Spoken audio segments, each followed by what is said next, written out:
You are listening to RudolfSteinerAudio.com.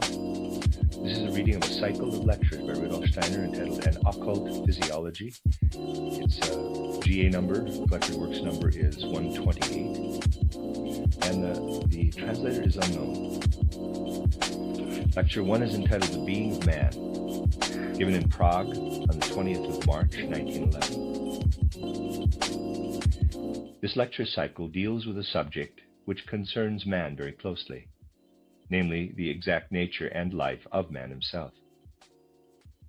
Although so close to man, because it concerns himself, the subject is a difficult one to approach.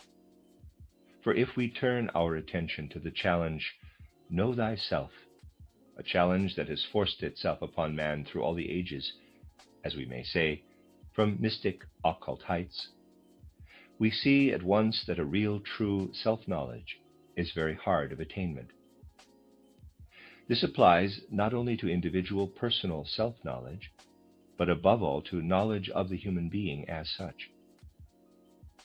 Indeed, it is precisely because man is so far from knowing his own being, and has such a long way to go in order to know himself, that the subject we are about to discuss in the course of these few days will be in a certain respect something alien to us, something for which much preparation is necessary. Moreover, it is not without reason that I myself have only reached the point where I can, at last, speak upon this theme as the result of mature reflection covering a long period of time. For it is a theme which cannot be approached with any prospect of arriving at a true and honest observation unless a certain attitude, often left out of account in ordinary scientific observation, be adopted. This attitude is one of reverence in the presence of the essential nature and being of man. It is then of vital importance that we maintain this attitude as a fundamental condition underlying the following reflections. How can one truly maintain this reverence? In no other way than by first disregarding what he appears to be in everyday life, whether it be oneself or another is of no consequence, and then by uplifting ourselves to the conception. Man, with all that he has evolved into, is not here for his own sake. He is here for the revelation of the divine spirit, of the whole world. He is a revelation of the Godhead of the world. And when a man speaks of aspiring after self-knowledge, of aspiring to become ever more and more perfect, in the spiritual scientific sense, which has just been indicated, this should not be due to the fact that he desires merely from curiosity, or from a mere craving or knowledge to know what man is, but rather that he feels it to be his duty to fashion ever more and more perfectly this representation, this revelation of the world spirit through man, so that he may find some meaning in the words, quote, "To remain unknowing is to sin against divine destiny," close quote.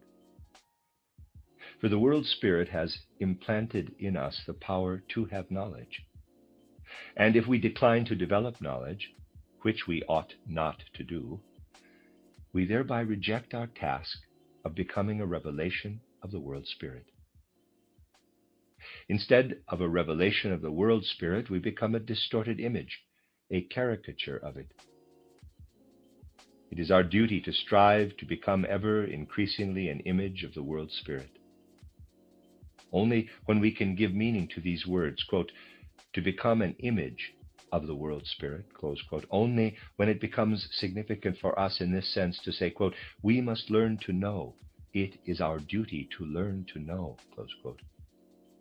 Only then can we sense aright that feeling of reverence we have just demanded in the presence of the being of man.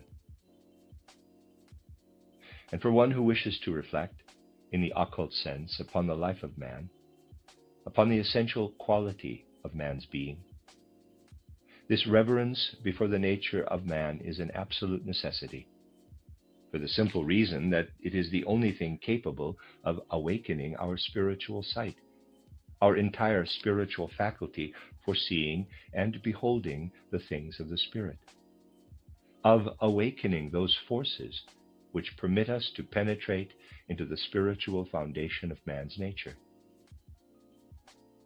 Anyone who, as seer and investigator of the Spirit, is unable to have the very highest degree of reverence in the presence of the nature of man, who cannot permeate himself to the very fibers of his soul with a feeling of reverence before man's nature, must remain with closed eyes, however open they may be for this or that spiritual secret of the world, to all that concerns what is really deepest in the being of man.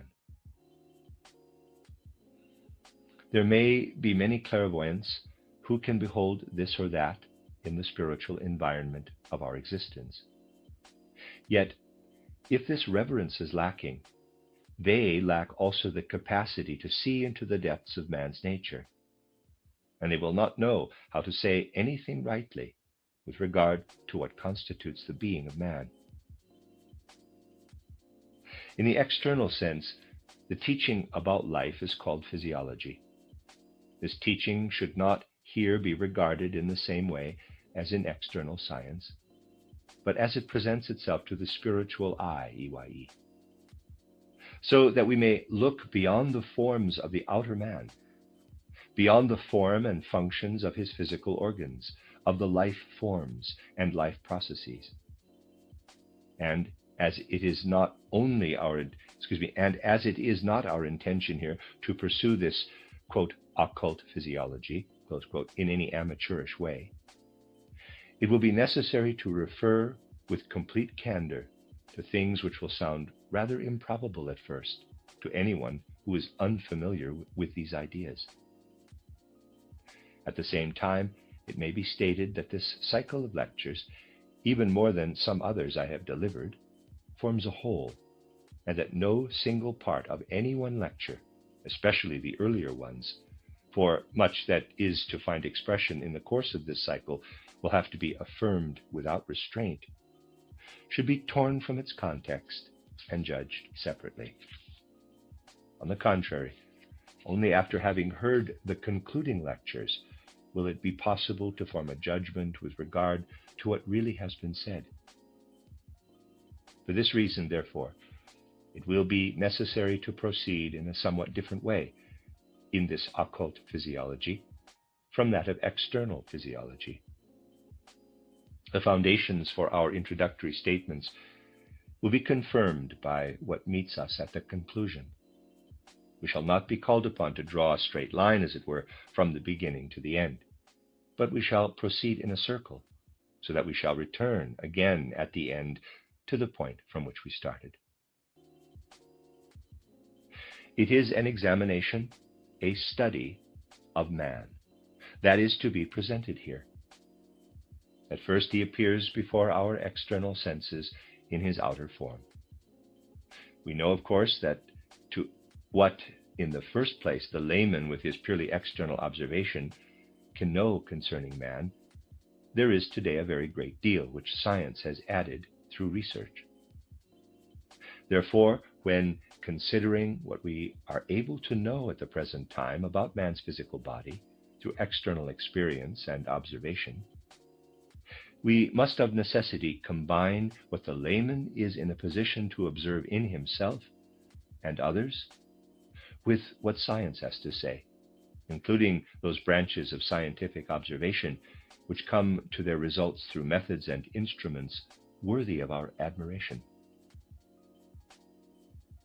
If we bear in mind first purely as regards external man, all that a layman may observe in him, parenthesis, or may perhaps have learned from some sort of popular description of the nature of man, close parenthesis, then it will perhaps not seem incomprehensible if from the very beginning attention is called to the fact that even the outer shape of man, as it meets us in the outside world, really consists of a duality.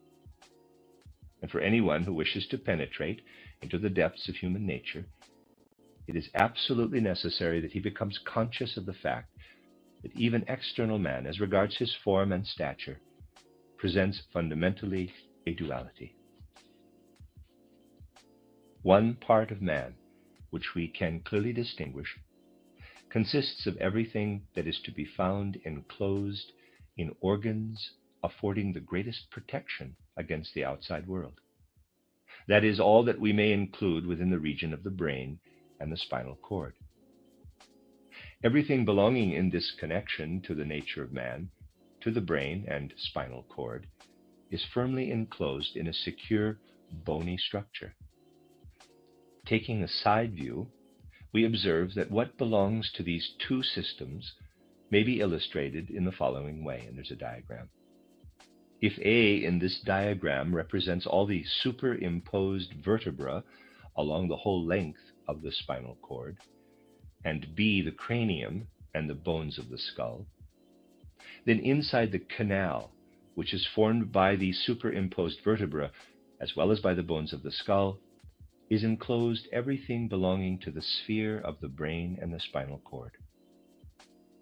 One cannot observe the human being without becoming conscious of the fact that everything pertaining to this region forms a totality, complete within itself, and that the rest of man, parenthesis, which we might group physiologically in the most varied ways as the neck, the trunk, the limb structure, close parenthesis, keeps its connection with all that we reckon as brain and spinal cord by means of more or less thread-like or ribbon-shaped formations, pictorially speaking, which must first break through this protective sheath in order that a connection may be brought about between the portion enclosed within this bony structure and the portion attached to it as exterior nature of man. Thus we may say that even to a superficial observation, everything constituting man proves itself to be a duality. The one portion lying within the bony structure we have described, the firm and secure protective sheath, and the other portion without. At this point, we must cast a purely superficial glance at that which lies within this bony structure.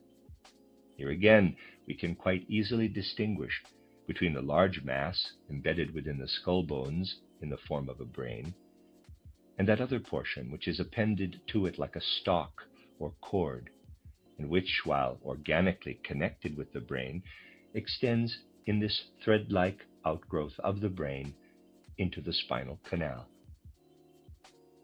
If we differentiate between these two structures, we must at once call attention to something which external science does not need to consider, something of which occult science, however, since its task is to penetrate into the depths of the being of things, must indeed take note. We must call attention to the fact that everything which we consider as the basis of a study of man refers in the first place only to man. For the moment we enter into the profounder depths of the individual organs, we become aware, parenthesis, and we shall see in the course of these lectures that this is true, close parenthesis, that any one of these organs, through its deeper significance in the case of man, may have an entirely different task from that of the corresponding organ in the animal world. Or, to put it more exactly, anyone who looks upon such things with the help of ordinary external science will say, quote, "What you have been telling us here may be just as truly affirmed with reference to the animals," close quote. That which is said here, however, with reference to the essential nature of the organs in the case of the human being, cannot be said in the same way with regard to the animal. On the contrary, the occult task is to consider the animal by itself, and to investigate whether that which we are in a position to state regarding man, with reference to the spine and the brain, is valid also for animals. For the fact that the animals closely related to man also have a spinal cord and a brain does not prove that these organs, in their deeper significance, have the same task in both man and animal. Just as the fact that a man holds a knife in his hand does not indicate whether it is for the purpose of carving a piece of veal or in order to erase something. In both cases, we have to do with a knife, and he who considers only the form of the knife, that is, the knife as knife, will believe that in both cases it amounts to the same thing. In both cases, he who stands on the basis of a science that is not occult will say that we have to do with a spinal cord and a brain, and he will believe, since the same organs are to be found in man and animal, that these organs must therefore have the same function. But this is not true. It is something that has become a habit of thought in external science and has led to certain inaccuracies.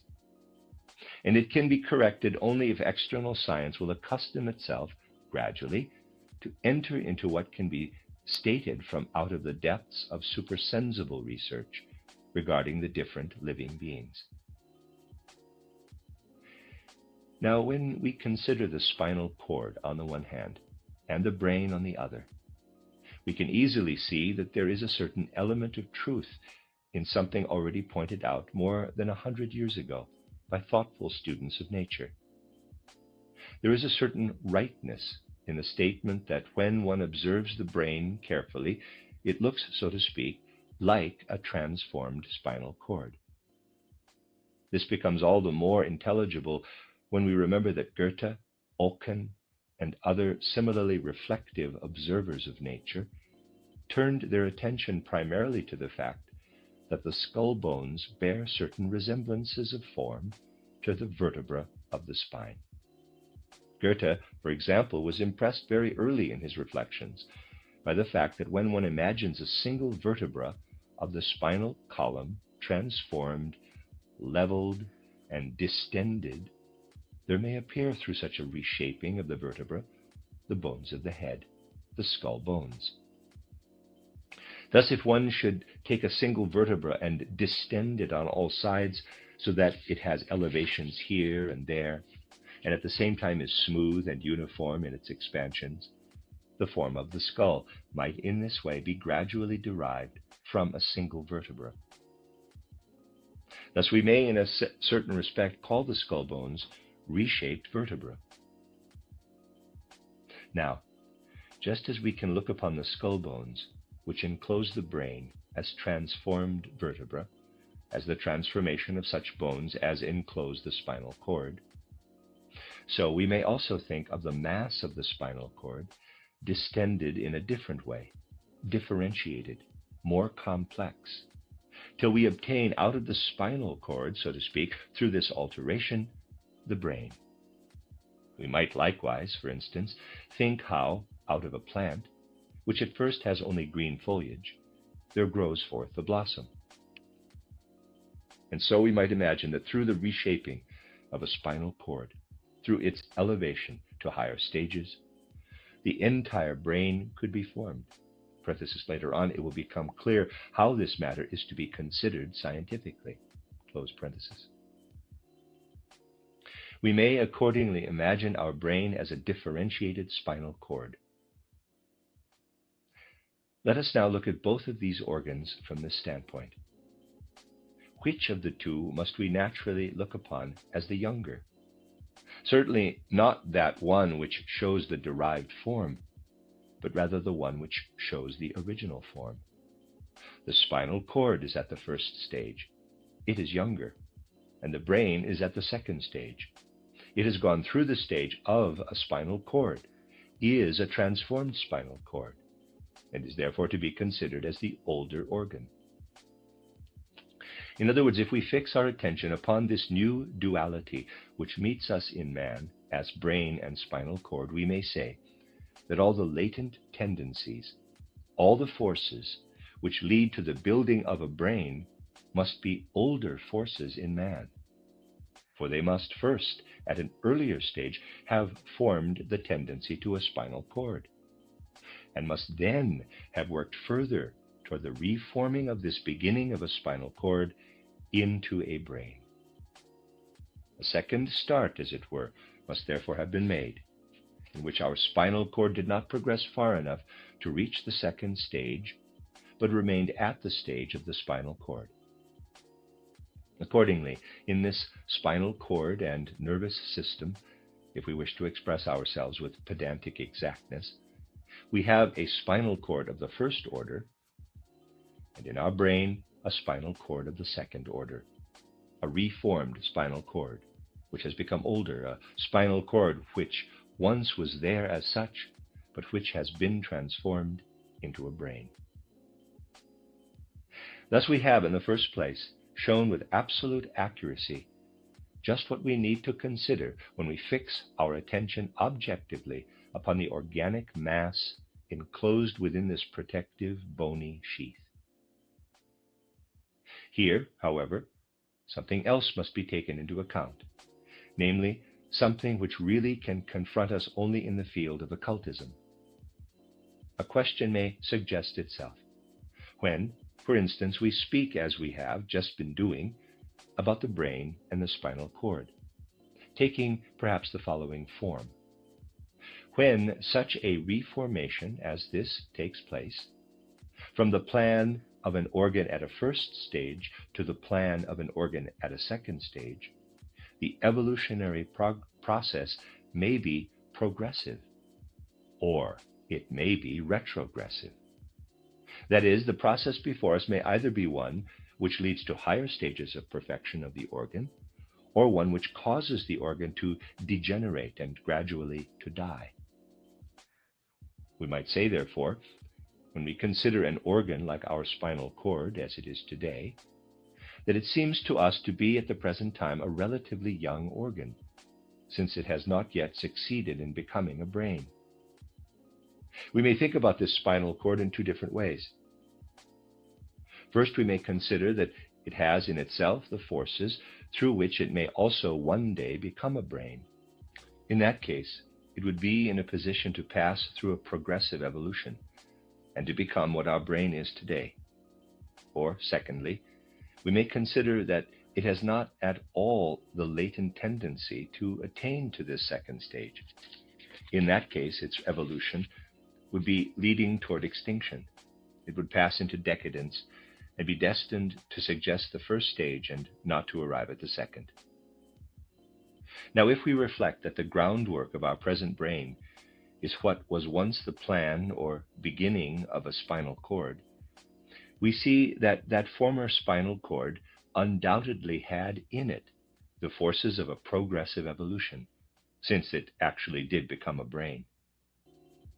If, on the other hand, we consider at this point our present spinal cord, the occult method of observation reveals that what today is our spinal cord has not within itself, as a matter of fact, the latent tendency to a forward-directed evolution, but is rather preparing to conclude its evolution at this present stage. If I may express myself grotesquely, the human being is not called upon to believe that one day his spinal cord, which now has the form of a slender ribbon, will be puffed out as the brain is puffed out. We shall see later what underlies the occult view, so as to enable us to say this.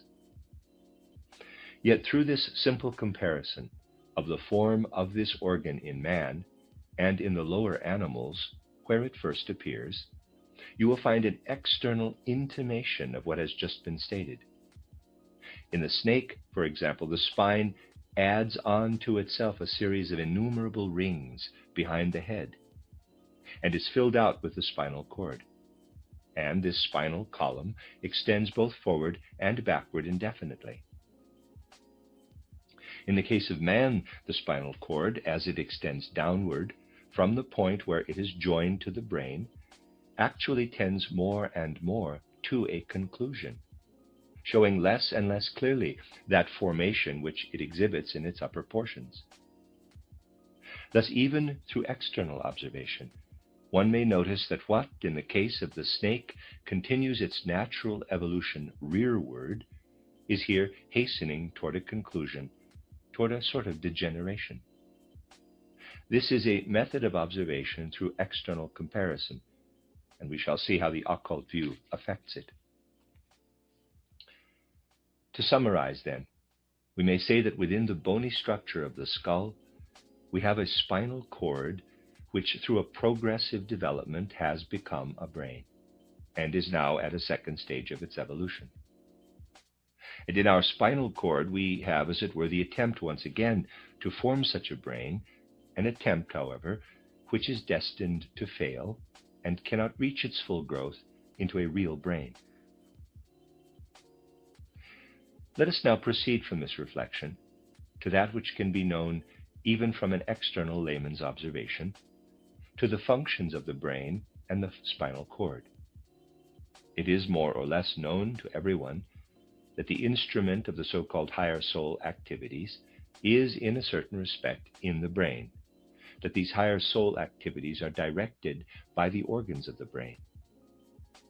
Furthermore, it is recognized that the more unconscious soul activities are directed from the spinal cord. I mean those soul activities in which very little deliberation interposes itself between the reception of the external impression and the action which follows it. Consider for a moment how you jerk back your hand when it is stung. Not very much deliberation intervenes between the sting and the drawing back. Such soul activities as these are, in fact, and with a certain justification, even regarded by natural science in such a way as to attribute to them the spinal cord as their instrument. We have other soul activities in which a more mature reflection interposes itself between the external impression and that which finally leads to action. Take, for example, an artist who observes external nature, straining every sense and gathering countless impressions. A long time passes during which he works over these impressions in an inner activity of soul. He then proceeds to establish, after a long interval, through outward action, what has grown in long-continued soul activity out of the external impressions. Here there intervenes, between the outer impression and that which the man produces as a result of the outer impression, a richer activity of soul. This is also true of the scientific investigator, and indeed of anyone who reflects about the things that he wishes to do, and does not rush wildly at every external impression, who does not, as it were, in reflex action, fly into a passion like a bull when he sees the color red, but thinks about what he wishes to do. In every instance where reflection intervenes, we encounter the brain as an instrument of soul activity.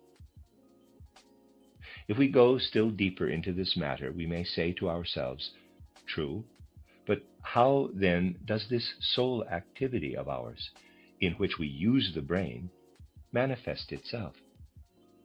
We perceive, to begin with, that it is of two different kinds, one of which takes place in our ordinary waking day consciousness. In this consciousness we accumulate, through the senses, external impressions, and these we work over by means of the brain in rational reflection. To express it in popular language, we shall have to go into this still more accurately. We must picture to ourselves that these outer impressions find their way inside us through the doors of the senses and stimulate certain processes in the brain. If we should wish, purely in connection with the external organization, to follow what there takes place, we should see that the brain is set into activity through the stream of external impressions flowing into it, and that what this stream becomes, as a result of reflection, that is, the deeds, the actions, which we ascribe to the instrumentality of the spinal cord. Then there also mingles in human life, as it is today, between the wide-awake life of day and the unconscious life of sleep, the picture life of dreams. This dream life is a remarkable intermingling of the wide-awake life of day, which lays full claim to the instrument of our brain, and the unconscious life of sleep. Merely in outline, in a way that the lay thinker may observe for himself, we will now say something about this life of dreams. We see that the whole of the dream life has a strange similarity, from one aspect, to that subordinate soul activity which we associate with the spinal cord. For when dream pictures emerge in our soul, they do not appear as representations resulting from reflection, but rather by reason of a certain necessity, as for instance, a movement of the hand results when a fly settles on the eye. In this latter case, an action takes place as an immediate necessary movement of defense. In dream life, something different appears, yet likewise because of an immediate necessity. It is not an action which here appears, but rather a picture upon the horizon of the soul. Yet, just as we have no deliberate influence upon the movement of the hand in the wide-awake life of day, but make this movement of necessity, even so do we have no influence over the way that dream pictures shape themselves as they come and go in the chaotic world of dreams. We might say, therefore, that if we look at a man during his wide-awake life of day and see something of what goes on within him in the form of reflex movements of all sorts, when he does things without reflecting, in response to external impressions, if we observe the sum total of gestures and physiognomic expressions which he accomplishes without reflection, we then have a sum of actions which, through necessity, become a part of this man as soul actions. If we now consider a dreaming man, or we have a sum of pictures, in this case something possessing the character not of action but of pictures, which work into and act upon his being. We may say, therefore, that just as in the wakeful life of day those human actions are carried out which arise and take shape without reflection, so do the dream images, chaotically flowing together, come about within a world of pictures. Now, if we look back again at our brain and wished to consider it as being in a certain way the instrument also of the dream consciousness, what should we have to do? We should have to suppose that there is in some way or other something inside the brain which behaves in a way similar to the spinal cord that guides the unconscious actions. Thus, we have, as it were, to look upon the brain as primarily the instrument of the wide-awake soul life, during which we create our ideas through deliberation, and underlying it a mysterious spinal cord which does not express itself, however, as a complete spinal cord, but remains compressed inside the brain, and does not attain to actions. Whereas our spinal cord does attain to actions, even though these are not brought about through deliberation, the brain in this case induces merely pictures. It stops midway, this mysterious thing which lies there like a groundwork of a brain. Might we not say, therefore, that the dream world enables us in a most remarkable way to point, as in a mystery, to that spinal cord lying there at the basis of the brain? If we consider the brain in its present fully developed state as the instrument of our wide-awake life of day, its appearance for us is that which it has when removed from the cavity of the skull. Yet there must be something there within when the wakeful life of day is blotted out. And here occult observation shows us that there actually is inside the brain a mysterious spinal cord which is the instrument of the dream life. If we should wish to make a drawing of it, we could represent it in such a way that within the brain, which is connected with the world of ideas of the life of day, we should have an ancient, mysterious spinal cord, invisible to external perception, in some way or other secreted inside it. And there's a diagram. I shall first state, quite hypothetically, that this spinal cord becomes active when man sleeps and dreams, and is active at that time in a manner characteristic of a spinal cord, namely that it calls forth its effects through necessity. But because it is compressed within the brain, it does not lead to actions, but only to pictures and picture actions. For in dreams we act, as we know, only in pictures.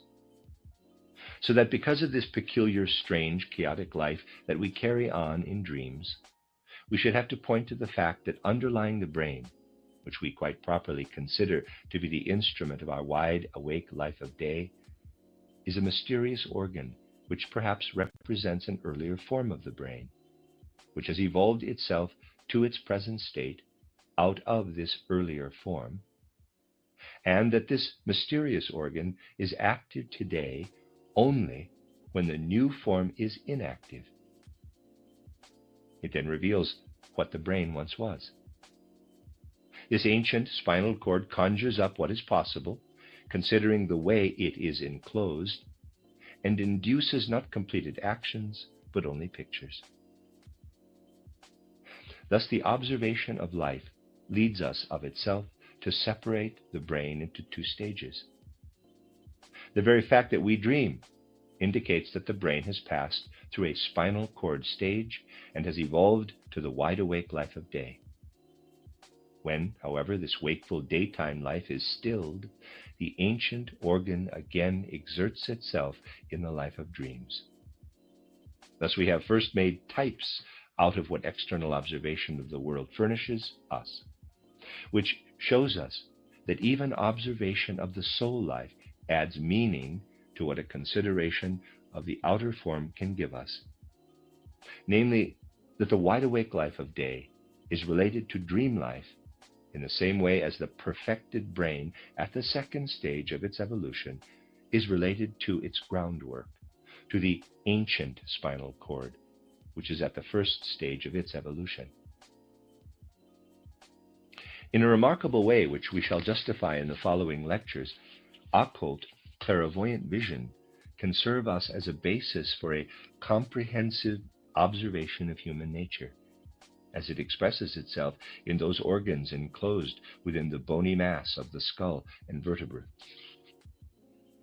In this connection, you already know from spiritual scientific observations that man's visible body is only one part of the whole human being, and that in the moment the seer's eye, EYE, is opened, the physical body reveals itself as enclosed, embedded in a supersensible organism, in what, roughly speaking, is called the human aura. For the present, this may be here affirmed as a fact, and later we shall return to it to see how far the statement is justified. This human aura, within which physical man is simply enclosed like a kernel, shows itself to the seer's eye as having different colors. At the same time, we must not imagine that we could ever make a picture of this aura, for the colors are in continual movement, and every picture of it, therefore, that we sketch with pigment can be only an approximate likeness, somewhat in the same way that it is impossible to portray lightning, since one would always end by painting it only as it is never possible to paint lightning. So is it even less possible to do this in the case of the aura, because of the added fact that the auric colors are in themselves extraordinarily unstable and mobile. We cannot, therefore, express it otherwise than to say that at best we are representing it symbolically. Now, these auric colors show themselves as differing very remarkably, depending upon the fundamental character of the whole human organism. And it is interesting to call attention to the auric picture, which presents itself to the clairvoyant eye, EYE, if we imagine the cranium and the spine observed from the rear. There we find that the appearance of that portion of the aura belonging to this region is such that we can only describe the whole man as embedded in the aura.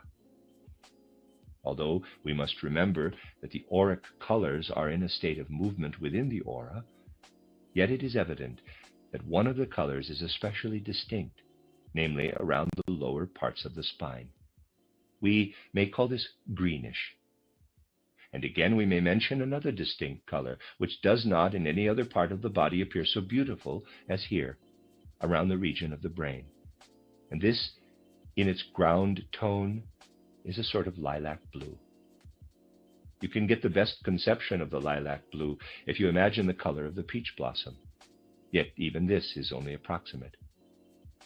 Between this lilac blue of the upper portion of the brain and the green of the lower parts of the spine, we have other color nuances surrounding the human being which are hard to describe, since they do not often appear among the ordinary colors present in the surrounding world of the senses. Thus, for instance, adjoining the green is a color which is neither green, blue, nor yellow, but a mixture of all three. In short, there appear to us in this intermediate space colors which actually do not exist in the physical world of sense. Even though it is difficult to describe what is here within the aura, one thing may nevertheless be stated positively. Beginning above the puffed out spinal cord, we have the lilac blue color. And then coming down to the end of the spine, we have a more distinctly greenish shade. This I wish to state as a fact, along with what has been said today in connection with the purely external observation of the human form and of human conduct. Following this, we shall endeavor to observe also that other part of the human being which is attached to the portion we have discussed today in the form of neck, trunk, limbs, etc., as constituting the second part of the human duality, to the end that we may then be able to proceed to a consideration of what is presented to us in the complete interaction of this human duality. The end of Lecture 1. You are listening to RudolfSteinerAudio.com. This is a reading of a cycle of lectures by Rudolf Steiner entitled An Occult Physiology. This is Lecture 2, entitled Human Duality, given on the 21st of March, 1911. We shall encounter again and again in the course of our reflections the difficulty of keeping in our mind's eye ever more exactly the exterior organism of man, in order that we may learn to know the transitory, the perishable. But we shall also see that this very road will lead us to a knowledge of the imperishable, the eternal in human nature. Also, it will be necessary, in order to attain this goal, to sustain the effort of looking upon the exterior human organism in all reverence, as a revelation of the spiritual world. When once we have permeated ourselves in some measure with spiritual scientific concepts and feelings, we shall come quite easily to the thought that the human organism, in its stupendous complexity, must be the most significant expression, the greatest and most important manifestation of those forces which live and weave as spirit throughout the world. We shall, indeed, have to find our way upward ever more and more from the outer to the inner. We have already seen that external observations, both from the point of view of the layman and from that of the scientific inquirer, must lead us to look upon man in a certain sense as a duality. We have characterized this duality of the human being only hastily yesterday, to be sure, for we shall have to go into this still more accurately, as being enclosed within the protecting bony sheath of the skull and the spinal vertebra. We have seen that if we ascend beyond the exterior form of this part of man, we may gain a preliminary view of the connection between the life which we call our waking life of day and that other life, in the first place very full of uncertainty for us, which we call the life of dreams. And we have seen that the external forms of that portion of human nature which we have described give us a kind of image, signify in a way a revelation. On the one hand of dream life, the chaotic life of pictures, and on the other hand, the waking day life, which is endowed with the capacity to observe in sharp outlines. Today we shall first cast a fleeting glance over that part of the human duality which may be found outside the region we had in mind yesterday. Even the most superficial glance over this second portion of the human being can teach us that this portion really presents a picture, in a certain respect, the opposite of the other one. In the brain and the spinal cord, we have the bony formation as the outer circumference, the covering. If we consider the other portion of man's nature, we are surely obliged to say that here we have the bony formation disposed rather more within the organs, and yet this would be only a very superficial observation. We shall be carried deeper into the construction of this other portion of man's nature, if for the moment we keep the most important systems of organs apart one from another, and compare them first outwardly with what we learned yesterday. The systems of organs, or systems of instruments, of the human organism, to be considered first in this connection, must be the apparatus of nutrition, and all that lies between this apparatus and that wonderful structure, the heart, which we readily experience as a sort of central point of the whole human organism. And here even a superficial glance shows us at once that these systems of instruments, especially the apparatus of nutrition, as we may call it in everyday speech, are intended to take in the substances of our external earthly world and prepare them for further digestive work in the physical organism of man. We know that this apparatus of digestion begins by extending downward from the mouth in the form of a tube to the organ which everyone knows as the stomach. And a superficial observation teaches us that from those articles of food which are conveyed through this canal into the stomach, the portions which are to a certain extent unassimilated are simply excreted, whereas other portions are carried over by the remaining digestive organs into the organism of the human body. It is also well known that adjoining the actual digestive apparatus in the narrower sense of the term, and for the purpose of taking over from it in a transformed condition the nutritive substances with which it has been supplied, is what we may call the lymph system. I shall at this point speak merely in outline.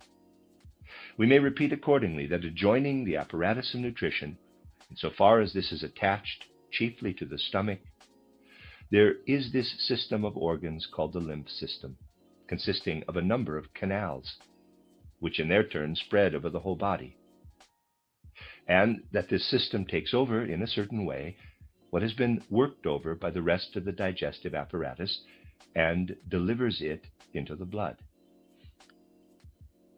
And then we have the third of these systems of organs, the blood vessel system itself, with its larger and smaller tubes extending throughout the entire human organism and having the heart as the central point of all its work. We know also that going out from the heart, those blood vessels or blood-filled vessels, which are called arteries, convey the blood to all parts of our organism, that the blood goes through a certain process in the separate parts of the human organism, and is carried back to the heart by means of other similar vessels which bring it back, however in a transformed condition, as so-called blue blood, in contrast to its red state. We know that this transformed blood, no longer useful for our life, is conducted from the heart into the lungs, that it there comes into contact with the oxygen taken up from the outer air, and that by means of this it is renewed in the lungs and conducted back again to the heart to go its way afresh throughout the whole human organism. If we are to consider these systems in their completeness, in order to have in our external method of observation a foundation for the occult method, let us begin by holding to that system which must at the very outset obviously be for everyone the central system of the entire human organism, namely the blood and heart system.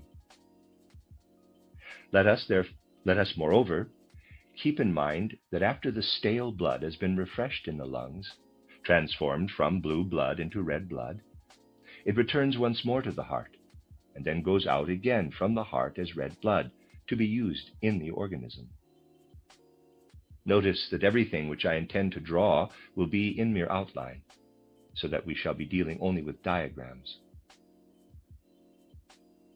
Let us now briefly recall that the human heart is an organ which, properly speaking, consists in the first place of 4 parts or chambers, so separated by interior walls that one can distinguish between the 2 larger spaces lying below and the 2 smaller ones lying above, the 2 lower ones being the ventricles, as they are generally called, and the 2 upper ones the atria. I shall not speak about the valves today, shall rather call attention, quite sketchily, to the course of the most important activities of the organ. And here, to begin with, one thing is clear. After the blood has streamed out of the left atrium into the left ventricle, it flows off through a large artery, and from this point is conducted through the entire remainder of the organism.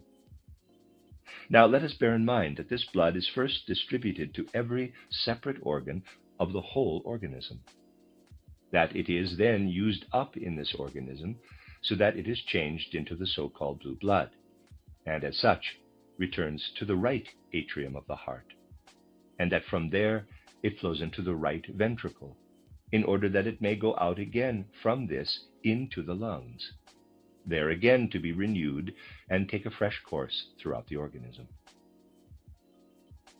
When we begin to visualize all this, it is important as a basis for an occult method of study that we also add the fact that what we may call a subsidiary stream branches out from the aorta very near the heart.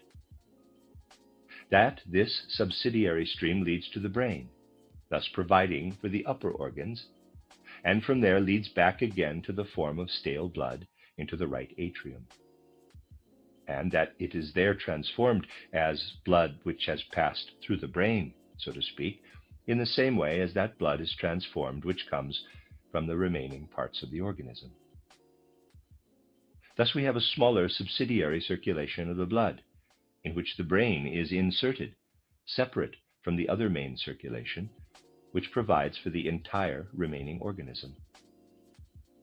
Now, it is of extraordinary importance for us to bear this fact in mind, for we can only arrive at an important conception, affording us a basis for everything that will enable us to ascend to occult heights, if at this point we first ask ourselves the following question. In the same way in which the upper organs are inserted in the smaller circulation, is there something similar inserted within the circulation of the blood which provides for the rest of the organism? Here we come, as a matter of fact, to a conclusion which even the external, superficial method of study can supply. That is, that there is inserted in the large circulation of the blood the organ we call the spleen. That further on, the liver is inserted. And still further on, the organ which contains the gall prepared by the liver. Now, when we ask about the functions of these organs, external science answers by saying that the liver prepares the gall, that the gall flows out into the digestive canal, and takes part in digesting the food in such a way that this may then be taken up by the lymph system and conducted over into the blood. Much less, however, does external science tell us with regard to the spleen, the third of the organs here considered as inserted in the main circulation. When we consider these organs, we must first pay attention to the fact that they have to undertake the preparation of the nutritive matter for the human organism. But that, on the other hand, they are all three inserted as organs into the circulatory path of the blood. Their position within the circulation is not due to chance, as nutritive matter is taken up into the blood, to be conveyed by means of the blood to the human organism in order to continuously supply this with substances to replace its metabolic material. These three organs participate in the whole metabolism of these nutritive substances, and there is a diagram. Now arises the question, can we already draw some sort of conclusion from an external aspect as to just how these organs take part in the joint activity of the human organism? Let us first fix our attention on this one external fact, namely, that these organs are inserted into the lower circulatory course of the blood in the same way in which the brain is inserted into the upper course. And let us now see for a moment, while first actually holding to this external method of study, which must later be deepened, whether it is possible that these organs really have a task similar to that of the brain. At the same time, wherein may such a task consist? Let us begin by considering the upper portions of the human organism. It is these that receive the sense impressions through the organs of sense, and work over the material contained in our sense perceptions. We may say, therefore, that what takes place in the human head, in the upper part of the organism, is a working over of those impressions which flow in from outside through the sense organs, and that what we may describe as the cause of everything that takes place in these upper parts is to be found in its essence in the external impressions or imprints. And since these external impressions send their influences, together with what results from these influences in the working over of the outer impressions, into the upper organs of the organism, they therefore change the blood, or contribute to its change, and in their own way send this blood back to the heart transformed, just as the blood is sent back to the heart transformed from the rest of the organism. Is it not obvious that we should now ask ourselves this other question? Since this upper part of the human organism opens outward by means of the sense organs, opens doors to the outside world in the form of sense organs, is there not a certain sort of correspondence between the working in of the external world through these sense organs upon the upper part of the human organism, and that which works out of the three interior organs, the spleen, the liver, and the gallbladder? Whereas, accordingly, the upper part of the organism opens outward in order to receive the influences of the outside world, and whereas the blood flows upward, so to speak, in order to capture these impressions of the outside world, it flows downward in order to take up what comes from these three organs.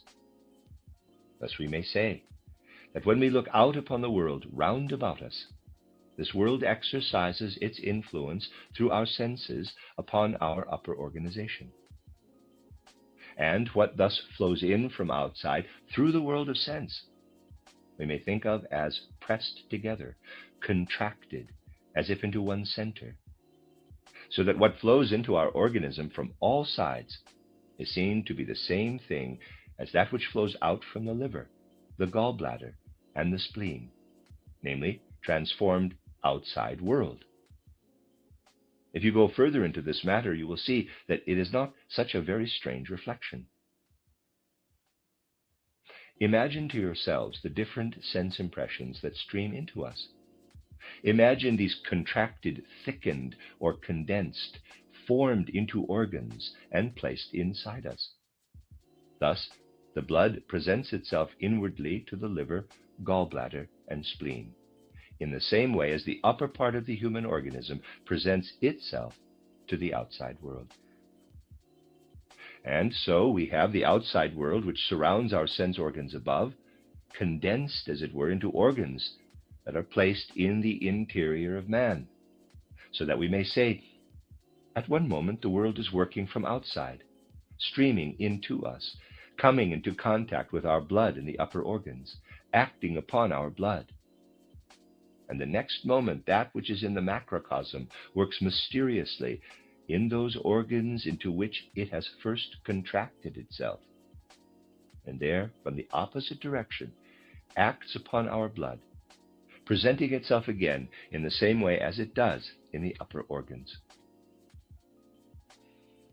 If we were to draw a sketch of this, we could do it by imagining the world, on the one hand, acting from all directions upon our senses, and the blood exposing itself like a tablet to the impressions of this world. That would be our upper organism. And there's a drawing. And now let us imagine that we could contract this whole outer world into single organs, thus forming an extract of this world, that we could then transfer this extract into our interior in such a way that what is working from all directions now acts upon the blood from the other side of the tablet. We should then have formed, in a most extraordinary way, a pictorial scheme of the exterior and interior of the human organism. And we might already, to a certain extent, be able to say that the brain actually corresponds to our inner organism, insofar as this latter occupies the breast and the abdominal cavity. The world has, as it were, been placed in our inner man. Even in this organization, which we distinguish as a subordinate one, and which serves primarily for the carrying forward of all the process of nutrition, we have something so mysterious as the fusion of the whole outer cosmos into a number of inner organs, inner instruments. And if we now observe these organs more closely for a moment, the liver, the gallbladder, and the spleen, we shall be able to say that the spleen is the first of these to offer itself to the bloodstream. This spleen is a strange organization, embedded in a plethoric tissue. And in this tissue, there's a great number of tiny little granules, something which, in contrast to the rest of the mass of tissue, has the appearance of little white granules.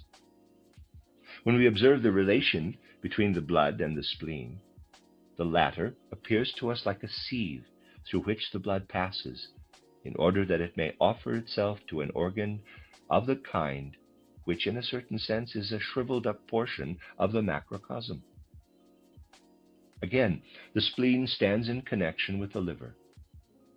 At the next stage, we see how the blood offers itself to the liver, and how the liver, in its turn, as a third step, secretes the gall, which then goes over into the nutritive substances, and from there comes with the transformed nutritive substances into the blood. This offering of itself on the part of the blood to these organs we cannot think of in any but the following way. The organ which first meets the blood is the spleen, the second is the liver, and the third is the gallbladder, which has already a very complicated relation to the entire blood system, in that the gall is given over to the food and takes part in its digestion. On such grounds, the occultists of all times have given certain names to these organs. Now, I beg of you most earnestly not to think of anything special for the time being in connection with these names, but rather to think of them only as names that were originally given to these organs, and to disregard the fact that the names signify also something else in connection with these organs. Later on, we shall see why just these names were chosen. Because the spleen is the first of the three organs to present itself to the blood, we can say this by way of a purely external comparison. It appeared to the occultists of old to be best designated by the name belonging to that star, which, to these ancient occultists and their observations, was the first within our solar system to show itself in cosmic space. For this reason, they called the spleen Saturnine, or an inner Saturn in man. And similarly, the liver they called an inner Jupiter, and the gallbladder an inner Mars.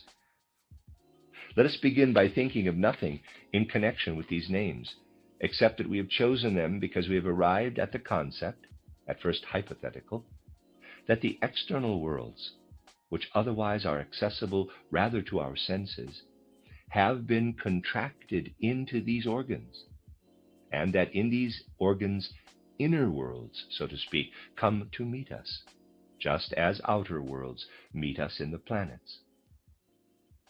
We may now be able to say that just as the external worlds show themselves as acting upon the blood system, in that they influence that for which the blood system is there. Let me read that sentence again. We may now be able to say that just as the external worlds show themselves as acting upon the blood system, in that they influence that for which the blood system is there.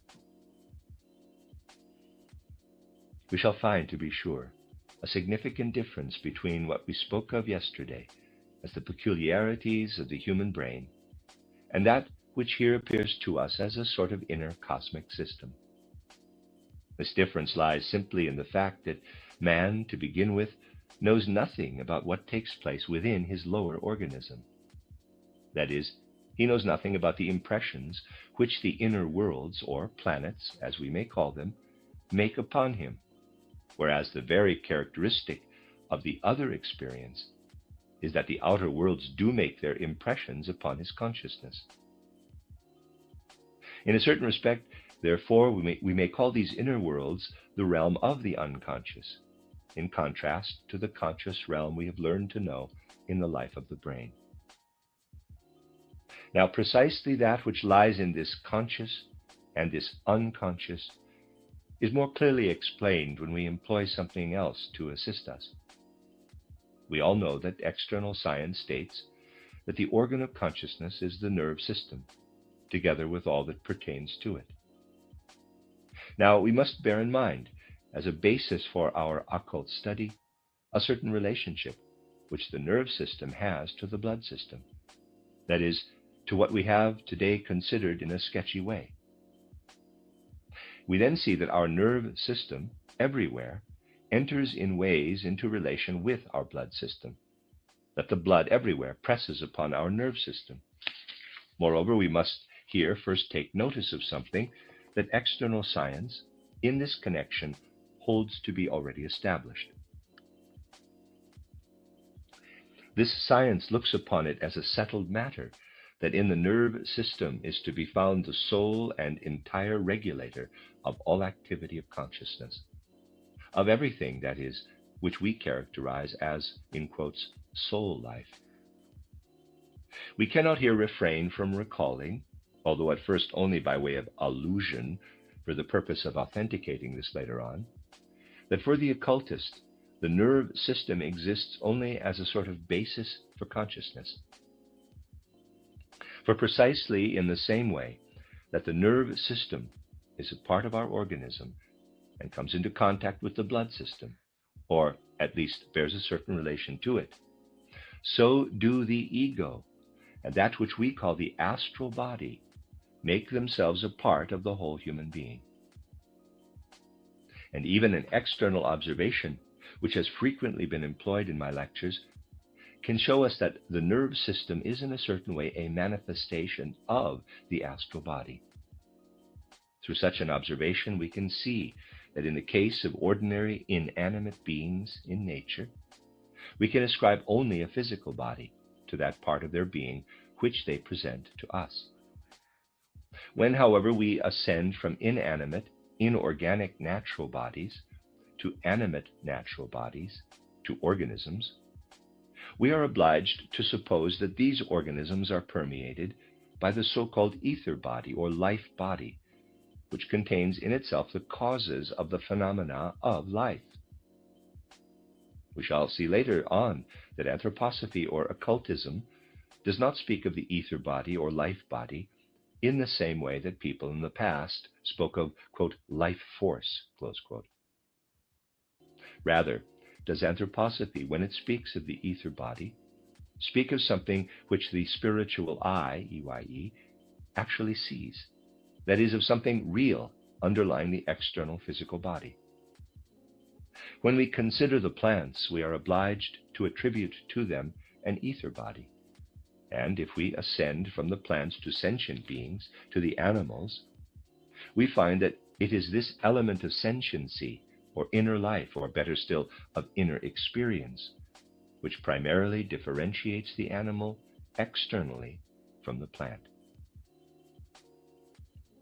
If mere life activity, which cannot yet sense itself inwardly, cannot yet attain to the kindling of sentience, to sense life inwardly, the astral body must become a part of the animal's organism. And in the nerve system, which the plants do not yet have, we must recognize the external instrument of the astral body, which in turn is the spiritual prototype of the nerve system. As the archetype is related to its manifestation, to its image, so is the astral body related to the nerve system. Now, when we come to man, and I said yesterday that in occultism our task is not as simple as it is for the external scientific method, in which everything can, so to speak, be jumbled together.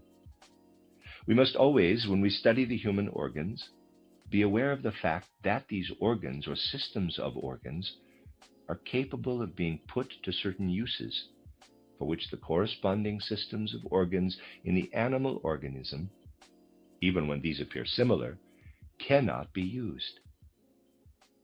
At this point, we shall merely affirm in advance what will appear later as having a still more profound basis, that in the case of man, we must designate the blood as an external instrument for the ego, for all that we denote as our innermost soul center, the ego, so that in the nerve system we have an external instrument of the astral body, and in our blood, an external instrument of the ego.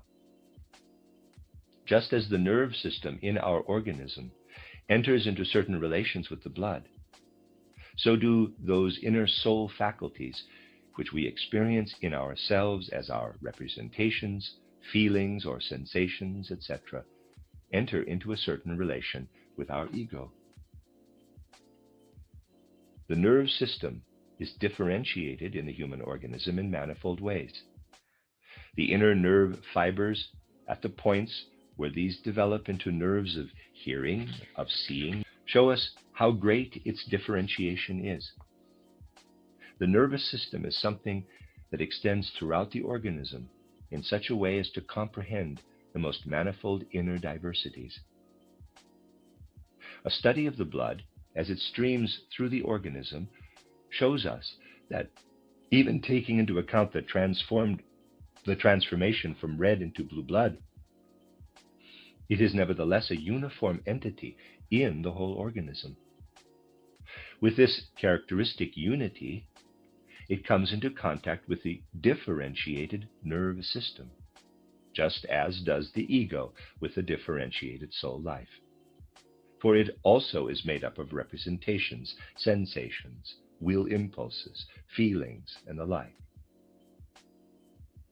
The further you pursue this comparison, and it is given meanwhile only as a comparison, the more clearly you will be shown that a far-reaching similarity exists in the relations of the two archetypes, the ego and the astral body, to their respective images, the blood system and the nerve system.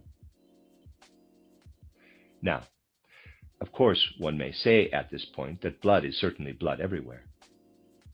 However, it undergoes certain changes in flowing through the organism.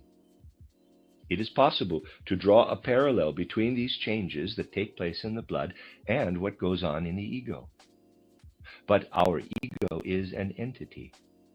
As far back as we can remember in our life between birth and death, we can say, quote, this ego was always present, in our 5th year just as in our 6th year, yesterday just as today, it is the same ego, close quote.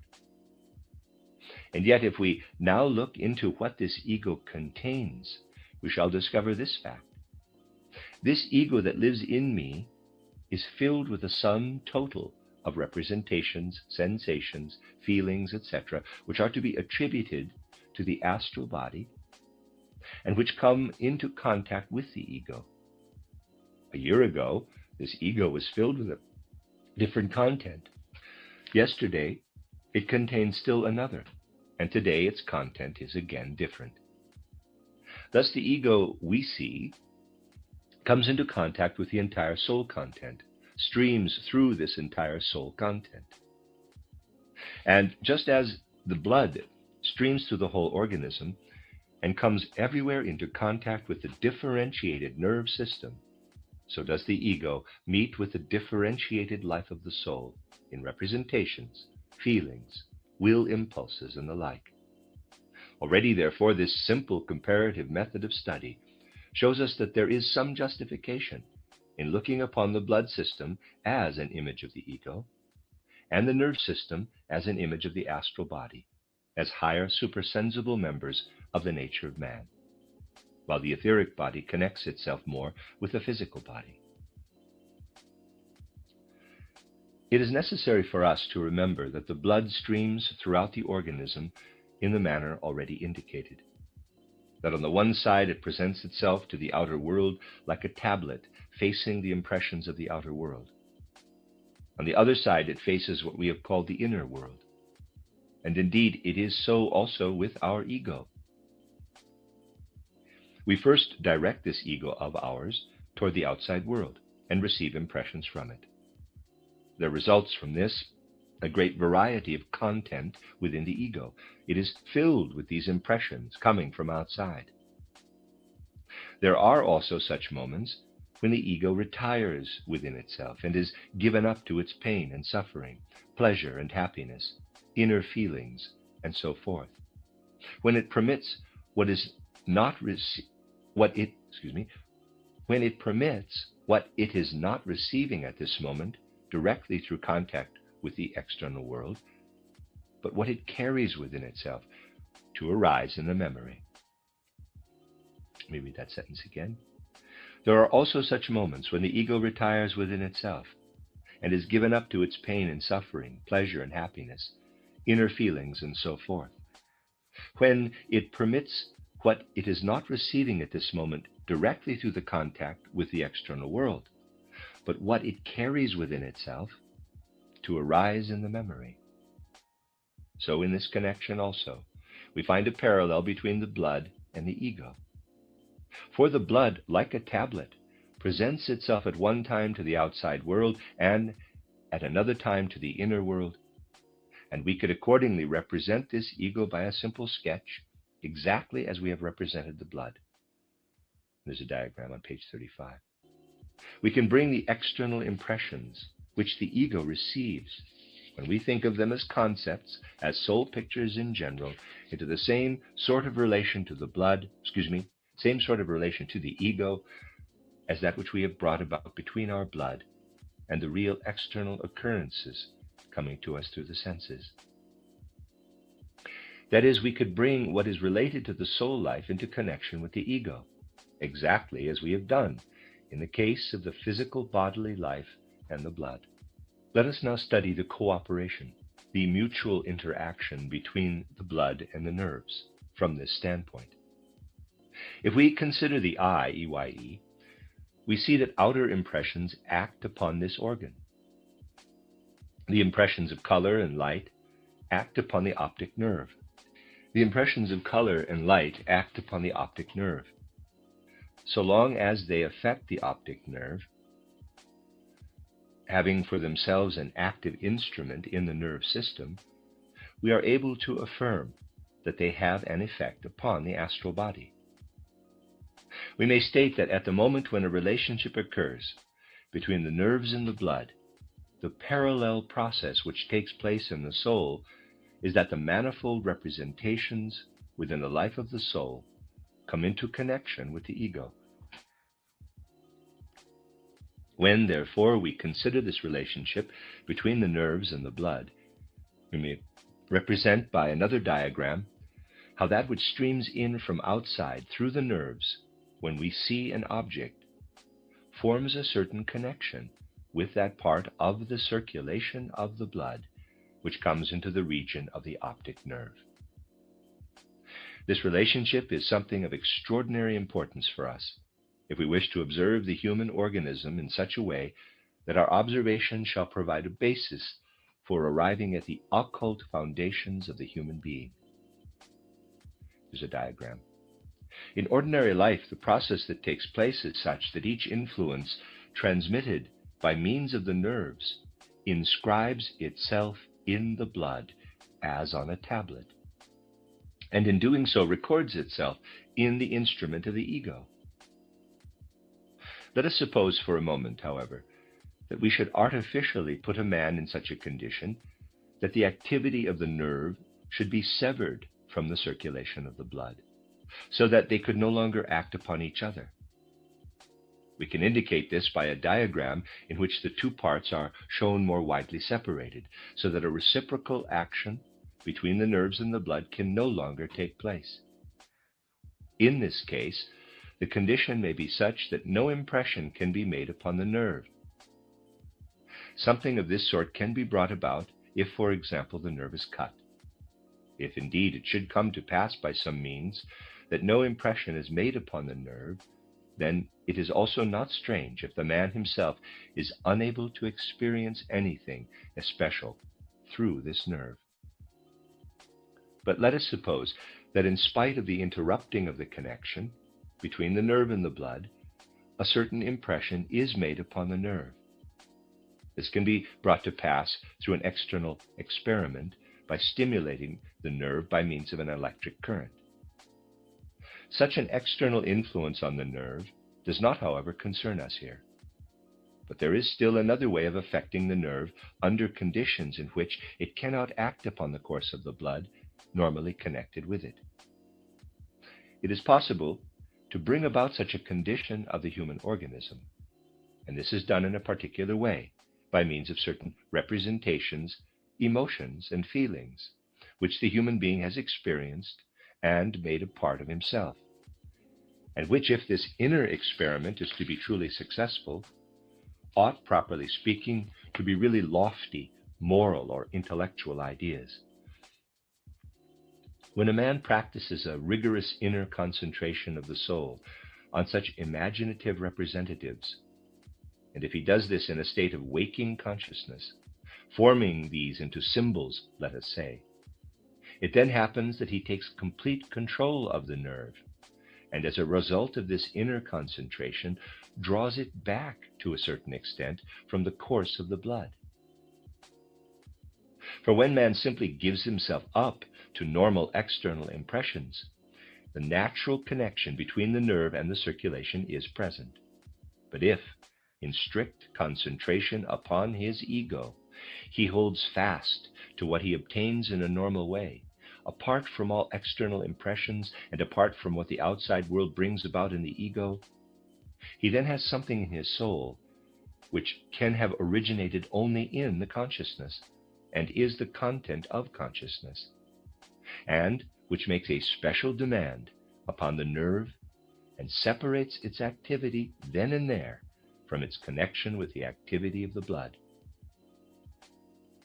The consequence of this is that by means of such inner concentration, which actually breaks the connection between the nerve and the blood, that is, when it is so strong that the nerve is in a certain sense freed from its connection with the blood system, the nerve is at the same time freed from that for which the blood is the external instrument, namely from the ordinary experiences of the ego. And it is indeed a fact, this finds its complete experimental support through the inner experiences of that spiritual training designed to lead upward into the higher worlds, that as a result of such concentration, the entire nerve system is separated from the blood system and from its ordinary tasks in connection with the ego. It then happens, as the particular consequence of this, that whereas the nerve system had previously written its action upon the tablet of the blood, it now permits what it contains within itself as a working force to return into itself, and does not permit it to reach the blood. It is therefore possible purely through processes of inner concentration to separate the blood system from the nerve system, and thereby to cause that which, pictorially expressed, would otherwise have flowed into the ego to course back again into the nerve system. Now, the peculiar thing is that when the human being once actually brings this about through such inward exertion of the soul, he has then an entirely different sort of inner experience. He stands before a completely changed horizon of consciousness, which we may attempt to describe as follows. When the nerve and the blood have an appropriate connection with each other, as is the case in normal life, man brings into relation with the ego the impressions which come from within his inner being and those which come from the outer world. The ego then conserves those forces which reach out along the entire horizon of consciousness, and everything is related to the ego. But when, through inner concentration, he separates his nerve system, lifts it, that is to say, through inner soul forces out of his blood system, he does not then live in his ordinary ego. He cannot then say I with respect to that which he calls his self, in the same sense in which he had previously said I in his ordinary normal consciousness. It then seems to the man as if he had quite consciously lifted a portion of his real being out of himself, as if something which does not ordinarily see, which is supersensible and works in upon his nerves, does not now impress itself upon his blood tablet, or make impression upon his ordinary ego. He feels himself lifted away from the entire blood system, raised up, as it were, out of his organism, and he meets something different as a substitute for what he has experienced in the blood system. Whereas the nerve activity was previously impressed upon in the blood system, it is now reflected back into itself. He is now living in something different. He feels himself in another ego, another self, which before this could at best be merely divined. He feels a supersensible world uplifted within him. If once more we draw a sketch showing the relation between the blood and the nerve, or the entire nerve system, as this receives into itself the impressions from the outside world, this may be done in the following way, and there's a diagram. The normal impressions would then impress themselves in the blood system, and thus be within it. If, however, we have removed the nerve system, nothing goes into the blood system. Everything flows back again into the nerve system. And thus a world has opened to us of which we had previously no intimation. It is opened as far as the terminations of our nerve system, and we feel the recoil. To be sure, only he can feel this recoil who goes through the necessary soul exercises. In the case of the normal consciousness, man feels that he takes into himself whatever sort of world happens to face him, so that everything is inscribed upon the blood system as on a tablet, and he then lives in his ego with these impressions. In the other case, however, he goes with these impressions only to that point where the terminations of the nerves offer him an inner resistance. Here, at the nerve terminals, he rebounds, as it were, and experiences himself in the outside world. Thus, when we have a color impression, which we receive through the eye, i.e., it passes into the optic nerve, impresses itself upon the tablet of the blood, and we feel what we express as a fact when we say, quote, I see red, close quote. But now, after we have made ourselves capable of doing so, let us suppose that we do not go with our impressions as far as the blood, but only to the terminations of the nerves. That at this point we rebound into our inner life, rebound before we reach the blood. In that case, we live, as a matter of fact, only as far as our eye, i.e., our optic nerve. We recoil before the bodily impression we recoil before the bodily expression of our blood. We live outside self and are actually within the light rays which penetrate our eyes. Thus we have actually come out of ourselves. Indeed, we have accomplished this by reason of the fact that we do not penetrate as deep down into ourself as we ordinarily do, but rather go only as far as the nerve terminals. The effect on a soul life such as this, if we have brought it to the stage where we turn back at the terminations of the nerves into our inner being, so that we do not go as far as our blood, whereas otherwise the normal consciousness of the inner man ordinarily goes down into the blood, and the soul life identifies itself with the physical man, feels itself at one with him.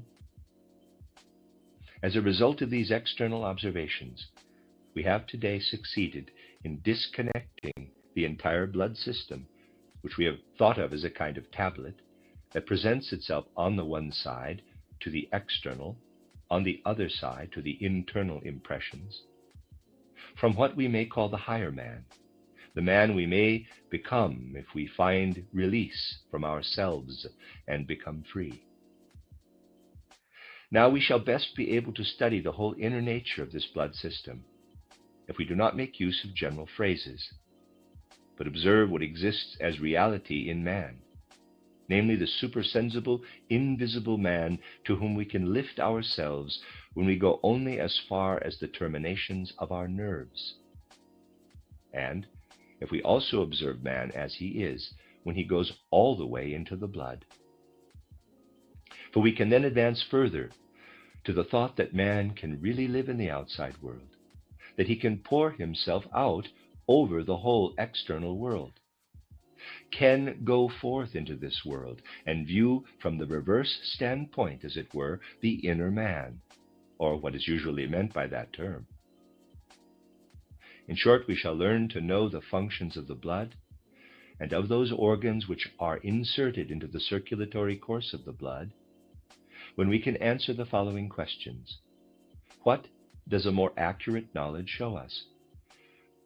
When that which comes from a higher world, to which man can raise himself, is portrayed upon the tablet of the blood. It shows us that everything connected with the life of the blood is the very central point of the human being. When, without coining phrases, but rather looking only at sensible as well as supersensible realities, we consider carefully the relationship of this wonderful system to a higher world. For this is, in truth, to be our task, to learn to see clearly the whole visible physical man as an image of that other man who is rooted and lives in the spiritual world. We shall thereby come to find that the human organism is one of the truest images of that spirit which lives in the universe, and we shall attain to a very special understanding of that spirit. The end of Lecture 2. You are listening to RudolfSteinerAudio.com. This is a reading of a cycle of lectures by Rudolf Steiner entitled An Occult Physiology. This is Lecture 3, entitled Cooperation in the Human Duality, given on the 22nd of March, 1911. These first 3 lectures, including today's, are intended to orient us in a general way in regard to what must be considered in connection with the life of man, with his true being. This is why some of the more important concepts are, in a sense, left hanging in the air, having been merely stated, since then more detailed exposition will have to follow later. But it is better to make a general survey of the whole method of occult observation of the human being, and then to build into our study, which for the present we accept only as hypothetical, that which will then become clear to us as its deeper foundations. I have already dwelt upon one matter at the close of yesterday's lecture. There I endeavored to show that by means of certain soul exercises, by means of intensive concentration of thought and feeling, the human being can call forth a state of life different from the ordinary one. The ordinary state expresses itself as it does because in our fully waking day consciousness, we have a normal relationship between the nerves and the blood. That which happens by way of the nerves inscribes itself upon the tablet of the blood. By means of soul exercises, a man may reach the point where he can so completely control the nerve that it does not extend its activity as far as the blood. This activity is thrown back into the nerve itself. But now, because the blood is the instrument of the ego, a person who does this, who has freed his nerve system from the course of the blood through intensive concentration of feeling and thought, feels as if he were estranged from his own accustomed being, lifted out of it. He feels as if he now stood facing himself, with the result that he can no longer say to this familiar being of his, quote, "This is I," close quote. He must say, quote, "That is you," close quote. Thus he stands facing his own self, just as he might face any unfamiliar person living in the physical world. A man like this, who has become in a certain sense clairvoyant, feels as if a higher order of being were towering up in his soul life. This is an entirely different feeling from that which a man has when he confronts the ordinary world. When he confronts the external world, he feels that he stands as a stranger, facing the things and being of this external world, the animals, the plants, etc., as a being who stands beside them or outside them. He knows quite definitely when he has a flower before him. Quote, "The flower is there and I am here," close quote. It is otherwise when, as a result of the liberation from his nerve system, he ascends into the spiritual world, when he lifts himself out of his ego.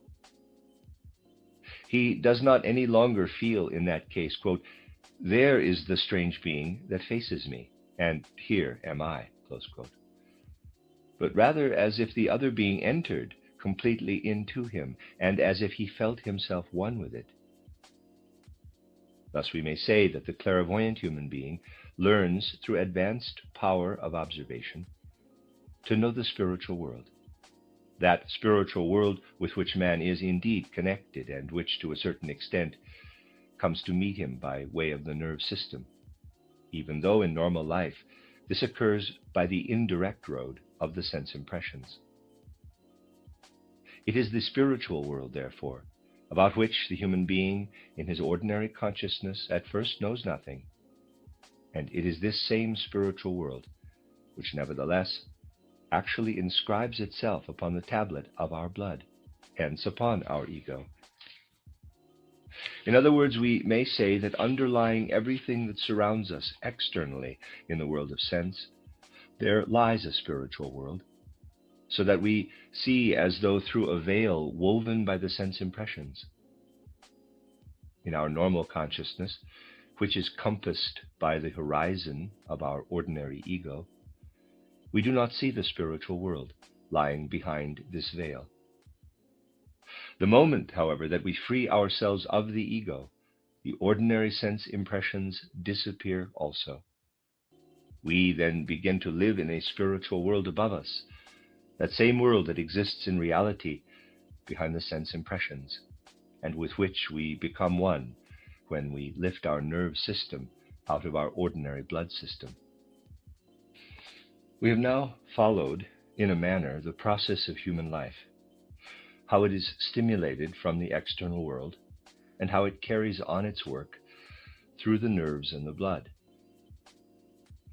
At the same time, we have called attention to the fact that we can see in the purely organic, physical, inner life of man a kind of, quote, compressed outside world, close quote. And we have pointed in particular to the fact that such an outside world, condensed into organs, is present in our liver, our gallbladder, and our spleen. We may say, therefore, that just as the blood in the one direction in the upper extremity of our organism, courses through the brain in order there to come into contact with the outside world. This takes place by reason of the fact that the external sense impressions work upon the brain.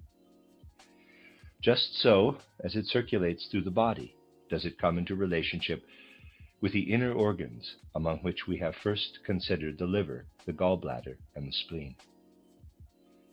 The blood does not in these organs come into contact with any sort of outside world, because they do not open outward as do the organs of sense, but are enclosed within the organism, are covered on all sides, and consequently develop only an inner life. Moreover, these organs can act upon the blood only in accordance with their own nature, as liver, gallbladder, spleen. They do not, like the eye, EYE, or the ear, receive outside impressions, and they cannot therefore pass on to the blood influences stimulated from outside, but can simply express their own particular natures through whatever effect these may have upon the blood. When we observe this inner world, into which the outside world is condensed, as it were, we may state that here an outer world, which has become an inner world, acts upon the human blood, where it can act at all. There's a sketch. If we draw a sketch of this and represent the tablet of the blood by the line AB, we have to represent everything which comes from outside as now directed in a certain sense inward, and pressing from the one direction against the tablet of the blood, while being, as it were, inscribed upon one side of the tablet. Whereas everything coming from the inside we have to think of as approaching from the other direction and inscribing itself on the other side of the tablet. Or doing it less schematically, we might then take the human head and observe the blood as it courses through this in such a way that we say, quote, "It is being written upon from outside through the sense organs, and the brain, in performing its task, has the same sort of transforming influence upon the blood as the inner organs have," close quote. For these three organs, the liver, the gallbladder, and the spleen, work, as we know, from the opposite direction, from the other side, from upon the blood flowing into them. Thus it would seem that the blood may be able to receive radiations and influences from the inner organs, and by means, supposing this to be possible, it can, as the instrument of the ego, bring to expression in this ego the inner life of these organs, just as everything which surrounds us in the world outside finds expression in the life of our brain. At this point, we must understand clearly that something else very definite must happen to make possible the action of these organs upon the blood. Let us remember that we had to assert that only through the reciprocal activity, through the connection between the nerve and the course of the blood, can there be any possibility whatever that anything will be inscribed upon the blood, that any influence can be exercised upon it. If therefore, from the other direction, from the inner side, influences are to be exercised upon the blood, if the inner organs, or what we may call man's inner cosmic system, are to work upon the blood, there must be inserted between these organs and the blood something similar to a nerve system. The, quote, inner world, close quote, must first be able to act upon a nerve system if it is to carry its activity over to the blood. Thus we see, by simply comparing the lower portion of the human being with the upper, that we are forced to presuppose that something in the nature of a nerve system must be inserted between the circulating blood and our inner organs, among which we have here these three representative ones, the liver, the gallbladder, and the spleen. External observation shows us that this really is the case, that in all these organs is inserted what is called the, quote, sympathetic nervous system, close quote, which extends throughout the bodily cavity of man, and which stands in a relationship to his inner world and to the course of the blood, similar to that in which the nervous system of the spinal cord stands to the great outside world and to the life of man, to the circulation of his blood. This sympathetic nervous system passes first along the spine, and going out from there, traverses the most widely separated parts of the organism and branches out, spreading into reticular forms, especially in the abdominal cavity, where one part of it goes by the popular name of the solar plexus. We may expect to find a certain variation of this system from the other nerve system. It is always interesting, even if it should not serve as any proof, to ask ourselves, what would be the relation between this nerve system and the nerve system of the spinal cord if those conditions should be fulfilled which we have for the present asserted hypothetically? It would be obvious that just as the nerve system of the spinal cord must open itself to surrounding space, so would this sympathetic nerve system have to incline toward what is compressed into the inner organization. Thus, the nerve system of the spinal cord is related to the sympathetic nerve system. That is, if the facts agree with our presuppositions, somewhat as lines radiating outward in all directions from the circumference of a circle, A, would be related to those radii that we might direct away from the center of the circle toward its circumference, B. In a certain sense, therefore, there would have to be an antithesis between the sympathetic nerve system and the nerve system of the brain and spinal cord. This antithesis actually does exist.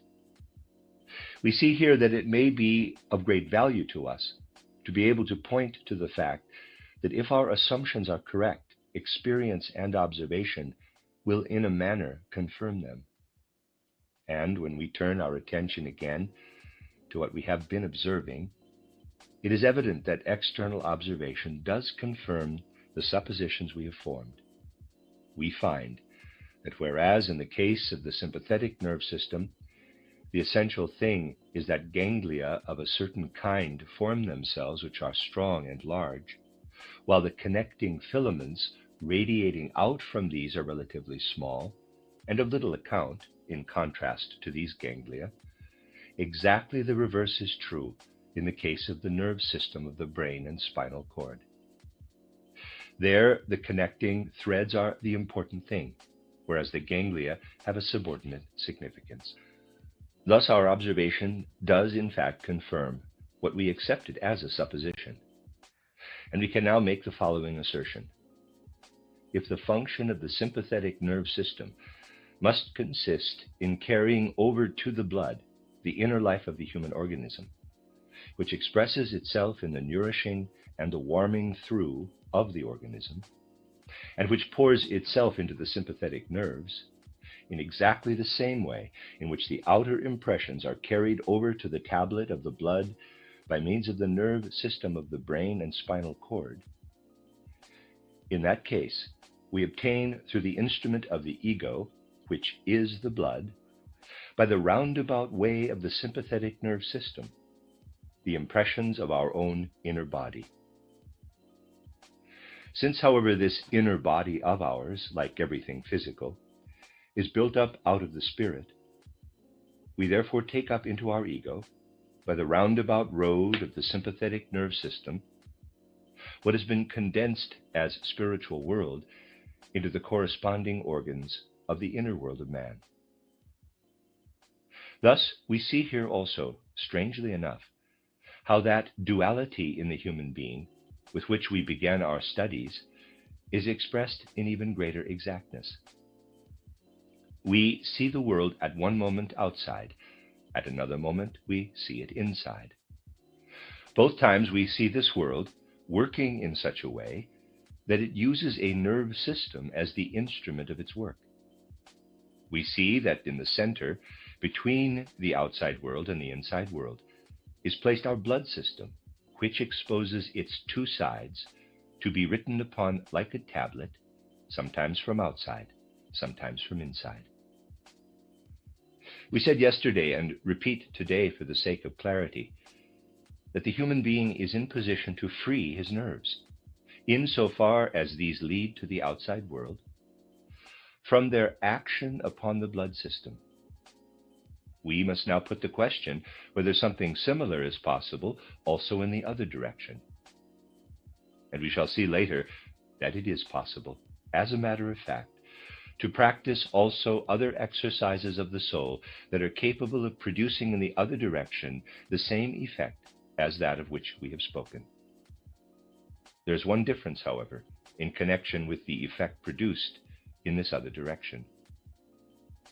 Whereas we are able, through concentration of thought, concentration of feeling, and occult exercises, to set free from the blood the nerves of our brain and spinal cord, we are able, on the other hand, by means of such concentrations as go right down into our inner life, our inner world, by which is meant in particular that sort of concentration included under the term, quote, the mystical life, close quote, to penetrate so deep down within ourselves that in doing so we most certainly do not ignore our ego, nor therefore its instrument, the blood.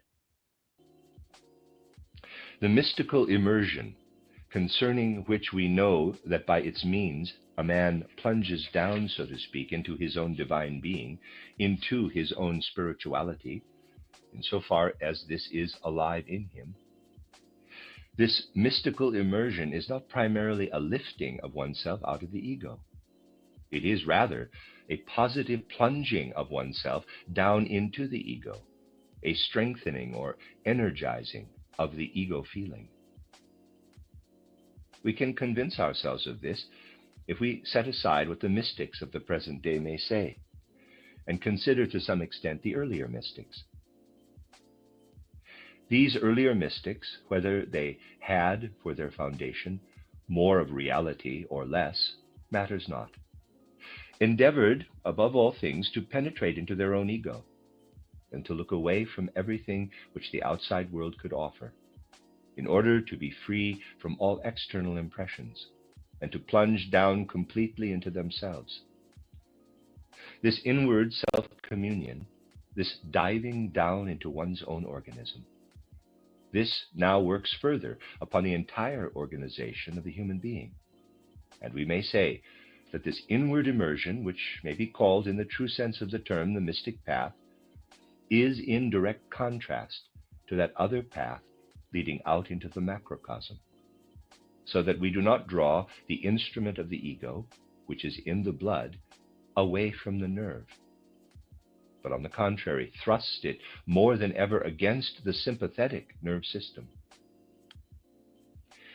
Whereas, therefore, we loosen, by means of the process described yesterday, the connection between the nerve and the blood, we here strengthen the connection between the blood and the sympathetic nerve system by means of true mystic immersion. This is the physiological counterpart, that the blood is here pressed in more than ever against the sympathetic nerve system.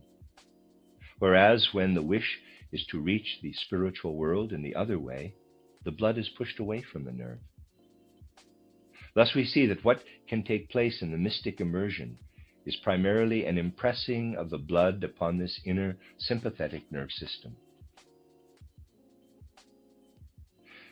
Now let us suppose that we might disregard what happens when a man thus enters into his inner being, when he does not free himself from his ego, but presses down, on the contrary, into the ego, and takes with him at the same time all his less desirable qualities. For when a man frees himself from his ego, he leaves the ego behind with all these less desirable qualities. But when he immerses himself into his ego, it is not at all certain, to begin with, that he does not at the same time press down all his undesirable characteristics into this energized ego of his. In other words, that everything contained in his passionate blood is not pressed down with the blood into the sympathetic nerve system. But let us suppose that we might for the time being disregard all this and assume that the mystic has taken care, before coming to any such mystic immersion, that his less desirable qualities shall have disappeared more and more, and that in place of these egoistic qualities, selfless, altruistic feelings have appeared, that he has prepared himself by endeavoring to bring to life within himself a feeling of compassion for all things, possessed of being, to the end that by means of the selfless qualities that have thus been called forth for all beings, he may paralyze these other qualities that take account only of the ego. Let us suppose, then, that the man has prepared himself sufficiently for this immersion within his own inner being. He carries his ego in that case by means of the instrument of his blood down into his own inner world.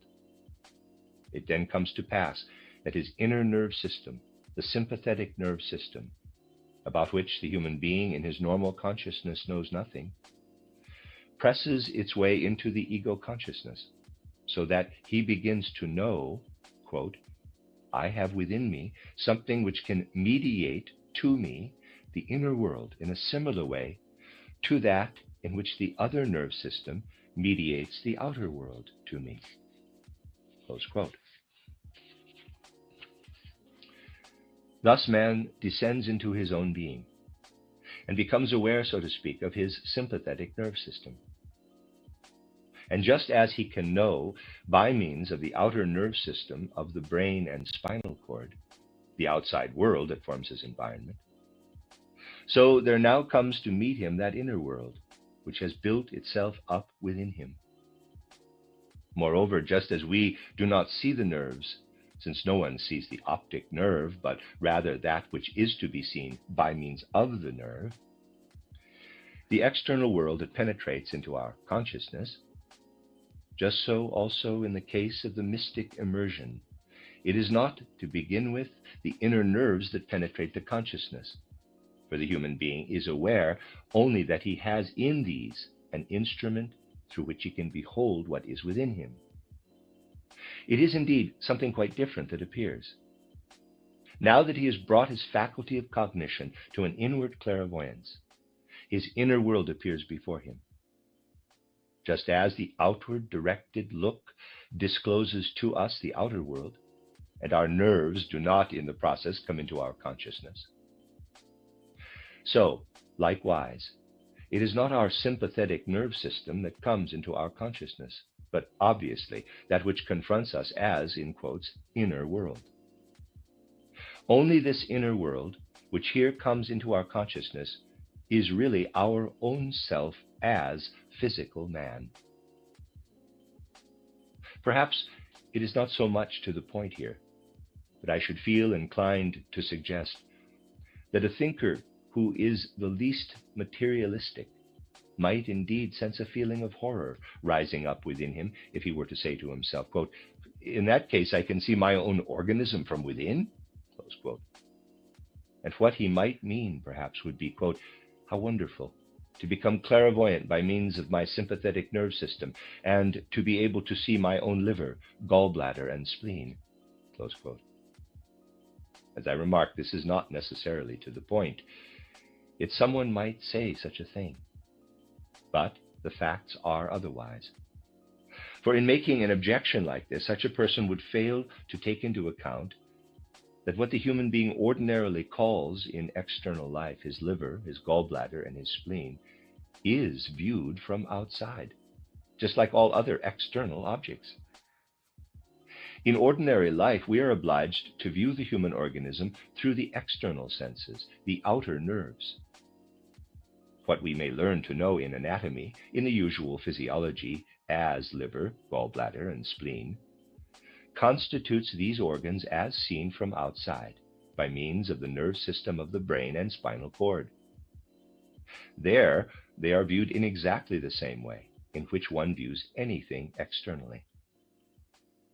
The position is entirely different, however, when a man can see clairvoyantly inside himself by means of the sympathetic nerve system.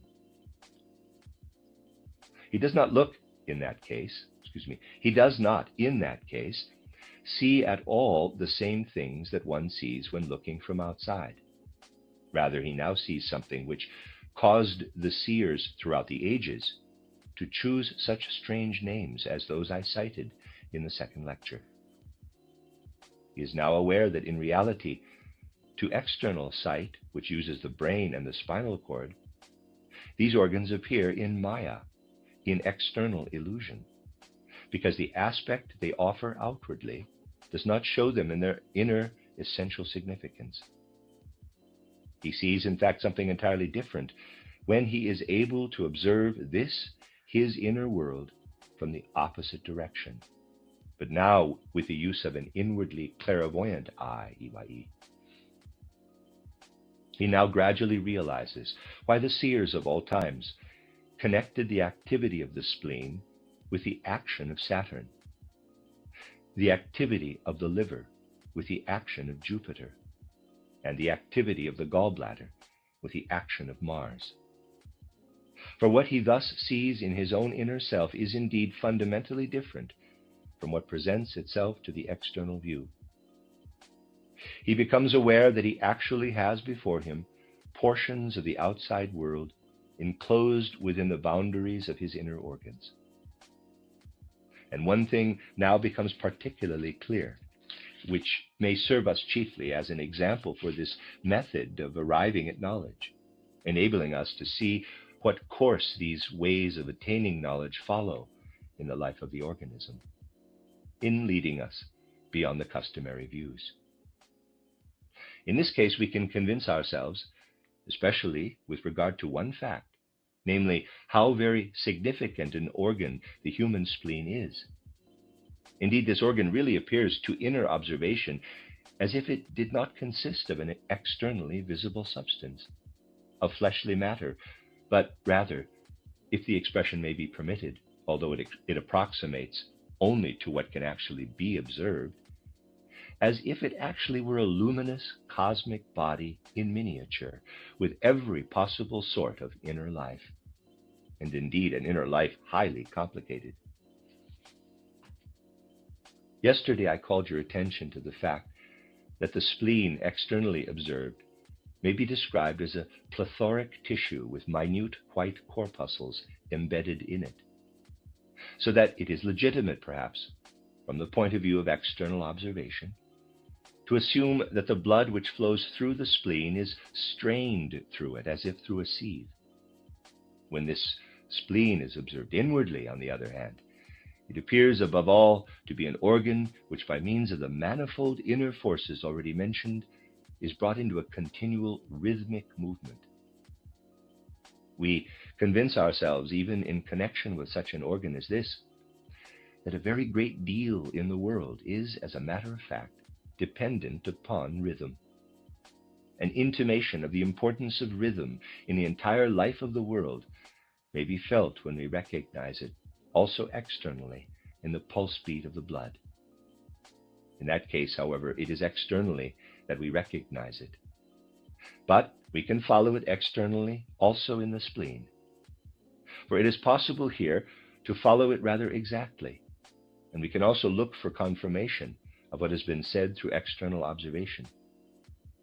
To inward clairvoyant sight, all the differentiations of the spleen, which take place as if in a luminous body, are there in order to give this spleen a certain rhythm in life. This rhythm differs very considerably from other rhythms that we perceive elsewhere in life. Indeed, it is just here, in the case of the spleen, that it is interesting to observe how very noticeably this rhythm differs from others. That is, it is far less regular than the other rhythms of which we shall speak later. This is due to the fact that the spleen lies near the human nutritive apparatus and has something to do with this. Now, you will be able to understand me if you consider how amazingly regular the rhythm of the blood must be in the human being in order that life may be properly sustained. This must be a very regular rhythm.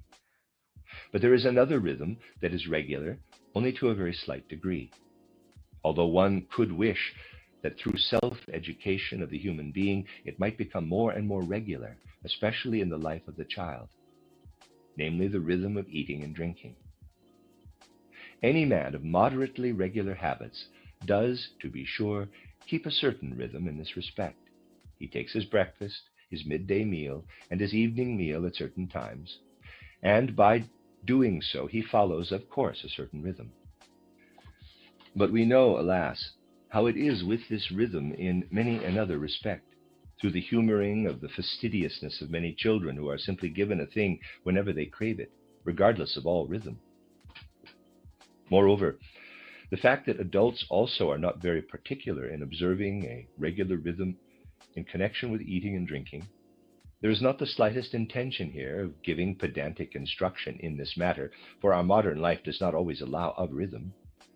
The fact that we fill ourselves with external nourishment with such irregularity, and that in our drinking especially we are so irregular, is sufficiently well known and need not be criticized, but only mentioned. Yet, on the other hand, that which we supply to our organism with such imperfect rhythm must gradually be changed in rhythm so that it will adapt itself to the more regular rhythm of this organism. It must be adapted, as it were. The grossest irregularity must be removed, and something like the following must come about. Let us suppose that in order to regulate his daily schedule, a man is compelled to breakfast at 8 o'clock, and assume that this has become a habit. Now, suppose that he should go to see a friend, and that while there he should be invited, through a courtesy which cannot in general be too highly praised, to take something between these two meals. In this case, he has interrupted his rhythm to a very decided extent, and thereby a certain definitive influence is exerted upon the rhythm of his external organism. Now, there must be something able to strengthen correspondingly whatever is regular in rhythm in the supplying of external nourishment, and to weaken the influence of whatever is irregularly introduced. The worst irregularities must be counterbalanced. Accordingly, somewhere along the course taken by the food, as it goes over into the rhythm of the blood, there must be inserted an organ that equalizes the irregularity of the process of nourishment in contrast with the necessary regularity of the rhythm of the blood. This organ is the spleen. Thus, by observing certain very definite rhythmic processes brought about by the spleen in this way, we are able to get an idea of the fact that the spleen is really a transformer. Footnote, figure taken from the electrical device which transforms the character of the current. End of footnote. It is there to counterbalance the irregularities in the digestive canal, in order that they may become regularities in the circulation of the blood.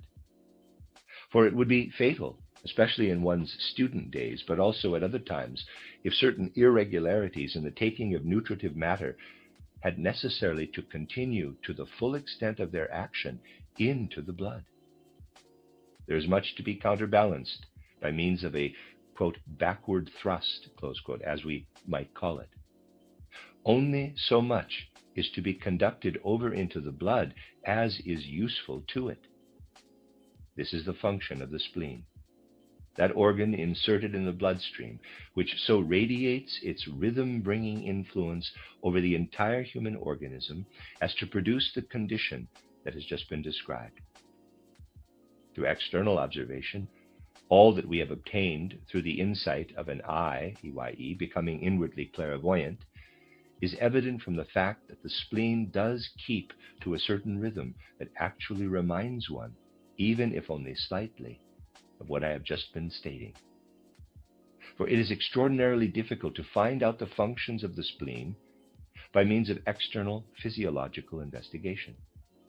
Outwardly, the only thing that shows itself is that the spleen is, to a certain extent, inflated for hours at a time after the partaking of a heavy meal. and that if another meal does not follow, it contracts again. Here you have a certain expanding and contracting of this organ.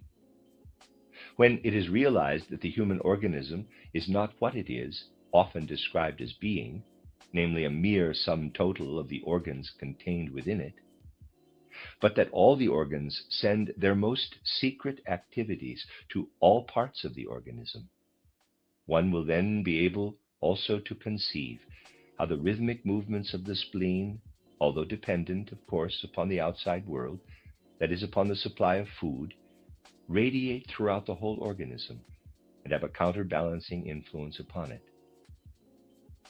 Now, this is only one of the ways in which the spleen functions. It is impossible to explain all of them at once. It would, nevertheless, be extraordinarily interesting, since not everybody is capable of becoming clairvoyant, if such facts could be accepted by external physiology, accepted, let us say, as possible ideas, so that people would say, quote, I will for once imagine that what is attained by means of the inner clairvoyant eye, EYE, is after all not such complete nonsense as it is often supposed to be. On the contrary, I shall neither believe nor disbelieve this, but I shall let it remain as an idea presented to me, and shall then investigate what external physiology can point out, whether, out of all that is asserted by occultists, anything whatever can be substantiated by showing clearly that it is actually confirmed by external observation. Close quote. Footnote, see in this connection, is a German title, Physiologischer und physikalischer Nachweis der Wirksamkeit kleinster Entitäten. Forgive me, Alkalisko, Orient-Occident Verlag, Stuttgart, Germany, end of footnote. In a certain sense, what I have just said is such a confirmation, for it has become evident to us that the expansion and contraction of the spleen, due to the inner structure of the organ, have a certain regularity, but that since these movements follow the eating of a meal, they are dependent also on the supply of external nourishment. Thus we have here in the spleen an organ which is dependent from the one aspect, that of the digestive canal, on external human will, but from the other aspect, that of the blood, we have in it an organ that sets aside to a certain extent human choice, rejects it, and leads back to a rhythm, indeed, we might say, in this way really forms man in accordance with his being. For if man is to be fashioned in accordance with his being, it is then especially necessary that the central instrument of that being, the blood, should be able to exercise its activity in the right way, in its own blood rhythm. The human being, insofar as he is the carrier of his own bloodstream, must be set apart, so to speak, within himself, isolated from what proceeds with irregularity in the outside world, that outside world which he incorporates within himself when he takes in his nourishment out of it. Hence, this is a process of isolation, a making the human being independent of the outside world. Every such individualizing of any being, making it independent, is called in occultism Saturnine, something brought about by the Saturn influence. This, as a matter of fact, is the original idea associated with Saturn, that from an existing world some sort of being is isolated, individualized, in such a way that within itself and of itself it can evolve regularity. I shall for the present disregard the fact that the astronomy of our day reckons both Uranus and Neptune, which are outside the orbit of Saturn, as belonging to our solar system. For the occultist, all those forces present in our entire solar system are, for the purpose of isolating them from the rest of the cosmos and individualizing them, to be found in the Saturn forces. In that planet, therefore, which is the most remote one belonging to this system. If then we visualize the entire solar system, we might say, the solar system must be so placed that it can follow its own laws within the orbit of encircling Saturn, and can make itself independent by tearing itself loose, as it were, from the surrounding world and from the formative forces of this surrounding world. For this reason, occultists of all the ages have seen in the Saturn forces that which secludes our solar system within itself, thus making it possible for the solar system to develop a rhythm of its own, which is not the same as the rhythm outside the world of our solar system. In a certain way, the spleen does something similar within our organism. Certainly, we do not, in this organism of ours, have to do with a separating from the entire outside world, but only with a separating from this surrounding world insofar as it contains the nourishment for our organism, and we ourselves introduce its activities into ourselves. The spleen is the organ we first meet when we do this, dealing, so to speak, with everything from outside, in the same way as the Saturn forces deal with everything within our solar system, within the orbit of Saturn. The forces that are in the spleen isolate the circulation of our blood from all outside influences and make of it a regular rhythm within itself, a system having its own rhythm.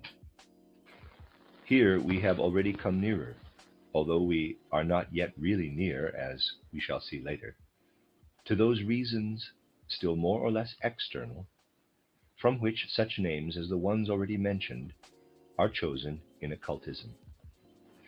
They are chosen because the occultist does not connect with the names borne by the planets, merely what concerns the planets. When these names were originally created in the occult schools, they were never applied merely to the separate planets. The name Saturn, for instance, was applied to anything that excluded a world outside from a system that took on a rhythmic form within itself. There is always a certain disadvantage for cosmic evolution as a whole when one system shuts itself off and regulates itself within itself, fashions a rhythm of its own. And the occultists have, consequently, been somewhat concerned about this disadvantage. We might say, indeed, that it is quite comprehensible that all activities in the entire universe have a basic inner relation and are mutually related. If any one, in quotes, world, be it a solar system or be it the blood system of the human being, is completely separated from the rest of the universe surrounding it, this signifies that it quite independently violates external laws, makes itself independent of them, changes itself and creates its own inner laws, its own rhythm. We shall see later how this may also be true in the case of the human being, although it must be clear to us, in view of the whole discussion in today's lecture, that it is mostly a blessing that man maintains this inner Saturn rhythm which the spleen has created for him. At the same time, we shall see that we can apply this law also in the case of man, namely that any being, whether it be a planet or a man, brings itself through seclusion within itself into a state of contradiction to the world around it.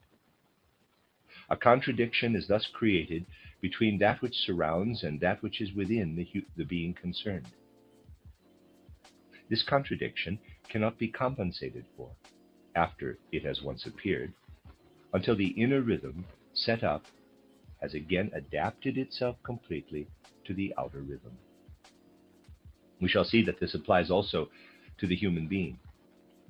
For otherwise, according to what has been said, he would be compelled to adapt himself to irregularity. We shall find, however, that such is not the case. The inner rhythm, although it has established itself, must again strive, after doing this, to fashion itself in accordance with the entire outside world, which means that it must eliminate itself. Thus the being first comes to have an inner existence of its own, but because it can now work independently, it aspires to adapt itself to the outside world and to become harmonious with it. To put it in other words, Everything that has made itself independent as a result of a Saturnine activity is doomed at the same time, because of this Saturnine activity, to destroy itself again. Saturn, or Kronos, devours his own children, so the myth tells us. Here you see a deeply significant harmony between an occult idea, expressed in the name Kronos, or Saturn, and a myth which expresses the same thing in a picture, a symbol. Quote, Kronos devours his own children, close quote. We can try, at least, to let such things work upon us. And if we allow them to do so in ever-increasing number, one new fact after another comes to light, till it becomes impossible after a time to say in the light and the easy manner in which we so often hear a superficial solution proposed, quote, here are some of these visionaries dreaming that the old myths and sagas contained the pictorial impress of a deeper wisdom, close quote. If a man hears 2 or 3, or let us say even 10 such correspondences presented, as these so often are presented in literature in a wholly superficial way, it is, of course, quite possible for him to oppose the idea that there is a deeper wisdom contained in the myths and sagas than in external science. That mythology leads us deeper into the foundations of things and of being than do the methods of natural scientific study. But if he allows such examples to work upon him again and again, and then becomes aware that throughout the whole extent of the thought and feeling of men and of peoples, it is verified that in pictorial conceptions everywhere and always, over all parts of the earth, anyone with a very accurate observation and devoted interest in sagas and myths may find the metamorphoses of a deeper wisdom than he will be able to understand. Then he will be able to understand why certain occultists can, with justice, say as they do, quote, he alone really comprehends the myths and sagas, who has penetrated into human nature with the help of occult physiology, close quote. Readers aside, that's a long sentence. I'm going to try to read it again. But if he allows such examples to work upon him again and again, and then becomes aware that throughout the whole extent of the thought and feeling of men and of peoples, it is verified that in pictorial conceptions everywhere and always, over all parts of the earth, anyone with a very accurate observation and devoted interest in sagas and myths may find the metamorphoses of a deeper wisdom. Then he will be able to understand why certain occultists can, with justice, say as they do, quote, he alone really comprehends the myths and sagas, who has penetrated into human nature with the help of occult physiology, close quote. And indeed, more truly than is the case in external science, do even the names of these myths and sagas and other traditions contain real physiology. When once people began to fathom how much physiology was coined, for instance, in names such as Cain and Abel, and into the names of all their successors in those olden days, when it was customary to coin an inner meaning into names, when they once see how much physiology, how much inner understanding for homely human wisdom is contained in those old names in a truly remarkable way, they will then win a tremendous respect and the deepest reverence for everything that has been devised in the course of the historical evolution of man for the purpose of enabling the soul, where it cannot as yet, through its own wisdom, ascend into the spiritual world, to have a conscious inner experience by means of pictures of its connection with these spiritual worlds. Then will be completely banished that idea, which plays too large a part at the present time, quote, what splendid progress we men of today have made, close quote, by which is often also meant, quote, how well we have succeeded in getting rid of those old pictorial expressions belonging to prehistoric wisdom, close quote.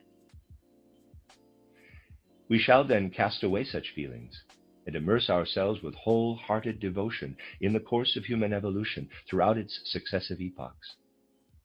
For what the clairvoyant, with his opened inner eye, EYE, establishes physiologically as the inner nature of the human organs, is so expressed in these ancient pictures that the myths and sagas really contain in them the truth of the origin of man. To make possible the expression in pictures of this miraculous process, whereby external worlds have been compressed into human organs and have condensed and crystallized themselves in the course of infinitely long periods of time, in order that they might become something which, in the form of a spleen, for example, brings about an inner rhythm within us, or in the form of a liver or gallbladder, etc., as we shall see tomorrow. To be able to express all this in pictures requires a divining of what we can rediscover by means of occult science about the human organization. For what we find there has been born out of the worlds, as a microcosm out of the macrocosm. We look into this whole origin, or beginning, with the help of occult science on the one hand, and we see on the other that intimations of these beginnings are contained in the myths and sagas, and that those occultists are right who find a real meaning in them only when they are given a physiological foundation. It is our purpose today, at least, to indicate these facts, if no more. For this can help us to win that reverence of which we spoke in our first hours together. If we practice such a method of study as this, quite apart now from the, in quotes, pictures belonging to the different peoples, by also directly pointing to what presents itself to a deeper investigation of the spiritual content of the human organs, if we are able to present this, even only to a very limited extent, it will soon become clear to us what a miraculous structure this human organism is. In this series of lectures, we shall endeavor to throw a little light upon the inner quality of being of this human organism. That's the end of Lecture 3. You are listening to RudolfSteinerAudio.com. This is a reading of a cycle of lectures by Rudolf Steiner entitled In Occult Physiology. This is the fourth lecture, entitled Man's Inner Cosmic System, given on the 23rd of March, 1911. Our discussion of yesterday, dealing primarily with the significance of one of those organs which represent an inner cosmic system of man, will be continued today.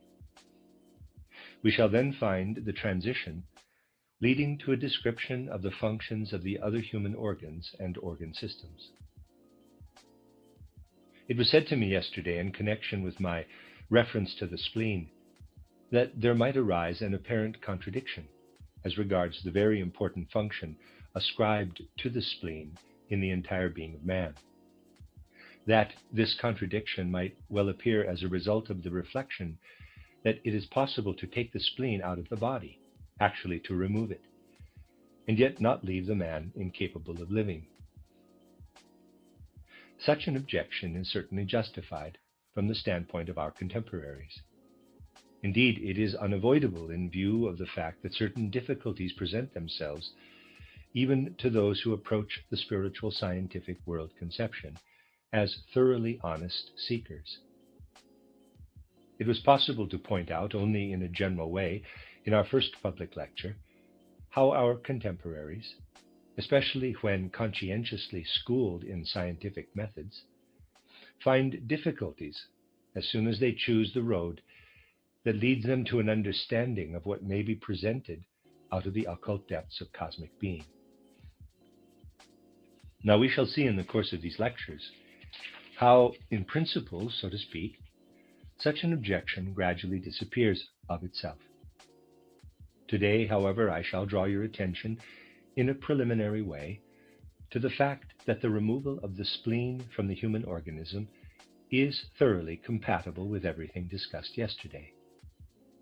If we really wish to ascend to the truths of spiritual science, we must accustom ourselves gradually to the fact that what we call the human organism, as seen by means of our external senses, and also everything we see in this organism as substance, or it might perhaps be better to say as external matter, that all this is not the whole man, but that underlying man as a physical organism, as we shall explain further, are higher, supersensible human organisms called the ether body or life body, the astral body, and the ego. And that we have in this physical organism only the external physical expression for the corresponding formation and processes of the etheric body, the astral body, etc. When we refer to an organ such as the spleen, we think of it in the spiritual scientific sense, realizing that not only does something take place in the external physical spleen, but that this is merely the physical expression for corresponding processes which take place in the ether body, for example, or in the astral body. We might say, moreover, that the more any one of the organs is the direct expression of the spiritual, the less is the physical form of the organ, that is, what we have before us as physical substance, the determining factor. Just as we find in looking at a pendulum that its movement is merely the physical expression of gravity, even so is the physical organ merely the physical expression of the supersensible influences working in force and form. With this difference, however, that in the case of such forces as that of gravitation, when we remove the pendulum, which is the physical expression, no inner rhythm due to gravitation can continue. This is the case, of course, in inanimate, inorganic nature, but not in the same way in animate, organic nature. When there are no other causes present in the organism as a whole, it is not necessary that the spiritual influences should cease with the removal of the physical organ, for this physical organ, in its physical nature, is only a feeble expression of the nature of the corresponding spiritual activities. On this point, we shall have more to say later. Accordingly, when we observe the human being with reference to his spleen, we have to do, in the first place, with that organ only.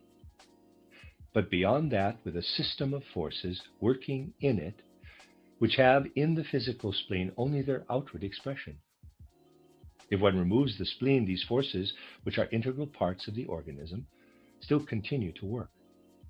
Their activities do not cease in the way in which, let us say, certain spiritual activities in the human being cease when one removes the brain or a portion of it.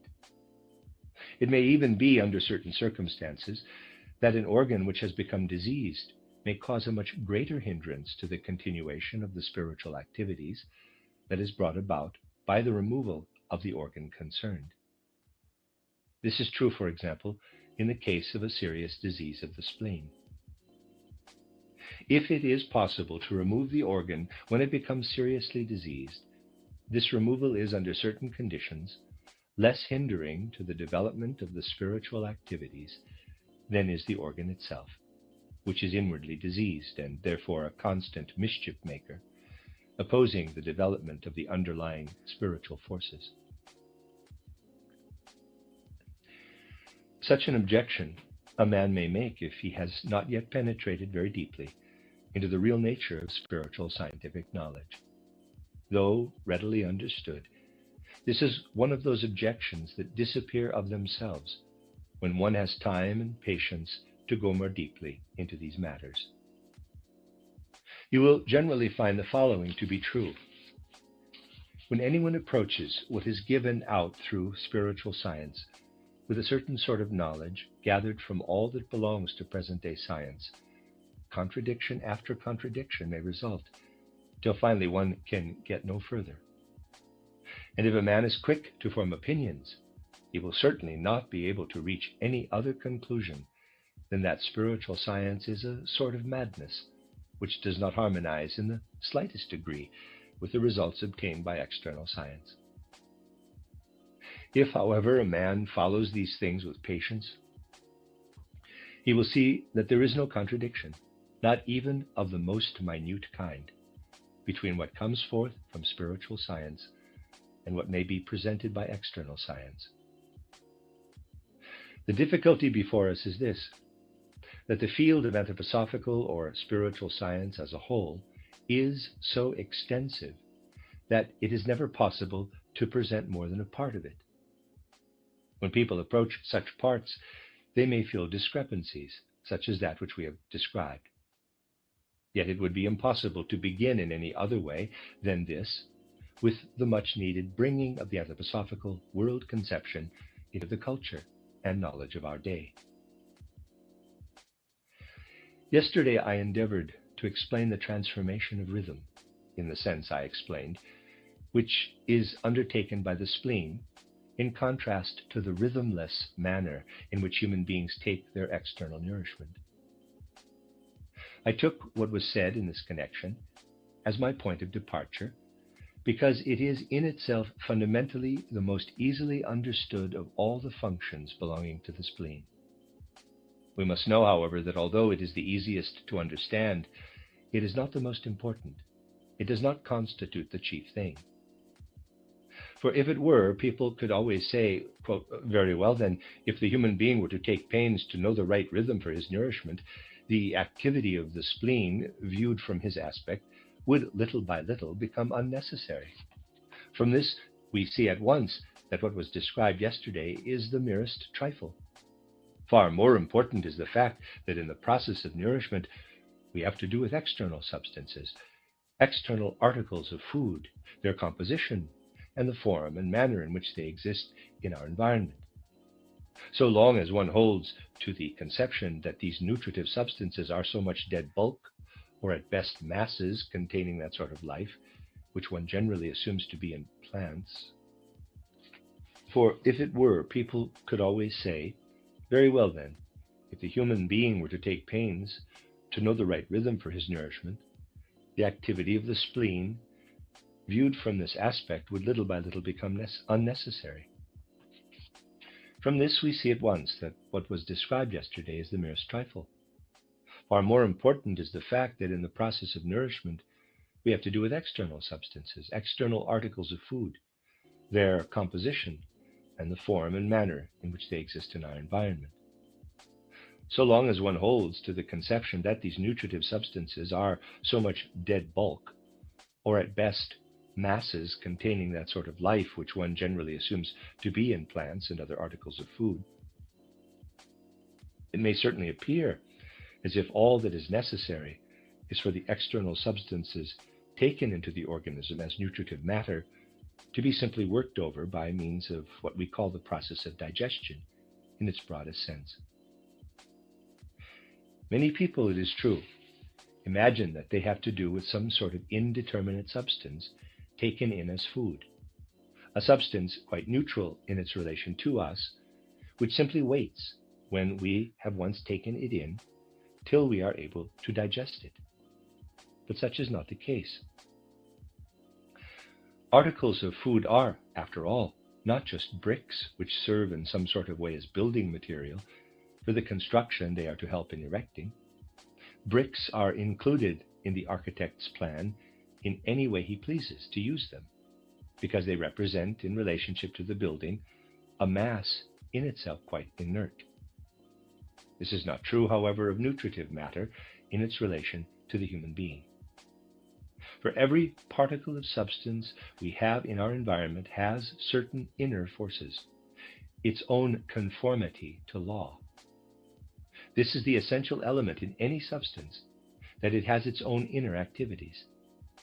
Accordingly, when we bring external nutritive substances into our organism, when we insert them into our own inner activity, so to speak, they do not simply consent to this at once as a matter of course, but attempt first to develop their own laws, their own rhythms, and their own inner forms of movement.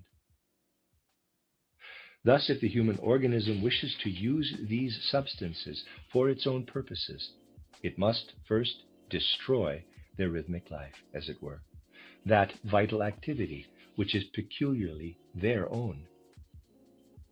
It must do away with these, not merely working over some indifferent material, but working in opposition to certain laws characteristic of these substances. That these substances do have their own laws can soon be felt by the human being, when, for instance, a strong poison is conveyed through the digestive canal. He soon feels, in such a case, that the particular law belonging to this substance has mastered him, that these laws now assert themselves. Just as every poison has in general its own inner laws, by means of which it carries out an attack on our organism, so it is with every substance, with all the nutriment that we take in. It is not something neutral, but rather it asserts itself in accordance with its own nature, its own quality of being.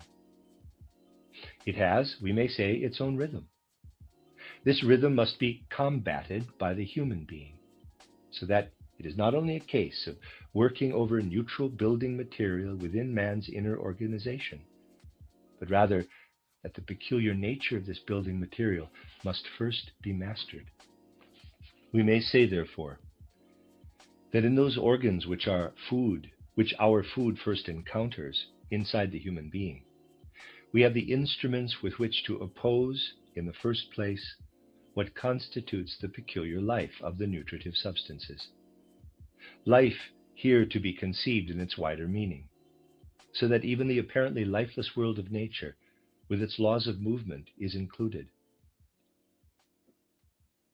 That which the food has within it as its own rhythm, which contradicts the human rhythm, must be modified. And in this work of change, the organism of the spleen is, so to speak, the outpost.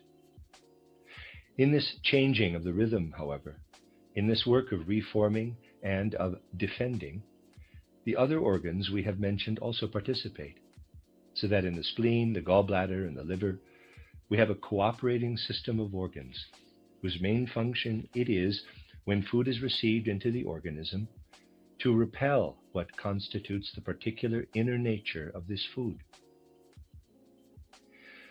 All the activity first developed in the stomach, or even before the food reaches it, and everything which is then brought about by the secretion of the gall, and which takes place further through the activity of the liver and the spleen, all of this results in that warding off we have mentioned of the peculiar nature of the nutritive substances.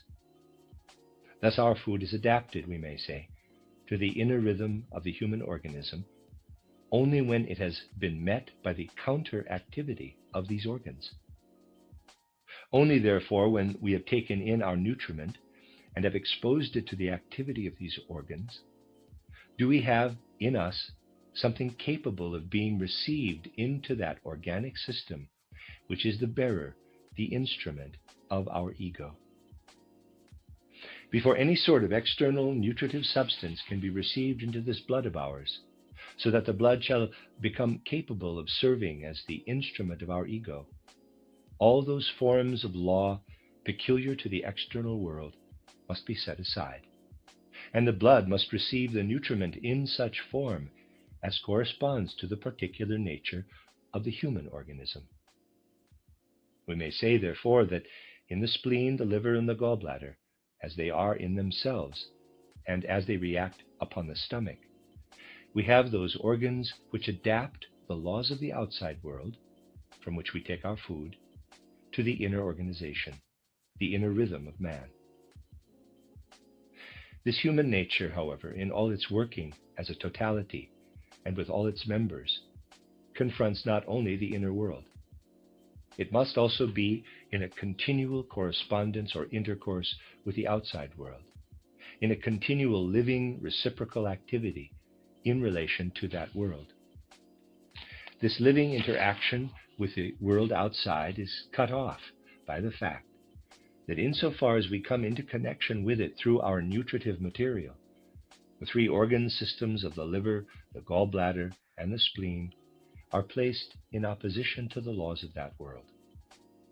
From this side, through these organs, conformity to external law is eliminated. If the human organism were exposed only to these systems of organs, it would shut itself off completely, so to speak, from the outside world. Would itself become, as a system of organs, an entity completely isolated in itself. Something else, therefore, is necessary. Just as the human being needs, on the one hand, organ systems by means of which the outside world is so reshaped as to be in accordance with his inner world, so must he be in a position also, on the other hand, to confront the outside world directly with the help of the instrument of his ego.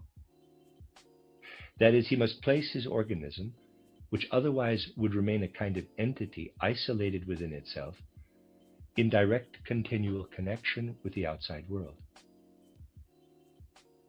Whereas the blood enters into connection with the external world from the one direction, only in such a way that it contains that part of this world alone from which all forms of law peculiar to it have been cast aside, from the other side it enters into relation with this external world so that it can, in a certain sense, come into direct contact with it.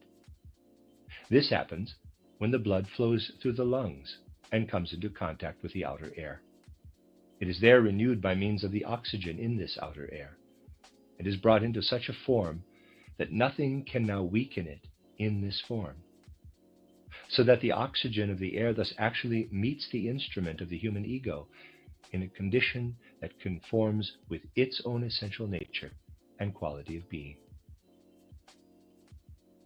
There appears thus before our eyes this truly remarkable fact, that what we may call the noblest instrument possessed by man, his blood, which is the instrument of his ego, stands there as an entity that receives all its nourishment, everything that it takes from the life of the outside world, carefully filtered by the organ systems we have characterized.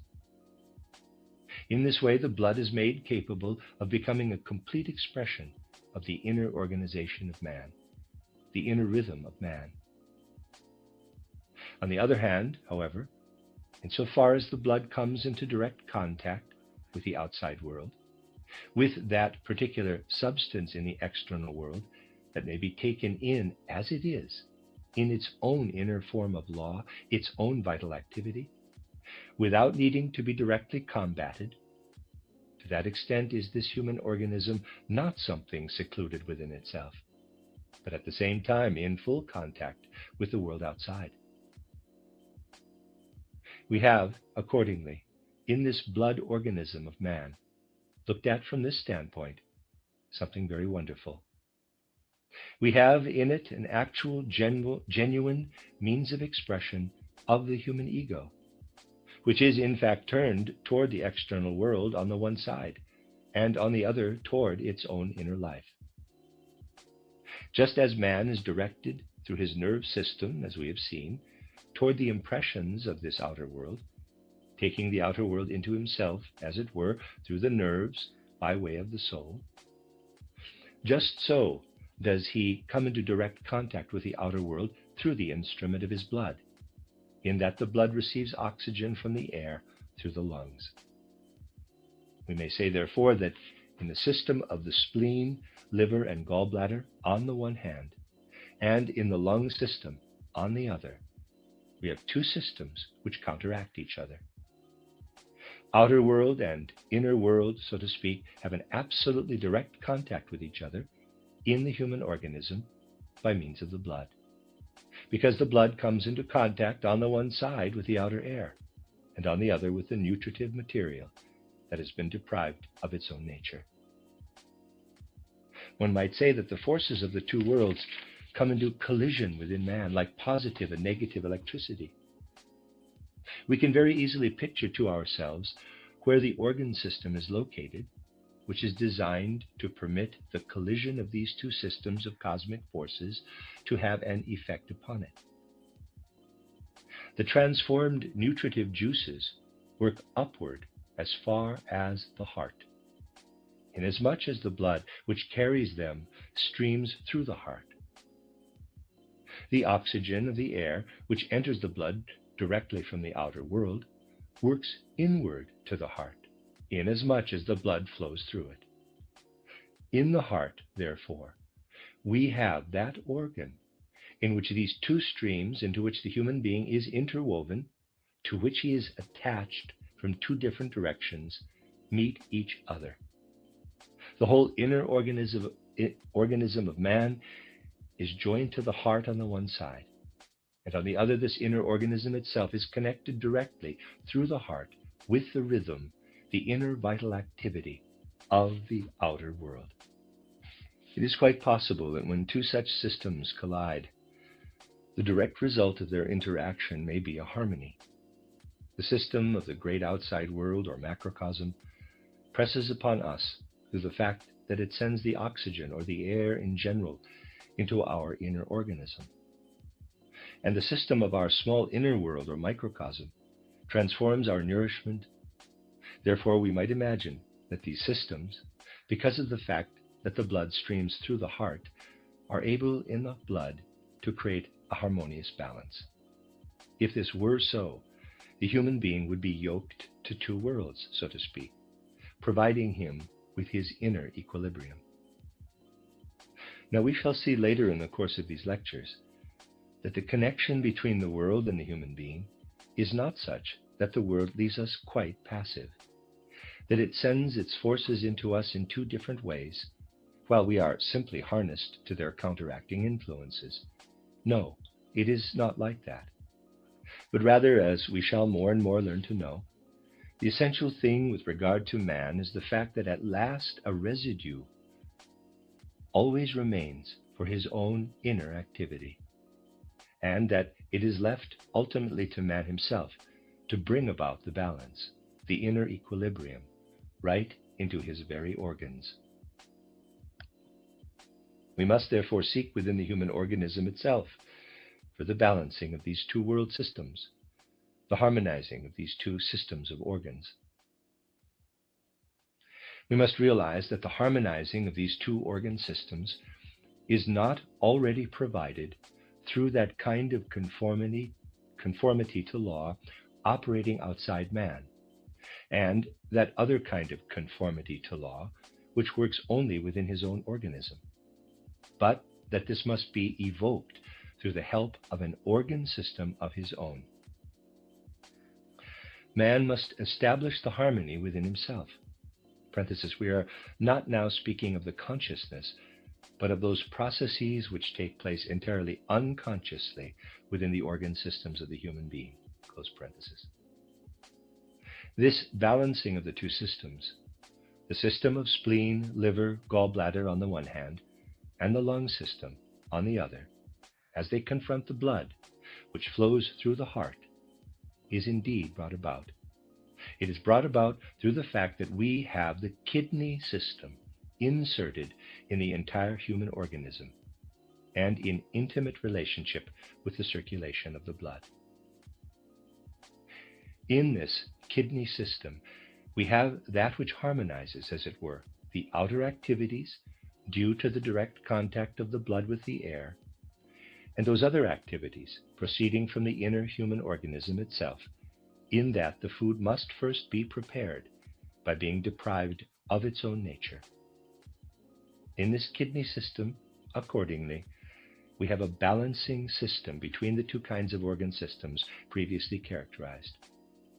And the organism is in a position, by means of this system, to dispose of the excess which otherwise would result from the inharmonious interaction of the two other systems.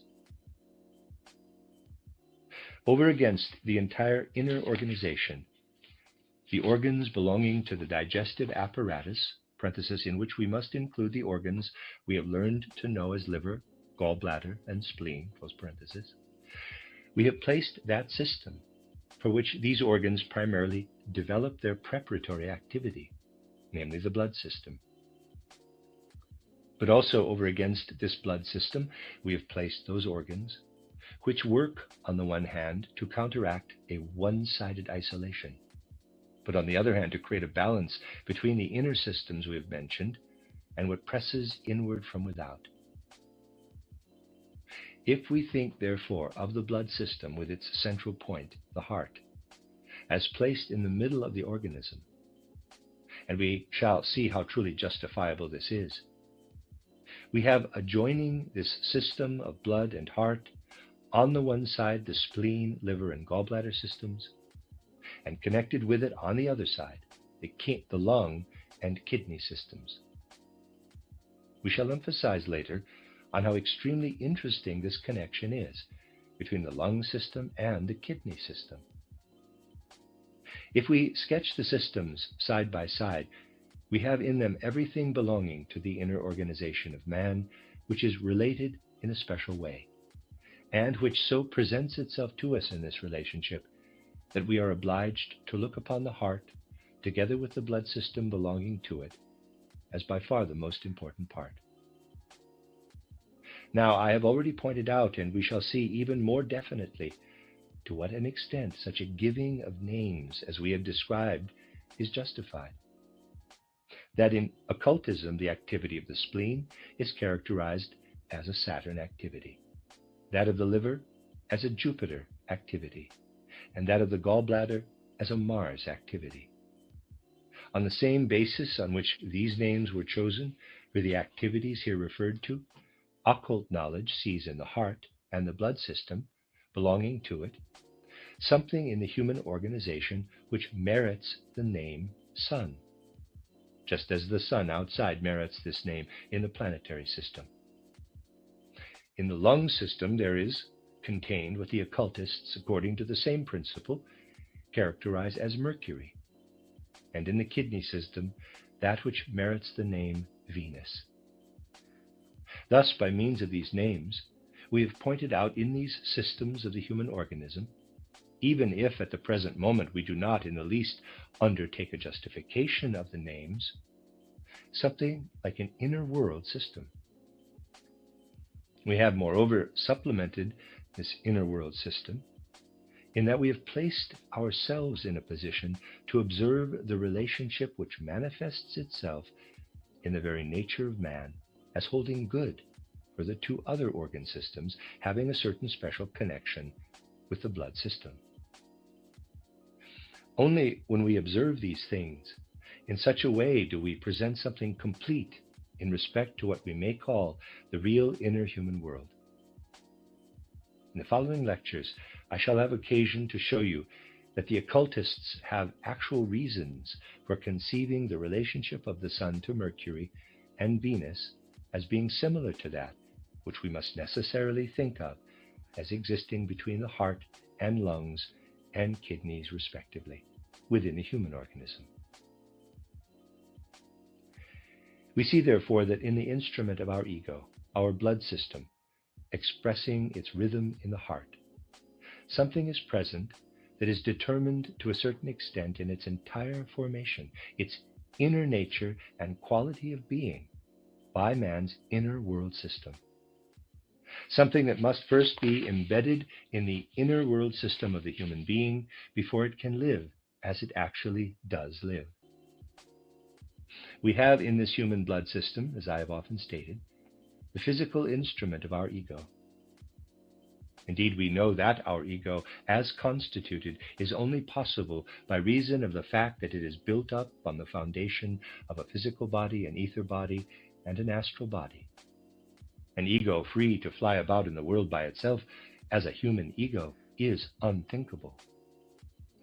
A human ego within this world, which is the world that for the moment concerns us, presupposes as its basis an astral body, an ether body, and a physical body. Now, just as this ego, in its spiritual connection, presupposes the three members of man's being we have just named, so does its physical organ, the blood system, which is the instrument of the ego, presuppose likewise on the physical side corresponding images, as it were, of the astral body and the ether body. Thus the blood system can carry out its evolution only on the basis of something else.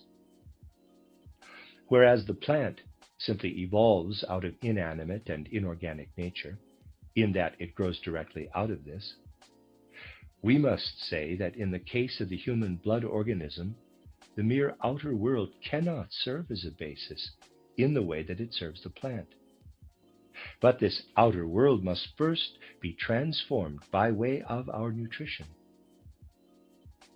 And just as the physical body of man must bear within itself the ether body and the astral body, so what streams in with the food must first be transformed before that which is the instrument of the human ego can merge itself with these transformed nutritive substances.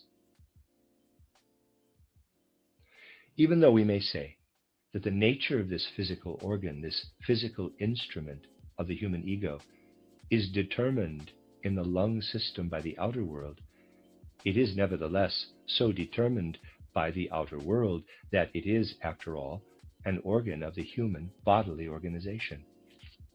Here again, we must differentiate between what comes to man from outside in the form of air, is breathed in and enables him to permeate his blood directly with the rhythm belonging to the outer world, and what approaches the blood, the living instrument of the ego in the organism, not directly, but, as has already been described, by the roundabout path of the soul.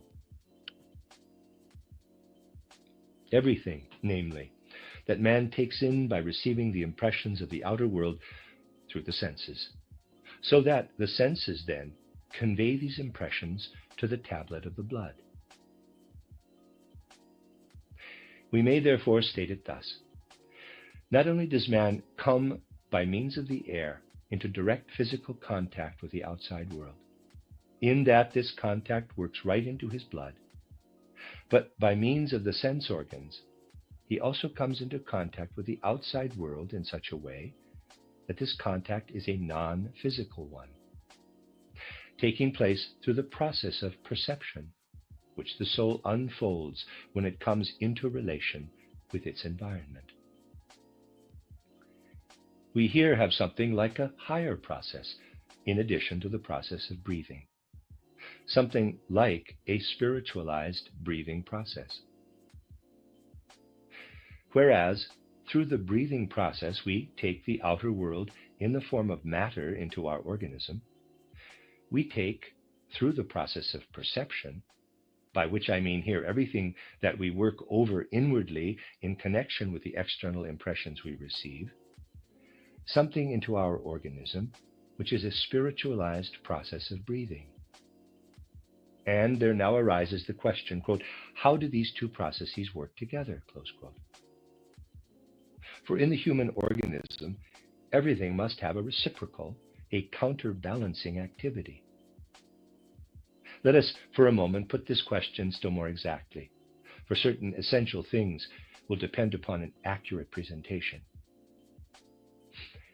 In order to be able to convey to our minds the answer which we shall give today hypothetically, we must first understand clearly how an interaction, a reciprocal activity, can take place between all that works through the blood, all that the blood has changed into through the fact that the different processes have come about under the influence of the inner world system, and what we carry on as processes of external perception. For, in spite of the fact that the blood is thus filtered, and even though so much care has been taken to make it the wonderfully organized substance it is, so that it can be the instrument of our ego, in spite of this, it is nevertheless primarily a physical substance in the human organism and belongs as such to the physical body. At first, therefore, there seems to be a very great difference between this human blood, which has been prepared as it has, and what we know as our processes of perception, everything, that is, which the soul performs.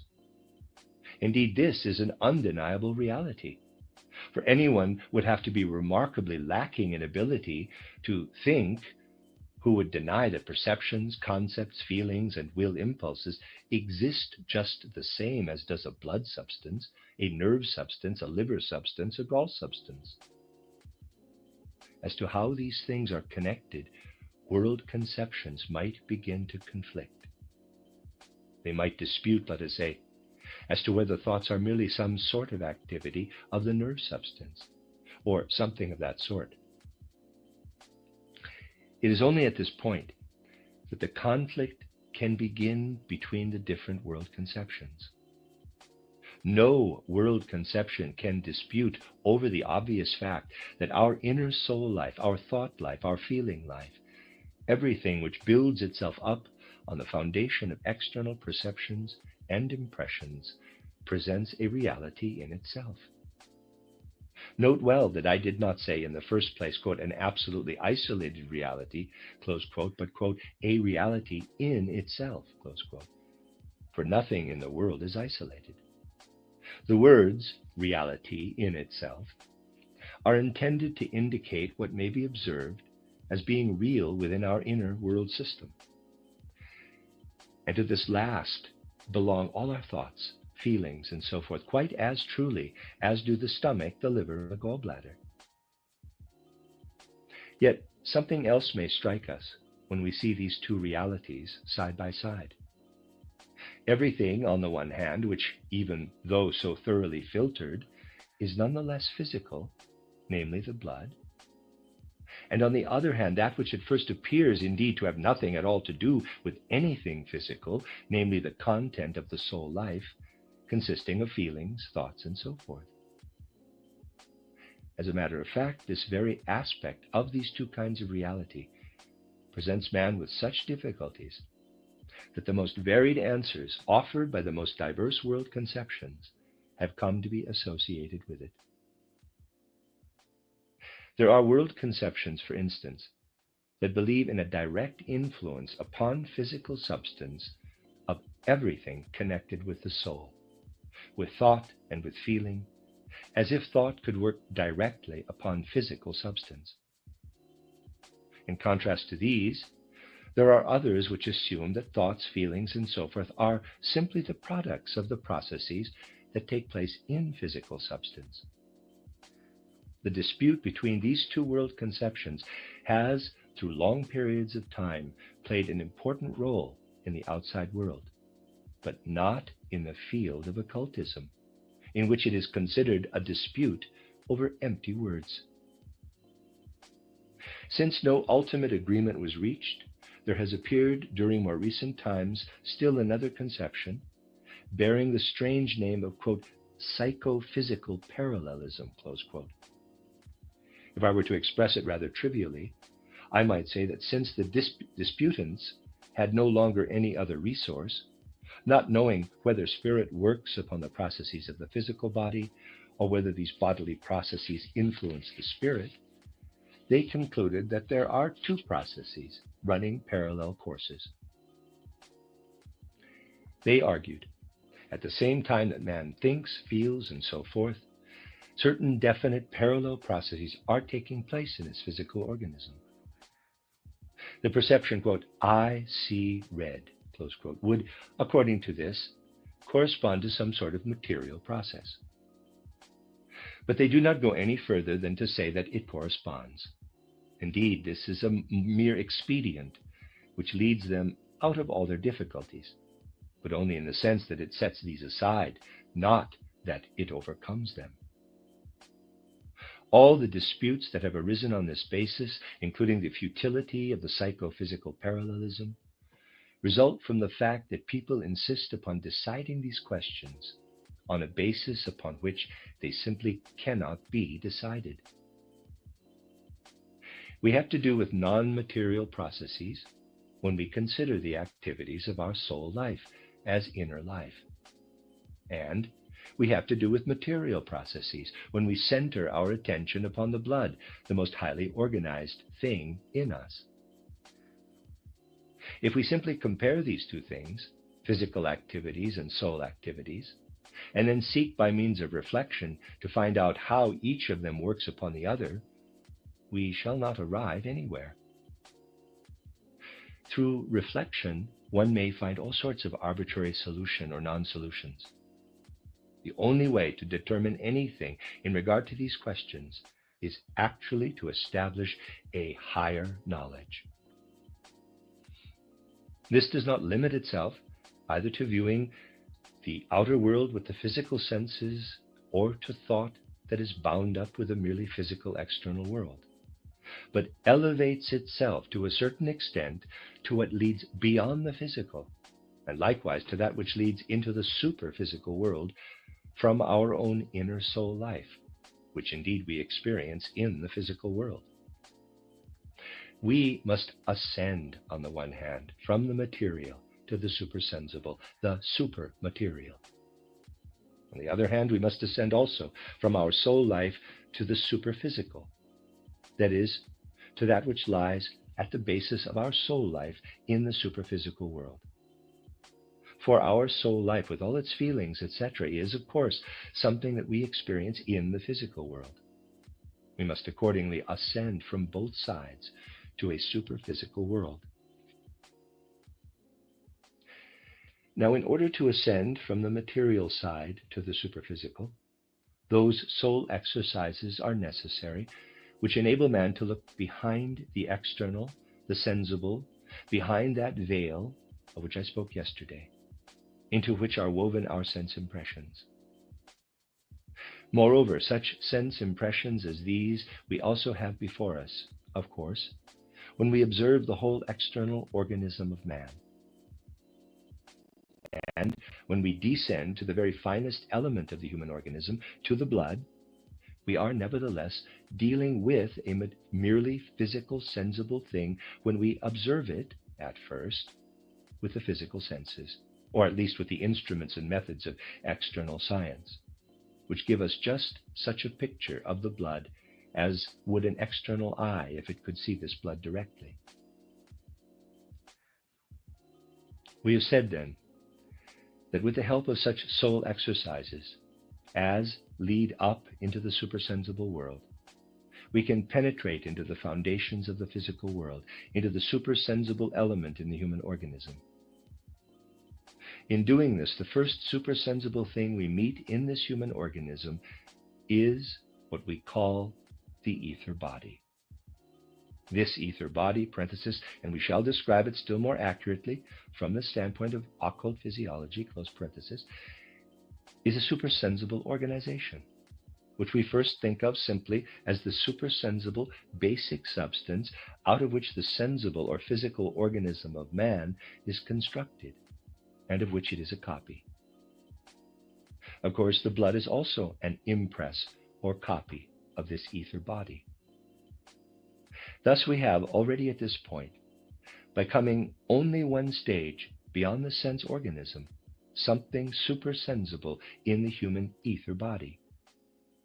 And the question now arises, are we able to approach this supersensible also from the other side, from the side of the soul life, from what we experience in the sensations, thoughts, and feelings that we build up on the basis of our impressions of the outside world?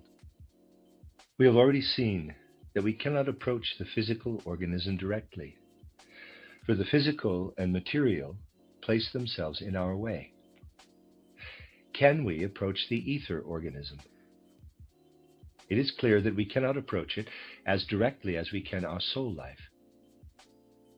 When we are at work in our soul, what at first happens is that we receive external impressions. The outside world acts upon our senses, and we then work over the external impressions in our soul.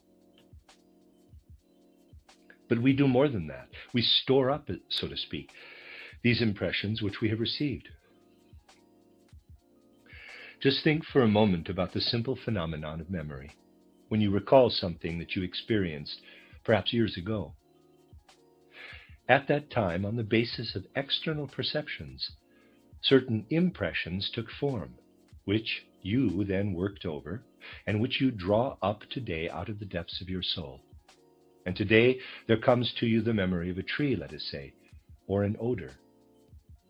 Here you have stored up something in your soul which could remain yours from the external impression and the elaboration of it in your soul, something that can form in you the recollection.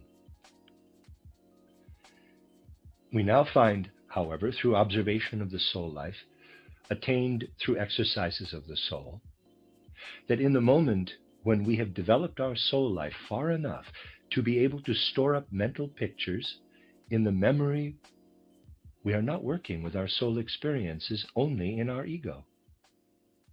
We first confront the outside world with our ego, take impressions from it into our ego, and work these over in our astral body.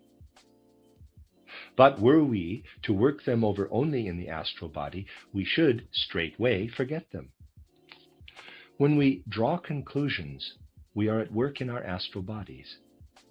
But when we fix impressions within us so firmly that after some little time has passed, or indeed after only a few minutes, we can again recall them, we have impressed upon our ether body these impressions received through our ego and worked over in our astral body.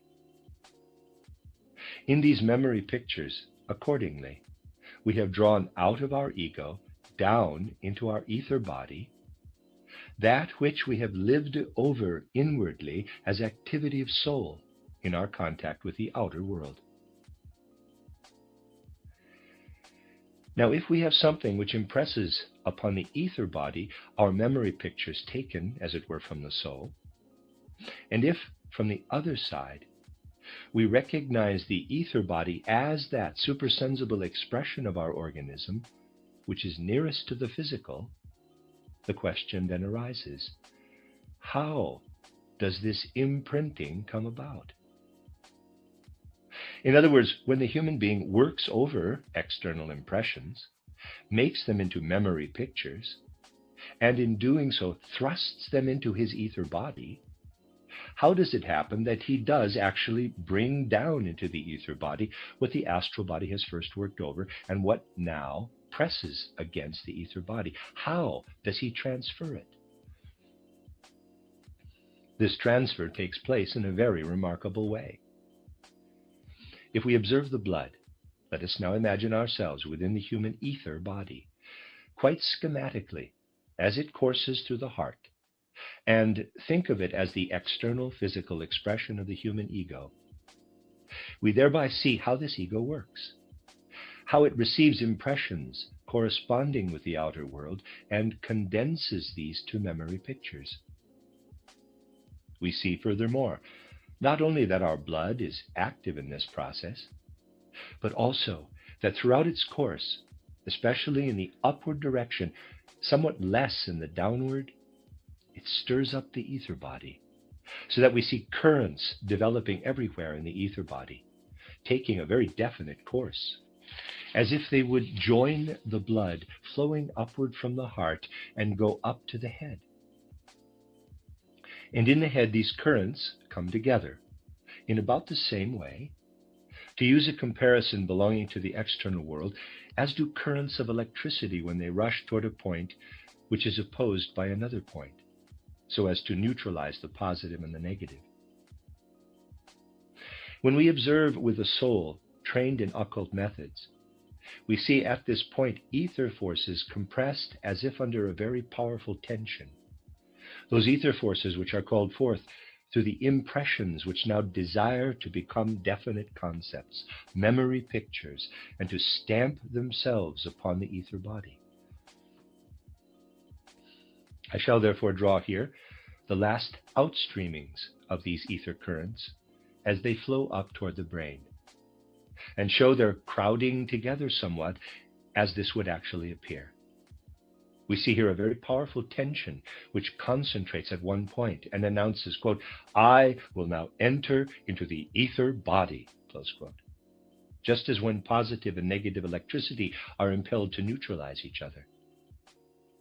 We then see how, in opposition to these, other currents flow from that portion of the ether body which belongs to the rest of the bodily organization. These currents go out, for the most part, from the lower part of the breast, but also from the lymph vessels and other organs, and come together in such a way that they oppose these other currents. Thus we have in the brain, whenever a memory picture wishes to form itself, two ether currents, one coming from below and one from above, which oppose each other under the greatest possible tension, just as two electric currents oppose each other. If a balance is brought about between these two currents, then a concept has become a memory picture and has incorporated itself in the ether body. Such supersensible currents in the human organism always express themselves by creating for themselves also a physical material organ, which we must first regard as a materialization.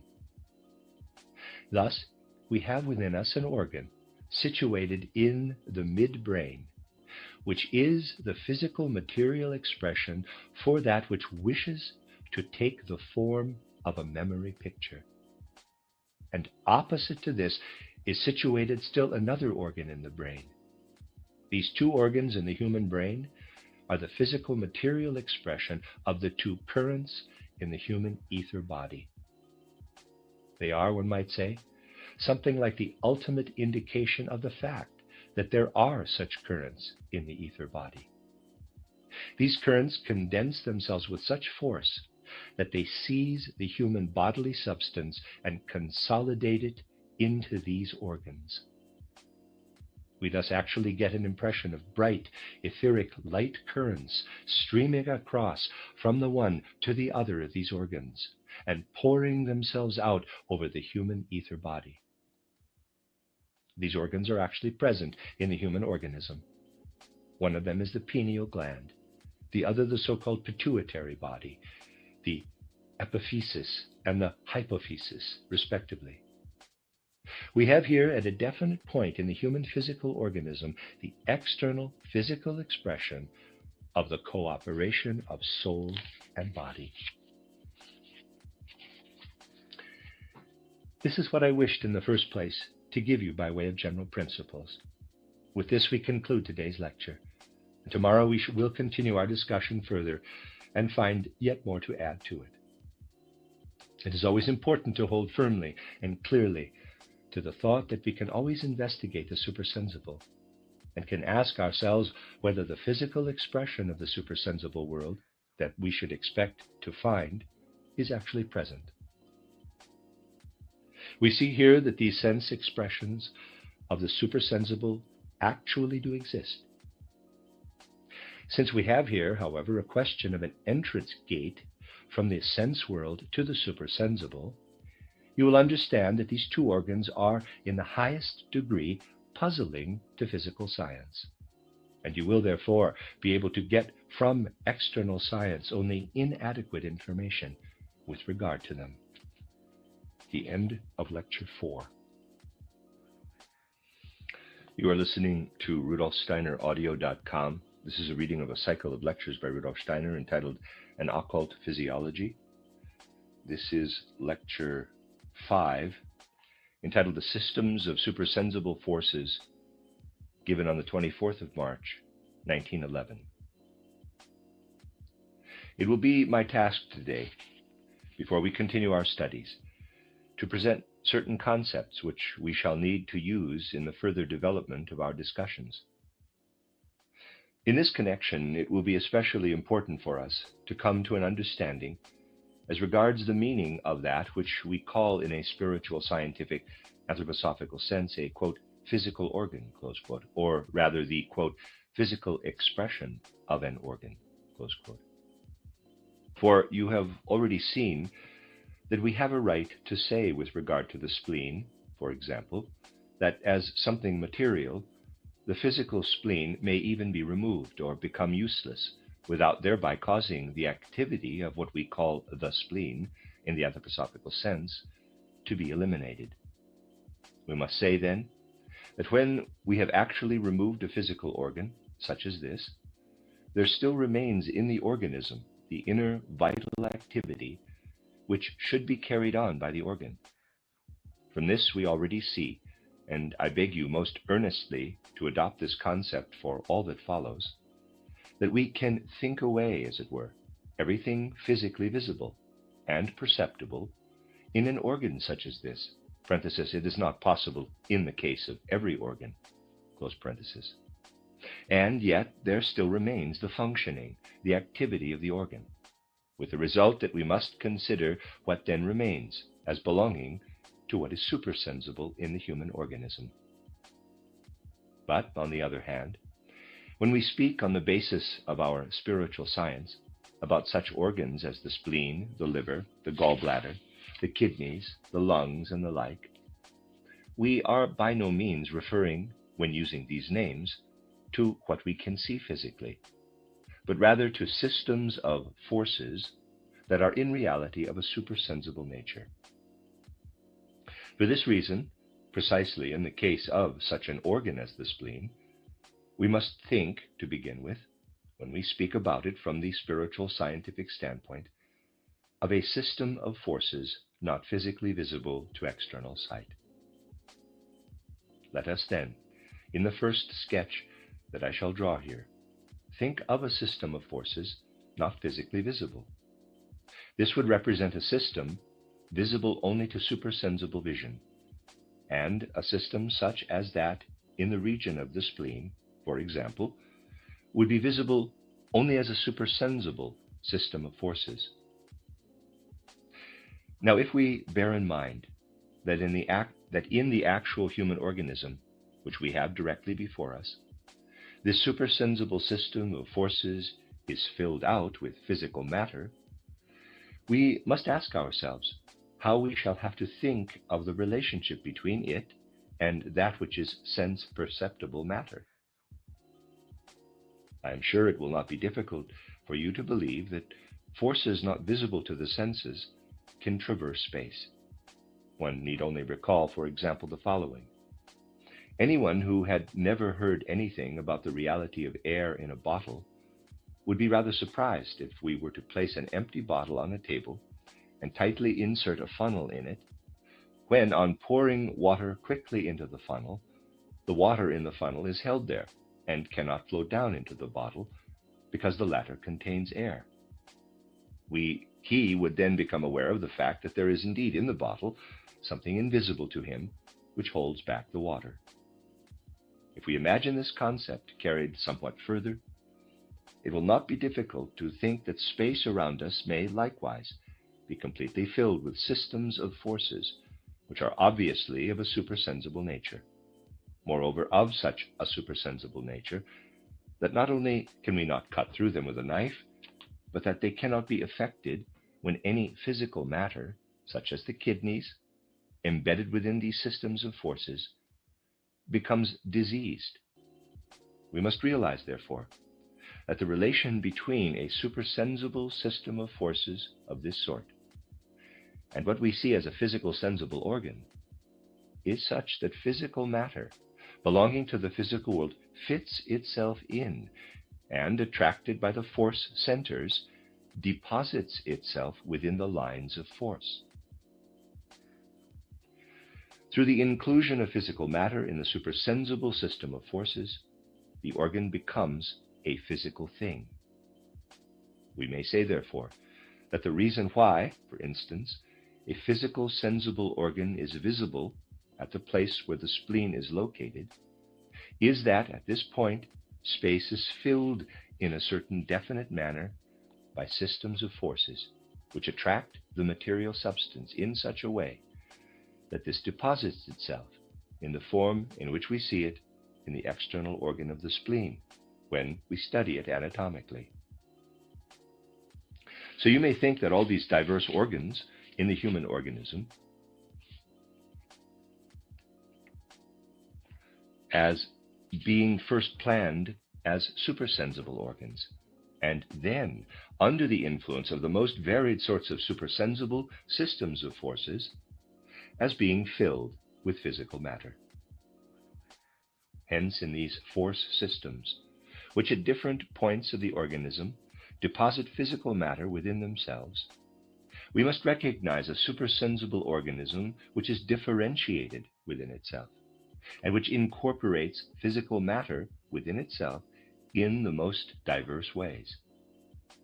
We have thus obtained not only this one concept of the relationships of the supersensible systems of forces to the physical matter deposited in the organs, but also the other concept of the process of nourishing the organism as a whole.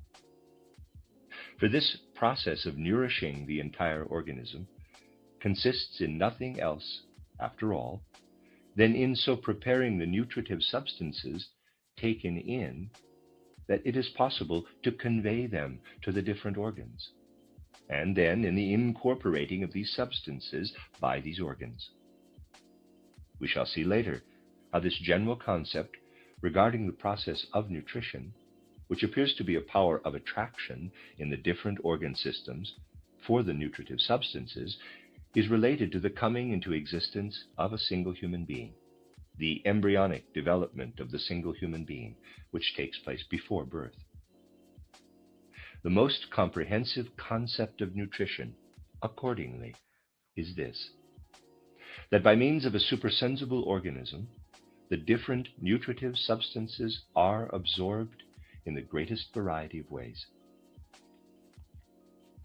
Now we must bear clearly in mind that man's ether body, the supersensible member of the human organism nearest to the physical body, is the coarsest, so to speak, but that it underlies the entire organization as its supersensible archetype, is differentiated within itself, and contains the most diverse kinds of systems of forces, in order that it may incorporate in the greatest variety of ways the substances taken in through the process of nutrition. But in addition to this etheric organism, which we may look upon as the nearest prototype of the human organization, we have still a higher member in the so-called astral body. Parenthesis, just how these things are interrelated, we shall see in the course of these lectures, close parenthesis. The astral body can become a member of the organism only when the physical and the etheric organisms have each been prepared according to its disposition. The astral body is that which presupposes both the other organisms.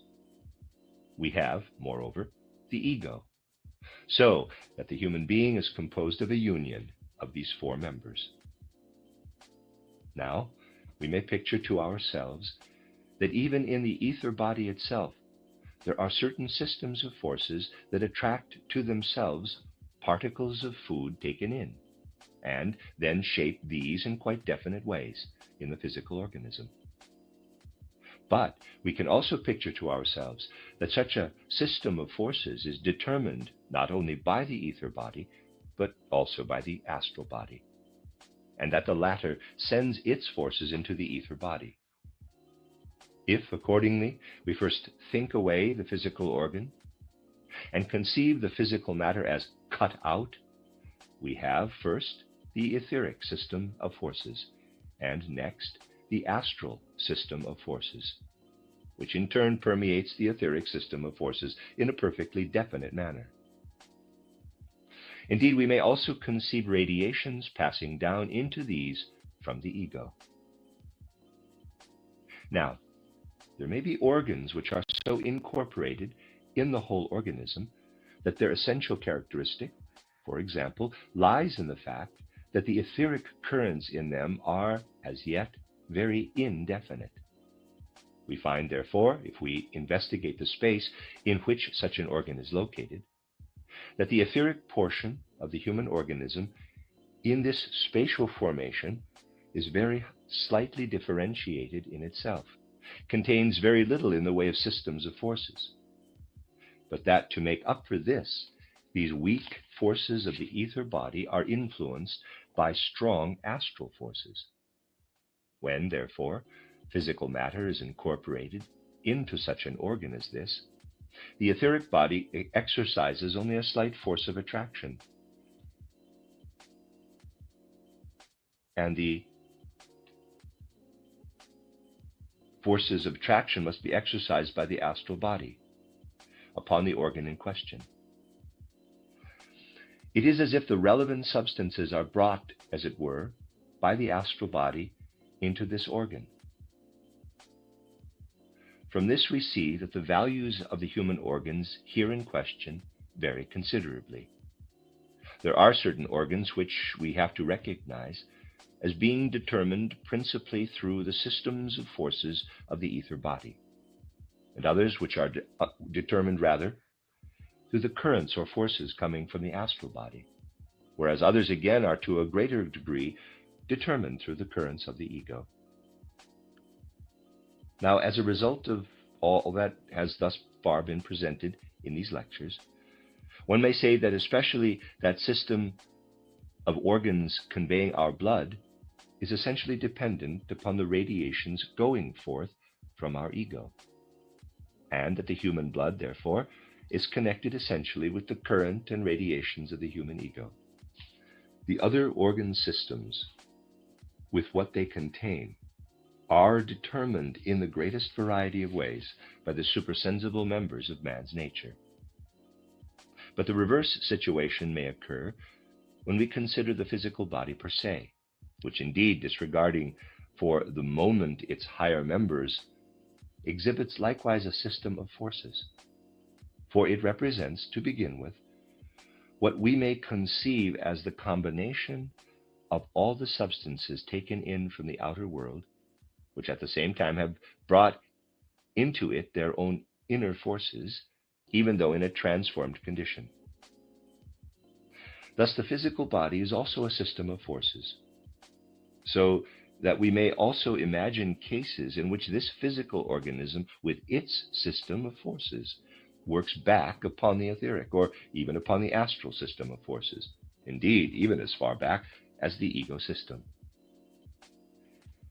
Not only may we conceive that the etheric system of force is seized upon by the astral or the ego system, but it is equally possible that there are organic systems which are specially requisitioned by the physical systems of forces, in which cases it is the physical systems of forces that prevail. Such organ systems, in which the physical body outweighs the others, are therefore influenced to a lesser degree by the higher members of the human organization, and more strongly influenced, on the other hand, by the laws of the physical body. These are more especially the organ systems which serve in a very comprehensive sense as organs of secretion and excretion. As glandular organs, or secretory or excretory organs in general. There's a footnote. I'm going to try to read this German word, Absonderungsorgane. The term Absonderung is applied in these lectures to the process whereby various organs take out a portion of the nutritive matter and hold this for use, secretion, and at the same time reject the rest of the matter, excretion, either discharging this portion out of the body or passing it on to be discharged. The important aspect of the process, from the point of view of these lectures, is that of separation, implying resistance, through which alone man can become conscious of himself. Hence the term excretion is used for Absonderung, except where secretion is obviously required. End of footnote. All organs of secretion, therefore, organs which secrete substances directly in the human organism, are induced to do so, a process that has its essential significance purely in the physical world, chiefly through the forces of the physical organism. Whenever in the human body there are organs such as these, existing for the special purpose of being used by the physical organism to secrete substances, such organs, when they become diseased or are removed, which means when they become useless in some quite definite way, cause the ruin of the organism, so that it cannot any longer continue its normal development. In the case of an organ like the spleen, with regard to which the statement was ventured in yesterday's lecture, that when it becomes ill or in any way useless, its own function is affected less than would be true in the case of other organs, we see that it is very specially influenced by the supersensible portions of man's nature, by the ether body, and more especially by the astral body. And we see that in the case of some other organs, the physical forces predominate. The thyroid gland, which in certain disease conditions becomes enlarged into the so-called goiter, may have a very injurious influence upon the whole organism, because the activities which it especially has to manifest are such that what it brings about in the physical world as a physical process is absolutely essential to the general economy of the human organism. Now, there may be organs that are to a very high degree dependent upon the other, the supersensible force systems of the human organism, but which are nonetheless closely bound to the physical organism and are induced through its forces to secrete physical matter. Such organs, for example, are the liver and the kidneys. These are organs which, like the spleen, are dependent upon the supersensible members of the human organism, the ether body and the astral body, but which are seized upon by the forces of the physical organism and are drawn downward in their activities, even into the forces of the physical organism. It is therefore of far greater importance for them to be in a healthy condition as physical organs in the human organism than for other organs. For example, in which conditions are such that the physical demands are far outweighed by what is derived from the other members. So that we have in the spleen an organ of which we can say that it is a very spiritual organ. That is, the physical part of this organ is its least significant part. In occult literature, which has come forth from circles where something was really known about these matters, the spleen has always been looked upon as a particularly spiritual organ and is described as such. Thus, we have now arrived at what we may call the concept of the complete organ, in quotes. An organ as such may be looked upon as a supersensible force system, although physical sensible substances are stored up, as it were, in the organs through the entire process of nutrition. Another concept we must acquire raises this question. What is the significance in general of taking something, whether it be a physical substance or what is received through the influence of our soul activity, for example, through perception? And what is the significance of the excreting of a physical substance? Let us begin with the process of excretion in its most inclusive sense. We know in the first place that from the food taken, a large portion of the material substance is excreted. We know further that carbon dioxide is excreted from the human organism through the lungs, that after the blood has been sent out of the heart and through the lungs in order to be renewed, the carbon dioxide is thrown off. We have then another excretory process through the kidneys, but also one through the skin. In this last process, which goes on primarily in the forming of sweat, but also in everything occurring by way of the skin, which must be classed as an excretory process, we have those excretory processes in the human being which take place at the outermost circumference of the body, its outermost periphery. Let us now ask ourselves the question, what is the full significance of the excretory process in the human being? Only in the following way can we be clear as to the significance of a process of excretion. You will see that without such concepts as we are developing today, it will be impossible for us to get any further with our study of the human organism. I should like, in order to be able gradually to carry forward our thinking to the essential nature of a process of excretion, first to submit for your consideration another concept, which has, to be sure, only a remote similarity to the excretory processes, but which can, nevertheless, guide us to them, namely the concept of the becoming aware of ourself. Think for a moment, how is it really possible, after all, to affirm that there is such a thing as the becoming aware of oneself? If you move incautiously in a room and stumble against some external object, you say that you have run into something. This impact is actually a becoming aware of your own self in such a way that the collision has in reality become for you an inner occurrence. For what is the collision with a foreign object, so far as it affects you? It is the cause of a hurt, a pain. The process of feeling pain takes place entirely within yourself. Thus, an inner process is called forth by the fact that you come into contact with a foreign object, and that this constitutes a hindrance in your way. It is the becoming aware of this hindrance that calls forth the inner process, which, in the moment of collision, makes itself known as pain. In fact, you can easily conceive that you do not need to know anything else whatever in order to experience this becoming aware of yourself, except the effect, the pain, caused by coming into contact with an external object. Imagine that you stumble against an object in the dark without knowing at all what it is, and that you hit it so hard that you do not even stop to think what it might be, but notice only the effect in the pain.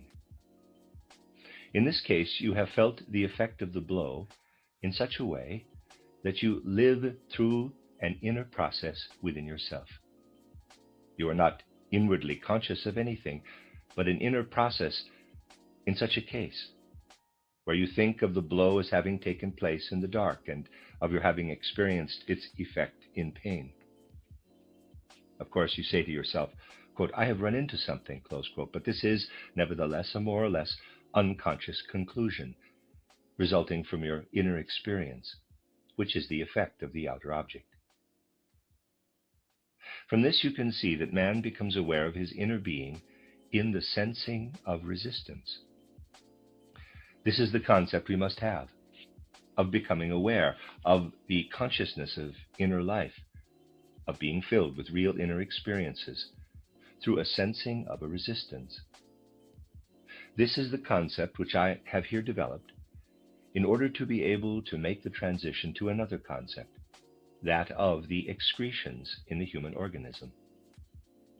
Let us suppose that the human organism takes into itself, in some way or other, into one of its organ systems, a certain kind of physical substance, and that this organ system is so regulated that through its own activity it eliminates something from the substance taken in, separates it from the substance as a whole, so that through the activity of this organ, the original complete substance falls apart into a finer, filtered portion and a coarser portion, which is excreted.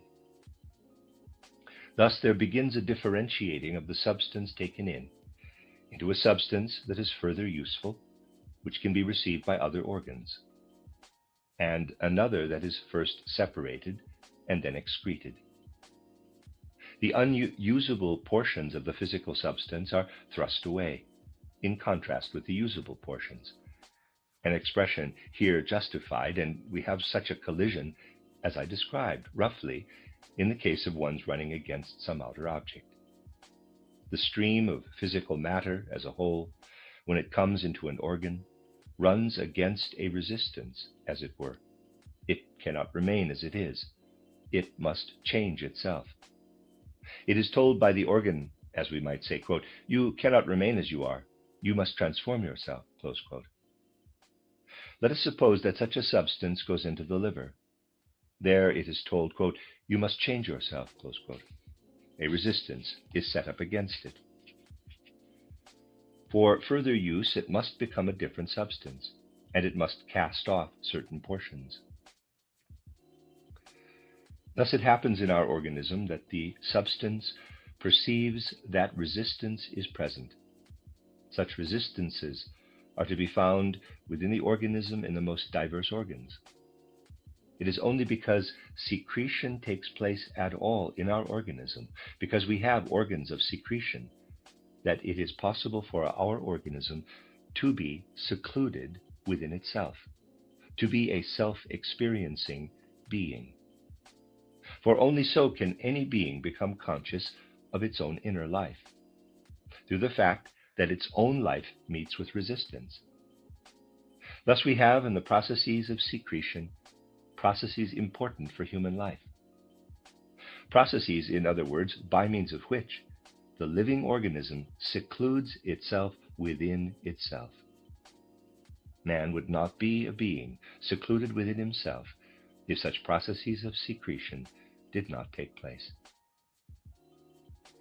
Let us suppose that the flow of nourishment or of oxygen that has been absorbed were to pass through the human organism as if through a tube.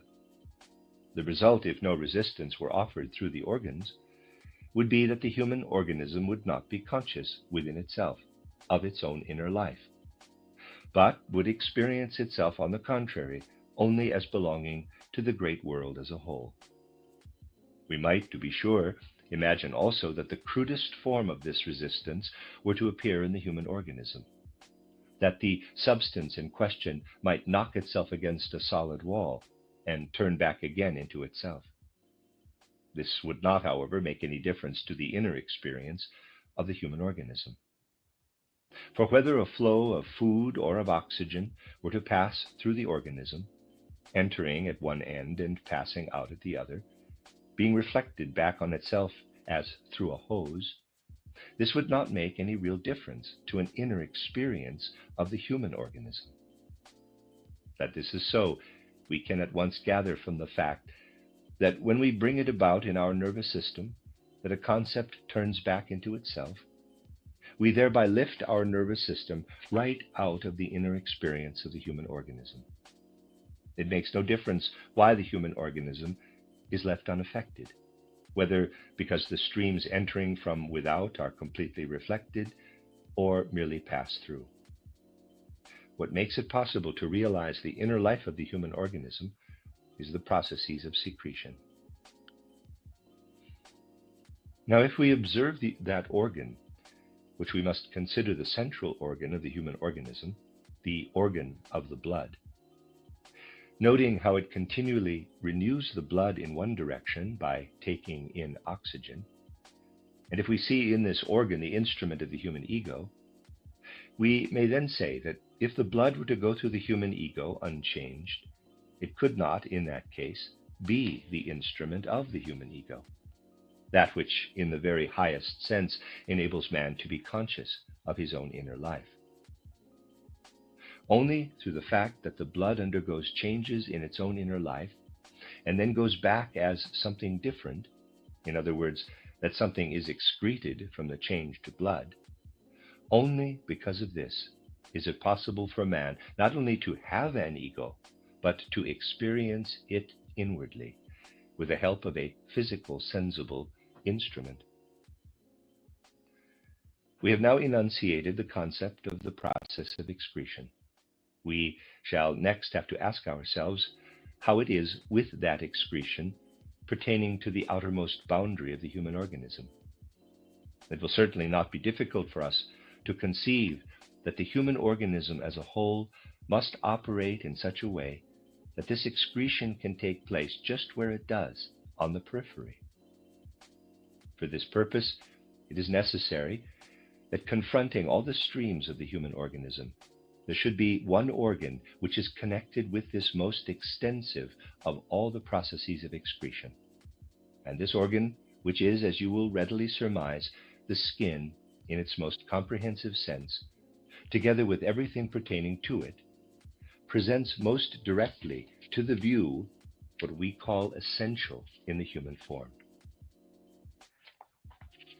When we picture to ourselves, therefore, that the human organism can be inwardly conscious of its own life at its outermost periphery, only through the fact that it has placed the organ of the skin where it confronts all its various streams, we are obliged to see in the peculiar formation of the skin one of the expressions of the innermost force of the human organism. How shall we think of the skin organ with everything pertaining to it? We shall see later in detail what it is that pertains to it, but today we shall characterize these relationships as a whole. Here we must be clear about one thing. In what belongs to our conscious inner experience, about which we can still have a kind of knowledge through some sort of self-observation, there is not to be included that structure which comes to expression in the form of our skin. Even though we are still actively sharing in the fashioning of the outer surface of our body, this active sharing is such that we may say all directly voluntary action is completely excluded. It is true that as regards the mobility of the surface of our body, in our facial expression, gestures, etc., we have an influence which still extends to what we may call our conscious activity. But in the actual formation, we no longer have any influence. It must, of course, be admitted that man does have a certain influence within narrow limits upon the outer form of his body through his inner life between birth and death. With regard to this, anyone can convince himself who has known a man at a certain definite time of life and who then sees him again after perhaps 10 years. Especially is this true if during these 10 years this man has gone through profound inner experiences, and especially those connected with the acquiring of knowledge. Not such knowledge as constitutes the subject matter of external science, but rather those which cost blood and are connected with the destiny of the whole inner life. We then see, indeed, how within certain narrow limits the physiognomy changes, how to a certain extent, therefore, man does have within these limits an influence upon the formation of his body. Yet he has it only to a very slight degree, as anyone will have to admit. For the most essential share in the forming of man is not entrusted to his volition, with the help of what reaches him through his consciousness. On the other hand, we must admit that the entire human form is adapted to man's essential being. Anyone who looks into these things will never for a moment imagine that what we mean by the whole range of human capacities could develop in a being having any other form than the human form as it exists in the physical world. Everything in the way of human capacities is related to this human form. Just suppose for a moment that the frontal bone were in any other position with relation to the whole organism than what it is. In that case, you would have to suppose that this different position of the frontal bone, this changing of form, would presuppose at the same time entirely different capacities and forces in man. It is possible, indeed, to make a study of this in mankind, as one comes to see clearly that there are different capacities among human beings, having a different outer formation of the head or other organs. This is the way, then, that we must create for ourselves a concept of the conformity of the human form to man's being in its totality, of the complete correspondence between the outer form and the essential quality of man's inner being. What lies in the forces that are active in this adaptation has nothing to do with what enters into man's own activity within the compass of his own consciousness. Since, however, man's form is connected with his spiritual activity and with his soul life as well, it would not be possible to imagine otherwise than that the forces which bring about the human form are those which come from another direction, to meet the forces that man himself develops within his form. Here within him are the forces of intelligence, of feeling, of temperament, etc. These the human being can develop only in the physical world, as conditioned by his particular form. This form must be given to him. Whatever capacities of ours need this form must receive it already prepared, if I may express it thus, from the corresponding forces of a similar kind, which, working from the other direction, first build up the form in order that these capacities may be used as they ought to be used. It is not difficult to gain this concept. We need only think of a case like the following. When we have a machine which is to be used for some intelligent activity, some activity that has a purpose, we have to do in the first place with the machine and this purposeful activity. In order, however, that the machine may come into existence, it is necessary that similar activities be carried out, which assemble the parts of the machine and give form to the whole. These activities must be similar to those which are later carried on by means of the machine itself. We must say, therefore, that when we observe a machine, It is wholly and absolutely explicable on mechanical principles. But the fact that the machine is adapted to its purpose requires us to suppose that it came into existence through the activity of a mind which had thought out that purpose beforehand. This spiritual activity has withdrawn, to be sure, and does not need to be brought forward when we wish to explain the machine scientifically, yet it is there, behind the machine, and first produced it. So likewise can we say that for the developing of our capacities and powers as human beings, we need, above all, those systems of forces which lie within the molding of our organism. There must be behind this human form, however, forces that do the forming, which we can as little find in the already fashioned form as we find the builder of the machine in the machine itself. Through this idea, something else will become quite clear to you. A materialistic thinker, for instance, might come forward and say, quote, "But why do we need to assume that there are intelligent forces and beings behind that which gives form to our physical world? We can indeed explain the physical world through itself by means of its own laws. A watch or a machine, for example, can be explained by means of its own laws." Close quote. Here we have arrived at a point where the worst kind of errors appear, on this side and that, where from the anthroposophical standpoint also, or among those who stand for some other spiritual world conception, such errors occur. If it should be disputed, for example, by a spiritual scientific world conception, that the human organism, as it presents itself to us, and which we are now observing according to its form, can be explained purely mechanically or mechanistically through its own laws, that would naturally be going too far and would be quite unjustified. The human organism is indeed absolutely and entirely explainable out of its own laws, just as is the watch. Yet it does not follow from the fact that the watch can be explained by means of its own laws that the inventor was not behind the watch. This objection, accordingly, answers itself through the very fact that it must be admitted that the human organism must be explained on the basis of its own laws.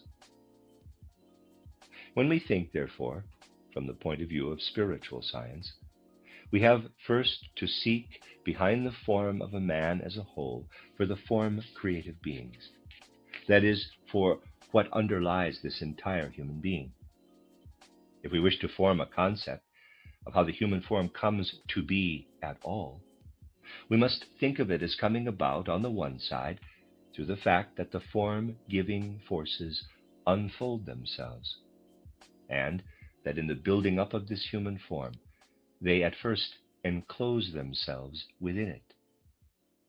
We have presented to us, accordingly, in the formation of the skin, the most extensive circumference spatially of that which stands for the self-enclosing of the formative forces in man. We might draw a sketch and think of these form-giving forces in man as flowing outward and enclosing themselves within the outer form, which shall here be indicated simply by the line AB, and that there's a diagram. It will become clear to us that we shall have further need for this concept in order to understand what goes on at this outermost circumference of the human being, anywhere inside the skin. There is something else, however, about which we must be clear, that not only within the human skin do we find such enclosing, but also within the human organism itself. We have the same sort of self-enclosing of the activity and fullness of being which work into it from outside.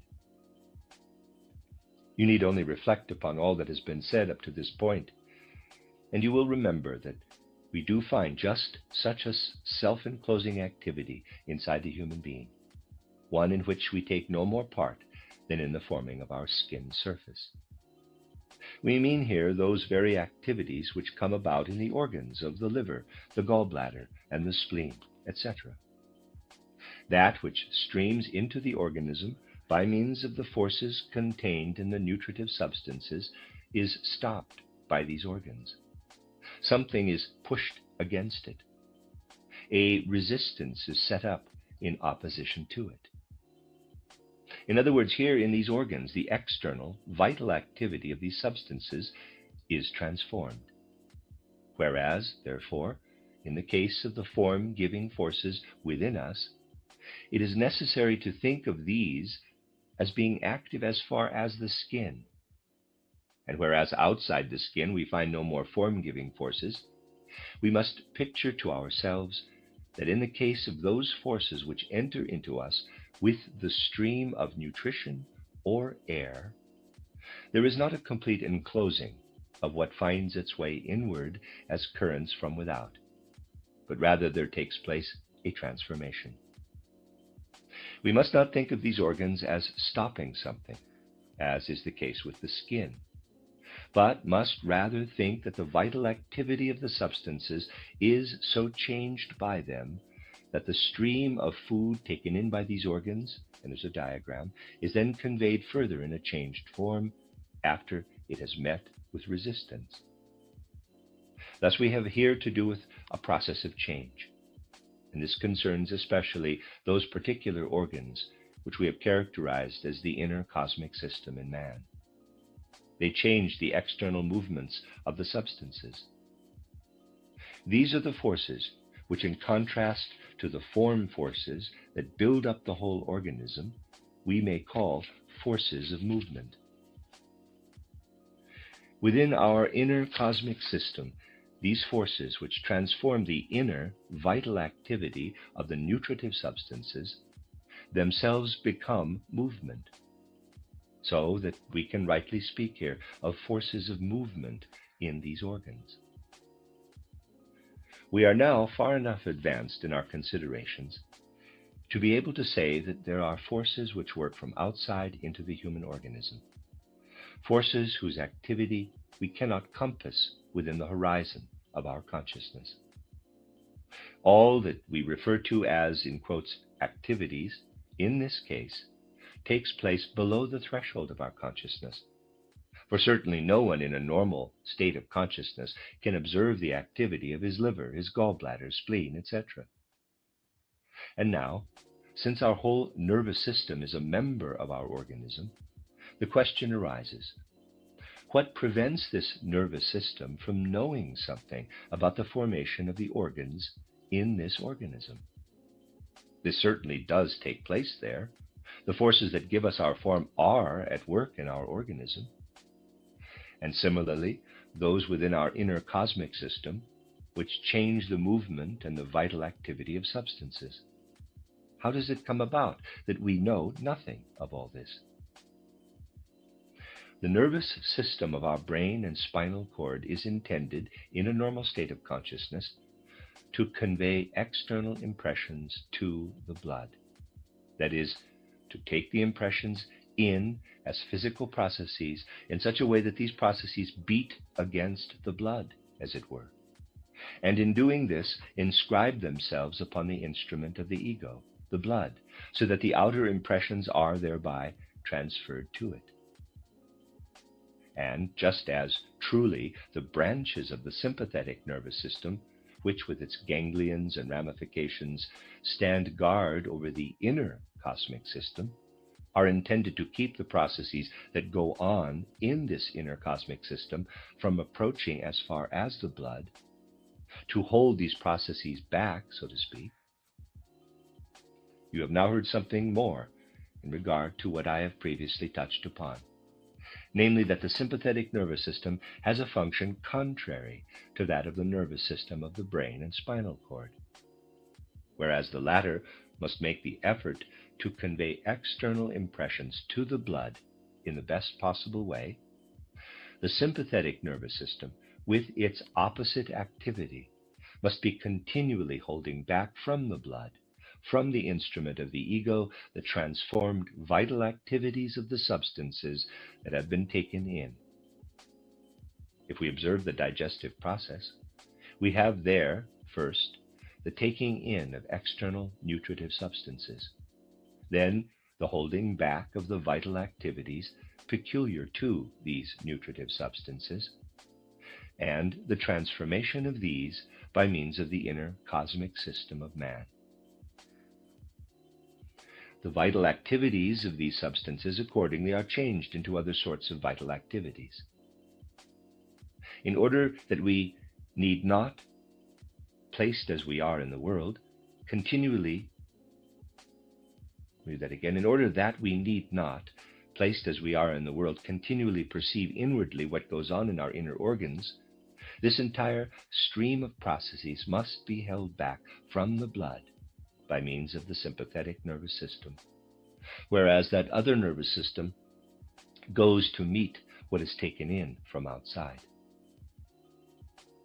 Here then you have the function of the sympathetic nervous system, which becomes a part of our organism for the purpose of holding our inner processes, not allowing them to penetrate to the ego instrument, the blood. I called your attention yesterday to the fact that the outer life and the inner life of man, as they are expressed in the ether body, present a contrast, and that this contrast between the inner life and the outer is expressed in tensions, which finally come to a climax, as we saw, in those organs of the brain called the pineal gland and the pituitary body. Now, if you put together yesterday's and today's discussions, you will be able to understand that everything which beats in upon us from outside, in order to stand in the closest possible contact with the circulation of the blood, strives to unite with its counterpart, with what is held back by the sympathetic nervous system. For this reason, we have in the pineal gland the place where what has been brought to the blood by means of the nervous system of the brain and spinal cord unites with what approaches man from the other direction.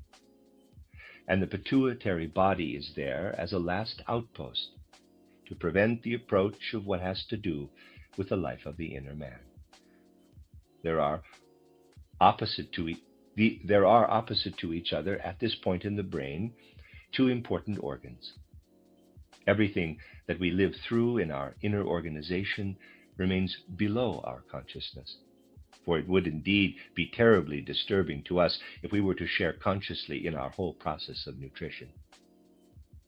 This is kept back from our consciousness by means of the sympathetic nervous system. Only when this reciprocal relationship between the two nervous systems, as this is expressed in the state of tension between the pineal gland and the pituitary body, is not in order, does something result that we may call a glimmering through from the one side to the other, a being disturbed on the one side by the other. This takes place when some irregularity in the activity of our digestive organs expresses itself in our consciousness in feelings of discomfort. In this case, we have a raying into the consciousness, although very obscure, of the internal life of the human being, which has first been changed with the help of the inner cosmic system from the form it had in the life outside. Or in special emotions, such as anger and the like, which have a particularly strong influence on man, originating in the consciousness, we have a breaking through from the other direction into the organism. We then have one of these cases in which emotions, unusual inner disturbances of the soul, can influence in a specially harmful way the digestion, the respiratory system, and also, consequently, the circulation of the blood, and everything that lies below consciousness. It is thus possible for these two sides of human nature to act reciprocally upon each other. And we are obliged to state that as human beings, we actually stand in the world as a duality in the first place, which has in the nervous system of the brain and the spinal cord instruments that bring external impressions to the blood, the instrument of the ego. From this whole stream of soul life is held back by means of the sympathetic nervous system everything in the way of inner realization of the life of the organs. These two streams confront each other all along the line, so to speak, but we find their special expressions in those two organs of which we spoke at the close of yesterday's lecture. From this point, we will continue our considerations in the next lecture, the end of Lecture 5. You are listening to RudolfSteinerAudio.com. This is a reading of a cycle of lectures by Rudolf Steiner entitled An Occult Physiology. This is Lecture 6, entitled The Blood as Manifestation and Instrument of the Human Ego, given on the 26th of March, 1911. From the last lecture, we were able to gather that man as a physical organization separates himself from the outside world to a certain extent by means of his skin. When we conceive the human organism entirely in the light in which we have had to do during the preceding lectures, it becomes necessary to say that it is this human organism itself, with its various force systems, which provides itself with a definite external boundary by means of the skin. In other words, we must understand clearly that the human organism is a system of forces of a nature so self-determined that it gives itself the exact outline of form which appears in the contours of our skin. We shall have to say, therefore, that in connection with the life process of man, there is the interesting fact that in the outer border of the form, we have expressed in a picture, as it were, the combined activity of all the force systems of the organism. If, on the other hand, the skin itself is to be such an expression of the organism, then we should have to presuppose that it must actually be possible in some way to find the whole man, in a certain sense, in the skin. For if man, as he exists, is so to construct himself that the outer skin, as the boundary of his form, expresses what he is, it must, in that case, be possible to find in the skin everything belonging to his total organization. As a matter of fact, if we look into what belongs to this total organization of man, we shall find out how true it is that everything is present in the skin, inside the skin itself, which is present as a tendency in the force systems of the entire organism. In all the preceding, we have seen that the whole man, in his appearance as earth man, has in his blood system the instrument of the ego, so that he actually is man by reason of the fact that he harbors within himself an ego, and that this ego can create an expression of itself as far as the physical system, can work with the blood as its instrument. And now, if the surface of the body, the boundary of the form, is an essential member of the whole organization, we must conclude that this whole organization must be active by means of the blood as far as the skin, in order that an expression of the whole human being, insofar as he is physical, can exist. If we observe the skin, and we must understand it as consisting of several layers stretched over the entire surface of the body, we find that, as a matter of fact, fine blood vessels do extend into this skin, and we are therefore obliged to conclude that it is by means of these fine blood vessels which extend into the skin that the ego is able to send out its forces and create for itself, through the blood, an expression of the human being extending as far as the skin. We know, furthermore, that the nervous system is the physical instrument for everything which we may characterize as consciousness, and inasmuch as the boundary of the bodily surface is an expression of the plan of the human being as a whole, the nerves must also reach out into the skin boundary in order that man may express himself adequately in this skin boundary. We see, therefore, spreading out close to the fine blood vessels lying within the layers of the skin, the nerve terminations, commonly, although not quite correctly, called tactile corpuscles, because it is believed that with the help of these, man perceives the external world through the sense of touch, just as he perceives light and sound through the eye and the ear. Such is not the case, however, and we shall see later what the facts really are. Thus we find present in the skin what constitutes the expression or the bodily organ of the human ego. And we find also what constitutes the expression of human consciousness, reaching out into the skin in the form of fine nerves and their projections. Then we must look around for the expression of what we may consider as the instrument of the life process. We have already in our last lecture directed attention to this instrument of the life process in our discussion of the function of secretion.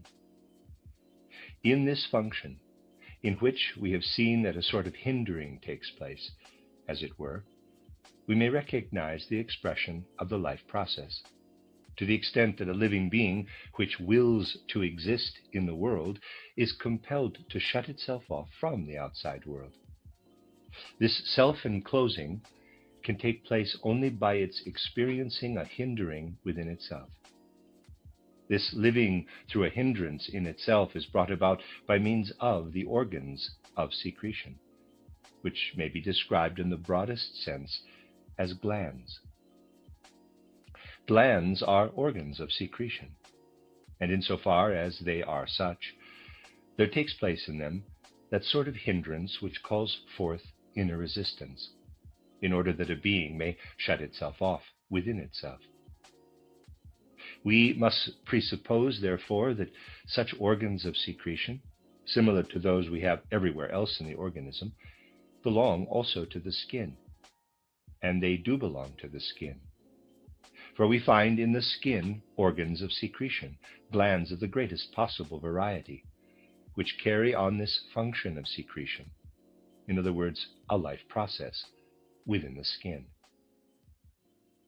Now, if we ask finally what underlies this life process, we shall find there something we may call a purely material process, that is, the conveying of substances from one organ to another. At this point, we must differentiate carefully between a process such as has to do with life and is a process of secretion, which creates an inner hindrance, and that process which transports substances quite externally, which causes a transference of substances from one organ to another. These are not the same. To a materialistic conception, it might seem as if they were, but to a living grasp of reality, they are not so. As long as we are alive, we are not dealing in a single member of the human organization with a mere transportation of substances from one organ to another. In the very moment when the nutritional substances are absorbed by the life process, we are dealing with the most intimate events which occur. Thus we come down a step from the real life process to the process of the physical body, when we say that this process of secretion, looked at physically, is such that the substances of nutrition which are taken in are transported to all the different parts of the physical body, whereas in its other aspect, it is a living activity, a becoming aware of itself, as it were, on the part of the organism in its own inner being through the setting up of hindrances. Through the life processes, there takes place at the same time a transporting of substances.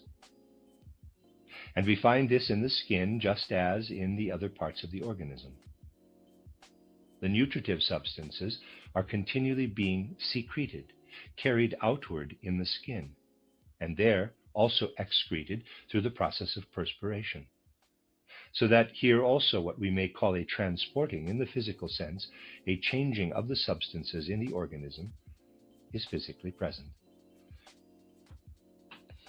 We have thus set forth in its essence the fact that even in the external organ of the skin are present both the blood system as the expression of the ego and the nervous system as the expression of the consciousness. And now I wish, little by little, to direct you to the fact that we have a right to bring together all phenomena of consciousness under the expression, quote, astral body, close quote. That is, to conceive the nervous system comprehensively as an expression of the astral body. That we have what we may call the glandular system as an expression of the ether body or life body, and the actual process of nutrition and depositing of substances as an expression of the physical body. To this extent, all the separate members of the human organism are actually present in the skin system, through which man shuts himself off from the outside world. Now, we must take into account the fact that all such divisions of the human organization, as the blood system, the nervous system, the nutritive system, etc., form a whole through their interrelationships, and that when we observe these four systems of the human organization and have them before us in the physical body, we are viewing the human organism in two aspects, as it were. We actually have it before us in two aspects, and in such a way, indeed, that we may say that the human organism has meaning within our earth existence only if, as an entire organism, it is the instrument of the ego. It can be this, however, only if the most immediate instrument which the human ego can employ, the blood system, is present in it. We can state thus that the blood system is the most immediate instrument of the human ego. Yet the blood system is possible only if all the other systems are first existent. The blood is not only, according to the meaning of the poet's words, a very special fluid. It is also obvious that it cannot exist as it is, except by finding a place for itself in the entire remaining organism. Its existence must necessarily be prepared for by all the rest of the human organism. The blood, as it exists in man, cannot be found anywhere else than in the human organism. We shall refer further on to the relation of the human blood to the blood of the animal, and this will be a very important consideration, since external science today takes little notice of it. Today we are dealing with blood as the expression of the human ego, taking account at the same time of a remark which was made in the first lecture, namely that what is here said concerning man cannot, without further thought, be applied to any other kind of earth being whatever. We may say then that when once the entire remaining organism of man is constructed as it is then capable of receiving into itself the circulatory course of the blood, is capable, that is, of carrying the blood, of having within itself that instrument which is the tool of our ego. The whole human organism, however, must first be built up for this purpose. As you know, there are other beings on the earth which seem to have a certain kinship with man, but which are not in a position to bring to expression a human ego. In their case, it is obvious that what appears similar in these other systems to human potentialities is built up otherwise than in the human being. To put it somewhat differently, in all of these systems which precede the blood system, there must first be present everything in a preparatory plan which is capable of receiving the blood. This means that we must have a nervous system exactly fitted to receive a blood system such as that of man. We must have a glandular system which is perfectly prepared for the circulation of human blood. And the system of nutrition must likewise be thoroughly prepared for the human blood system. This signifies in turn, however, that even from the other aspect of man's organism, for example, the whole nutritional system, which we have described as expressing the actual physical body of man, there must be present the potentiality of the ego. The entire process of nutrition must, as it were, be so directed and guided through the organism that the blood can finally move in the courses which are right for it. What does that mean?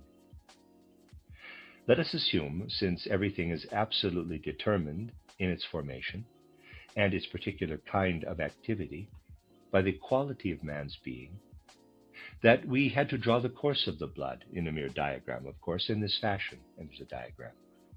We should then have to say that this circulation of the blood must now be received by the rest of the organism, which must fit itself into this. This means that all the other systems of organs must be directed to the very place, or to the neighborhood, where the blood has to be.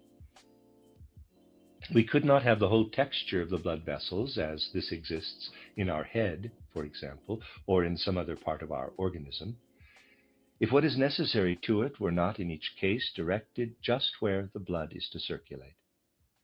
That is, the force systems, which I here indicate by the second line, must act in the human organism, beginning with the nutritive system, in such a way that they carry all the nutritive matter to the proper places, and at the same time so form it beforehand that in these places, by means of such preparation of the nutritive matter, the blood system can hold exactly to the form of the course it now takes, and thereby be an expression of the ego. There must accordingly be contained in all the impulses of our nutritive apparatus, that is our lowest organ system, just that thing which makes of man an ego. In other words, the entire form which man finally presents to us must be incorporated in what we call the various methods of nutrition. Here we are looking down from the blood into the organ systems, which prepare the circulatory course of the blood, far, far down from our ego to those processes which go on in the darkness of our organism. Although our blood is the expression of our ego activity, the most conscious activity in us, it is at the same time necessary to look down into the obscure depths of our organism and say that the way in which our organism down there is built up and formed through other processes, concerning which we do not know at all how the different substances are carried to those places where they ought to be, in order that our organism may be constructed by the several force systems, just as the ego desires to have it.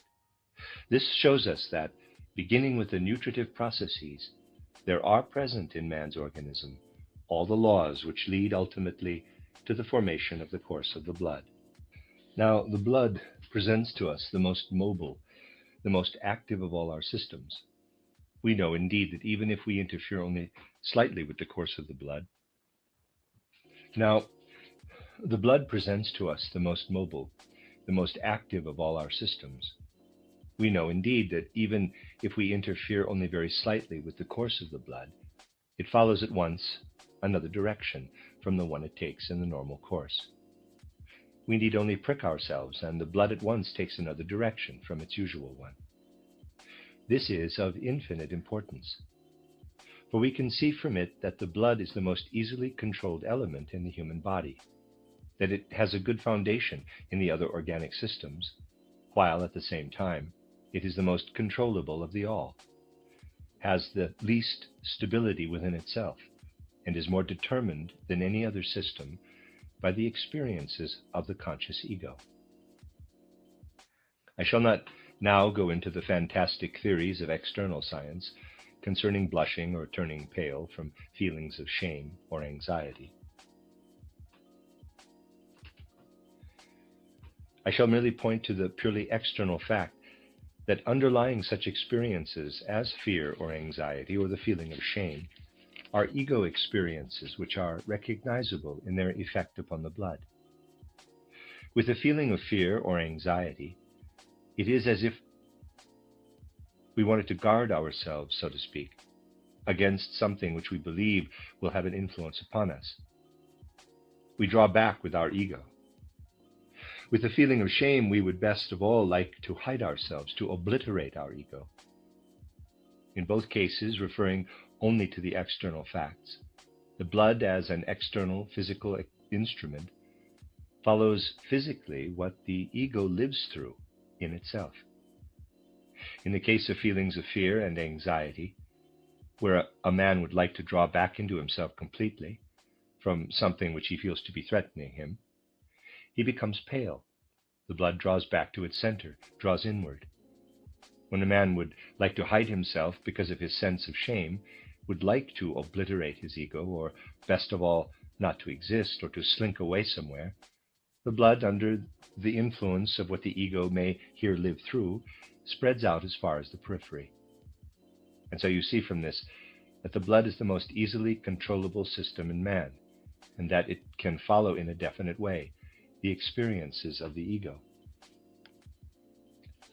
Now, the deeper we penetrate into the organ systems, the less do these systems follow our ego in this way. The less are they inclined to adapt themselves wholly to the inner experiences of the ego.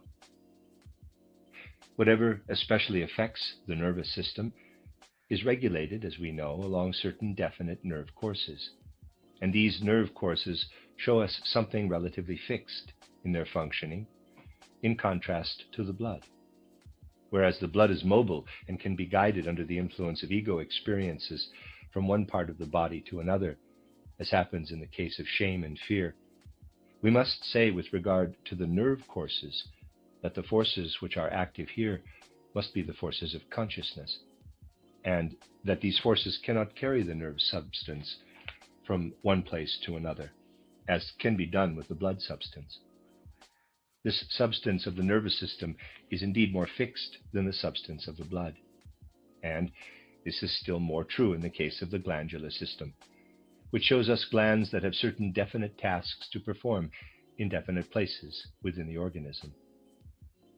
If a gland has to be brought into activity by some means or other to some definite purpose, it cannot be aroused by means of some such cord as the nerve cord. Rather, it must be stimulated at the very place where it is situated. That which is contained in the glandular system, therefore, is even more fixed than the nerves. We must excite the glands where they are.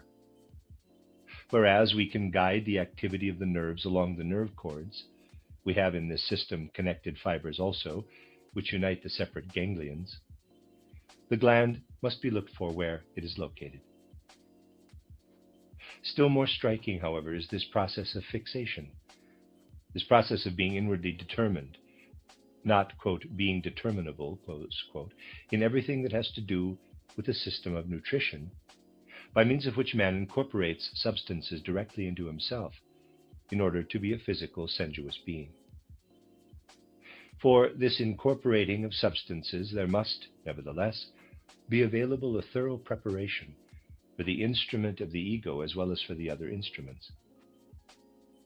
Thus, when we observe the human organism primarily with reference to its lowest system, the nutritive system, in its broadest sense, by means of which the substances within the organism are conveyed to all its various members, we may say that these substances must be so distributed that the formation, the external structure of the man, may proceed in a manner which finally renders possible the manifestation of the ego within this human organization.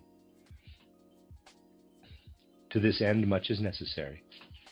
It is necessary not only that the substances of nutrition be conveyed in the most diverse ways, that they be deposited in all the different parts of the organism, but also that all possible provision be made to determine the outer form of the human organism. Now, it is important that we should be clear as regards the following. In what we have called the skin are represented, indeed, as we have found, all the systems of the human organism, so that we have been able to come even to the lowest system itself, the nutritive system, and to say that everything which in the strictest sense belongs to the physical system of man, considered as the system of nutrition, is poured into the skin. Yet you can easily understand that this skin as such, in spite of the fact that it has all these other systems in it, has one great defect. It does, to be sure, correspond to the form of the human organism, yet of itself alone it would not have this form.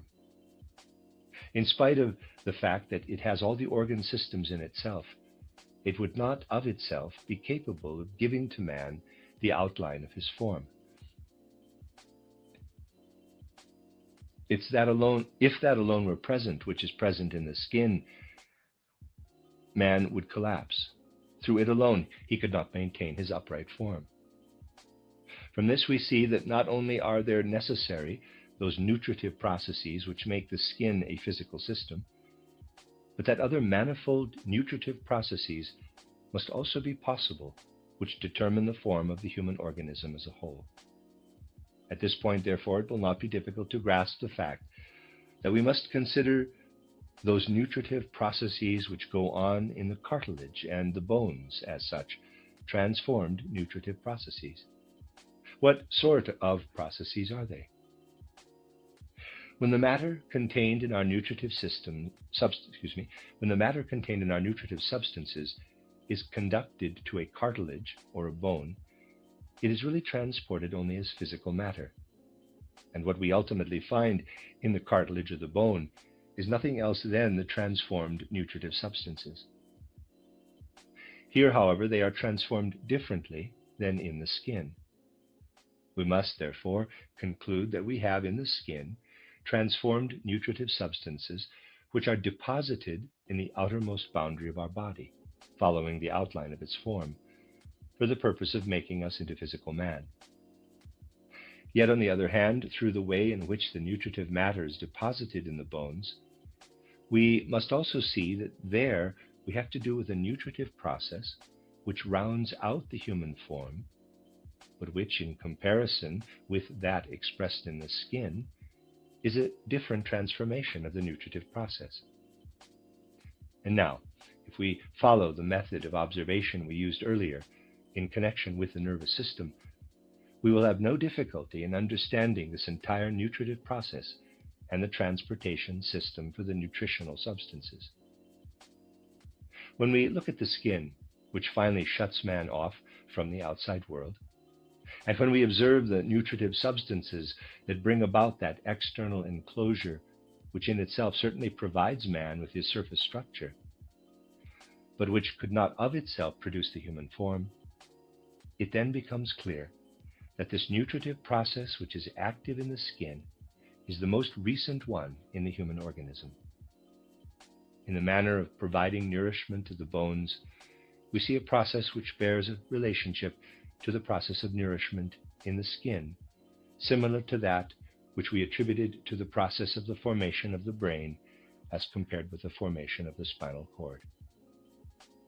Just as the brain appeared to us to be the older organ, and the spinal cord the younger, and the brain appeared to be a metamorphosed spinal cord, so here we have a right to say, if that same thing which we see as the latest external process of skin formation is imagined metamorphosed at a maturer stage, we can then recognize this in the firmer, self-solidifying process of nourishment, filling up of the cartilage and the shaping of the bones. This observation of the human organism might therefore point us to the following conception, namely that what today appears before us as the bony system, in which the process of nourishment shows us a quality of inner stability, an earthy quality, so to speak, this bony system actually did, at an earlier stage, also develop in a softer substance, and only later did it become hard and take on the form of the firm bony system. This can be indicated even by external science, which teaches us that certain forms, which in later life are quite clearly bones in the human organism, are in the early years of childhood still soft, have the quality of cartilage. This means, therefore, that out of a softer cartilaginous mass, the bones are formed, as a result of the deposition of a different sort of nutritive matter from that which is deposited in the mass of cartilage. Here we have indeed a transition from a softer to a firmer form, as this process still goes on today in the individual human life.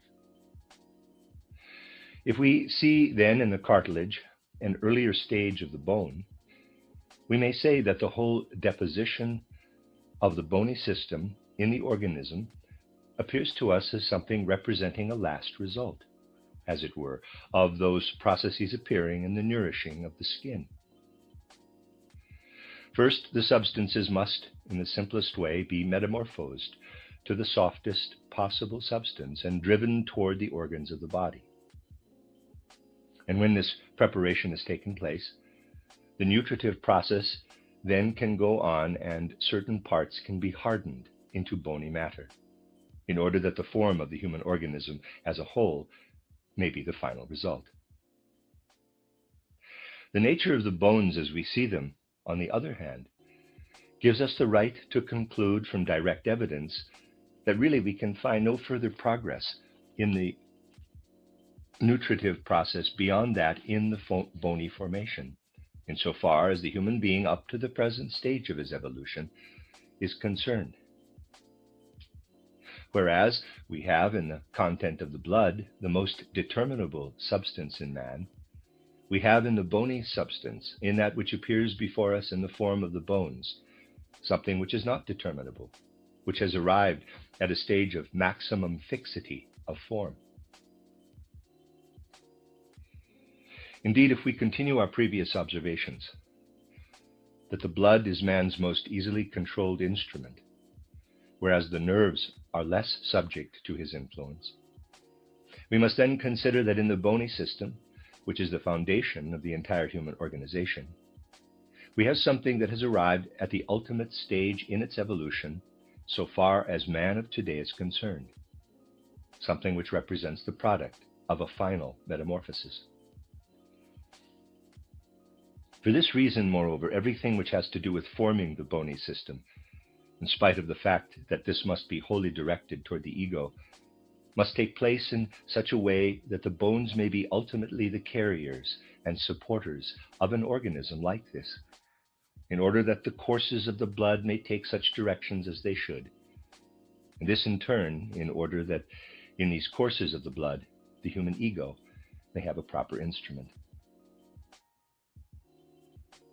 I should like to ask who would not look upon the human organism with the greatest admiration and say, quote, "I have here before me that which must have gone through the greatest number of transformations, the greatest number of stages, which must have begun with the lowest stage of a process of nutrition, and finally have ascended through countless epochs as far as the bony system, which at length has been so constructed that it can be the firm bearer, the firm supporter of the ego." Close quote. Once we become aware of how the tendency of the ego works even in the forming of the separate bones, so that man can ultimately become an ego bearer, who of us would not be filled with admiration before this edifice of the human organism and say, quote, "When we observe this human being, we find we have two poles, as it were, of physical existence represented in the blood system, which is the most subject to outside influence, and the bony system, which is in itself the most solid of all, the one which has gone farthest in the state of impermeability to influence." Close quote. In this bony system of man, the physical organization has found the final expression of itself, an ultimate conclusion, whereas in the blood system, the human physical organization has in a certain sense and at its present stage of existence made a new beginning. When we look at our bony system, we can truly say that we revere it as an ultimate conclusion of the human physical organization. And when we look at our blood system, we can say that we see in it a beginning, something which could begin only after all the other systems of the organization were there first. We may say with regard to the bony system, quote, "Its first beginning must already have been present as a soft substance before the glands could be given a place. For the glands had indeed to be supported at their appropriate places by the bone forces. And such was the case likewise with the courses of the nerves and the blood. The bony system is the oldest of the force systems belonging to the human organism. Consequently, it is the foundation of our organization." Close quote. If, therefore, we observe these two extremes in the human organization, we find we have in the blood system the most mobile element, the element which is so active within us that to a certain extent it follows every inner stirring of the ego. And in the bony system, we have something almost entirely withdrawn from that over which our ego still has any influence. We can no longer reach it with our ego, Yet in spite of this, the whole organization of the ego is contained within its form.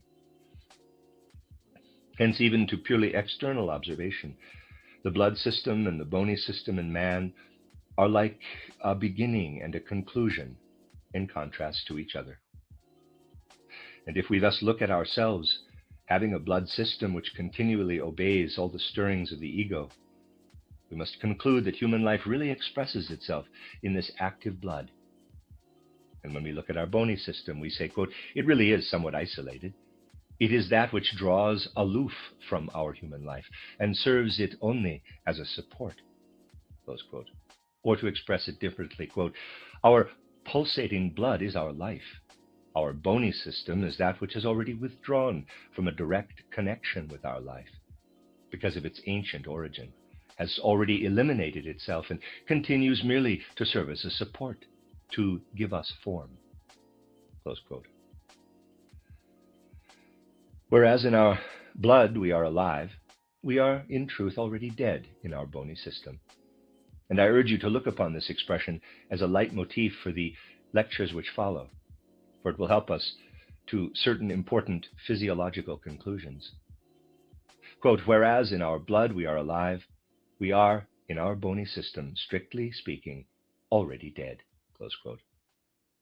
Our bony system is like a scaffolding, the thing in us that is least of all alive, only a scaffolding to support us.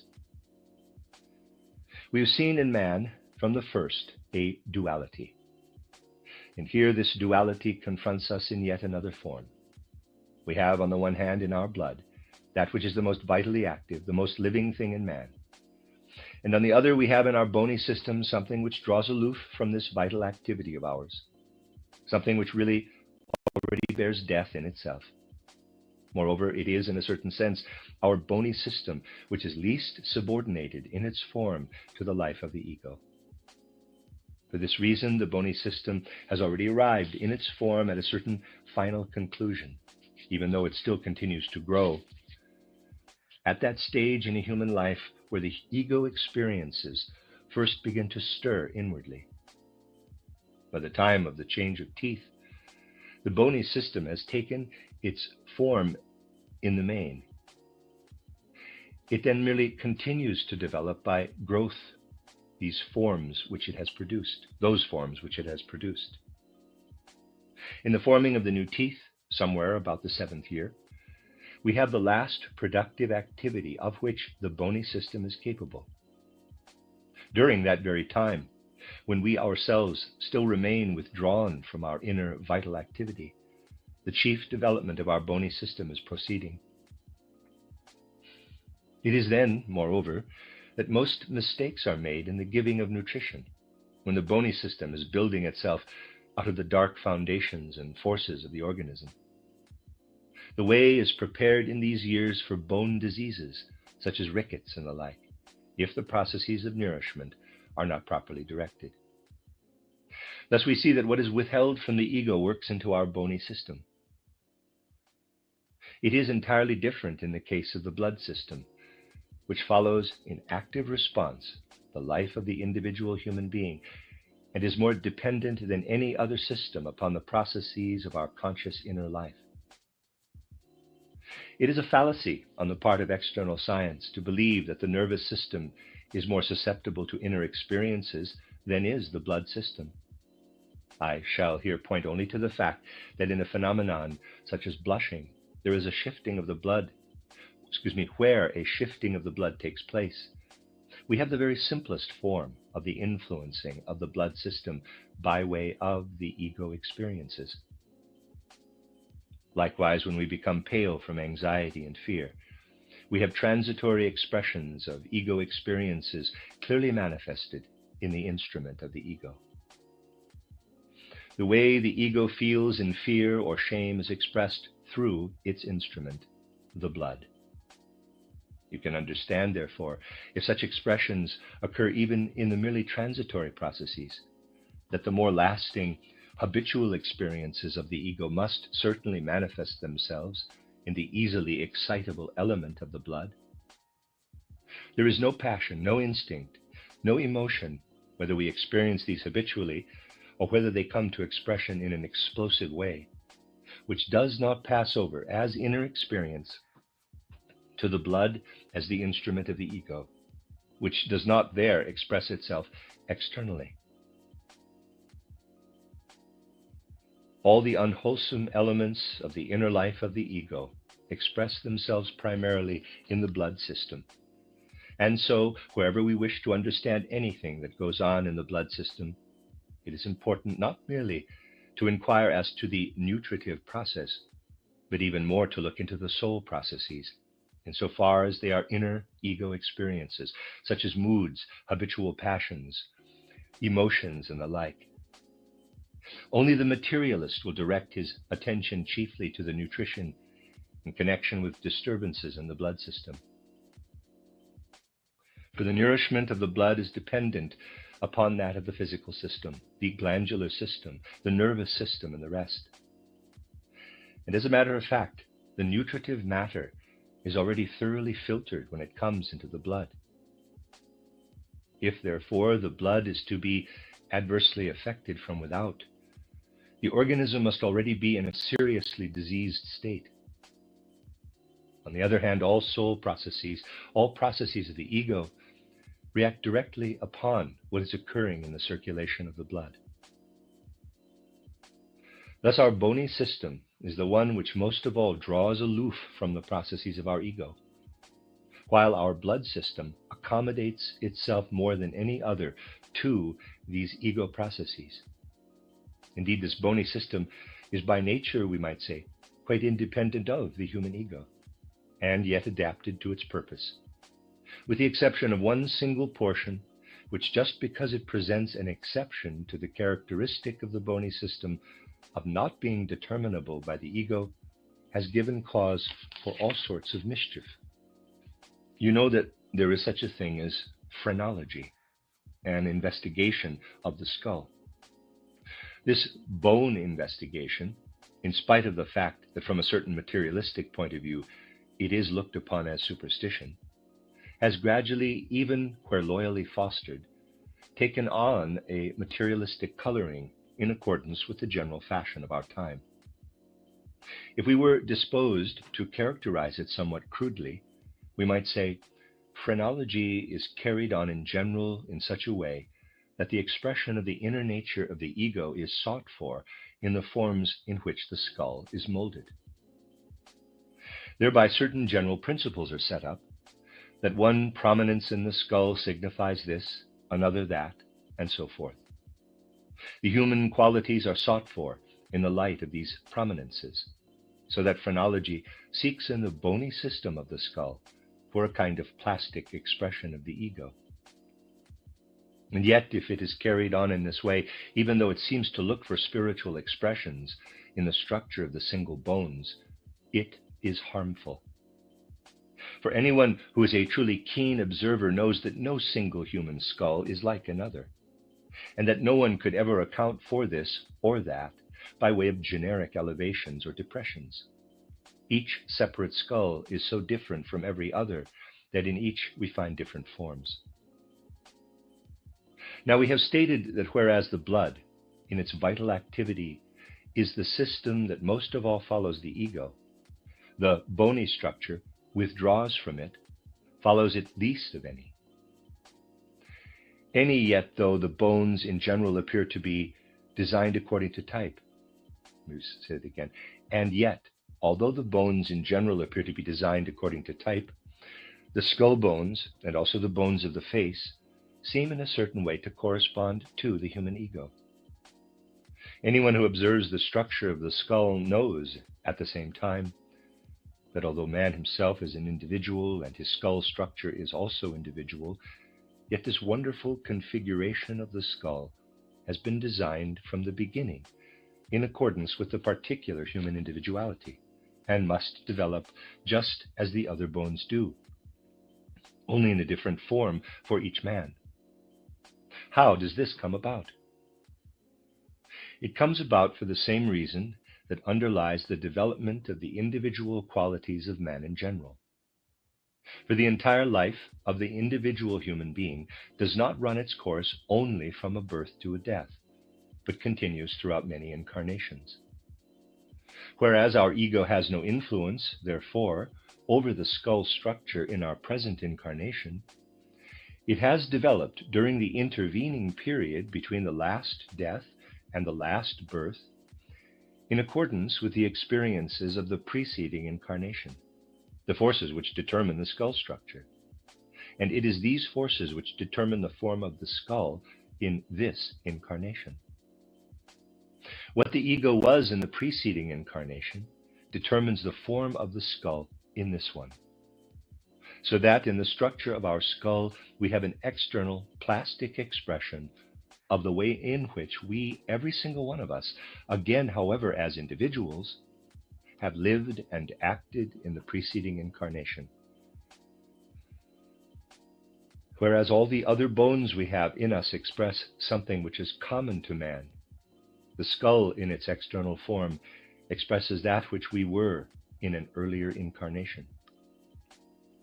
Thus the element of the blood, which is the most vitally active of all, can be determined by the ego in this incarnation. Our bones, on the other hand, have already entirely withdrawn during this incarnation from the influence of the ego, with the exception of the last remaining case of the skull bone, which also, however, no longer follows the ego in this incarnation, except only as the ego carries over its own evolution from the one incarnation into the next, and so develops the formative forces in the interval between the two, that it can manifest in these very bones what was our nature and character in the preceding incarnation. There is no such thing as a general phrenology, but to sum up, we must judge every man according to what he himself is, and the structure of our skull we must look upon as a work of art. Of course, we are compelled to recognize something individual in the skull structure. Yet at the same time, an individual something, let me read that again. Of course, we are compelled to recognize something individual in the skull structure, yet at the same time an individual something that is an expression of the ego of a preceding incarnation. Thus we see that even this form of bone structure, as it appears in the structure of the skull, is withdrawn from the blood to such an extent that the ego has no more influence over it, excepting only during the passing between death and a new birth, when the ego receives, after death, still stronger forces with which to overcome and shape for itself those forces that have already completely withdrawn from the vital activity in the man.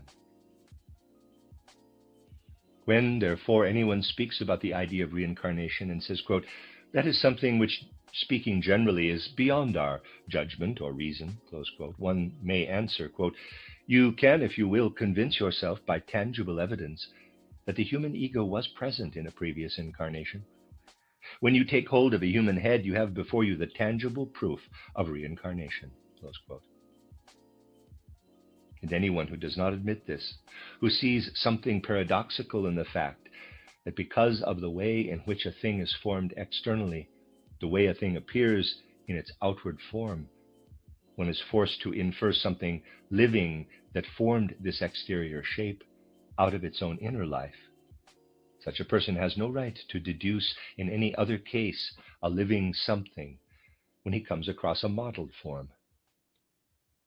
He who cannot admit as strictly logical the conclusion that in the form of our individual skull is expressed the configuration of our ego of preceding incarnations has also no right, if he finds a shell, for example, to conclude from its form that at one time there was a living being in it. And anyone who does so conclude dare not dismiss the logical and absolutely equivalent conclusion that in the individual plastic formation of a man's cranium, direct proof is given of the influence of an earlier life on the present one. Thus you see that we have here one of the means by which to throw light, by means of physiology, upon the idea of reincarnation. We must only give ourselves time. If we are patient and wait, we shall discover where proofs may be procured. and how to procure them. And anyone who might be disposed to deny that there is logic in what has just been stated would have to disown all paleontology, for it rests on the same inference. Thus we see how by penetration into the forms of the human organization, we can trace it back to its spiritual foundations. The end of Lecture 6. You are listening to RudolfSteinerAudio.com. This is a reading of a cycle of lectures by Rudolf Steiner entitled An Occult Physiology. This is Lecture 7, entitled The Conscious Life of Man, given on the 27th of March, 1911. We have been able, in the course of these lectures, to form the impression that the different systems of organs and structural parts of the human being participate in the greatest variety of ways in the combination of processes within the organism. We have referred to various facts in this connection and have found ourselves already compelled to ascribe as a preliminary the activities at work in the different systems of organs to higher supersensible members of the human organism. We had to assert, for instance, that in man the circulation of the blood bears an intimate relation to what we call the human ego, so that we had to speak of the blood as an instrument of the human ego. And further, we have been able to attribute to the nervous system everything which, as conscious life, comes to meet this ego. We have at the same time shown how one special portion of the nerve system, the sympathetic nerve system, has a function to a certain extent contrary to that of the rest of this system. A function which consists in holding back everything that goes on in the depths of man's organization, everything that is brought about by the activity of the members of the inner cosmic system in man, so that, for the normal consciousness, it does not at first force its way up to the horizon of the ego. Yesterday, moreover, we attempted to arrive at an approximate understanding of the fact that what has constructed itself into the firm, bony scaffolding withdraws itself most of all from this conscious life of man.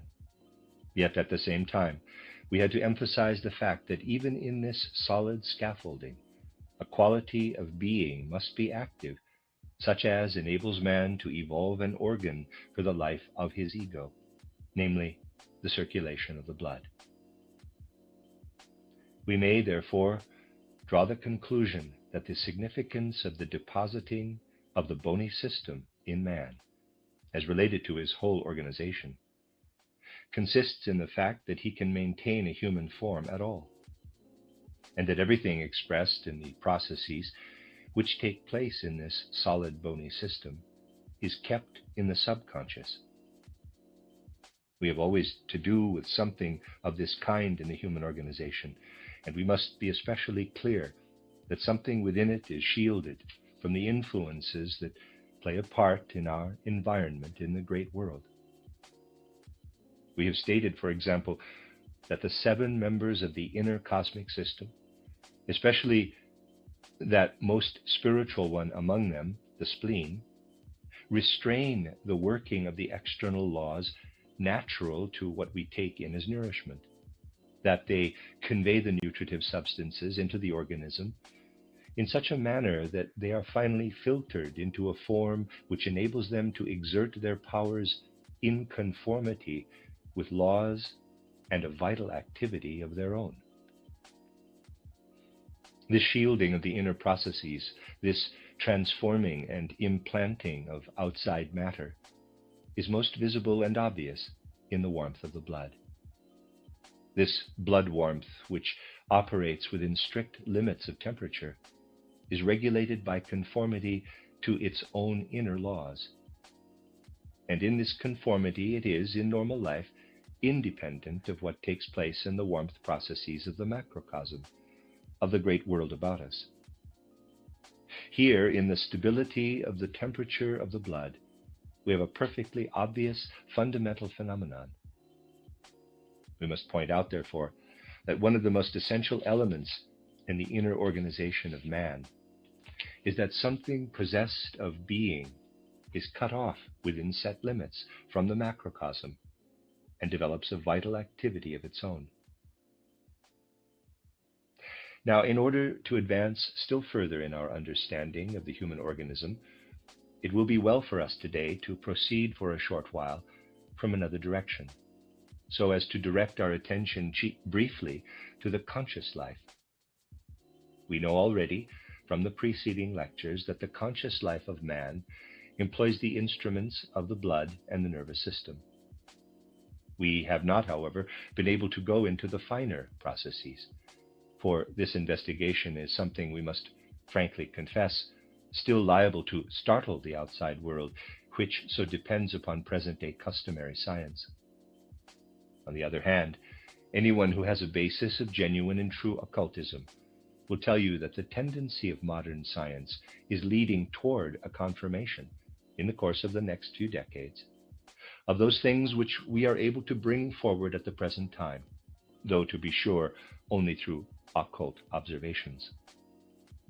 If I could hold lectures for half a year instead of this short series, it would be possible out of the findings of modern science alone to bring forward all that is necessary for external proof of what must be only briefly intimated today.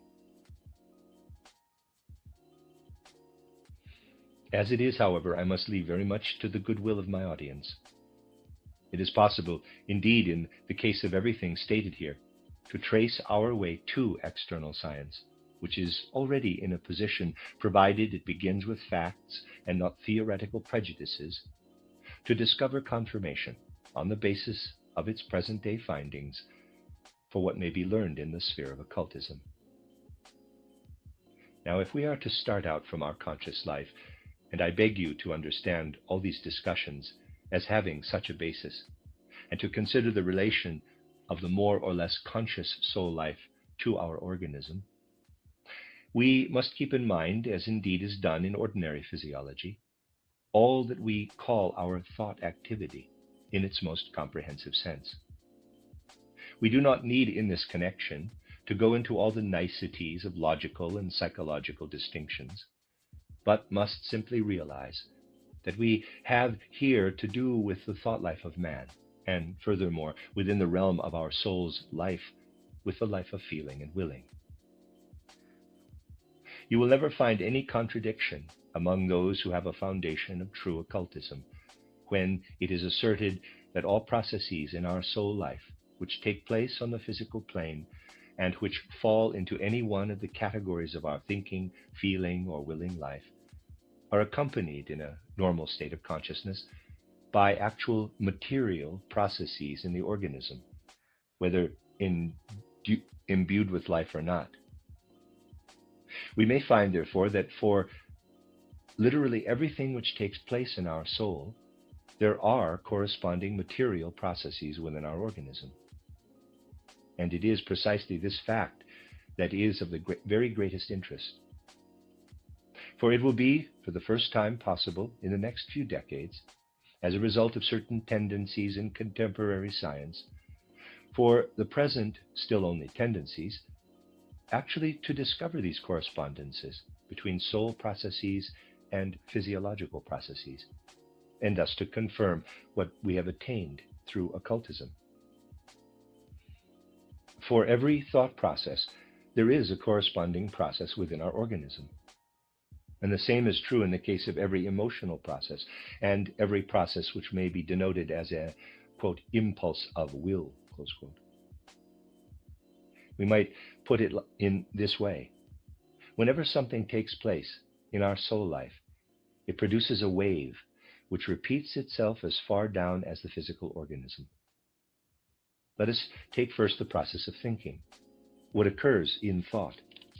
And here I wish to call attention to the fact that it is best to fix our minds upon a thought process that is either purely mathematical or one which is equally objective, and which leaves our feeling and willing, in a certain sense, uninfluenced.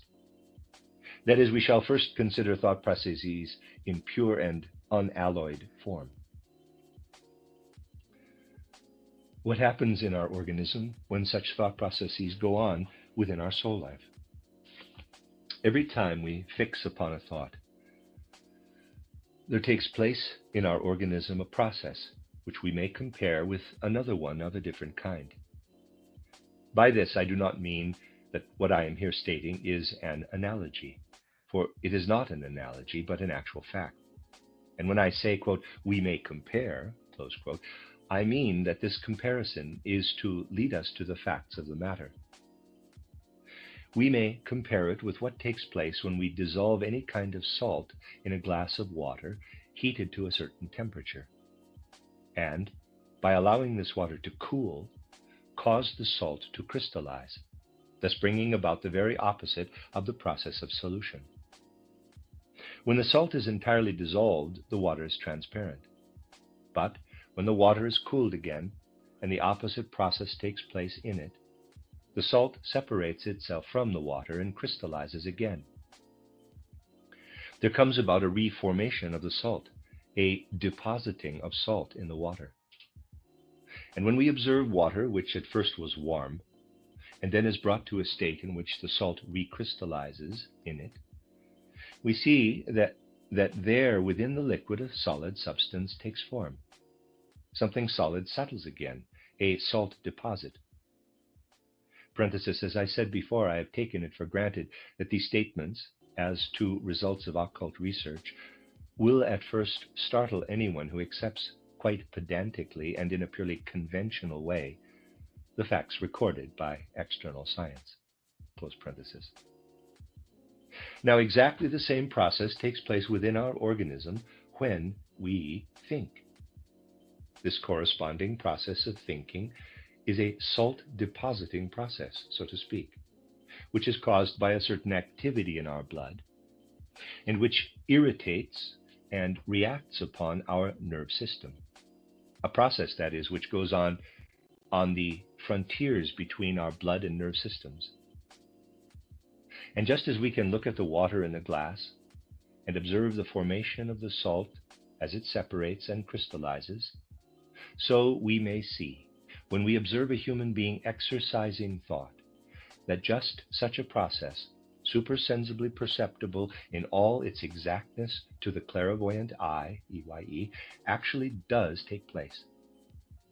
Thus we have here brought before our minds the physical correlative of the process of thought. At this point we may ask, what is the nature of the corresponding correlative of feeling? Here we do not have to do with the depositing of solidifying salt, which is the opposite of the process of solution. But we find that within our organism, what we may call refined processes take place which are somewhat like that of a fluid becoming semi-solid. Let us imagine, for instance, a fluid which is just solid enough to take on form, about as much form as there is in very thick albumin, a coagulation, that is, or the thickening of a fluid. Whereas in the case of thought processes, we have to do with the direct production of a salt substance which is deposited out of a fluid. In everything pertaining to feeling, we have to do with the transition from an inwardly more fluid state to a semi-fluid one. The substance is here transformed into a somewhat more dense condition, which, with clairvoyant sight, may be identified as the formation of small flakes. Just as if in a glass containing a fluid you were to bring about through certain processes the process of a flake formation, or an interchanging of a fluid substance into tiny semi-liquid drops. When we go on to what we may call the cherishing of a will impulse in the soul, we find that the physical correlative of this again is different. It is, moreover, even easier to grasp. In fact, we come here to that aspect in which the physical is considerably more manifest. The physical correlative of what conforms to will impulse is a sort of warming process, a process indeed which in some way or other produces certain degrees of heightened temperature within the organism, a becoming hot in a certain sense. Now we may also conclude from this since this becoming warm is connected with the whole pulsation of the blood, that it is precisely and altogether with this that the impulses of the will are connected. It is not very difficult, if one has even only a moderate capacity for true observation, to be able actually to see that such processes, both in the human and also in the animal organization, can have their physical correlatives. Thus we may, to a certain extent, characterize in this way the physical correlatives which accompany the inner soul process. What I have just been characterizing is obviously not something of a crude physical nature, but rather extraordinarily fine and minute processes, fine to such a degree indeed as cannot usually be imagined. With the exception perhaps of the process of warmth, they are of such a nature that in comparison with all that we know of similar processes in the outside physical world, they manifest an extreme delicacy. They are processes which the organism carries out by means of all its forces, when the ego is active with the help of the instrument of the blood. From the process of salt depositing to the coagulation of fluid and the producing of warmth. They are in part of such a nature that we might say the entire organism is affected by them, or in the case of the thinking process, for example, that one part of our organization, the brain or the spinal cord, is chiefly affected by them. Moreover, these processes, which are the results of the influence of soul processes, are distributed in the most varied way possible in the human organism. When we gradually learn to know that these are facts, we come to the point where we are compelled to admit that what we call thoughts or feelings are actual forces, which have a real influence within the physical organization, and which express themselves in real effects.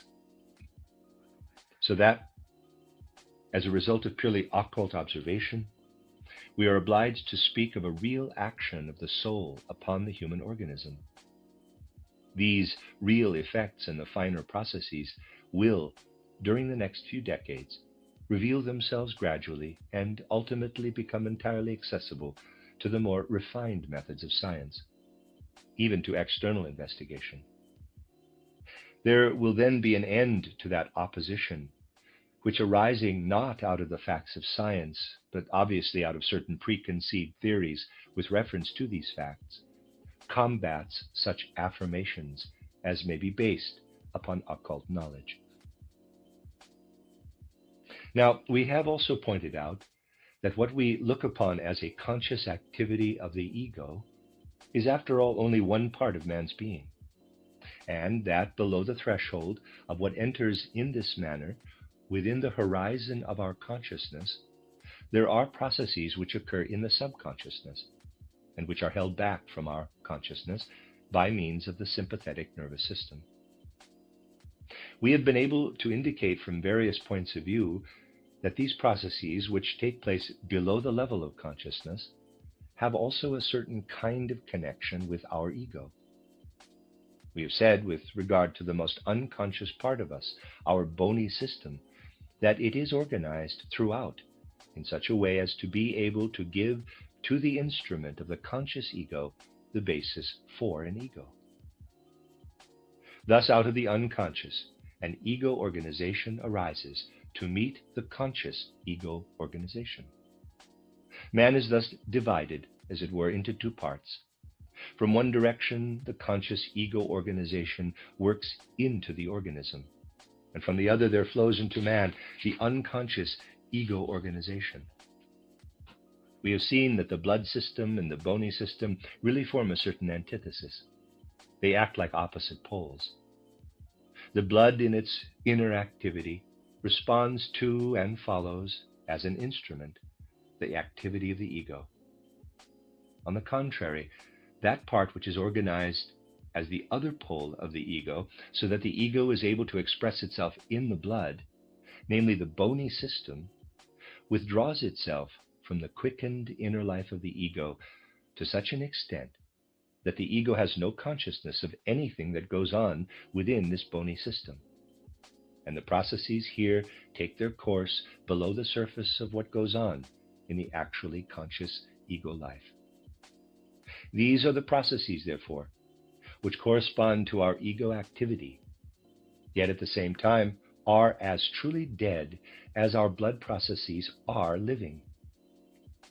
And they are, as a matter of fact, only one portion of those processes which remain unconscious to the ego, and which only gradually rise more and more up into the conscious.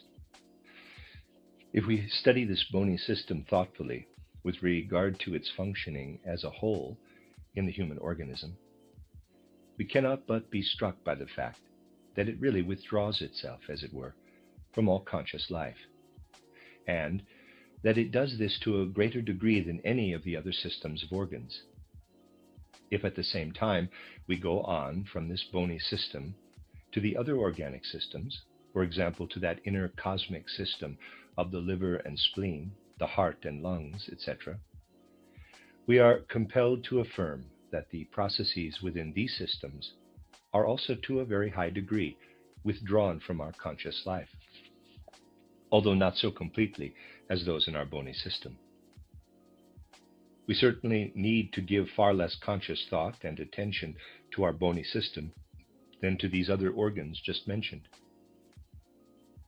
Some of these latter make known very clearly in their functions, in the case of some people at any rate, that they do reach up into the plane of consciousness.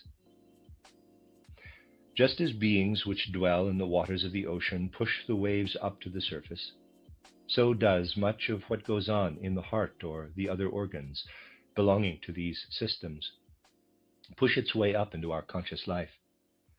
We know how hypochondriacs, to their own injury naturally, are partly aware of these things, even though in an entirely different way, to be sure, from that in which they actually take place below. I do not here refer at all to the fact that a certain degree of illness may be developed in these organs, for then it is, of course, something quite different which causes the person to become conscious of them. I mean that one need not come anywhere near that borderline which a healthy man may designate as, quote, bordering on being ill, close quote. This borderline, unfortunately, gets very much displaced nowadays, to the great injury of humanity. We know at the same time that we are protected from becoming conscious of what goes on below by means of the sympathetic nervous system opposing these inner processes. If we recognize in the bony system something that so builds man up as regards his form and structure, that the blood system can be a fitting instrument within it for the ego, we must have a certain understanding, after what has just been stated, of the fact that the other organs, for example, those organs belonging to the inner cosmic system, are, in their turn, in a certain sense, in the process of growing to meet the conscious life of man, which is destined to unfold itself as the flowering of man's organization. We must see clearly that all of these organs, although they are not permeated with fully conscious life, do nevertheless contain that something which is growing toward our soul life, just as we have seen that our bony system is growing toward the ego life. Now we must ask ourselves at this point, to what extent then does this inner system, which we may designate as an inner cosmic system, grow toward man's conscious soul life? If, on the one hand, it is clear to us that in the bony system we have our surest support for what brings order into the blood system, enabling this blood system to evolve into an instrument of our ego, and its separate parts to occupy the right places, we must admit, on the other hand, that the function of the bony system as the fundamental basis of our organization is such that it also supports at the same time those organs constituting an inner cosmic system and brings them into the right position. For the same thing in the bony system, which is advantageous to the blood system, is also advantageous to these organs. And if we make even a purely external study of these organs, we shall be especially struck by the fact that we can discover nothing in them, either in their disposition or even in their form, that is so intimately related to the outer limits of man's form, as is the bony system. We have something, then, in man, which we may describe by saying that the bony system is the foundation, and whatever is disposed around it can be thus disposed only because it gives man his basic form.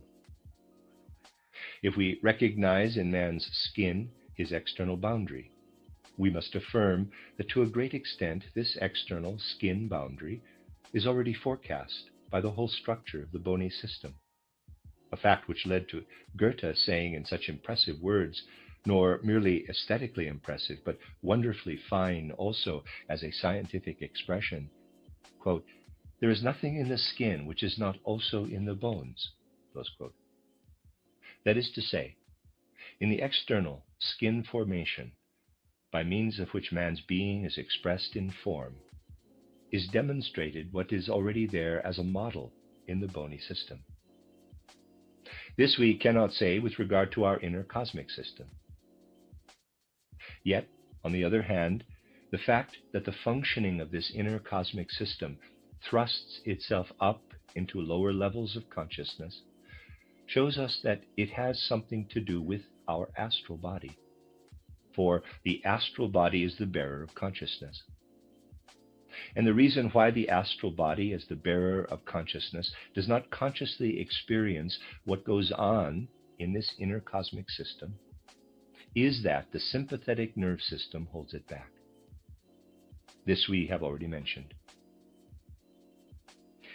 We must affirm, therefore, that this inner cosmic system does not appear to be an expression of the subconscious self, that self which is to be found as a model deep down in the foundation of man's being, but rather that it is so incorporated in us through the universal cosmic process that its relation to our astral body is similar to that other relation which enables the human form, as expressed in the bony system, to offer a basis for the most comprehensive form of the ego. We may say, therefore, that in the bony system, but deep down in the unconscious, we have an already highly developed pattern of the human ego, and that in what we call our inner cosmic system, we have the pattern of our so-called astral body. It is important to keep this disposition clearly in mind. The bony system serves as a basic model for all that we call our ego. Naturally, we mean this in the sense in which we are here discussing it.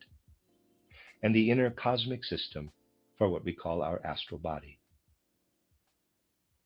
Of course, this inner cosmic system, in its entire organization, since it still lies almost wholly below the level of consciousness, does not in any way derive from the conscious soul life, but is implanted in us through our external organization out of the cosmos. This means that something we may call a cosmic astral element merges with us in such a way that it expresses itself in our inner cosmic system. In our bony system, there is merged into our whole organism, here again out of our whole environment, that which the cosmic process is able to bestow upon us. Since this is connected with the entire form of our physical organization, we must say that this bony system is really, as a result, the basis of our physical body, so far as this appears before us within the boundary of its physical form. A macrocosmic element, or to put it plainly, a cosmic system, which has given us the physical form we have as human beings, has been deposited in our bony system. A macrocosmic astral world system is deposited in our inner cosmic system.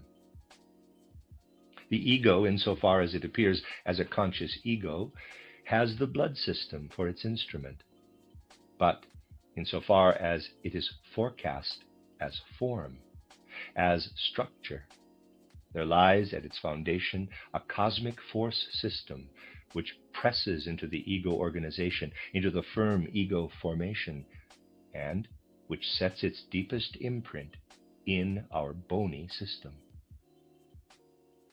Let us grasp the matter clearly from still another point of view.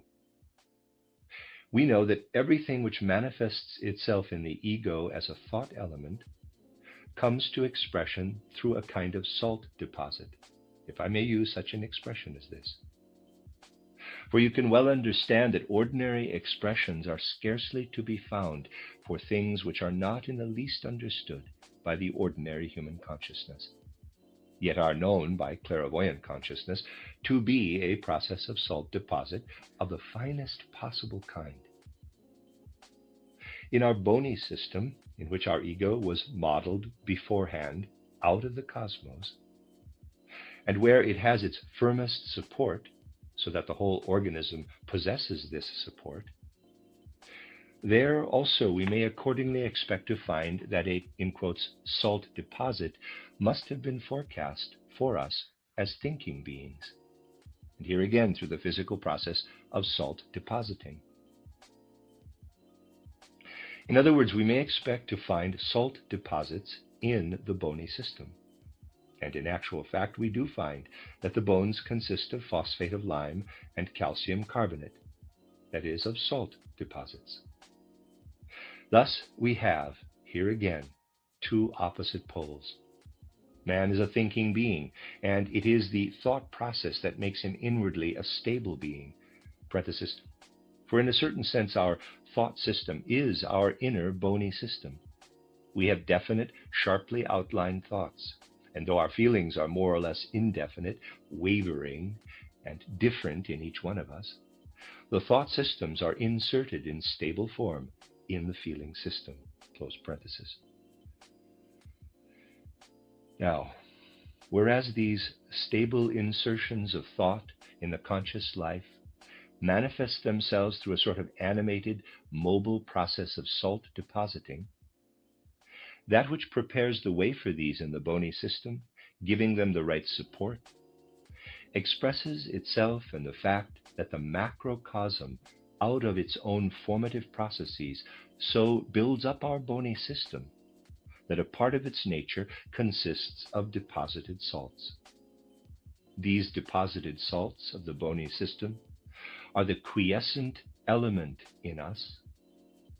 They are the opposite pole to those inner vital activities which are at play in the process of salt depositing, corresponding to the principle of thought. Thus we are made capable of thought through influences acting from two sides upon our organization. From one side, unconsciously, through the fact that our bony system is built up within us. From the other side, consciously, in that we ourselves bring about, after the model of our bone-building process, conscious processes which manifest themselves as of like nature in our organism, and of which we may say that they are inwardly active processes. For the salt that is here formed must again at once be dissolved by sleep, must be got rid of, for otherwise it would induce destructive processes causing dissolution. Thus we have processes that begin with the deposition of salt and then are followed by destructive processes, constituting a sort of reactionary process. In the redissolving of the deposits, beneficent sleep acts upon us in the way we need, to the end that we may ever anew develop conscious thought in our fully awake life of day. If we proceed further, we can understand that all processes which occur within the human organism must take place between these two polar extremes of salt formation. We are here dealing with the process of salt formation in the spiritual sense, but this must be conceived as I have today explained it. It will not do simply to say, quote, thinking as a process of salt formation, close quote. For people will then imagine what is now popularly conceived by the layman as the process of salt formation, and then it will be easy to say that spiritual science maintains absurdities and nonsense. Between these processes, which must be conceived only in the sense we have indicated, there lie all the other processes to which we have called attention. For if we have salt formation occurring in a vitally active thought process, and the opposite pole of this in the salt formation of our bony system, which has to a certain extent come to rest, we can likewise affirm that we have all through our organs the opposite pole of what we may designate as the liquefying process, as inner coagulation, as a flocculent process, albumin-like insertions, or something similar. In this case, again, it is not to be found only under the influence of our own feeling life, which takes its course more in the depths of the soul, but from the bone-building process also. In this connection, we must say that all processes which are more inward in character, parenthesis, which belong more to the soul and to the central processes of our organism than does the bone-forming process, close parenthesis, are involved in the unconscious liquefying processes and thickening of substances, which are formed and deposited as we have described. Now, the first thing we come upon here is something in which the bone-building process is actually involved, namely those liquefying processes to be found in what is mingled with the bone salts as the so-called bone glue. In these processes, the other pole of our bony system participates, and thereby meets that which forms the physical correlative of our feeling process. The process connected with the will impulse expresses itself in a warmth process, an inner warming process, so to speak. Processes of combustion, the formation of combinations, which we call inner processes of oxidation, occur throughout our entire organization. And insofar as these go on below the threshold of consciousness and have nothing to do with the conscious life, will impulses and the like, they belong to that other part of our organization, which is shut off by the corresponding organs and is susceptible to influence from the subconscious life. The human being is thus protected inwardly on one side by a part of his organism in which these processes take their course much as they do outwardly in the macrocosm. And on the other side, his protection is such that these processes are connected with his soul processes and are of a finer kind, as has been explained. And so, these physiological processes take place in our organism, salt-forming, liquefying, and warmth-producing processes, which are the result of our conscious life, and others which take place outside our conscious life, in such a way that they furnish the basis for what prepares itself beforehand in the human organism, in order that the processes adapted to the conscious life may take place. Our organism as a whole is thus a texture woven of those processes which we must describe as belonging in part to our conscious life and in part to the unconscious. It is an extraordinarily significant fact that our organism actually does represent a union formed out of two polar opposites, that processes of coarser nature take place in such a way that they radiate into the organism, as it were, out of the macrocosm, and that, on the other hand, there are processes of a finer sort which arise out of our conscious life. Now, since the organism is a single whole, and all these parts interpenetrate and influence one another, the situation in this organism, as we have it today, is such that all these processes likewise play into one another, and that we cannot so separate them one from another as to fix definite boundaries between them. One process plays into another. You need consider only the blood, the most vitally active and finest element. In this element you may perceive a stimulator of the salt-forming process, the process of condensation of a fluid, and the warming process. And likewise, in all the systems of organs, you may perceive how these processes take their course and how they are stimulated. Let us, therefore, say, for example, that when we take nutritive substances from without into our digestive canal, these nutritive substances have within themselves what I have called, quote, external vital activity, close quote. They pass through what we may call the first stage of filtering by being taken in and digested by the stomach and what pertains to it. And they are then worked up in more special details by the inner cosmic system and conveyed to where they can also nourish the finest instrument of the organism, the blood. Thus, it is the inner cosmic system which undertakes this first filtering of the nutritive substances, which then have to be conveyed to all the other systems. At the same time, since we have recognized a series of stages in the organic systems of man, we may readily conceive that the most delicate system of all, the blood, must take into itself the most completely filtered vital activities of the nutriment, and that when anything whatever enters into the blood, it contains by that time only the very least possible amount of that inner vital activity that was in the substances when they were taken in by the stomach. When the substances enter into the stomach, they still contain a considerable part of their own nature and essential character, their own vital activity. But when once they are in the blood, they must have surrendered all this, insofar as they are nutritive substances that have been conducted into the blood, and must have become something new. The blood is thus something which shields inwardly, in the highest degree, all its processes, something that carries on its processes in the greatest measure independently of the outer world. Such is the blood from the one point of view. But we have already indicated that this blood is like a tablet, which is equally exposed on its two sides, exposed, that is, to impressions coming from both directions. It is turned on the one side to the subconscious processes in the deeper regions of the human organism, where the nutritive substances, after going through filtering processes, come up and force their way to the blood.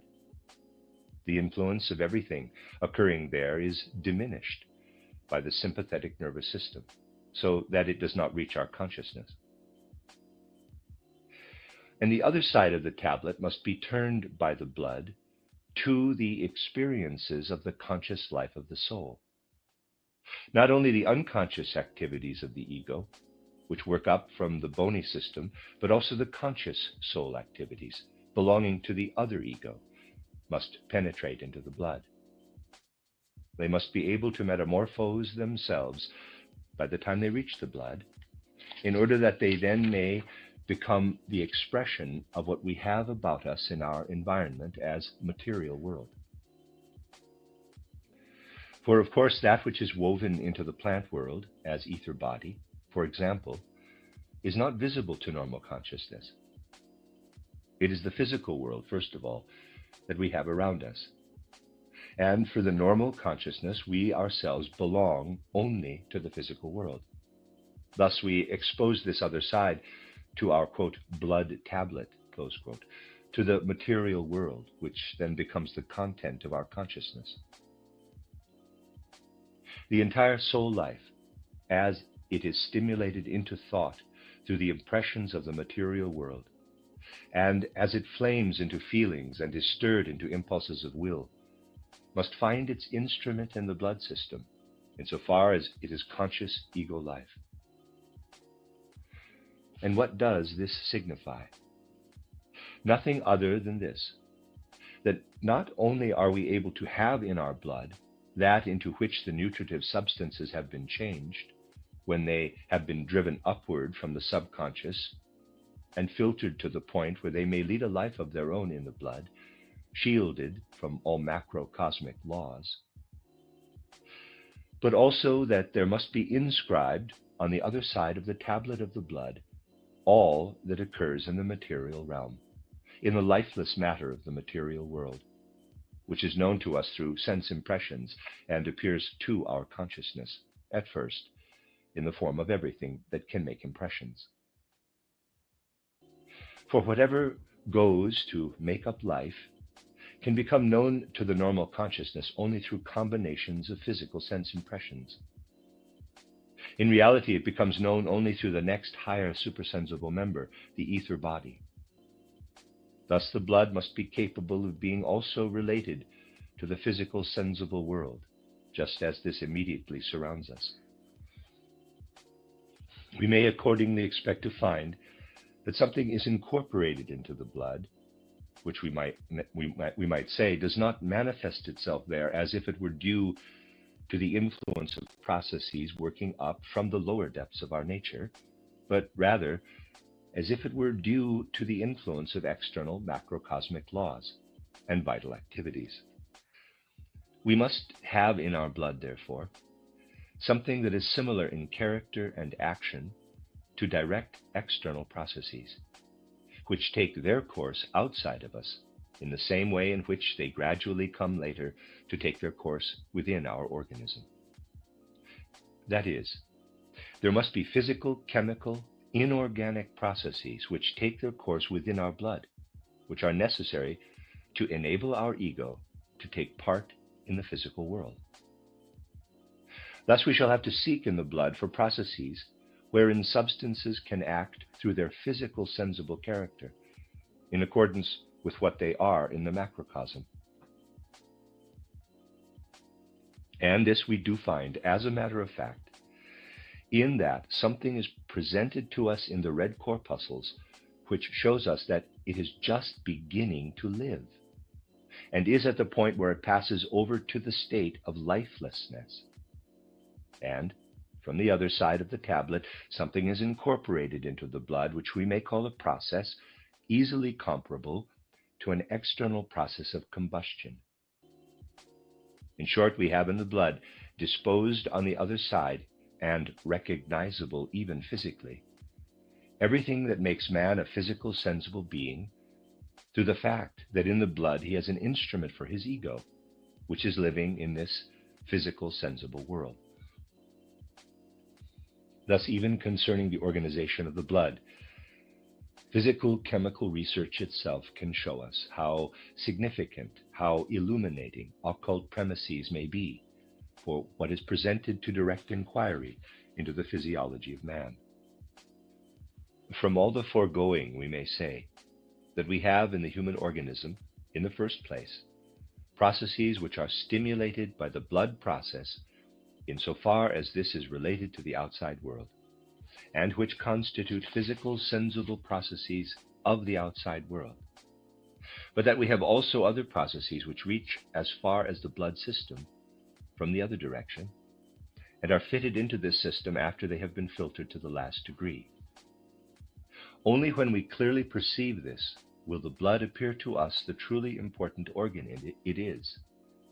We shall see that it has, on the one hand, turned its entire being, so to speak, toward life in the very lowest and most basic forms that we know round about us, so that it almost becomes a material substance which tends continually to evoke physical chemical processes in order to be able to serve as an instrument for the ego.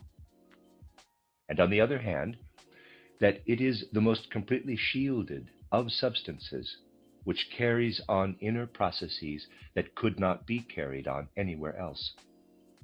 Because everything which is prerequisite to those processes is dependent upon all the other processes that fit themselves into the processes of the blood.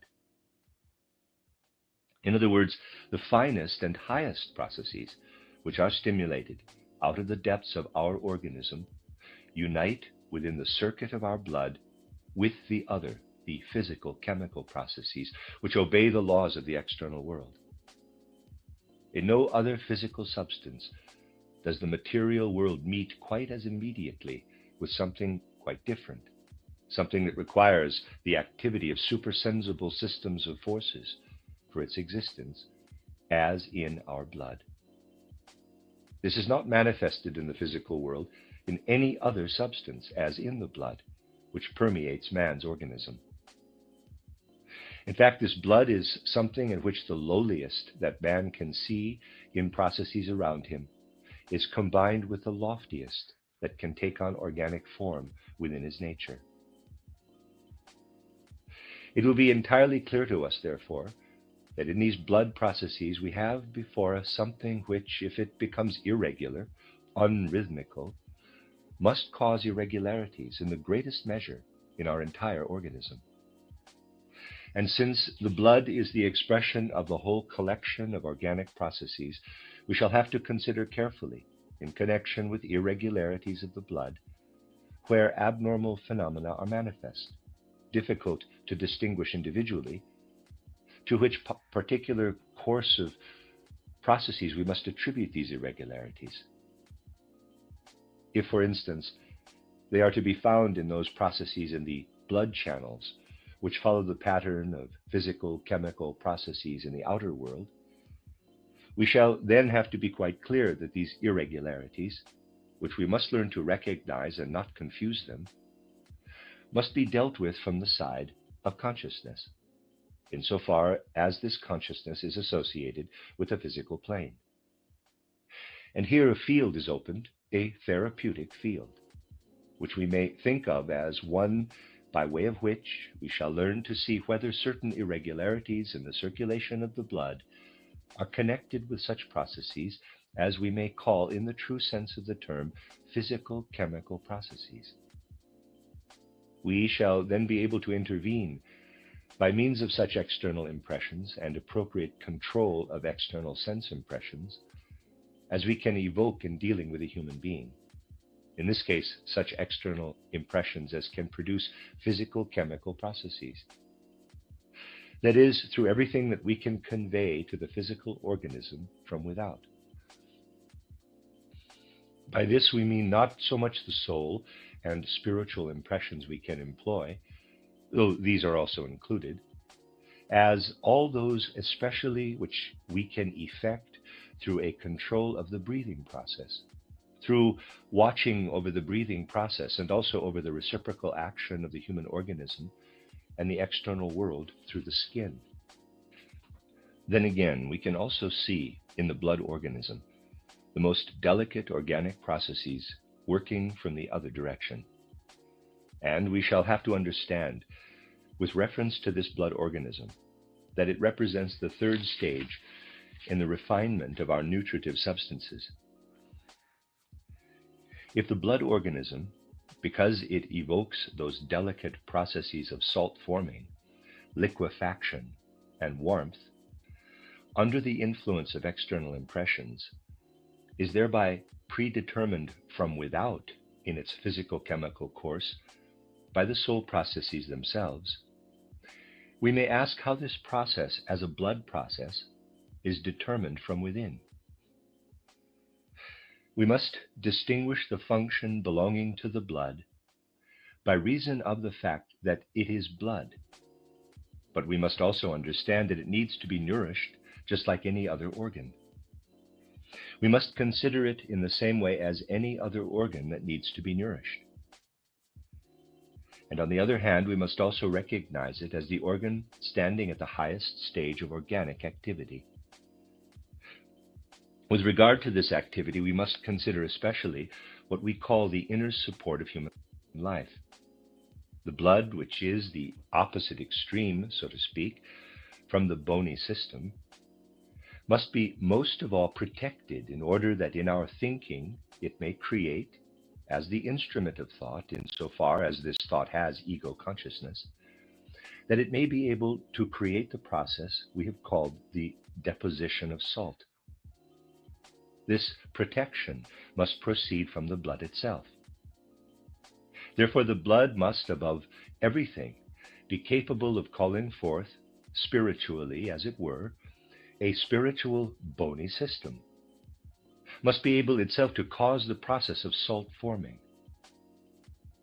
This is a task to which the blood must so devote itself that it can be independent of the other organs, and need only receive from the other organs the least possible support for its own work. Least of all do the vital activities of the other organs play into this salinating process of the blood. so that in respect to this process of salt deposition, in relation to thought, the blood intensifies the inner existence of man. And how can we fail to recognize this, since our thought is the most inward thing we have, that in which we most completely interiorize ourselves to our normal consciousness? Whereas in our feelings we are to our normal consciousness at the borderline between the inner and the outer, and in our will impulses we come into such strong contact with the outer world that under ordinary circumstances the human being no longer recognizes himself in his will impulses. Man recognizes himself always in his thoughts, but not in his impulses of will. This may be seen from the fact that there has been so much controversy in the world over the question of the freedom or absence of freedom of the human will, as well as over its other qualities. In our thought system, which has its physical correlative in a process of salt deposition, we have the innermost aspect of what the ego has to accomplish as an instrument, of what the blood has to accomplish as an instrument of the ego. And since the process of salt deposition must be completely interiorized and protected against the other organs, this capacity of the blood may be most of all hindered by abnormalities within it. When we note that the blood is so hindered that it no longer manifests its capacity in this direction, we must understand that it needs to be stimulated to that sort of activity which has fallen below a certain borderline in its own particular life. But the other situation may come about, in which the inner vital activity of an organ, let us say in this case the organ of the blood, whose inner vital activity is destined to develop a life of its own, passes beyond a certain limit, exercises unduly this life of its own. Among all occurring human irregularities, this is by far the most serious, since it has most of all to do with the cases of illness. Only seldom have we to deal with the opposite condition. It is generally the case that certain parts of the inner organization are too little protected, and therefore too intensely stimulated. When the blood shows itself to be most highly stimulated, when it shows an excessive tendency to develop this activity, it then becomes necessary to counteract this. We can remedy this by introducing the appropriate vital activities from without.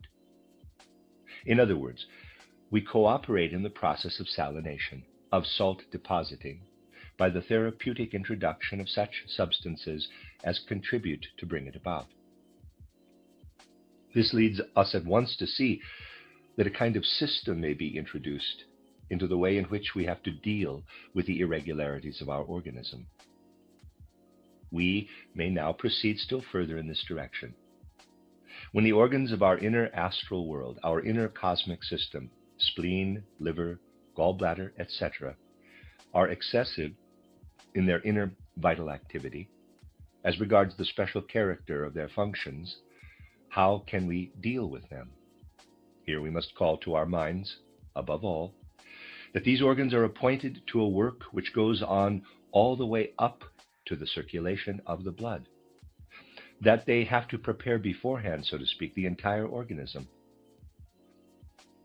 have to direct the nutritive substances as far as the blood by taking them over as they are conveyed into the digestive canal and leading them with their vital activities transformed to the blood system. Hence, they are the mediators between these two systems.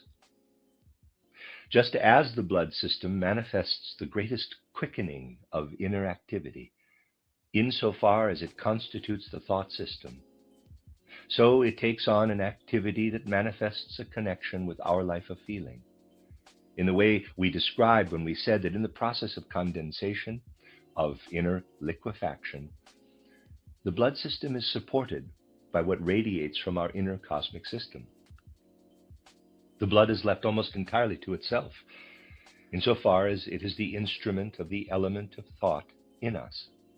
It is stimulated by what radiates upward, by that in which the organs of the inner cosmic system participate through their own action, so that we have here to call attention to an activity which goes even beyond the individual life of the blood and directs us to the individual life of these organs belonging to the inner cosmic system. Now, when the functions of these organs, liver, gallbladder, kidneys, lungs, and the rest, develop too intense a vital activity, an overflow of life, we are then concerned with the question how we may, in similar fashion, deal therapeutically with these processes. We have to paralyze the inner vital activities by introducing something which is adapted to maintain the activity, the vitality of external cosmic life, and thus to paralyze the exaggerated inner vitality. Just as we combat the excessive inner vital activities of the blood, paralyze them, so to speak, by introducing salt-containing substances, so we may also reduce the excessive activity of these organs by introducing substances which develop their own inner vital activities and work in opposition to those of the organs concerned. Thus the question now arises for us, how we can work on these organs and also on the lowest organs, which have a still lower function, on those digestive organs, namely, which have to do with the preliminary preparation of the nutritive substances for the inner cosmic system. In other words, how shall we deal with the individual organic systems which we consider when we consider their gradual upbuilding stage by stage? In tomorrow's lecture, we shall answer the question, quote, how does the picture of a diseased organ appear to us in the light of occult physiology, close quote. And we shall also show how other organs are incorporated, for example, the system of muscles. And we shall bring our reflections to an end by showing that what confronts us in the already evolved organism is quite plainly connected with the becoming organism, with the human germinal life. Indeed, it is precisely here that this is so very distinct, if we are able to presuppose occult principles. It will then become clear to us, quite of itself, how the remaining members participate in the work of the human physical organization. The end of Lecture 7. You are listening to RudolfSteinerAudio.com. This is a reading of a cycle of lectures by Rudolf Steiner entitled An Occult Physiology. 8 lectures. This is the 8th of those, the last in the book, entitled The Human Form and Its Coordination of Forces, given on the 28th of March, 1911.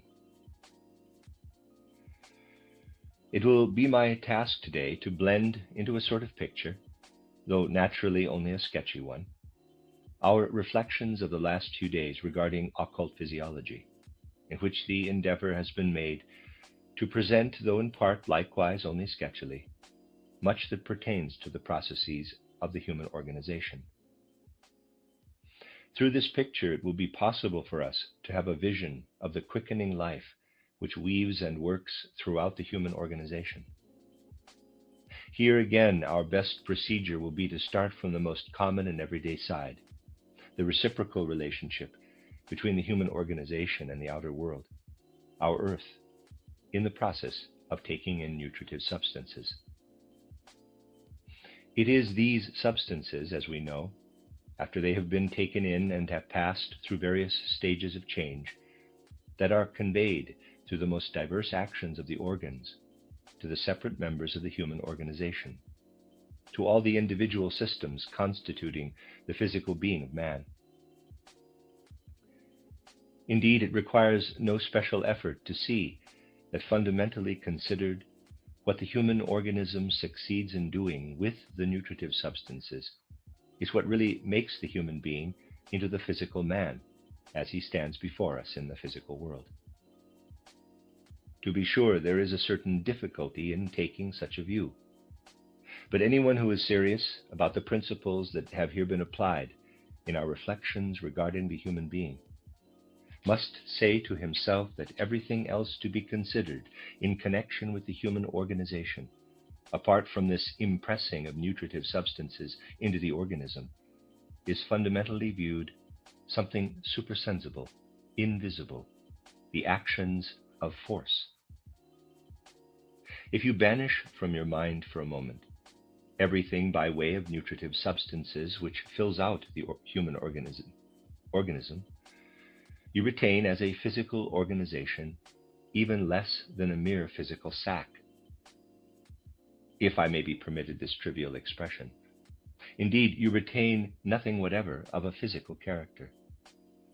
For even what exists in the form of skin and outer covering exists solely by reason of the fact that nutritive substances have been driven to particular areas of action of supersensible forces. Cancel then from your reckoning the nutritive substances and what is produced out of them, and you have to conceive the human organism as a system of supersensible forces working behind it in such a way that these same nutritive substances may be conveyed in all directions. If you hold to this thought, you will see that one thing must be presupposed before any nutritive substance whatever, even the tiniest particle, is taken in. For these substances could not be taken in from the outer world in just any chance form and conveyed into just any being, in order that those processes should occur which do occur in the human organism. It must be, then, that this human organism confronts the very first nutritive substances taken in with an inner coordination of forces coming from the spiritual worlds. The organism must really be man as such, in this inner coordination of forces. In all occultism, this which first confronts the purely physical matter that is to fill out the human being, and which must therefore always be conceived supersensibly, is called, in the most comprehensive sense of the expression, the human form. If, therefore, you descend to the nethermost boundary of the human organization, you have to conceive the primary supersensible human form, which, as a force system born out of the supersensible worlds, is destined not like a sac or a physical bag, but as something superphysical, supersensible, to take in what alone renders possible the physical, sensible manifestation of the human being. Only by reason of the fact that this supersensible form incorporates the nutritive matter does the human organism become a material organism, something that our eyes can behold and our hands can grasp. That which thus confronts the external nutritive substances is called form, in accordance with the law that is operative throughout the whole of nature, an identical law termed the, quote, principle of form, close quote. Even though you descend to the crystal, you find that the substances which enter into it, if they are to become what is manifest as the crystal, must be seized, as it were, by form principles, which in this case are the principles of crystallization. Take, for example, kitchen salt, or sodium chloride. Here you have, according to our present-day physics, the physical substances chlorine and sodium, a gas and a mineral. You will readily see that these two substances, prior to their entrance into the entity which lays hold upon them, in such a way that in their chemical union they appear crystallized into a cube, have nothing in them that can indicate to us such a form principle. Before they enter into this form principle, they possess nothing in common, but they are seized upon and yoked together by this form principle, and there is then produced this physical body, kitchen salt. They presuppose this, we may say. And in the same way, everything which enters the human organism as nutritive substance presupposes the lowest supersensible essence, the supersensible form. Now, when the nutritive substances enter into that sphere, which by means of this form principle is externally bounded as the human being, they are first taken in by the alimentary canal. When they are thus taken in, from the moment they enter the mouth, one might say, they at once undergo the very first change. Indeed, the alimentary canal itself causes a metamorphosis. This could not be produced if there were not present as an integral part of the human organism something which would so metamorphose these nutritive substances, entirely neutral in relation to each other when first taken in, and possessing no living interrelationship, that they are evoked into life. We must think of the metamorphosis of the nutritive substances in their passage through the human alimentary canal as similar to that of plants when they take their nutritive substances from the soil. Although, of course, the process is quite different in the human being because it takes place at a different stage. We must picture to ourselves a nutritional stream taken in by the life process, or as we say in occultism, by the ether body. The moment the nutritive substances enter the human organism, they are worked over by the ether body. That is, the ether body first provides for their metamorphosis, for their being made a component part of the inner vital activities of the organism. We thus have to look upon this nearest supersensible member of the human being, the ether body, as the stimulator of the first process of metamorphosis in the nutritive substances. After these substances are sufficiently metamorphosed to have been taken up into the life process, we must understand clearly that they are still further worked over, in just that sense and in the same way which we have described in the preceding lectures. They must be still further adapted to the human organism, be so worked over that they are able little by little to serve those organs which are the manifestation of the higher supersensible principles, the astral body and the ego. In short, the work of the higher processes clearly is to send their own peculiar kind of inner vital activity down as far as these metamorphosed nutritive substances, as they are when they have come through the esophagus, the stomach, the intestines, etc. At this point, the nutritional stream, insofar as it has been metamorphosed by the alimentary canal alone, is confronted by those 7 inner organs already known to us, which represent, as we say, the inner cosmic system of man. To sum up, the nutritive substances are taken in, at once metamorphosed in the most diverse ways in the alimentary canal, and then confronted by the liver, kidneys, gallbladder, spleen, heart, lungs, etc. If we further understand that these organs are designed, through their corresponding force systems, to work further over the nutritive substances, we may say, with regard to the meaning of this metamorphosis, that if the nutritional stream were worked over only to the extent to which this occurs in the alimentary canal, man would have to lead a plant existence, for he would not have attained to the formation of such organs in the physical world as could become the instruments of his higher capacities. Thus, the 7 organs further metamorphose the nutritional stream, and what they do is prevented by the sympathetic nervous system from entering human consciousness. We have, consequently, in the sympathetic nervous system and the 7 organs, that which confronts the nutritional stream. We have now gone far in penetrating from the outer into the inner side of the human organism, for everything that goes on within there, as the mutual concern of the 7 organs, is something that could never go on anywhere else in our terrestrial world. And it can take place here only because this inner world is shut off from the outer world, and because its activity is therefore prepared beforehand by the alimentary canal. Here in our studies we stand within the interior of man's organism. And here we must take note of something peculiar. Now that we are within this organism, we find that it must again inwardly organize and differentiate itself. For the performance of its manifold undertakings, it must work as a multiplicity of organs. And it is precisely for these inner functions that a very great deal is needed.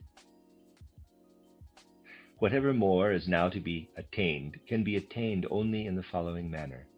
And we shall understand this if we first imagine how it would be if there were only this metamorphosis of the nutritional stream by means of the 7 organs, the inner cosmic system. And imagine also that this process were concealed from our consciousness by the sympathetic nervous system.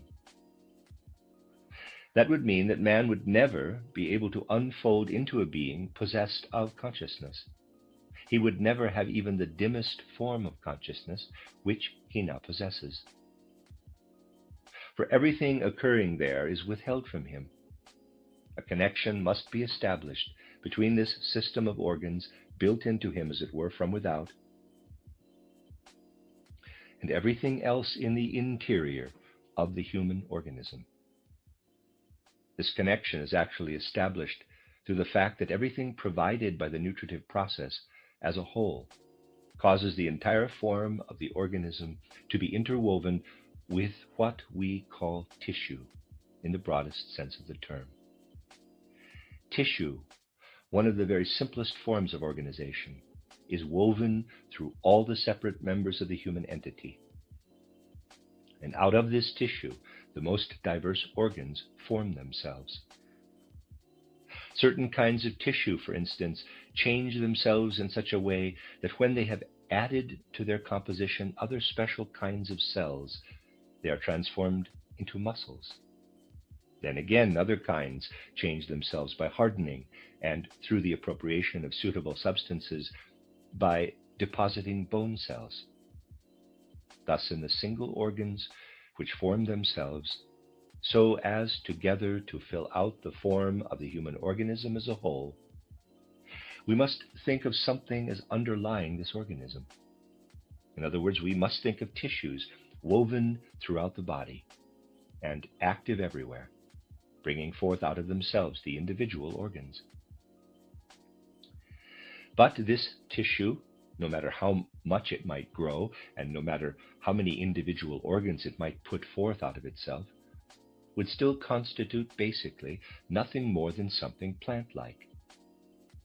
For the essential nature of the plant lies in the fact that the plant entity grows, that it produces organs out of itself, and so on. Since, however, in the case of man, we are to go beyond the plant nature, an entirely new element must present itself, by means of which man becomes capable of adding to what exists in plant life, that which elevates him above it. That is, man must add consciousness, the simplest form at first, that dim consciousness by which he is aware of his own inner life.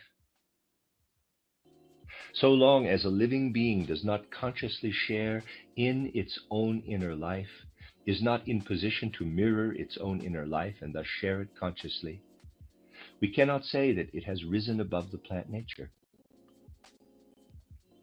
Only through this fact that it does not merely have life in itself, but mirrors the flow of its inner life and raises it to conscious life, does any being rise above the plant-like state. It is at first then an inner experience, an experience of the inner life processes. How does experience come into existence? We have already forecast a conception of this. In the earlier lectures, we have shown that experience comes about through the processes of excretion. For this reason, we shall have to look for the basis of inner experience, of that dim experience of consciousness which permeates the inner life processes, in the process of excretion. We shall have to presume that everywhere, out of tissues, out of all that underlies the human organization, processes of excretion are taking place.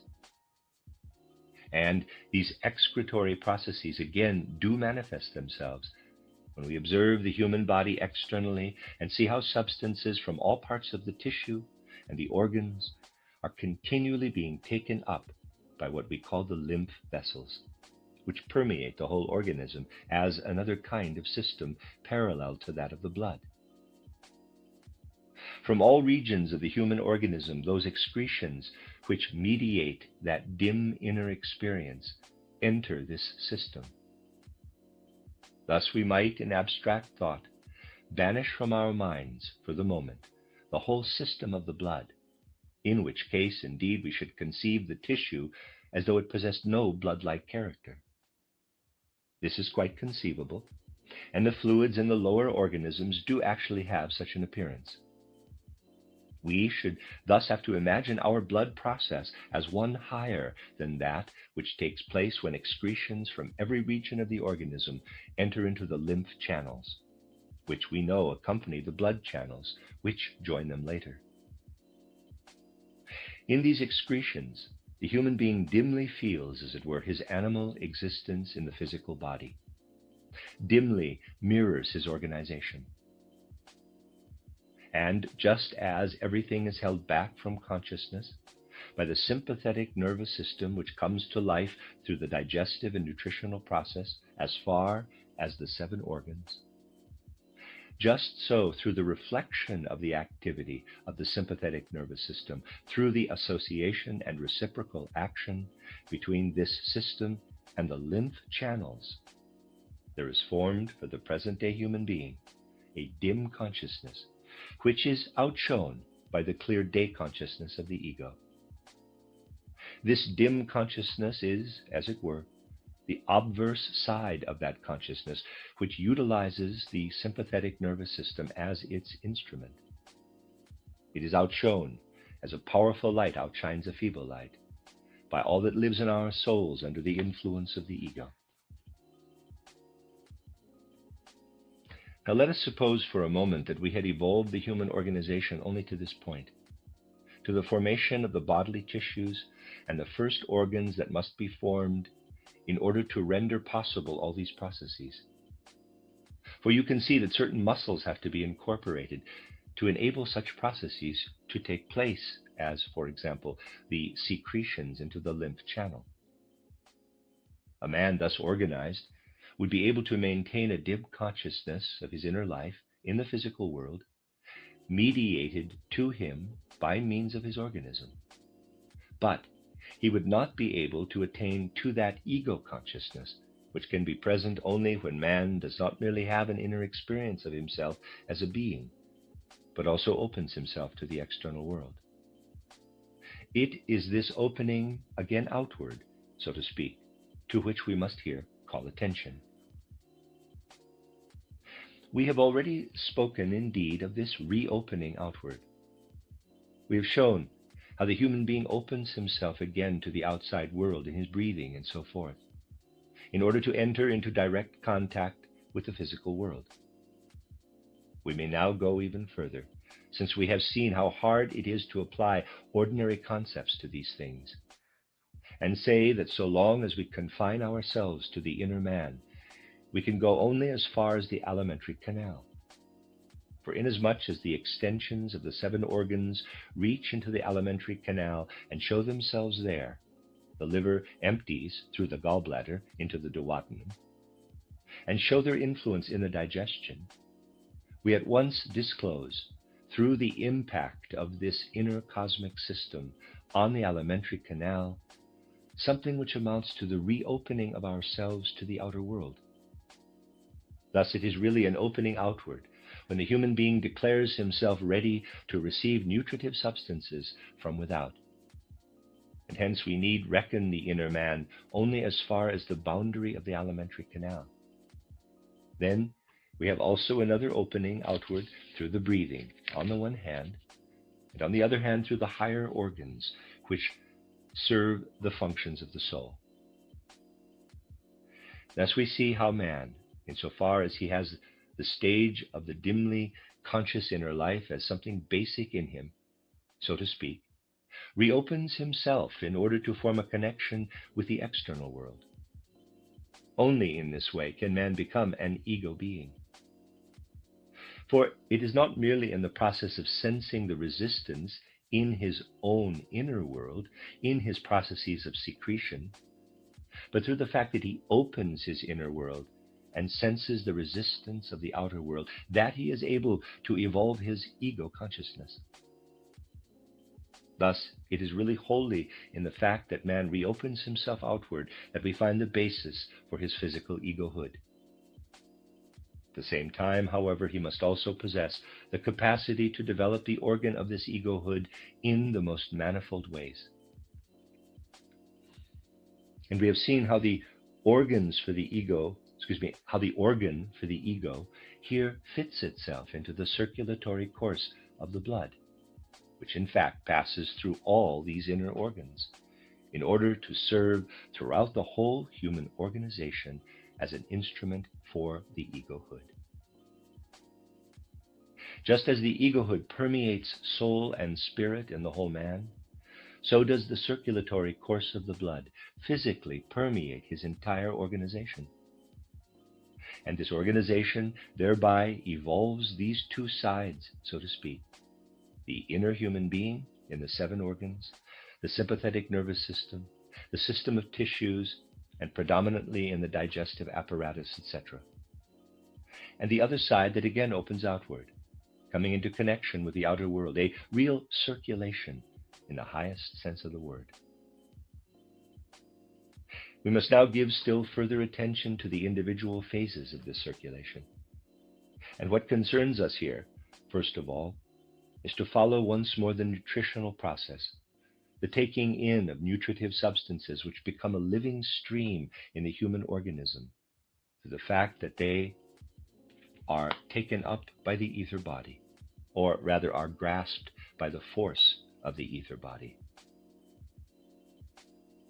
The inner cosmic system, consisting of the 7 organs, then meets these substances.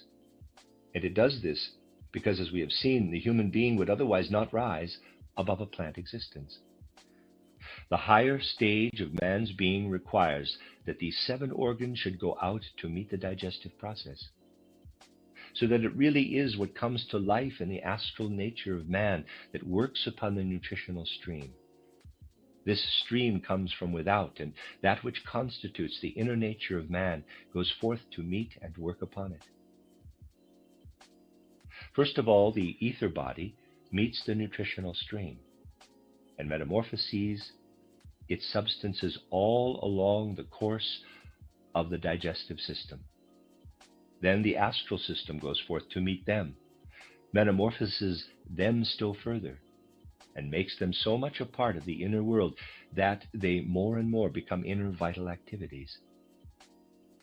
And now, since everything in the human organism constitutes a cooperative unity, the entire nutritional stream must in addition be taken hold of by the forces of the ego, by the blood itself. That is, the instrument of the ego must extend its activity down to where the nutritional stream is taken up.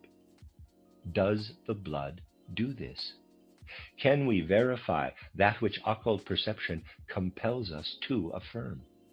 Yes, we can. For the blood is actually driven down into the organs of nutrition, just as it is into all other organs. In this nutritional organization, as elsewhere, it goes through the entire process whereby it is capable of being the instrument of man's ego in the physical world. We know that the blood, as the instrument of the ego, passes through the transition from red blood to blue, so that here too it meets with resistance. Thus the ego, by means of its instrument, reaches down even to the nutritive processes, since this transformed blood, in order to be the expression of the ego, works upon almost the first beginnings of the nutritive process. This occurs through the fact that the portal system of veins discharges into the liver, and that out of this modified blood the gall is prepared, which then comes into direct contact with the nutritional system. We thus have a wonderful union of the two extremes of the human organization. The nutritional stream, on the one hand, is taken into the digestive tract, and this represents the external matter which enters our physical organization. The ego, on the other hand, together with its instrument, the blood, constitutes the noblest endowment which man possesses in the terrestrial world. It establishes a direct connection with the nutritional stream in that it comes to the very end of the blood process, and there at the end of the blood process, in turn, brings about the preparation of something which we may say directly confronts the nutritional stream. In other words, the gall is prepared by the instrument of the ego, the blood, through the roundabout way of the liver, and in the gall, the ego opposes the nutritional stream. For at this point, the activity of the blood has come to an end, and before acting upon the nutritional stream, it is able to prepare the gall. Here we see the one working downward, as it were, into the other. And whoever has the will to do so can see in this very fact something that leads to a wonderful way into many mysteries of the human organization. He can follow these processes still further, including abnormal processes which take their course, for example, in a reverse discharge, a congesting and reverse discharging of the gall into the blood. He might thus quite easily form an opinion about, in quotes, jaundice, for example, its cause and effect. But it would take us too far afield if we were also to discuss such things as this today. Thus we see how the 7 organs reach, as an actual fact, down into the action of the ether body, and have taken into themselves, from above, the influence of the ego. In the gall, we have the ego setting itself in direct opposition to the nutritional stream. If, now, the gall is to meet this nutritional stream, which has already become a living stream in the alimentary canal, it must itself likewise meet it as a living substance. Otherwise, a truly continuous process could not come about. The gall must be enabled as a living substance to meet the nutritional stream.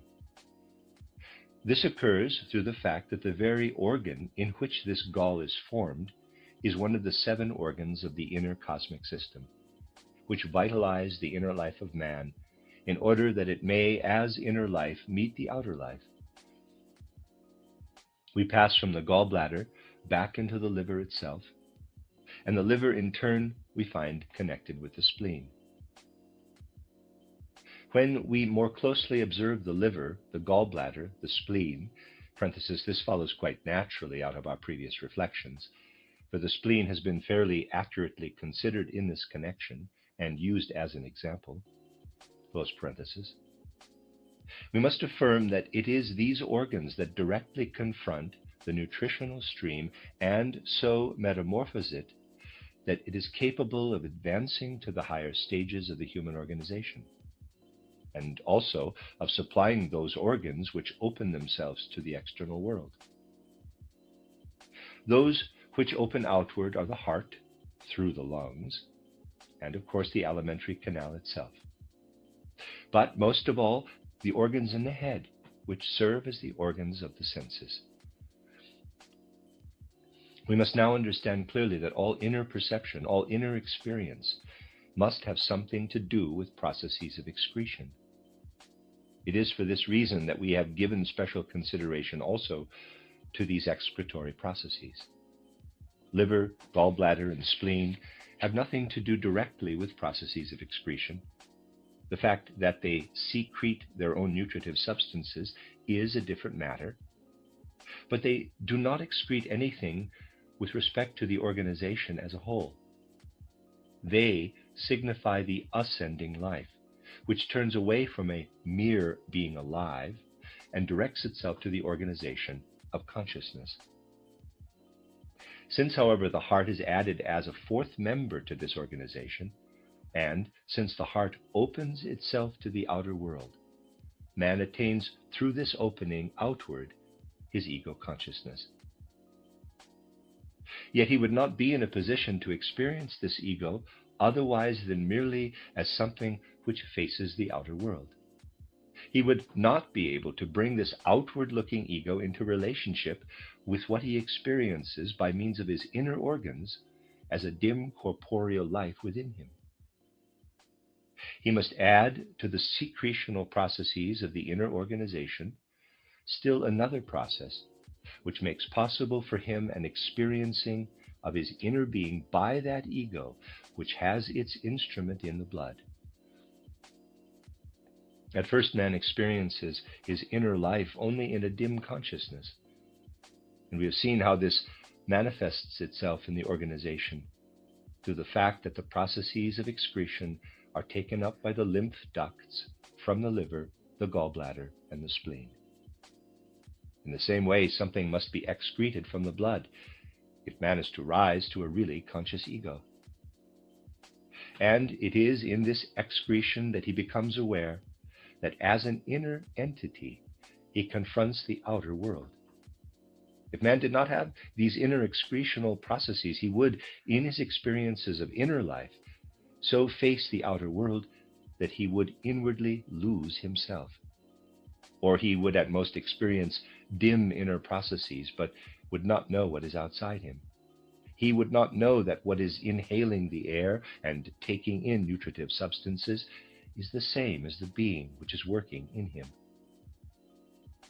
It is possible for him to know this through the fact that he excretes the modified blood through the lungs in the form of carbonic acid gas, and that through the kidneys he excretes the metamorphosed substances which must be removed from the blood in order that he may have an inner perception of his own entity.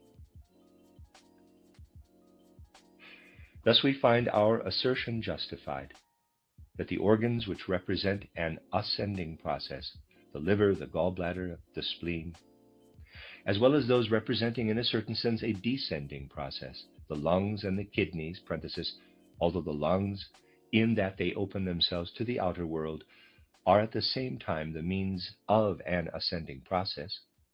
The individual organs are constantly in living reciprocal relationship, and we must not establish any hard and fast classification, close parenthesis.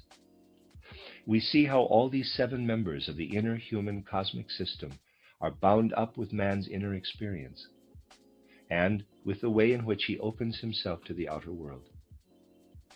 These 7 members completely metamorphose, on the one hand, the vital activities peculiar to the nutritive substances into inner vital activities. And with these metamorphosed substances, they provide for the human organism. They make it possible for man to reopen himself to the outer world.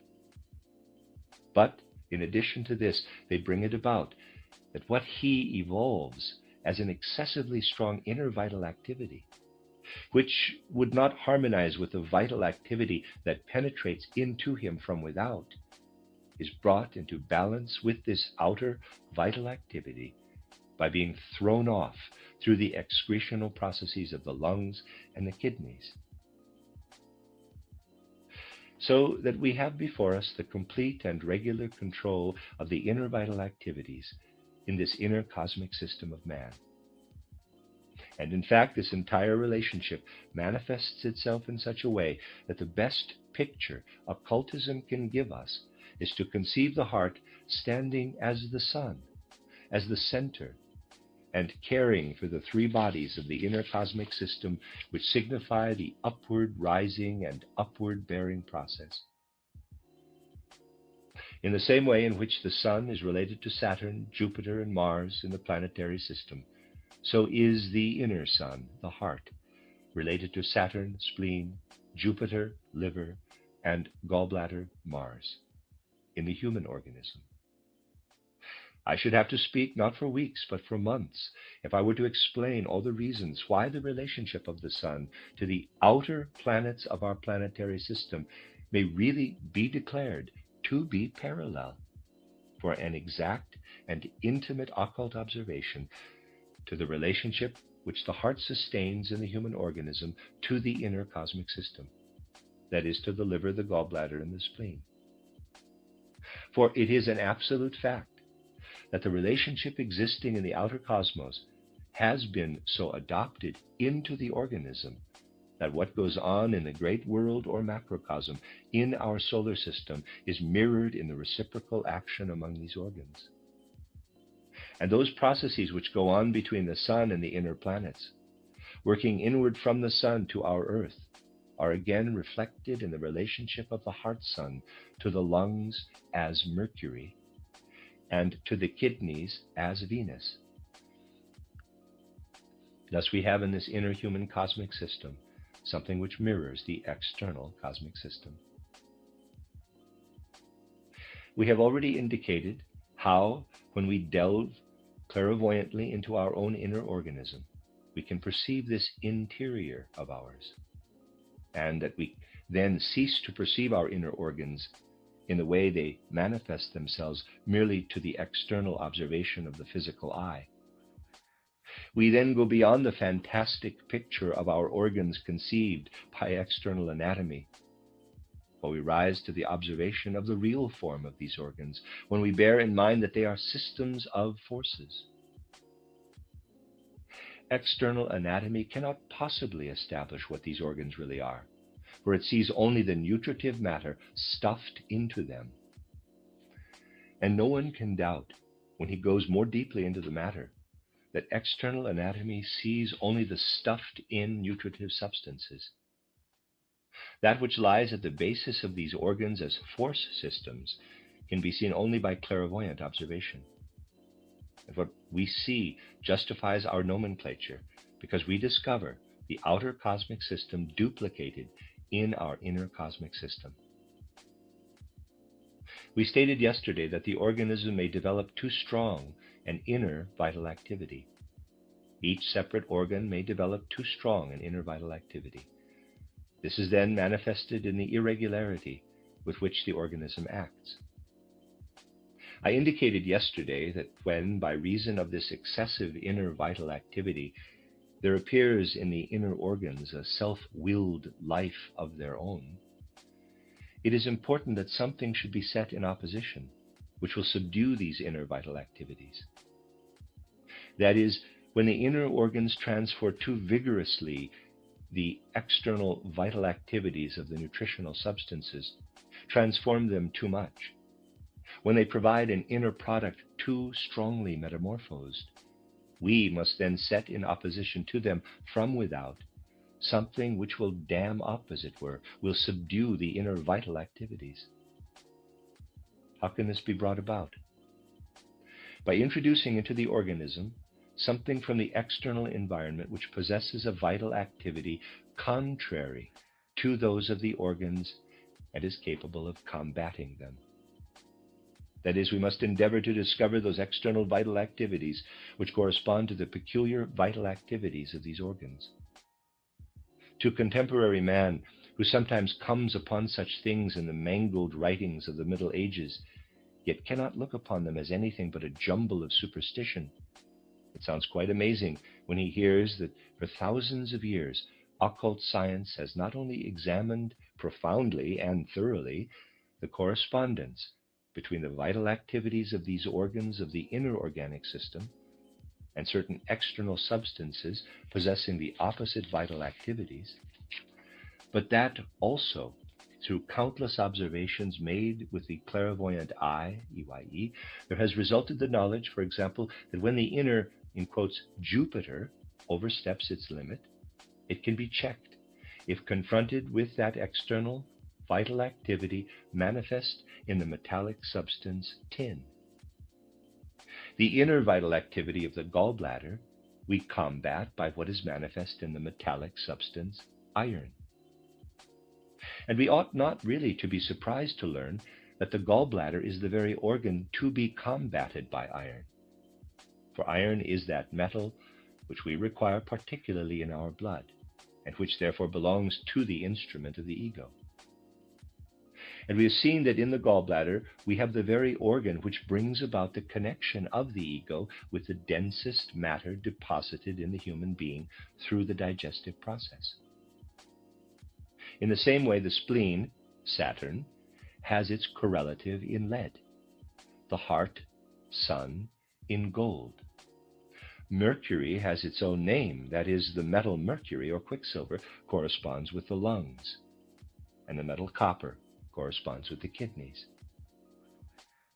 Now, when we introduce into the organism such vital activities as exist in these metals, in order to combat the excessive vital activities of the inner organism, we must realize that everything in the organism is more or less interrelated with everything else, and indeed that the individual organ systems were formed in a mutual parallelism, one with the other.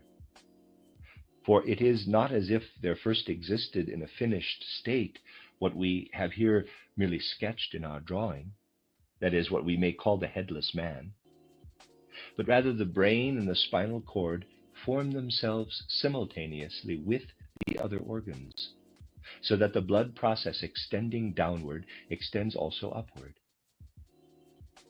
And just as we have pointed out that there are these two circulations of the blood, so we have similarly an upward action of the lymph system toward the head, and have therefore a dim consciousness apportioned also to the upper parts of the organism. This is true because of the fact that what is incorporated above in the upper bloodstream corresponds in a certain way with what we have described as the incorporated lower bloodstream. From this we now see that certain of these metals to be found on the earth have their respective kinship with the organs or members we find embedded in the upper blood organization. That which, in the lungs, for example, opens itself upward into the larynx, thus becoming an organ of the higher human organization, and which otherwise presses down into the gallbladder as a dim life, acts correspondingly as a Mars or iron system in the larynx, which contains the upper part of the lungs. These things are, of course, hard to differentiate, but I should like, nevertheless, to point out some of them. In the same way, the upper part of our head, containing the brain formation, corresponds, as regards its position in the upper course of the blood, to the position of Jupiter, liver, tin, in the lower course of the blood, and tin or Jupiter, and in the same way between the back of the head and lead or Saturn. And so it is with the organs, which may be looked upon as embodied in the upper cosmic system. We've been able in this way to extend our reflections to that which is incorporated in the circulatory course of man's blood as having a connection with this, but also as determining it as the organization of the 7 members of the inner cosmic system. And we have been able to take into consideration the connection with the external world as regards both the normal and the abnormal condition of life. In this correspondence between the metals and the inner organs, we have a most interesting fact. And if all that which is contained in manifold form in the statements to be found in our books dealing with therapy is ever assembled and compared, not in chaotic manner, but systematically, this picture that we have formed will one day, quite of itself, burst into view as a result of the external facts. We can always affirm, when we work creatively in the right way with the help of occult sources, that we can quietly bide our time, that the facts themselves will one day confirm all this for mankind. When we introduce into the organism the substances of these principal metals, and they are all metals that pass over at a certain temperature into a sort of vapor in which there is active something resembling little smoke-like globules, the particular quality of the respective metals acts upon what is in these 7 organs. And just as the metallic element acts upon these systems of organs, so anything in the nature of a salt acts upon the blood system. Only we must introduce the salty substance into the blood in such a way that it enters from outside through the air, through air with a saline content, or through a salt bath. Or, again, we can introduce from another direction, through the digestive process, what constitutes salt, or builds up salt, so that we are in a position to bring about from 2 directions this process which results in the formation and depositing of salt. When you recall what I explained yesterday as the physical effects of the inner processes of soul and spirit, you will understand that everything which meets the processes brought about by these metals as metals, processes which embed themselves in these systems, forming tiny globules, as it were, is what I designated yesterday as the physical effect of the feeling processes. Thus, the dim feeling processes and the higher feeling processes are bound up with that which constitutes inner liquefying processes on the one hand, when it develops the right inner vital activity, but which on the other hand can be checked if something is introduced from outside, if the appropriate substances which have their external counter activities embed themselves in these systems from outside. When, by reason of excessive digestive activity occurring where the nutritional stream is seized by the ether body, this body develops a too insistent inner vital activity of its own, so that it contradicts that from without. When this process of a self-willed inner vital activity gets the upper hand, we can work in opposition to it through the process of introducing salt, insofar as salt works as salt. In the case of an intensified inner vital activity of those very processes which go on where the external nutritional substances are seized upon by the ether body, signifying too intense a taking up, a sucking up of salt out of everything, the process is combated through the external vital activity of salt. Then we also have processes which occur outside us as processes of combustion or oxidation, when something or other combines with the oxygen in the air. When substances which readily combine with the oxygen in the air are taken into the organism, they radiate their inner activity most extensively throughout the inner organism. Whereas salts act only when introduced into the organism through the digestion or from without into the blood, and hence can get only a limited access to the inner organism. And whereas we can, with metals, work in as far as the inner cosmic system we have, in the external vital activities of the substances that readily unite with the oxygen of the air, something which radiates through the whole organism, even into the blood, something which is capable of radiating through all the systems of organs. We shall thus find it comprehensible that through such processes as develop too strong an inner vital activity in warmth, which is the outward manifestation of the development of the will, we find ourselves inwardly aroused, as it were, in our entire organism. Such is not the case if we direct our attention to those other processes which constitute the organic processes of thought. We feel there that the actions which in yesterday's lecture we connected with salt can take place only in certain organs.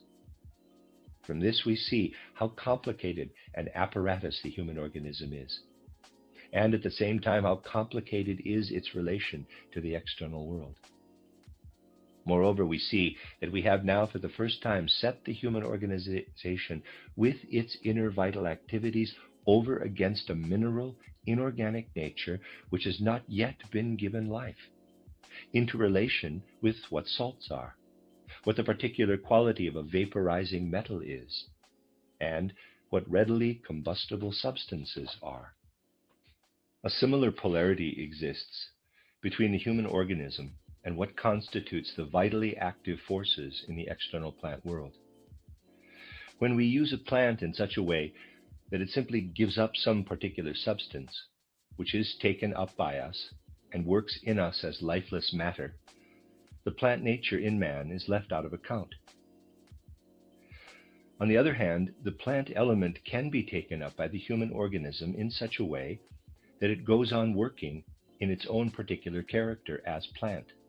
That is, the vital activity of the living plant continues to work in man as the same vital activity which in nature works in the plant. In such a case, that process which plays between the boundary of physical nutrient substances and the ether body cannot take place. For the ether body is akin to the plant, and the plant is, in quotes, plant precisely by reason of the fact that it has an etheric body. The plant nature is simply caught up at the point where the nutritional stream is seized upon by the ether body, so that whatever of the plant nature works into the human organism cannot be taken into account so long as it is in the alimentary canal, but only in those organs involved in the processes to which the ether body already has its relationship, and into which the astral nature of man also works. For this reason, the external plant activity begins its work only when it reaches the inner cosmic system and the sympathetic nervous system, and insofar as it is involved with these, also the lymph system. The plant nature no longer extends to the point where the human being opens himself through the blood to the outer world. The plant element is fitted to the central, more inward part of the human being, so that whatever may be sought in the plant nature in the way of vital activities, capable of combating the excessively strong inner vital activities of the functions of our organism, cannot have any effect at all upon whatever belongs to the material substance in the 7 organs of our inner cosmic system, and in the corresponding organs of the head, and which nourishes itself in these organs. It can act only upon whatever pertains to the activities, the functions of these organs. When these functions are disturbed, when they act abnormally, without our being able to say that they are overnourished or undernourished, then the vital activity of the plant nature comes into question. Hence, when an excessive activity of the organs is manifest, we can combat this with something taken out of plant nature, but capable of working in only as far as the 7 organs, as far as the boundary of the lymph system and the blood system. It is impossible to go further into the combating of irregularities in the human organism, not so much because we should, in any case, have insufficient time, as because it is better for the anthroposophist to hold aloof from everything which is at present still involved in partisan strife. What we have thus far set forth is not involved in conflicts where there is far too much fanaticism. For at most people can take it for pure nonsense, in which case it will share the same fate which for many is to be that of anthroposophy in general, namely that it has no worth whatever. Anthroposophy would have to keep silent if it wished not to speak about those things which appear nonsensical to people who are not willing at the present time to accept it. But if it were to proceed further and investigate the effect of the animal element upon the human organism, we should very quickly become involved in strife. One thing, however, you will have perceived, that this human organism is a complicated system of individual organs and instruments which stand at various stages of evolution, these stages differing very greatly among themselves, and which are connected in the greatest possible variety of ways with the organism as a whole. What it is that works into this physical organization of man, which we see with our eyes and grasp with our hands, in order that the nutritive substances may organize themselves suitably, may be ordered according to the various organs. This cannot be seen with the external eye, but it is disclosed to the spiritual eye, EYE, of the seer.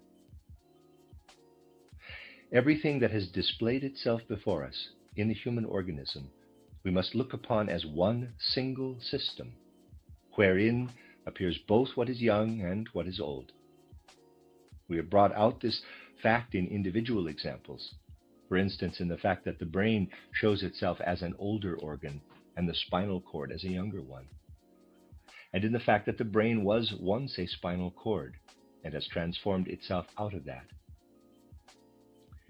Then, too, we have seen that our complicated digestive system forms, together with the blood system, one single system which is old and has been metamorphosed.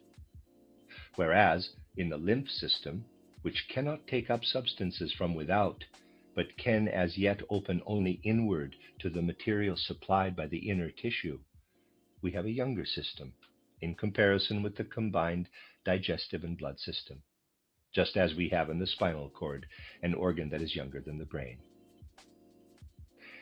And this, again, is a very important viewpoint. When we look at our lymph system and all that goes with it, we have before us something which, if it were not embedded there as a lymph system, and did not remain shut off, but opened itself to the more advanced stage of its evolutionary process, would progress to a digestive system and blood system as the spinal cord evolved to the brain. Thus, the digestive blood system presents to us a lymph system that has been metamorphosed out of the substances and tissues of the body, substances and tissues which, as we know, have to be changed in the body before they can take on the form which they have inside the man. Whereas the lymph system, as we have it, is employed to take up the substances that are produced inside. In the lymph system and what pertains to it, we have a simpler digestive system and a simpler system for mediating consciousness. On the other hand, a system more complicated than the lymph system, opening not only to the inner but also to the outer world, is what we have in the metamorphosed lymph system, the digestive and glandular systems. Everything that appears later, during the course of evolution of any living creature, is laid down beforehand in the germinal plan. What I have here explained to you as the complicated human organization exists potentially in the first germinal cells of the human being as it builds itself up, when, once it comes into existence through the process of impregnation. If we retrace the course, so to speak, from this fully formed man to the germinal plan, we are able to discover that inside this same life seed or germ, complicated systems of organs in miniature, scarcely visible at first, even to microscopic examination, are present as the very first plan, present in such a way indeed that the organs even at that time already reveal just how they are related to one another. Once we observe that the outermost enclosure of the human being is the boundary of the skin, which leads us on to the sense organs embedded therein, and observe also how these sense organs are organized so as to extend inward to the nervous system, we shall realize that everything present in the outermost boundary of man must have been transformed out of something else, but this is already very complicated in itself. Parenthesis, the brain, for instance, belongs to this system. To imagine a brain which is not first prepared through other organs and transformed out of these is impossible, close parenthesis. We must think, therefore, of the outer sheath of the human being, as it appears today, as the product of a transformation from those organs which are its groundwork, as having passed through a transformation similar to that of the brain out of the spinal cord, and to the digestive blood system with all its accessories, out of the lymph system. Now, it is precisely in everything which we have observed as the brain that we have a transformed spinal cord system. But here again, this spinal cord system shows itself to us at the present time in such a way that we can see that it is an organ in a descending evolution, so to speak. In those organs, accordingly, which represent earlier stages, we have organ systems formed later, and at the same time in a descending evolution. This we must apply also to the lymph system. In that which confronts us in the human being as the lower man, thought of spatially, we have in the antithesis lymph system and digestive blood system, something which transforms the lymph system into the digestive blood system. We must understand clearly, to be sure, that the blood system itself is such a complicated, inward coursing system that it reveals, even in its very first configuration, the fact that it is itself the product of a transformation of a still earlier state, the product of a twofold metamorphosis. On the other hand, that which reveals to us that it has gone through its transformation only once, and opening outward, is the alimentary canal. Therefore, we can say that were we to transpose the alimentary canal further into the interior of the body, we should keep the inner system of organs closed off right up to the activity manifested by the recent lymphatic system, where only those inner products are taken up that are excreted by the tissues. Thus, in the outer boundary of man, the skin system, we have the metamorphosis of another system. And in the digestive system, likewise, we can see the transformation of another organ system, where development is in decline today, out of which it has developed. According to the whole nature of the organ systems as they present themselves to us, we have to seek, therefore, for their first or primal plan in such a way that we feel everything we see as the germinal design containing the skin and the sense organs and nervous system, to be the redisposition of another system, which is today inside the organism and in a descending evolution. Just as the digestive system in its design is a redisposition of another inner system, which is now in a descending evolution. Thus we have at the present time both an ascending and a descending evolution already indicated in the life seed, in quotes, of man. And so we may trace the whole human organism back to a scheme or plan where everything in the separate organs is prepared in the germ. And in fact, we do see in the human germ, which comes into existence through the process of impregnation, that in the four superimposed germ layers, parenthesis, the outer germ layer or exoderm, the inner germ layer or entoderm, and the outer and inner middle layers or mesoderma, close parenthesis, the four principal systems of the human organism are actually already present, pre-modeled in this germinal plan. Furthermore, in accordance with our evolution, we shall have to consider the outer germ layer, which in contemporary anatomy or physiology is called the skin sense layer, as the product of a metamorphosis, which reveals to us its original plan in the outer middle layer. In the outer mesoderm, that is, we have as an embryonic plan in a descending evolution, what appears at a higher stage in the skin sense layer. And in the inner middle layer, we have in a younger formation and in a downward evolution what appears in the inner layer or entoderm as the intestinal glandular layer. When we observe the human germ in its evolution, we have in the two middle germ layers, in what external physiology calls the mesoderma, the original plan of the human being still recognizable, whereas the two external germ layers, exoderm and entoderm, are layers which have undergone a metamorphosis. The two middle layers reveal to us the original state, whereas the two others reveal higher evolutionary stages of this state. And it is only an illusion when external microscopic research does not accurately state the facts of the case. Now we know that this germinal plan, this life seed, is formed through the flowing together of two tendencies, the feminine and the masculine, and that the complete germ can only come into being through the living interaction of the two. In both these germinal tendencies, accordingly, there must be included all the processes which, through interaction, form the one single embryonic plan for the complete human organization. What does occultism reveal to us? regarding the interaction of the male and the female germs.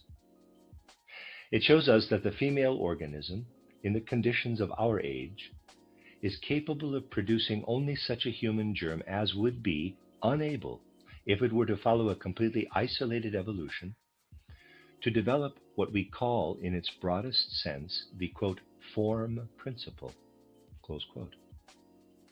That which leads, therefore, to the final stage of the bony system, thus giving complete firmness to the human being, and which also brings about the final unfolding into a skin and sense system, as we have it today, could not be supplied through the female. The female contribution is such as to justify one in saying, quote, what it would bring forth would be too good for this earthly world as it is today. For there are not present in our external world all the processes which could serve such an organism, if it were to evolve itself in accordance with the tendency of the female contribution to the whole human organism, close quote. It should not be necessary for the human organism derived from the woman to proceed so far as to be of this earth, as we may say, which is the case in the dense deposit of the bony system. It should not be forced to unfold itself in a way that enables it to look out into the present physical world through the senses. On the contrary, it should be enabled to have its inner support in softer material, as it were, than our solid bony system. It ought, furthermore, to be free not to open its eyes so wide toward the outside world, or to open its other senses outward, to the same degree as is the case with the human being of today, but to remain more enclosed in its inner life with its perceptions. This represents the female portion of the common human organism, a germinal plan which tends to shoot forward beyond the limit of what is possible in our present earth existence. And this simply because in the physical conditions of the earth today, we have not the requirements essential to so refined an organism, one so little adapted to be of this earth, in the way the bony system is, or to unfold itself outward. Such an organism under natural conditions is predestined to death from the very beginning. That is to say, by reason of that which the woman's organism is of itself unable to imprint upon the human embryo, this embryo is doomed to death from the beginning. The other portion, which is added to the germinal plan, is the male element. And this is in exactly the reversed situation. If the male germ alone were to bring forth a human being, the progress of that organization, which lives its life in an opening of itself outward, as is the case in the skin sense system and in the powerful development of what leads to the solidification of the bony system, would overshoot the mark in the opposite direction. The male organization would be just as little able as the female to create of itself an embryo capable of living. Of itself alone, it would just as certainly create a dead embryo as would the female organization, because that which it could create, which it could contribute to the germ plan, would be so organized, if it were to unfold its forces of itself, that it would have to vanish in view of the conditions actually existing on the earth at the present time. For it would unfold forces which are simply too powerful for such conditions, so that it could not exist as organic life within the confines of this world. That is to say, the male element of the germ does not really come into existence at all. It can act only through cooperation with the female germ. That which stimulates the female germ plan too intensely, carrying it too far beyond what is possible on the earth, leads the male germ plan too far downward, below what is possible on the earth. Whatever is destined to death in this female germ, through the excess of those forces, which if they could find any approach at all to the sense world, would ultimately lead to a breaking up and inadequacy in meeting the external world, this balances itself with the male germ through the process of impregnation. The forces that are compressed into the male germ plan, if these were ever to accomplish their growth alone, would lead the whole thing immeasurably below the earthly, would bring the human organization to a far greater terrestrializing of the bony system, and to an entirely different unfolding of the senses and taking up of the outer world than is the case today. These two organ plans must in their very first beginning blend and come together. For under earthly conditions, either one of them alone is from the first predestined to death, and only the living interaction of what otherwise gushes over the limits in both directions gives us that human embryo, which alone is suited to earthly life. Thus we see that we have been able, although only in a sketchy way, to comprehend things as far as this point, where the human being is capable of bringing forth his kind. We could go much further by throwing light also upon all the details of the embryonic process.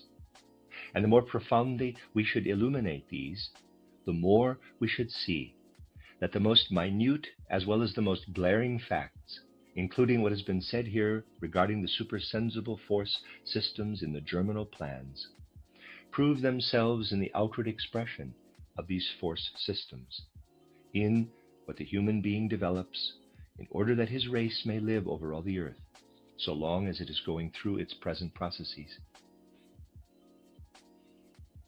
We have seen at the same time, however, that the earth gives us its densest terrestrializing process, so to speak, in what we call the tendency to the bony system, and its most vitally active process in what we call the human blood system. And it need be added only very briefly that everything which goes on the earth in the external physical human organism, insofar as this is visible, forces its way up, as it were, into those processes which take place in the blood. And these processes are warmth processes. We have, therefore, in these processes the direct expression of the activity of the blood as the instrument of the ego of the highest level, that is, of the human organism. Below this are the other processes. Uppermost is the warming process, and in this there takes hold directly the activity of our soul and our ego. It is for this reason that we feel, with regard to so many activities of the soul, that we may call, quote, the transmutation of our soul activities into a kindling of inner warmth, close quote, and this may extend its effects even to a becoming physically warm in the process of the blood. Because we see how from out of the soul and spirit, by way of the warmth process, there takes hold down into the organic, into the physiological, what is directed from above. We might show, in connection with many other facts of the external world, how the psychic spiritual comes into contact in the warmth process with the physiological, with what occurs behind the physiological. In the warming process, accordingly, we have a transformation of the organic systems in their activities. We find the most manifold transformations in the complicated apparatus of soul and spirit in man. But this physical human organism reaches up as far as the warmth process. Does this transformation cease at this point? Does that which confronts us as the inheritance of the bony system, proceeding from below upward, extend only thus far, or does heredity continue? Everywhere, below the warmth process, we have transformation. From below upward, it reaches as far as the warmth process. What then follows can here only be indicated, and then left to the further reflection and feeling of the listeners. What the organism produces in the way of inner warmth processes in our blood, warmth processes which it conducts to us through all its different processes, and which it finally brings to expression in a flowering of all other processes, penetrates up into the soul and spirit, transforms itself into soul and spirit. And what is it that is most beautiful, the loftiest thing about it, is the fact that through the forces of the human soul, what is organic can be transformed into what is soul nature. If everything that man can have through the activity of his earthly organism is rightly transformed by him after it has become warmth, it then transmutes itself in his soul into what we may call an inner living experience of compassion, an interest in all other beings. If we penetrate through all the processes of the human organism, to the highest level of all, to the processes of warmth, we pass, as it were, through the door of the human physiological processes above the uppermost heights which are formed by these processes into that world where the warmth of the blood is given its worth in accordance with what the soul has made out of it, in accordance with the living interest of the soul for everything that has being and its compassion for everything around it. In this way we broaden our life. If our inner life carries us on to a kindling of inner heat, beyond all that is earthly being, we make ourselves one with all earthly being. And we must note the marvelous fact that the whole of cosmic being has taken the roundabout path of first building up our whole organization, in order finally to give us that warmth which we are called upon to transmute through our ego into living compassion for all beings. In the Earth's mission, warmth is in the process of becoming transmuted into compassion. This is the meaning of the Earth process, and it is being fulfilled, since man as a physical organism is embedded in this Earth process through the fact that all physical processes finally come together in man's organization as their crown, that everything therein, like a microcosm, in turn, of all earthly processes, opens again into new blossoming. And as this is transmuted in the human soul, the earth organism, through man's interest and living compassion for every kind of being, attains to that for which warmth had its intended use in the organism allotted to him as earth-man. What we take up in our souls through living interest, which helps us to broaden our inner soul life more and more, we shall take with us when we shall have gone through many organizations such as enable us to use the full for the spirit, enable us to use to the full for the spirit everything that the earth could give us as kindling heat, burning warmth, flame of fire. And when through various incarnations we shall have taken up into ourselves all that there is of this fervor of warmth, then will the earth have reached its goal, its purpose. Then it will sink beneath us, a great corpse, into indeterminate cosmic space. And there will arise out of this earth corpse the untied throng of all those earthly human souls who, through their different earthly incarnations, have realized the worth of the outpouring warmth of earth organisms by transmuting it into living compassion and interest, and into whatever can be built upon these. Just as the individual soul, when the human being passes through the portal of death, rises to a spiritual world and gives over the corpse to the forces of the earth, so to the forces of the cosmos will one day be surrendered the earth's corpse, when it shall have given to us that burning warmth we needed for the compassion which was the foundation stone of all our higher activities of soul. This corpse, which will be given over to the cosmic system, just as the individual human corpse is given over to the earth system, will be able to see rising above it the sum of all the individual human souls, now one important stage nearer perfection as a result of earth existence. And these will then press onward to new stages of existence, to new cosmic systems. Just as in the Earth system, the individual human being, after he has passed through the portal of death, advances to new incarnations, so does the throng of all individual souls, after the Earth corpse has fallen away, advance to new planetary stages of existence. And so we see that nothing in the cosmic system is lost, but that which is given to us in our organism, up to the final blossoming of heat, is that, in quotes, material, which, when we have used it up as burning warmth, helps us to find a way to a new and higher stage leading to eternity. Nothing in the world is lost. But what the earth produces through human souls is carried over by them into eternity.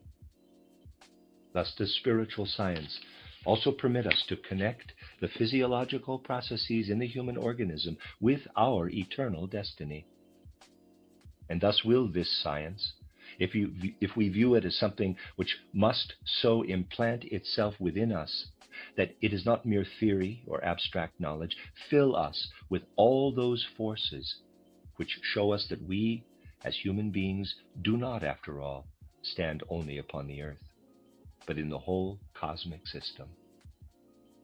If we learn to think thus about the lofty and eternal destiny of humanity, how man takes the forces of the earth in order that he may work on into eternity, we then receive through spiritual science what must be wrung out of it, not only what we may attain for the sake of knowledge, but for our whole man. And if those human beings who divine or already possess this high ideal of knowledge come together in a true brotherhood, harmoniously united and striving toward the highest of all, who understand each other, that is, in their innermost being, this means that there are present on our earth, in its process of becoming, human beings who have the right to be conscious that they bear within themselves seeds which are developing, which can be fruitful for the further evolution of earth and humanity. In all modesty may anthroposophists come together and unite their feelings with what is highest, most universal in man. And when men gather in such a spirit, they understand one another in their deepest being, for they acknowledge one another not merely as individual earthmen and in their earthly destiny, but rather in their eternal destiny. It was in this spirit that we came together here, and it is in this spirit that we shall go away again, to live in the outside world and perhaps to pass on to others much of what it has been possible to give here as an incentive, even if only in outline, and thus to bring it to new flower. We shall at the same time strive so to work when we are scattered, that although physically separated, we shall be in harmony with one another in living thought, in feeling, and in all our willing. Then shall we be rightly united in that spirit which ought to be brought to mankind through anthroposophy. In this spirit we are about to separate after having been together for a while. In this spirit we shall remain united in soul, and in this spirit we shall meet again, if it is meant to be. The end of Lecture 8 and the end of the book, An Occult Physiology, a cycle of 8 lectures given in Prague between the 20th and the 28th of March 1911, and is numbered 128 in the collected works. David De Angelis presents Metaphysics, New Dimensions of the Mind by Anthony Norval. Digitally narrated using the voice of Edward Herman. 26 reasons why this book can change your entire life. For the first time in my 25 years of lecturing and teaching at world-famous Carnegie Hall in New York City, I am presenting the accumulation of my studies of ancient secrets from India, China, Tibet, and the philosophers of the Golden Age of Greece, in one simple, practical, and easy-to-understand book which can help you change your life for the better. How to use your metaphysical miracle power will do the following things for you. 1. You will be able to perform miracles in your own life, just as the master metaphysician Jesus, the Buddha, Confucius, and other great philosophers and teachers have in the past. There are many different forms of miracles. From healing the sick body to the healing of mental and emotional disturbances, healing of social sickness, healing of financial ailments, and the healing of unhappiness, discontent and fear and worry. 2. You will learn how to release your mind from the limitations of matter and soar into the inspiring and lofty realm of the spiritual dimensions of life. Here it is that all the great souls of history have received their divine inspiration and intuitive guidance for achieving their high goals. 3. You will discover for the first time that there is a miracle-working power within you, which you tap for every purpose in life.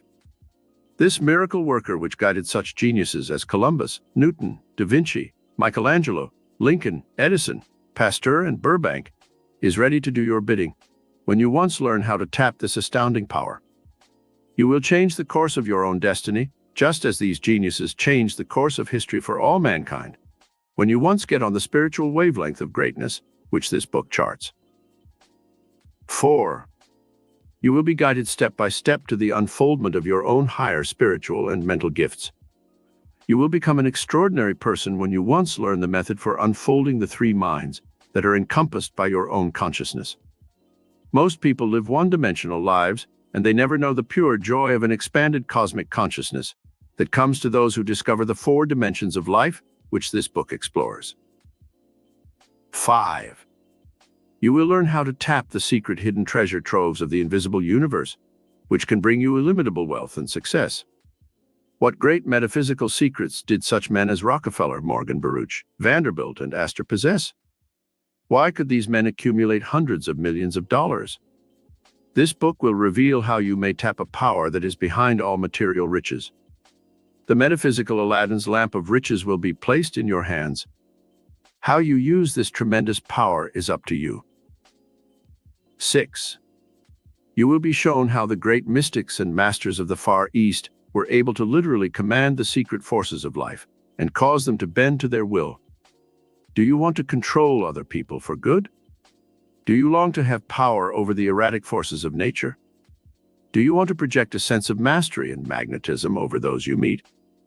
This dynamic principle of universal command and control is given fully in this book. It is the first time it has ever been given in printed form to the general public. 7. This book reveals God's secret of creation. It shows how you may use the same divine principle of creativity that will cause you to create in the image and likeness of that which you hold in your consciousness. You can energize the creative idea that you hold in your mind and produce its exact counterpart in the outer, objective world. 8. You will be shown the metaphysical brain projector principle, which reveals how you can project your innermost dreams and aspirations and see them become clothed in the garments of reality. You can become a creative giant through this principle alone. 9. Do you want to change your personality for the better? Improve your appearance. Add strength, youth, and vitality to your body. This book reveals a metaphysical principle from Tibet and China, known as the moon blending and sun blending exercises. People have used this principle alone to perform seeming miracles of transformation in their lives. 10. Learn about the miroscope of your mind, how it can act as a giant electronic telescope or microscope and give you an expanded consciousness which encompasses the entire universe. Just as man has expanded his horizons in his attempts to conquer space, so too, when you harness this tremendous metaphysical concept of the miroscope, you can enlarge the horizons of your life and include universal vistas that bring you greater joy, success, and fulfillment. 11. Do you resent the 8 hours a night that are spent in sleep?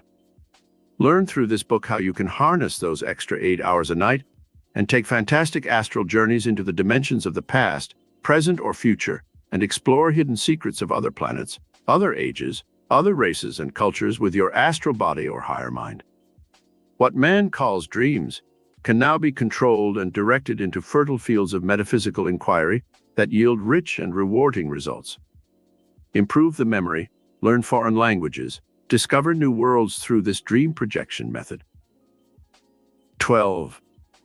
Learn how to perform the daily miracles of solving problems, living in harmony with others, and attracting to yourself the friends and loved ones that you desire. 13. Learn how you may enter the mystical land of Shangri-La, where you can achieve a state of spiritual exaltation, which makes you impervious to external pain and discomfort. What great power do the mystics of India possess that can cause them to lie on a bed of nails or walk on red-hot coals and feel no pain? 14. Learn John D. Rockefeller Sri's crammed, jammed pocket full of money theory, which has its entire basis in metaphysics. You need never be in want again the rest of your life if you once master this tremendous secret. 15. Discover the art of premonstration and demonstration, which can make you externalize conditions and things that you hold within the spiritual center of your being. Instantaneous miracles are possible for those who learn this great power. 16. Unlock your own higher psychic and prophetic gifts and learn the art of precognition or foretelling the future. How does the bee know how to build its six-sided honeycomb? What inner intelligence tells the caterpillar how to weave its cocoon and become a butterfly? This divine intuition is within your mind. Discover how to use this great power. 17. Find out how you may use the miracle healing power of divine mind through the spiritual forces of faith and prayer. The same technique that the master metaphysician Jesus used for his amazing miracles of healing is known today and may be used by those who know how to invoke the power of divine mind. 18. Learn how you may magnetize and attract to yourself money, jobs, material things, people and conditions that you wish to have in your life. The dynamic law of mental and spiritual magnetism works miracles in the lives of those who know how to use it. 19. Learn how to plant spiritual seed money and reap a harvest of abundance and plenty. The tithing principle that is revealed by the mystics of the Far East works wonders for those who are trying to demonstrate more money and greater success in their lives. 20. Discover and utilize the 10 dynamic mental and spiritual laws that can work modern miracles for you. These dynamic laws are based on ancient knowledge that goes back to the time of the great pharaohs in Egypt. The art of transmutation, the secret power of transfiguration, the miracle of utilization. All these dynamic forces can help you perform modern miracles. 21. The illimitable realm of the cosmos is explored in this book, which shows you how you may attune your mind and soul to the greatest geniuses of the ages. You may duplicate their astounding mental and physical feats and find yourself in possession of cosmic power that will astound you. Michelangelo, Marco Polo, Columbus, Edison, Plato, Socrates, and Burbank. All the great geniuses of history had cosmic consciousness. Learn how to tune in on illimitable mental and spiritual power. 22. You will be shown how to channelize the greatest power in the universe through the 6 basic emotions that you possess. Through these emotions, you will learn how to create inspiration, dynamic energy, and creative gifts and talents that will truly delight and amaze you. The greatest things in the world were created by man through the spiritual fire released by the great emotion of love. Learn how to harness this dynamic power. 23. Study and apply the mastermind principles that were used by all the great mystics, prophets, and teachers. When these mastermind principles are fully understood, one can become a master of life and perform miracles of healing, demonstrations, and achievements that are not possible for ordinary mortals. 24. Learn and perform the 15 ways that you can use the metaphysical miracle power of your higher mind to bring you wealth and success. One decision made a million for one man. You can duplicate these principles in your life. 25. Study the 10 golden keys that can help you unlock the doors to life's most profound mysteries. Learn how nature lavishes her abundance on those who are in tune with her dynamic mental and spiritual laws. There are billions of dollars of resources open to all human beings who are aware of this secret. 26. Create the miracle of vital good health and long life by tapping the dynamic solar and atomic energy of the universe. Some people in the Himalayas are said to be 200 years of age. What are the secrets of their long life and vitality? Tap the power of your higher mind, which can reveal these priceless secrets of long life, energy, and rejuvenation through dynamic, vitally breathing, right diet, and spiritual exercises. I dedicate this book to my thousands of lecture members and students throughout America, who have been a constant source of inspiration and encouragement in my 30 years of public work. Introduction. Throughout history, there have been great and illumined souls who have been able to use the power of their higher minds to perform seeming miracles. These men and women used a cosmic force which is in the universe and which anyone may use when he once learns how to focus this higher power within his own mind. There are stupendous miracles such as healing the sick, causing the blind to see, making the crippled walk, but these are not the only miracles with which we are concerned in this metaphysical study. There are the little everyday miracles which you may begin to perform immediately that relate to your health, to your work, to increasing your income, to finding happiness in love and marriage, and to healing your mind of confusion, discord, and unhappiness, so that you may find inner peace and security. You will learn in this study that you too may become a miracle worker, that you may wave the mental wand of faith and create out of the substance of your thoughts and inner dreams the concrete things that you desire in your life. You may tap the power of this higher cosmic mind and create magnificent works, even as did the geniuses of the past who used this miracle-working power. Beethoven used this higher mind within to create beautiful music. Even though he was deaf, Edison tapped this power of the higher cosmic mind within and created over 300 inventions, from the motion picture camera to the electric light bulb, which bless our lives today. Edison used the power which we shall study together, and there is no reason why you may not achieve greatness through this selfsame metaphysical power. Lincoln was a miracle worker, and although a martyr, like Gandhi and John F. Kennedy, he brought the miracle of unity and greatness to a strife-ridden nation. J.P. Morgan was a financier and industrialist, but he used the metaphysical miracle power which we shall study together to build one of the great financial empires of all time. This miracle power is not dead today. It is still being used by men like Paul G. Getty and Howard Hughes, Ford and Rockefeller, to create wealth that not only benefits the ones who created, but also blesses the world through the public libraries they endow, the research foundations they create, and the artistic gifts and treasures which they give to our great art galleries and museums. The miracles of Lourdes are well known, and I have stood in the sacred grotto, and I have seen the discarded crutches, wheelchairs, and braces that the sick have left there when their miracles of healing came, and they walked away healed by a miracle power that worked for them, but which does not seem to work for others. The spectacular miracles that the master metaphysician Jesus performed, and which we see at places like Lourdes, are not the only evidences that this metaphysical miracle power exists and may be tapped by ordinary mortals. There are other evidences in our own age that this power is alive today and may be used to heal millions of still unborn persons and to save the lives of hundreds of millions today. Salk used this higher miracle power to develop his vaccine for polio. Fleming developed penicillin through this higher intuitive mind. Madame M. Curie discovered radium by listening to the inner cosmic voice that guided them. And Pasteur certainly was a miracle worker unequaled in history for the perception that caused him to perfect the use of vaccines in the treatment and prevention of disease. The miracles that Buddha and Jesus performed through the use of metaphysics were indeed formidable. They seemed to set aside the natural laws of the universe and to bring into mental focus some higher dynamic spiritual law that worked miracles. However, this power did not end with them. This miracle-working power is still alive today and may be tapped by any person who will spend a few hours studying the principles and spiritual laws set forth in this book. The Age of Modern Miracles. Today, as never before, we live in an age of modern miracles. Jesus walked on the surface of the sea, but modern man not only skims over the surface of the sea, but is able to swim hundreds of feet below the water in his modern atomic submarines and sail around the world without resurfacing. Through the miracle of the ether waves, man is able to project his voice and sights and sounds thousands of miles through time and space.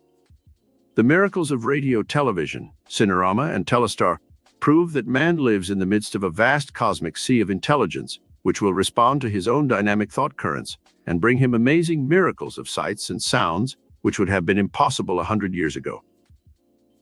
The modern electronic telescope is a 20th century miracle which reveals the invisible world that exists in another dimension of time and space. Through the miracle of extrasensory perception, man may discover another dimension of mental and spiritual power, in which he may unlock mystical doors to secrets of the past and future. The higher cosmic mind within you is more powerful than the electronic telescope. It was that higher mind which invented this electronic marvel. What of the miracles of modern automobiles, trains, jet planes, atomic power, superspeed highways, modern chemical and industrial inventions that gave us new products like plastics and nylon, and 1,000 other substances which give us luxuries and comforts in this miracle age that no other age in history has ever been blessed with? Truly, we live in an age of miracles. Now let us study together how you also may tap this miracle-working power of metaphysics and channel it in your own mind, so you too may become a miracle worker and create for yourself and your loved ones the destiny that you desire. Chapter 1. The Metaphysical Miracle Power Within You. There is a miracle-working power in the universe which man may tap and use for every purpose in his life. This power flows throughout all creation. It creates and sustains all living things.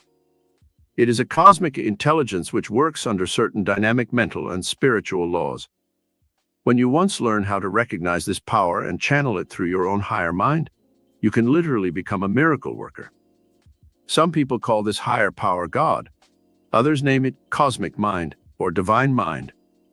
By whatever name you choose to call this metaphysical power, the fact still remains that man can never really comprehend this stupendous creative intelligence, but he can use it to perform everyday miracles of health, abundance, love, fulfillment, happiness, and peace of mind. The miracle within an egg. When I was 10 years of age, I went to church with my foster parents and heard the minister preach a sermon about miracles. I did not fully understand the things he talked about. When we got home, my foster father took me by the hand to an incubator in which some eggs were about to hatch. As we looked through the glass door of the incubator, I saw the first tiny beak begin to break through the shell of the egg. My father said, "That, my boy, is a miracle, what the preacher was talking about this morning." I looked up at him in puzzled wonderment and said, "The miracle to me is how that chicken got in there in the first place." Truly, the mystery of life itself is a miracle which no man may comprehend. A full-grown chick coming out of that imprisoning shell in 21 days is one of life's most profound miracles, and yet we know that this occurs as routinely in nature as the sun rises and sets, or the moon gravitates around the earth, and the earth around the sun, under its own magnetic and gravitational laws. By utilizing this known law of the universe, man is able to fly his jet planes and his spaceships, and soon may be exploring the moon and other planets in outer space. Yes, we live in an age of miracles, and the greatest miracle of all is your own mysterious birth, the creation of your own perfect body in 9 short months' time. Think of the miracle of your eyes, which can relay vibrations of color and form to your brain, and correctly interpret what you see in the outer world. Think of the miracle of your memory, which can store billions of impressions in your lifetime, and recall any of them instantly from the filing cabinet of your brain. Think of the miracle of your acoustically perfect ear, which can hear the thousands and millions of notes in a symphony and accurately separate the instruments from which they issue. Think of the miracle of your heart, which pumps the blood through your body every few moments perfectly, and which continues to beat even when you are asleep.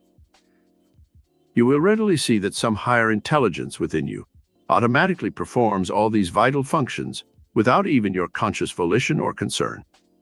This shows that metaphysical power is within you, subject to your control and direction. You are immersed in a vast sea of etheric intelligence, very much like a fish in water. Like the fish, you are not consciously aware of the substance in which you move and have your being. This life force is a pulsating, moving, dynamic power that gives life to all of Earth's creatures. When you once learn how to work with this miracle power, you may motivate and shape your life in any chosen direction and build a destiny that encompasses health, happiness, and success. The art of premonstration. There is a dynamic law in metaphysics which states, that which you wish to achieve you must first mentally conceive. I call this, in our study, the art of premonstration. You may want to achieve the building of $1 million fortune, and you may feel that you cannot be happy until and unless you do attain such a fortune. It is almost impossible for your mind to conceive such a large sum of money unless you use the art of premonstration first. There are 5 separate steps which you must take to invoke the art of premonstration. They are: 1. Picture clearly in your mind the thing you wish to demonstrate or achieve. 2. Make a blueprint of the thing or things you are trying to achieve. That is, review it in all its details in your mind first. Then sit down and write out the plan in detail. 3. Sit quietly in silence and ask the higher mind within the steps you should take to achieve the things you are asking for. 4. Now visualize yourself doing these things as if a mental motion picture were being projected on a giant screen in the outer world. This is premonstration, seeing the thing in your mind before it actually takes place in the outer world. 5. Demonstration follows premonstration. That is, the things you have been mentally projecting are acted out in your life, just as though they had actually occurred. Demonstration is the 5th and final step in premonstration. A true life case history.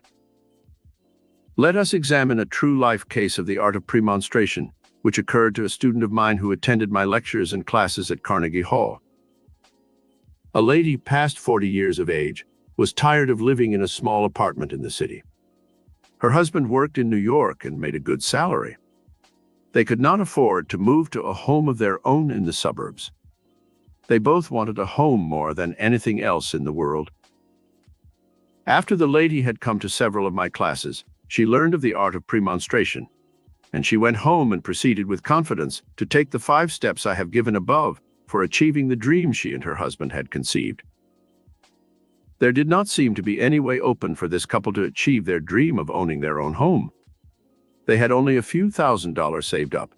They had no children, and the lady did not work.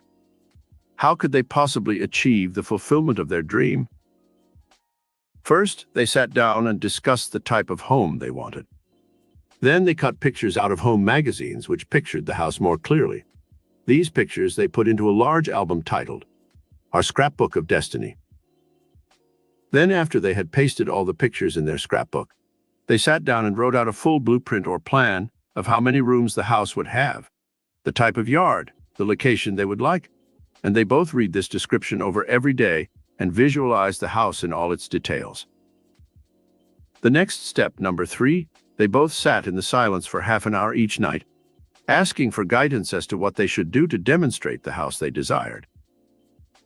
Step 4 was spent in discussions and daydreams, in which they visualized themselves entertaining their friends at small dinner parties in their own home, working in the garden, and involved in all the little intimate details that go into actual living in a home. The 5th step was a matter of acting out the life they planned in their own home. They began to feel that they had already found the house, that they had moved into it. They began to mentally furnish the house. They window shopped and picked little items for the various rooms, and acted as though the dream were already a reality. Then began the actual quest for the house. The higher mind within, which they asked for guidance, led them to search the real estate sections of the daily papers. They saw nothing matching their mental dream house. But one day a friend told them of a home in the country that belonged to a recent widow who wanted to sell and go to Europe to live. The couple rushed to New Jersey to see this home. It was the dream house they had pictured in every detail. But the lady wanted $25,000 cash. They had only $3,000 in the bank. In talking to the widow, however, they were so enthusiastic and their dream was projected so vividly that before the interview ended, she offered to let them move into the house without any payment whatsoever, if they would take over the first mortgage and pay her $250 a month. This was the exact amount they paid each month for rent, and so they accepted the deal. An extra little dividend was added to the purchase of the house. The widow let them have her furnishings for $2,000 cash. They were easily worth $10,000. Dreams precede actions. In using the art of premonstration, we are using an old law in metaphysics which states, dreams precede actions. God's dream of his creation must have preceded the building of the universe from the tiniest atom to the most intricate constellations. Your mental dream becomes the blueprint which assembles from the unconscious all the elements that go into the fulfillment of your dream. Reality is only an outward manifestation of the inner dream. Einstein proved in his theory of relativity that mental energy is convertible into its exact physical equivalent, and that all matter, in turn, is convertible once again into its invisible counterpart. A skyscraper or bridge that appears to be solid reality is only a mass of vibrating atoms, and they are held together by an invisible law called gravity. When these atoms disperse or disintegrate, they go back into the earth and disappear. To assemble any kind of matter, the human mind must have a form or dream upon which to build. This dream can take any form, like the primitive idea man had when he saw a stone rolling down a hillside and dreamed of a wheel attached to a cart. Scientists call the wheel the greatest invention of all time, for from it issued the modern automobile, airplane, jet propulsion, and even our space age. After the dream, it was relatively simple for man to perfect a functional wheel that could propel man from place to place and free him from being a beast of burden. Since time immemorial, man has dreamed of being able to fly like a bird. The dream crystallized into solid reality when the great artist Leonardo da Vinci wrote on his design of the world's first airplane, "Man shall grow wings." His airplane could only glide, since the motor had not yet been invented, but a self-propelled airplane was already on the way to being a reality, with that first sketch and building of a flying machine. The Wright brothers carried the dream a step further toward reality, after another man had dreamed a motor into existence. The entire universe is built on a dream. To create the world of your choice, learn how to daydream constructively. The steps which you have just studied on the art of premonstration show you how to carry that initial daydream from its first inception of the idea to the complete fulfillment or demonstration, which we call reality. How great men in history have used this power. Great men in history have used this metaphysical power. They looked about them, at the world in which they lived, and saw the many imperfections, the evils, the poverty, the wars and disasters that periodically plagued humanity. And they asked themselves the question, how can I make this a better world? From this initial premise or dream, these great men were guided by their higher minds to discoveries, inventions, and methods by which they changed the destinies of all men and created the reality of a better world for us to live in. As you look about you at the world of reality, you must recognize the fact that we still have a long way to go before we come into the utopia of which man dreams. See the reality, but do not let it blind you to the higher dream towards which all men are striving. The world today needs to learn how to use this metaphysical miracle power more than at any other time in history. Over 25 million people in our country are handicapped in some way, blind, crippled, and sick. In 5,000 years of so-called civilization, man has only known peace for something like 100 years. The rest of that time he has been at war somewhere on the face of the earth. We have social maladjustment, juvenile delinquency, dope addiction, and criminality on a large scale. There are over 8 million alcoholics. Many people still live in slum conditions in this, the richest nation in the world. Millions of people still live on a starvation diet in this world that could produce plenty for all. Never have we known an age in which humanity suffered greater agony of mind and spirit. Humanity needs to use a greater force than book knowledge alone to help man achieve the dream of peace, prosperity, and happiness for which he so desperately searches. See what miracles these great men of history produced when they once learned how to unlock the metaphysical power of their higher minds. Columbus used this power when he searched within for guidance to new lands. This power of the higher mind told him that the world was round, not flat, as everyone believed in that age, and his dreams of discovering a new world were fulfilled. Burbank perfected new products by using this higher mind within. He was able to change growing things and create new species because he tapped this metaphysical miracle power. Michelangelo, the great artist and sculptor, turned to this metaphysical miracle power for gigantic new concepts in art that caused him to create the most perfect statues in marble that man has ever produced. His energy and creative power blossomed even when he was in his 70s and was called back out of retirement by the Pope to do his murals in the Sistine Chapel, which have been called some of the greatest art ever created by man. Pasteur, Edison, Franklin, Einstein, Florence Nightingale, Joan of Arc, Newton, Plato, and Marco Polo, all these great men and women of history had divine guidance in the discoveries, inventions, and creative genius they manifested. Alone, they could never have produced such greatness had they not turned to this miracle power within which we are studying together. They became geniuses and developed almost superhuman power of mind and spirit. What hast thou in thine house? Start today to work your little everyday miracles. Do not wait for a better or more auspicious time. The moment you study this method, you can begin to perform the miracles in your life that you desire and which will give you and your loved ones a better life. The Bible says, "What hast thou in thine house?" One man changed the entire destiny of the South using this metaphysical principle. I visited Tuskegee Institute in Alabama when the great scientist and educator, George Washington Carver, was its leader. He showed me through his laboratory where I saw dozens of products he had created from the lowly peanut, which revolutionized the industry of the South. There were plastics, wallboard, insulating materials, asbestos, varnishes, paints, fodder for cattle, and all kinds of other products made from the peanut. Dr. Carver looked within his own mind for the miracle-working power that could lead him to perfecting and creating all these new products. He did not go to New York City or some other center and search for wealth and power. He busied himself using the materials at hand, and the divine mind within guided him unerringly in taking the right steps for achieving a great destiny and benefiting the world. Look around you today, in whatever environment you exist, and see what you can do to improve your life or change the conditions around you.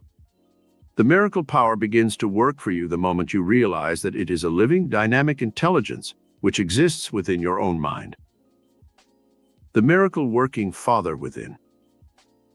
The great master metaphysician Jesus spoke of a Father within who doeth the work, in referring to his amazing miracles. For centuries, people have been puzzled as to his exact meaning. Now, in our scientific age, we know that every person possesses this miracle-working Father within. It is the higher mind, the spiritual intelligence that works in all of nature. It is the power that gave you life, the divine mind that causes you to breathe, that keeps your blood flowing through your veins and arteries. It is the intelligence in your cells that builds and repairs the body, which heals the sick, which creates the child in its mother's womb in 9 months' time. Like all great forces in the universe, this Father within is invisible, but it is as real and more powerful than the physical and material universe which it controls. This divine mind, which some call God, is in the fourth dimensional world where the miracle-working power resides. You can tap this divine mind which works miracles through a simple daily regime, which we shall now study together. It can be invoked this very moment through the power of faith to do your bidding. Like the Aladdin's lamp of the fairy tale, there is also a magic genie within your consciousness, which you can summon to assist you in carrying out the daily miracles of living. Let us see below how you invoke this magic genie of your higher mind for performing daily miracles. The miracle-working regime. 1. First, believe in this miracle-working power. Have faith that this miracle power of your higher mind can do for you what it has done for the great ones of the past. Daily invoke this higher power by opening your day with a short prayer, something like this. Father within, I now humbly ask that you take over my affairs for this day. Guide me to say and do the right things all day. I have faith in the Father within, and now place myself in the divine center of all good and constructive action, knowing that only that which is good can come to me. I am now the center of divine action, and everything I do will be prompted by the higher divine mind within me. 2. Look about you each day and be aware of the miracles that this Father within has created, and which are already at work for you without any conscious effort on your part. The life force flows within you, giving you health and energy to carry out your day's activities. The miracle power in the soil has grown the food you are to eat this day. Coffee will come from Brazil. Sugar from beets or sugar cane is already in existence. Eggs are being created on some farm from chickens that already exist. Beef is being nourished somewhere for your table tonight. Rubber is being grown or manufactured artificially for the tires of your car. Steel, iron, and coal have been built into the earth for your use in machinery, radio, TV, motion pictures. All exist because this miracle power put the elements into creation long before you were born. The oil which runs your car, which gives you heat in winter and cold air in summer, was starting to be created 1 billion years ago. The wool for making your clothing exists somewhere already on a distant flock of sheep. The cotton for shirts, dresses, and other items is now growing on some far-off plantation. Be aware of this miracle working power of divine mind that is at work in the universe and is even now working for your own good. 3. Sit down for at least half an hour daily and concentrate on the power of this higher divine mind within you. Ask this power to give you perfect health. If you are sick and wish it to heal, you have faith in this power. Know that the miracles of healing are daily taking place in millions of human bodies, and the same power can work for you. When you cut your hand, what force within your body heals it? This force weaves new skin, sends the phagocytes to the wound to kill the invading bacteria, and creates new cells to take place of old ones. When a bone is broken, this same miracle-working power within rushes supplies of calcium and other elements to the fracture, rebuilding the bone and even making it stronger at the juncture where it was broken. 4. When you go to bed at night, the last thing you should do is spend a few moments instructing this divine mind within what miracles you wish it to perform for you during the time you are asleep, or the next day when you are awake. You may make up your own suggestions to the divine metaphysical mind, or you might use a statement for general well-being, such as this. Father within, I now go to sleep, confident that you will heal and repair my body perfectly while I sleep. I ask for divine guidance in all my activities tomorrow and in the days to come. I especially desire peace of mind and harmony in my home and work. I ask for new ideas to improve my finances and to bring me security for the future. I ask for the miracle of divine love to flower in my life and to bless all those within the center of my activities. I now go to sleep confident that I shall awaken on the morrow refreshed, healed, revitalized, and rejuvenated mentally and physically. 5. To concentrate the power of this higher divine mind within, sit down each day and make out a list of the positive and constructive things you want to happen to you. This list should include your working conditions, your home, your social life, your gifts and talents, your finances, and your state of health. Do not be afraid to ask the indwelling Father for anything you desire, for remember, He created the universe and all therein for you to use and enjoy. Your list might look like this. A. I desire a change in my work. Guide me to the finding of a new job doing. State the type of work you wish. B. I wish to make an extra $1,000 so I may buy the things I wish: a new TV set, a car, an air conditioner. Specify the things you desire and visualize them clearly. C. I wish to have romantic fulfillment and to find a mate who embodies these qualities. List the kind of mate you would like to marry, giving the traits, appearance, etc. D. I would like to travel. Guide me to the means for taking trips to. List the countries you wish to visit. One lady in our lecture group listed travel on her miracle guidance chart, and she soon found work on an ocean liner as a manicurist. She met a wealthy widower on this cruise, fell in love with him, and married him when the cruise ended. She achieved another objective which she had on her guidance chart: the finding of a suitable mate and financial independence. You never know from what channel your good will come to you. When you once release the tremendous power of your higher divine mind, you will begin to see miracles occurring on all sides of you. Things will happen that you never consciously realized were possible before. Have faith in this power and never doubt its spiritual reality, for the very fact that you exist is living proof of a miracle-working power in the universe that is greater than any other force in existence. Chapter 2. How to work miracles through metaphysical commands. We have learned that the miracle power is within you, and that it can work for you when you use a certain regime, which we studied in Chapter 1. Now let us learn how to work miracles through creative metaphysical commands that we shall give to the indwelling Father who performs the miracles we desire. The cells of your brain and body are like tiny batteries. They possess atomic and electrical charges that are diffused throughout your entire body. Science now has discovered that when we are sick, the brain and body cells have in some way become short-circuited, and their charges of electricity, magnetism, and life force are depleted. The miracle working power of the divine mind within is what normally keeps the brain and body healthy. It is prejudiced in favor of health, not sickness. Life, not death. Success, not poverty. Happiness, not misery. Peace, not conflict. Love, not hate. When you wish to work miracles of health or success or love happiness, you must learn to go to the very foundation of your life and work with the divine intelligence that has been implanted within your mind and body. To focus this creative miracle power, you must stir the positive, healing emotions into vibrant action with creative metaphysical commands. Let there be light. The first dynamic creative command in the Bible is, let there be light.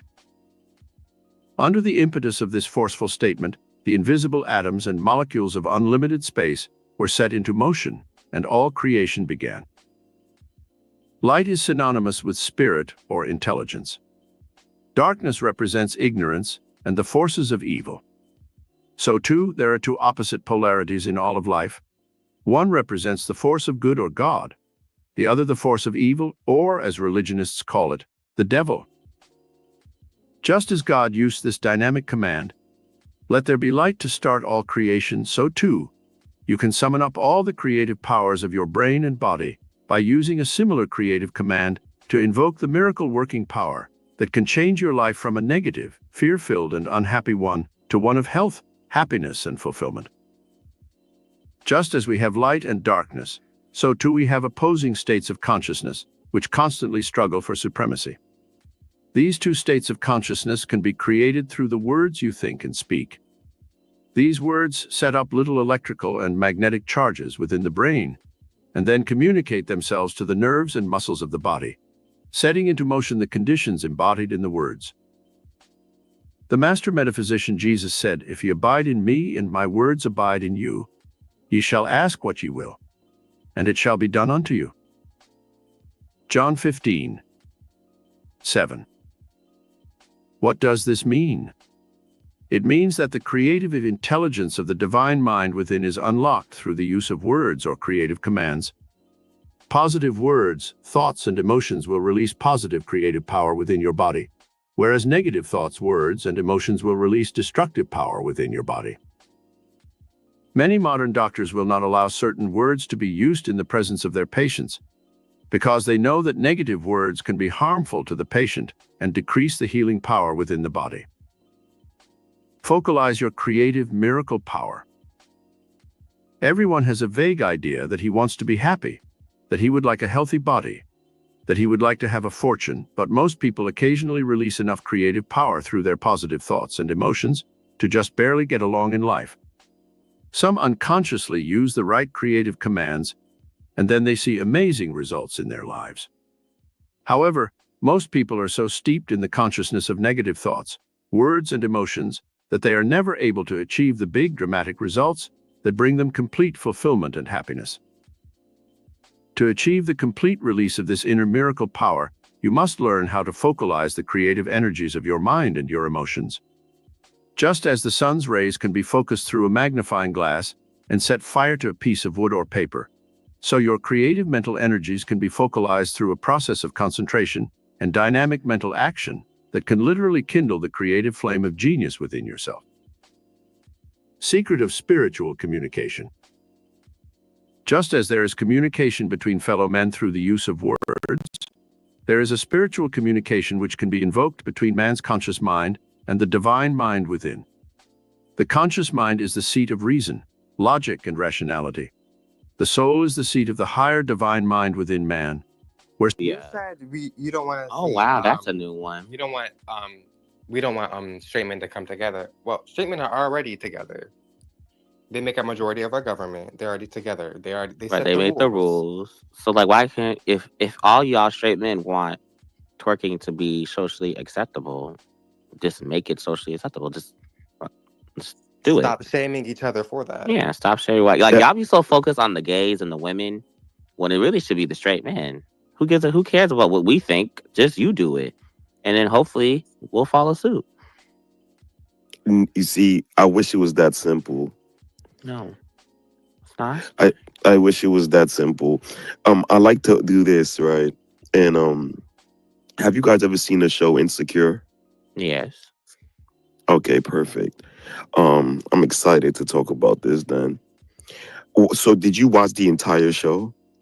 Yes. Oh, this is great. So so we'll have something to talk about.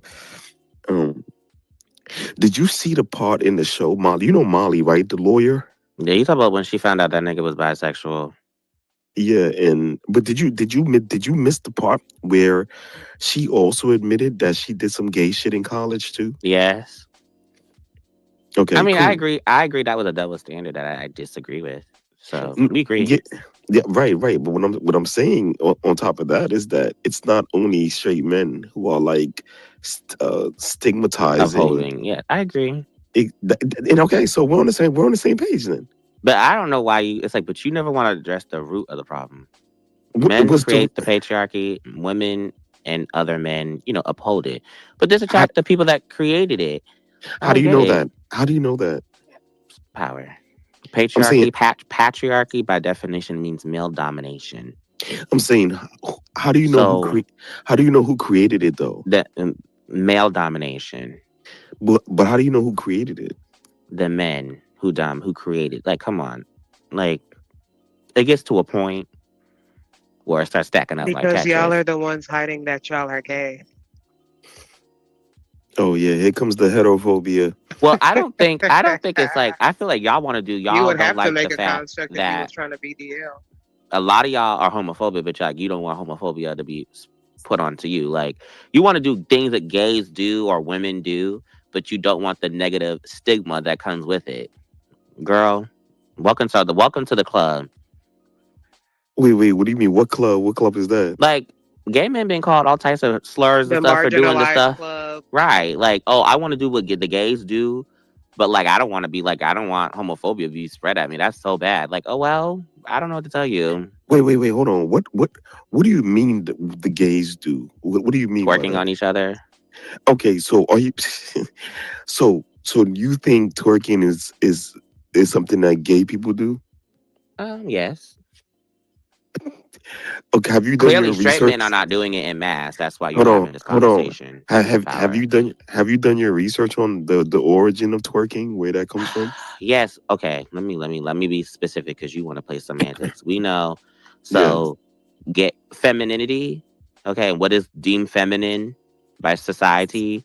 It's associated with gayness. A lot of gay men are feminine or do feminine things, and straight men are not allowed to do those things. Okay. So change. Okay, if you want to undo, decolonize yourself, decolonize your mind, and unlock gender norms, then do that amongst the men that creates your gender norms, the straight men. I don't know why you always want to come over to the women and the gays and unlock your own cages. Y'all got the key. So hold on. So who told you that men created these gender norms? Other men. So other men told you that men created gender norms? Well, they enforce. Yes, men, So straight men. so Yes, so who told you that men enforce gender norms? other men do. Hello. Okay, what type of men? Typically straight, Give white me men. give me the name of the first man who enforced the gender norm. Like in my personal life. Just give me the name. Give me a name. Well, my father, like most fathers, enforce gender norms. Hello. Okay, cool. Give me 1 second. You're right. What do you want? Okay, Ooh. power. I need you to listen. I need you to listen. All right. Ooh. I forgot that nigga was I forgot his spaces were on the ban list. All right. Where, But hold where's on. where's my money? Hold on, yo, what the fuck? Yo, hold on. Yo, oh God, hold Girl, on, Bob. nigga. Wait, let me talk. Girl. I done You're supposed paid to be a for fool in someone here. off the ban list yesterday. I think you should give me clemency for a mistake. Where's I where's literally my was a mistake. where's my money? Hold on, bro, yo, power. I made a mistake. I'm giving you my 10 nigga. seconds. I'm giving you 10 Power, seconds. chill. 10, Yeah, wait. 9, I revoke Mama's 8, membership. Give it to me. 7, I revoke. Listen, nigga. 6, Yo, I revoke Mama's membership. 5, Are you not 4, listening? Yo, 4, Megs, I revoke Mama's membership. Give it to 3, me. You not hear me? 2, Yo, are you not listening? Nigga, what the? 1. Yo, are you not listening? Send me my $10. Yo, I revoke Mama's membership. Oh my gosh, what? I'm sorry, guys. Sorry. It It's like, gets to be a point. But yeah. yeah, no, it gets So, Pop, yeah. Pop, what you just said, It gets to a point it where gets it to a starts stacking point. up like Tetris. Like So. Tetris, Yeah, yeah. clock your T. It gets to a point, You right? see, that's that stuff. See, that's that gay lingo right there. Oh wow. Now language is gay. Like, Well, bro, Yes. no, hold on, give me a second. Are Some we in language, hold gay on, hold on, people, hold yes. on. Are we intellectuals? What school did you go to? Right. So now language is gay. So now Power, clock you it is know gay. culture. No, Let's no, no, not. no. Oh, No, no, no, let's no, no, not. no. No, no, Please. no. Hold on, no. So now T is gay? Clock Like that so T. I'm saying should we that's like gay do like lingo. That's I'm gay saying lingo. oh wait, so we have like an etymological I mean, just like space. Ebonics, Spanish.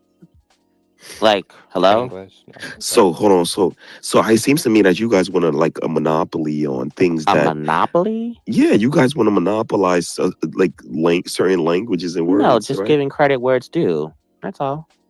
Just This like is Black people, African Americans specifically created, African American vernacular English, and we want credit. Well, When that's white folks or non-black folks take it and make millions of dollars off of it, it's the same thing. Y'all be homophobic, talk about okay. clock that tea. What's the tea? How the shade Yeah, and yes, yeah. honey, and all that gay stuff. That's not gay Yeah, lingo. That's it not is gay gay it lingo. is. lingo. So no, Can you it's tell me not. No, where it it's came not. from then?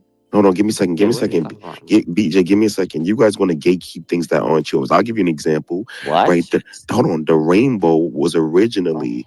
Do you know? Well, Power. hold on. Stop. Stop. Nobody's gatekeeping the rainbow. They're just using it for No, their own symbolism, they repurposed the rainbow.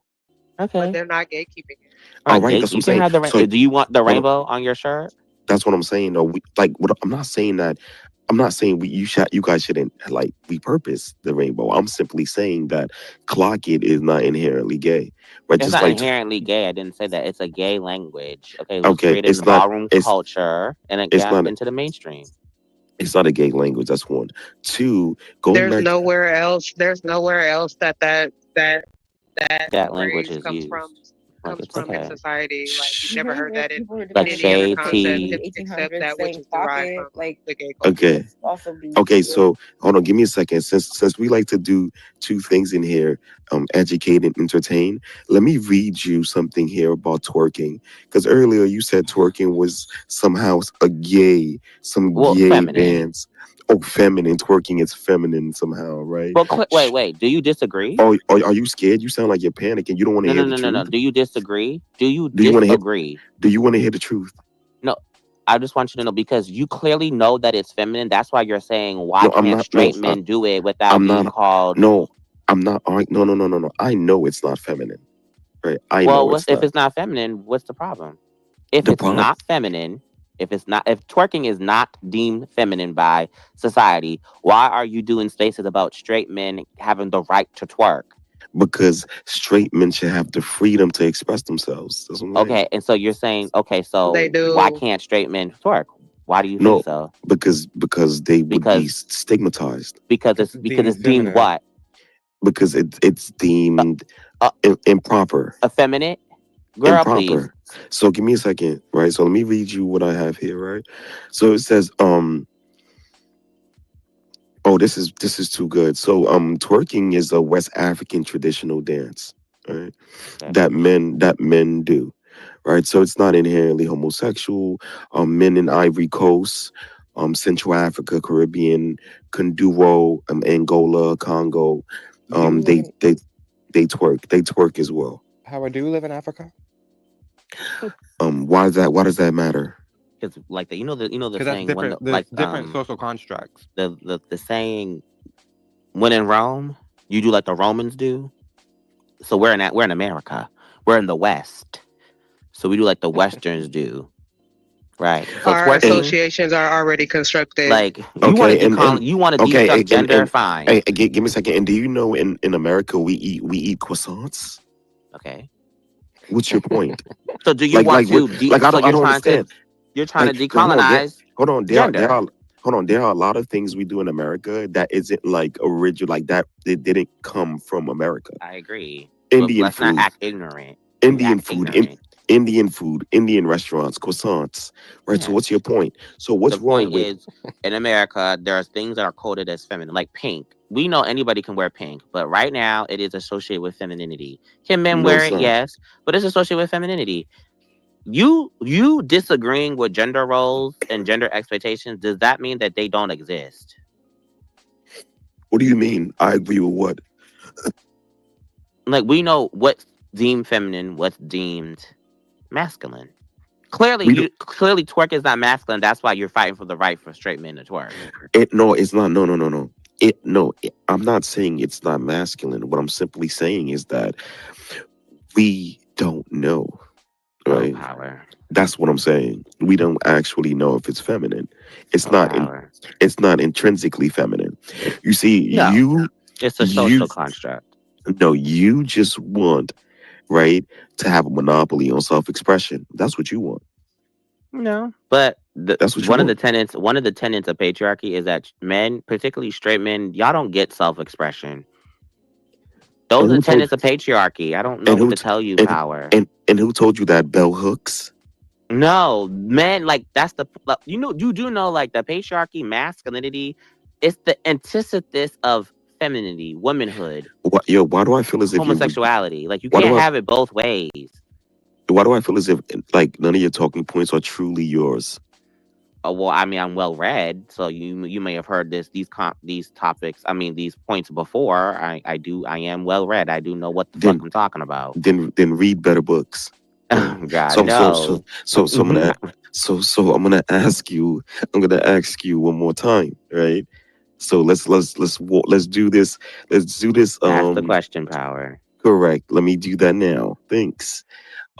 Sorry, I'm a little congested.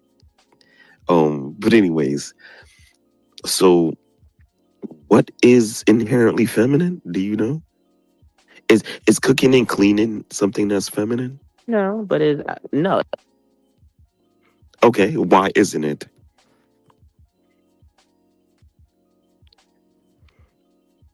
Exactly, checkmate.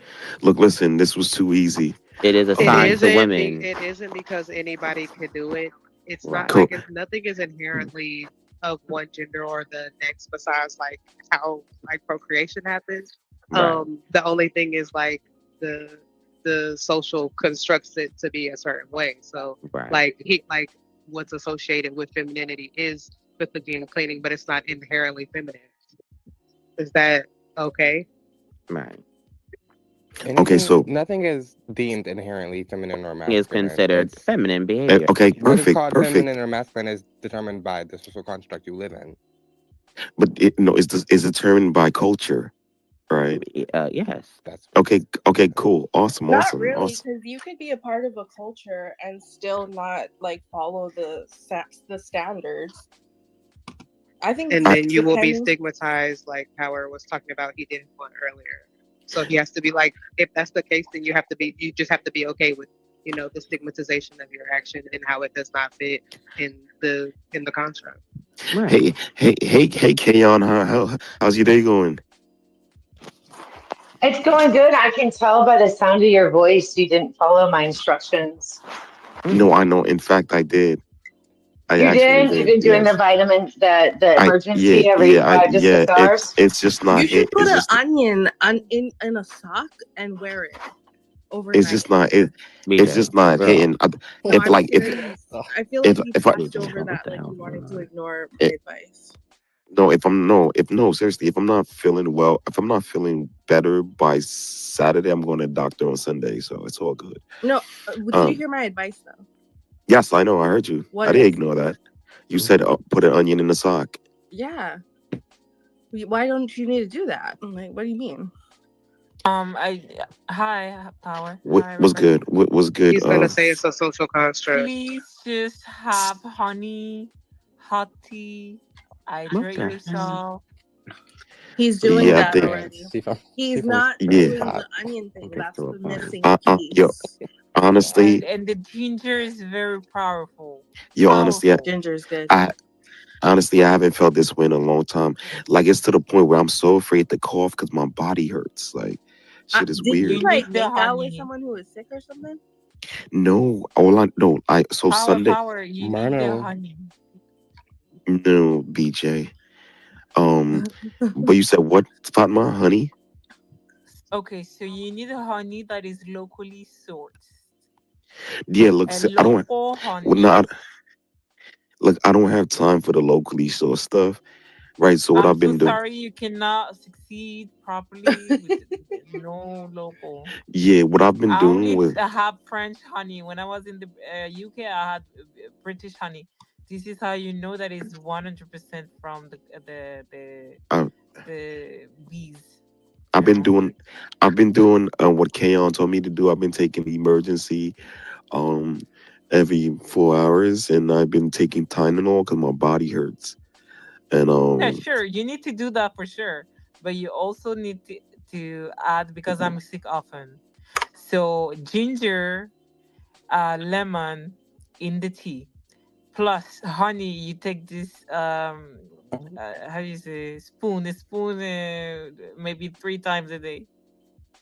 okay, I don't know. Well, I'll try that, and I'll try the garlic and the sock and see what You need happens. garlic. You need to the garlic. Put it in the with the orange juice and lemon, or you can put it in the tea, hot tea. Thyme teas. You know the thyme. Did you get the Yeah. vegetable soup with the algae in it, the seaweed? Thyme Algae. Well, is I didn't. Well, I amazing. didn't. Well, I didn't get that specifically, but I've been getting vegetable pho soup at this Yes. Asian spot with a lot of Okay, vegetables and good, good, tofu. good, Um, good, good, so I, good. So I you're so I had trying. You're so I've had trying. yeah, I'm Yeah. trying. I've had that for dinner. So I don't know. Hotep wasn't feeling well a few weeks ago. So I don't know. Maybe there's something out there because all I know is that I went out on Sunday It's the and I was awoke onions. You need the onion. and I was walking What around. the Uh, what The were the Well, remember I'm onions the in not if you gonna reason put it hold in why your you. Like sock? you might, the way it happened for me, like I had a couple of days where I was just like dog ass fucking sick, like sicker than I ever been for real, like ever, because I'm not used to getting sick for real. But then like after a while, like I thought it was over after the first couple of days, but then a couple of days later, I woke up, my throat was hurting again, and then like I was just like, you know, it was like mucus for like the next 3 weeks. I'm finally like fully better now, but my mom said she had the same thing. It's another girl on Spaces who's sick right now. So I don't know. I think it's low key something going around. Like nah, there's some, yeah, so, there's something in it's the air. bacteria or because virus. it was nothing I could do about it. Like I was taking medicine. Like it was Hmm. nothing I could do about it. Nah, yeah, and I'm too short for this, man. I'm 5'7", and so when I sneeze, I'll get pushed away. I blow back all Power. You're type. 5'7". Oh, Yeah, is That's there a why he act problem? like that. girl, When I I can sneeze, I get tell. pushed back. Please. So that you're But really I think short. you were given a lot of really good advice in here. And she says locally sourced honey because that's where your pollens that your own body respond to. So Hmm. that's why you want to get locally sourced honey and not just go buy the Nuka honey, which is So very powerful honey. Hmm. But That's who I'm talking about. so Kayon. So yeah, I'll try that one of these days. But but dude, just keep the advice. There's nothing going to hurt you about doing that emergency every 4 to 6 hours. Like, I mean, you're chasing a virus Sure. down. You're trying to fight, and your cells are already yeah, like, But the thing yep, is, yep. only the yeah, doctor can tell you if it's a virus or bacteria. It could be both. So pay attention to what medication you take because it will differ on what you take, yeah, whether it's a virus or a bacteria. It could make it worse. So first, you need to identify this with the doctor, and then he's gonna give you the appropriate medication. I'm yeah, often sick. Can I I have a ask a weak system. question on that? I want to ask a question on that. So, do you mean by medication? Do you mean over the counter cold medication, like can actually There are some change the medication. course of? Mhm. Yeah, there's some education that if it's a virus and if it's a bacteria and you take antibacterial, it can do the opposite. It's not gonna Oh, help well, yeah, you, that. and Oh, it's yeah, gonna yeah, yeah. weaken your system. So that's what you need to figure out with the doctor. Nah, Yes. yeah. So yeah. I'm not going to the doctors, You but definitely need to We're go to gonna the fix doctor. this. no, I'm not going to the doctors. But I'm just gonna continue doing what I need to do, and then But I don't want to go to the doctors though. But I'm just Okay, gonna just like, take the honey. And yeah. don't I'll take just maybe take a paracetamol. yeah. What you said? Paracetamol, I don't know what to say. How do you say that in English? Like, A Tylenol? Paract. what is a pal? Pepto Is Bismol? she trying to say Talmud? Like, what is she? What Bro, is I she? don't know. I don't know. It's European. Oh, ibuprofen. No, not that one. And You not take that one. anti-parasitic. This one you need to make sure whether it's bacteria. Antibiotics? Yeah, It's paracetamol. called paracetamol. It's like a fucking Mm. a drug you take for headaches. It's just like Tylenol Oh. almost. So if you Oh, don't have that, you can take Tylenol. So yeah, Okay, I don't know this. it's similar. yeah. Because Thank I'm you, not. Bree. I ain't gonna lie. Yeah, this shit feels different. Cause I don't know if you've ever been mad sick before, but you know, I have, like, yes. y- Yeah, I know you feel like shit. yo, bro. Like, I'm so scared to cough, bro. Cause my body hurt.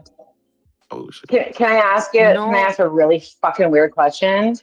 You know how, like, okay, Uh, viruses, I know, right? Here we go. Viruses, they get into your body, they get into your blood, but what about web viruses? And are they not transferable? Have you been talking with a lot of viral or sick people online? Is the information somehow altering your biology and depleting it a little bit? Nah, I don't think it's that because I've been talking to these quote unquote sick people for a while. I've never got sick. Like, There you go.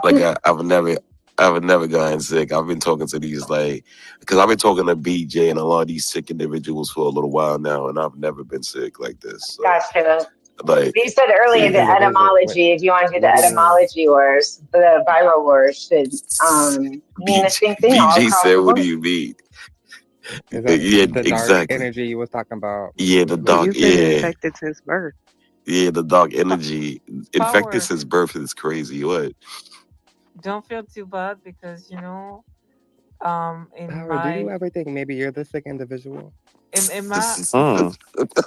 in my religion, I know you're not Muslim, but in my religion, we say that every sadness or sorrow or sickness is a way to expiate all the sins because God is just, and anytime you suffer, sins go away from your body. Oh well, damn. That's Then interesting. that makes That's a lot of sense. interesting. That's That's a yeah. very So you are interesting. grateful That's that a you have very the ability to heal and that's feel very grateful. that's very interesting perspective. Thank you, Fatma. I appreciate you. You're always, sending positivity my way. So that's really dope. Straw Hat, what's up, man? Straw Hat, are you down to join the twerk equality movement? Oh my God. I'll tell you like this, brother.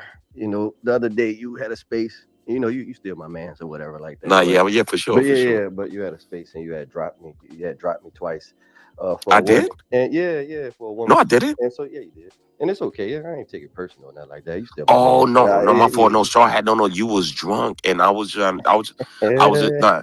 You was no, hold on. You was drunk, and I was trying to get her to finish. That's all. But I didn't know how to control. I mean, I don't want to say control you, but I didn't know what to do. You know what I'm saying? Because I'm Yeah, trying I to get. got you. I got you. You know what I mean? But it But wasn't but but personal. but I That's thought wild. He it was. But remembered see, it. and I probably was a little wild, but I That's remember. awesome. You Both. remembered that? Oh, that Yeah. mattered. Yeah, but we still men, and so I thought you was gonna choose the man. You know what I'm saying? But Nah, Straw Hat. No, you're ain't right. nothing No, wrong with that though. I ain't mad at that. You know what I'm nah, saying? Straw Hat. I think he was cutting somebody off. Like I think it was unlicensed or something. Yeah, And I probably was. I fuck with you guys Yeah, both. So absolutely. But now, you know what I'm saying? I feel Hmm. like, I was playing devil advocate with you so much that now, like when you and Nicole get into it, like I'm gonna choose her side and we're gonna whoop your ass together. You know what I'm saying? Like so the next debate in Nicole, I whatever know that's argument right. Nicole on, and she debating against you, I'm gonna be on her side. I'm gonna debate with you on her side. So it's gonna be real hectic up in here, power. You know what I'm saying? So you guys don't stand a chance, man. nah, I'm Because gonna tell you something, power. They got people that's like, No, look, I don't want no look, I petty ain't gonna debates. keep Only it. give I'm me, gonna keep only it give so me real, genuine power. This the realest arguments. shit Don't do that to me. yeah, this is the realest shit that I ever said on here. Like, so I be on all sides of Twitter, and these motherfuckers be having like debate topics. Now that my side kind of like don't be running spaces no more. And I realized like me, Nicole, Taj, and Brother L probably like the smartest 4 people on this side of Twitter. And so it's like if you have any of us on the same side, like nobody IQ can fuck with ours. Like, you know what I'm saying? Like nobody. Like we'll thrash anybody on any side of the I'd like to fuck with your IQ. I'm Nicole for those who don't know. K-On would smoke you guys single-handedly. Yeah, I'd like to fuck your IQ a little bit. Hold on. Let me let Megs get in there. But I put $100. I put $100 on K-On. She'll smoke all of you guys individually, like single-handedly, and we could put up the bet. Go ahead, Megs. I'm sorry. Go ahead. Yeah, so I have a request in my DMs. Uriah would like to revoke Mama's $10. That's not happening. Towards him. Yeah, that's not happening. That's not happening. Okay. So yeah. So just tell him it's $10. Like for him, like that's not happening. He has the money. He'll pay for it. But so they have to charge you to come up here. Yeah, so they have to pay me to come into my spaces. Yes. Oh shit. So pop culture. I don't know if I know you. Yeah, T. Right. But you pay money to your church for repentance. How is this any different? Thank you, K-On. You're welcome. Oh my God. Thank you, K-On. Yo, K-On is deep. Oh, so you really No, believe K-On in is that, deep. huh? Yes. This is your Yo, K-On is deep. Yo, hey, K-On is deep. Like, hold on. This is why I like K-On because he just compared you to the Holy Father. Nah, well, K-On is deep. Girl, you know why? Hold on, Pop. Like, this is why I love K-On because she has a very unique and peculiar way of looking at things, and it's very refreshing, right? It's not like like a herd type of mentality that she has. It's very refreshing. So it's not a herd. She's literally following your mentality. That's not a herd. No, that's not my mentality. I never told her to say that. She just said it. But you kind of insinuate it, and then I didn't insinuate anything. She said it. I didn't say nothing about anything that she just said. Just made that. Yeah, she literally just made that up just now on the spot. I'll give you that. Like, I didn't tell her to say anything like that.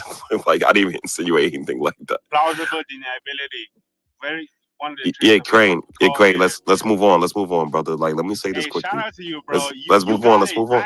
Let's move on. Let's move on. Let's move on. Hold on. Let's move on, brother. Nigga said you pay money to the church for repentance. That's true. I mean, look, listen. That's their religion, but I wouldn't. It's not my religion. It's actually so that's why Jesus turned the tables. Was because the churches were charging for funerary rites. And he was really angry. He was really angry that they were making people come up with money or doves or an offering for funerary rites. That has nothing to do with the same thing you're doing by giving someone. No, I was making it was an analogy in a way. So now I could just give you the context of that analogy. So what part is power in that analogy? Thank you. It was funny. It was kind of funny, but also it was like, well, I mean, he's not wrong for his practices. Like, I mean, it's the same practices that you guys or anyone who pays tithing to a church follows. Hey, you think that? You think you're giving 10% of your income and everything? Come on. What's going on, girl? If I can't make the point, it doesn't mean that I'm wrong. It just means that I can't land it. Hold on, Pop. Give me a second. Shannon, how you doing, brother? Give me a second. It's K-On. No, make your point, K-On. I want to hear, guys. What's going on, bro? Yeah, K-On. I can't hear it's you. Okay. Well, I mean, again, the point is sometimes the point is a little too high to be reached, and not everyone can reach it. So It's like a yeah. higher vibrations, right? Like higher frequencies. No, look, I support power. I paid the $50, but I'm not calling him God. Like that's I not what she never was saying. said to call him God. I Exactly. made a correlation. It was a It's it yeah. was a funny You're correlation. doing It it was like in a passive way. Got it. it's a very Sure, it's a it's satirical. I mean, I'm You're just still doing yeah, it. yeah, sure is. That's my point. yeah. I don't see anything wrong with that because Well, even of Christ course, because in the scenario, you are God. because no Christ even Christ said it. Christ said ye are gods, right? Power. How much do you charge for your dick? Hello? It's What? well. Let me drop you. Hello? Give me a Hello? second, brother. Give me a second. Mm-hmm. Yo, All right, brother. Power, What? this Let me is shit we drop you. talking about, bro. Let me drop you, brother. We ain't Let me drop you. motherfuckers, bro. Let me drop you, brother. You see, Why that's what I'm saying. would So you say that? Is that kind of Bro, space? you can't, so what? no. So look, give me a second.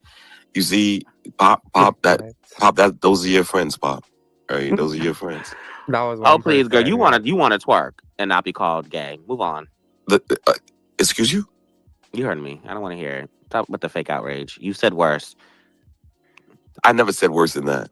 You did. Didn't you say you wanted you thought it was I like never said straight? that. You said it was straight to give men head. No, that Move. was Amari. That was not And you me. agreed.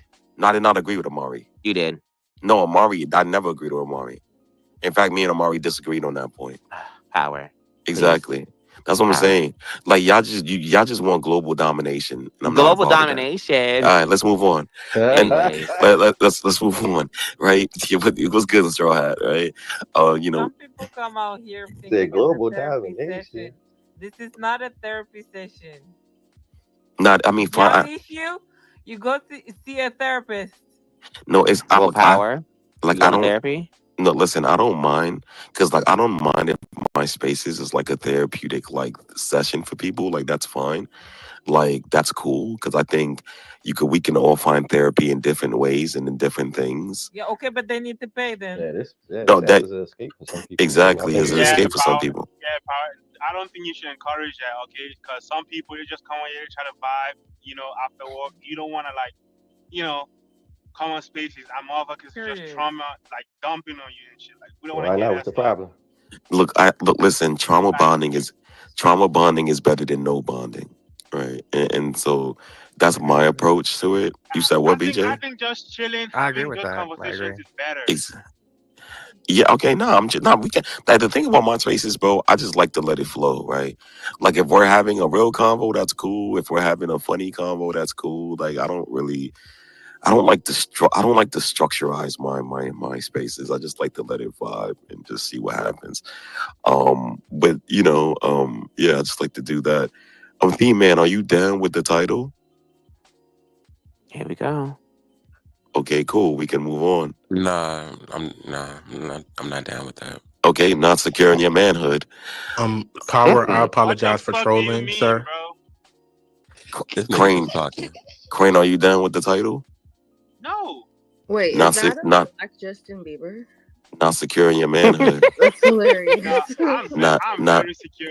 Not securing your manhood. Okay, let's move on. What does that consist of? Securing your manhood. No, wait. Why are you even up here? You said some weird shit to me, bro. I just said I apologize. I was trolling. Matter of fact, it's $10 for you to come back up. Give me a second. Let me drop you.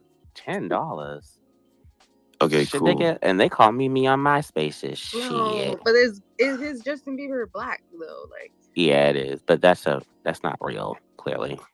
Yeah, but you know what's interesting? $10? Yeah, you know what's That's $10. Period. It's only exactly. Yo, Kaon, is it Paid him me? $10. Kaon, is it me or people on X have a scarcity mindset? why Why you do asking? people hate spending money? Why do people Do they hate send spending it to money? you? Yes. What? Look. Yo, what? Hold on. I What? told you they really Because they don't Send have that shit. faith in your Lord Jesus Christ. That's why they don't send you. That was deep. I'm joking. That was I'm deep. That was deep. joking. That was deep. She's joking. That was deep. She's That was deep. joking. No, That was pretty honestly, deep. I've never spent. I've never ever given money over like Twitter or anything before. The reason why I do is because I really like Power's candor and conduct. I like the conversation topics most often, And, like for me, it's like if I have the money, it's like, well, fuck it. Hell yeah.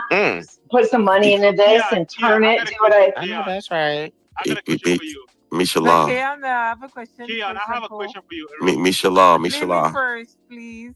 Keon, If I believe only in Allah, God, that I say Allah, but I don't say Jesus Christ, is it the same? We don't know. Oh, I don't. Whatever. Whoever. It's more a generative, relative term. Yeah, but Yeah, Keon, exactly. I got a quick question for you. Right? Is power And your make it quick. lordship? Keon, is power your lordship? You don't have to answer that. Please. You don't have to answer that. He's as much my lordship as you would be then, I suppose. Like if I mean, you just kind of think, oh, because if there's money involved or a logo involved, whatever, that's lordship. I'm not trying to make fun of you. To be honest, I'm not trying to make fun of you. I'm not trying to I'm just curious. Is he your lordship? So you don't have to answer that. No. Well, that's the thing. I would say. Let's move on. Let's move on. Yo, Keon, please. I don't like what you're doing. I'm not trying to make fun of you. Is power your lordship? I said no. I mean, by your definition and term, no. I can joke and make fun. Yeah. I haven't even defined it yet. You're badgering the witness. Badgering the witness. Power. Yo, you're the fucking judge. Sit back, nigga. Damn. Whoa. Keon.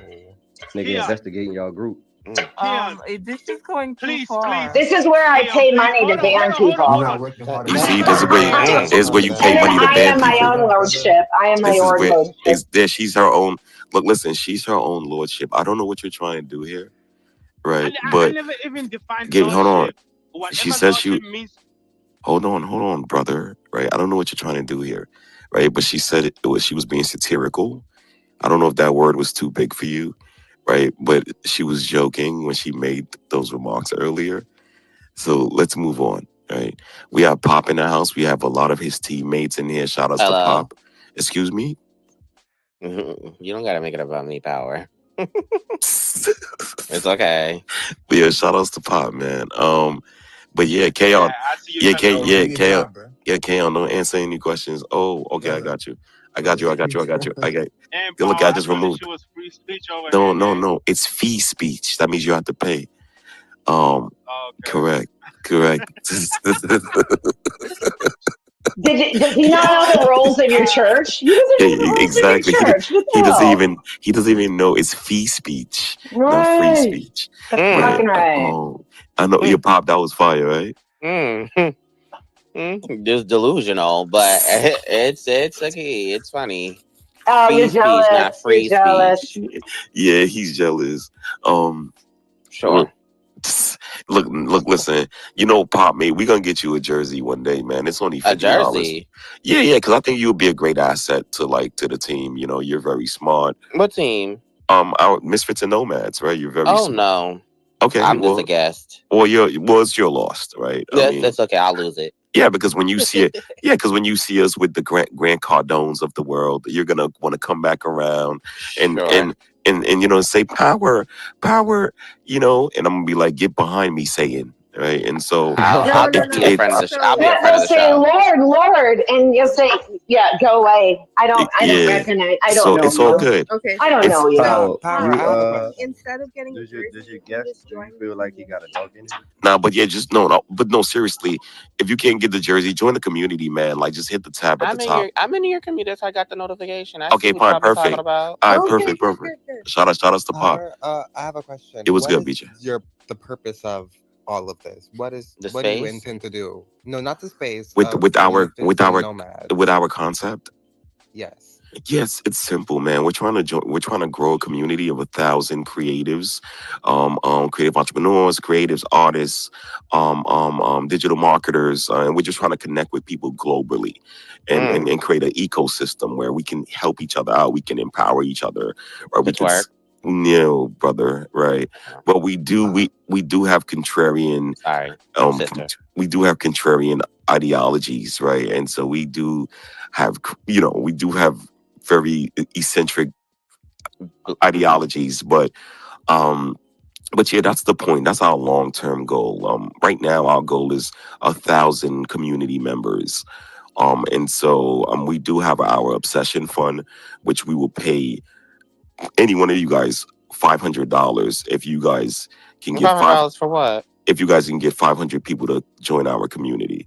And so that's Oh. yeah. Does So that give me a junior lord status? Is that that definitely would. Can I get junior lord status? That would definitely give you junior lord status. Fuck Well, yeah. Power, that's $1. That's $1 for one. Yeah, exactly. So that's not a lot. 500 And for and I 500 fucking. yeah, and that's not even a lot. So if you can do that, Are you serious? yeah, that's not a lot of money. I mean, that's not a lot of people, right? That's $1 per person. If look, listen. $1 per person? Yes.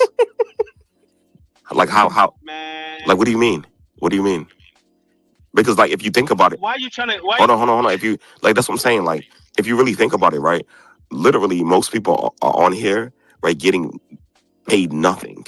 So if someone is offering you, so if someone is offering you $500 for just to like for 500 community members, that's nothing, right? Because like literally, like you're not even getting paid minimum wage to be on here, right? And so like I don't see what's the problem with that. Well, I don't use it for like business or whatever. I just use it for Yeah, that's what I'm saying. kind of like. But I get that though. But you're on here 9 hours a day, right? And so if I'm No, I'm not. I thought a lot of all right, yeah. So you're on here 9 hours a day. So if I'm offering you I'm not.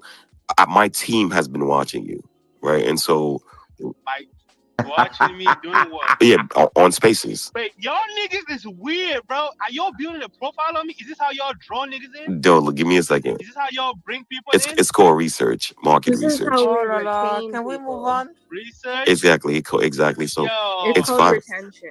It's called exactly. Y'all be stalking my fucking tweets? So it's called 500. I mean, so it's $500. And so Pop, maybe you're interested. Maybe Pop, Wait, Power. I just have a question.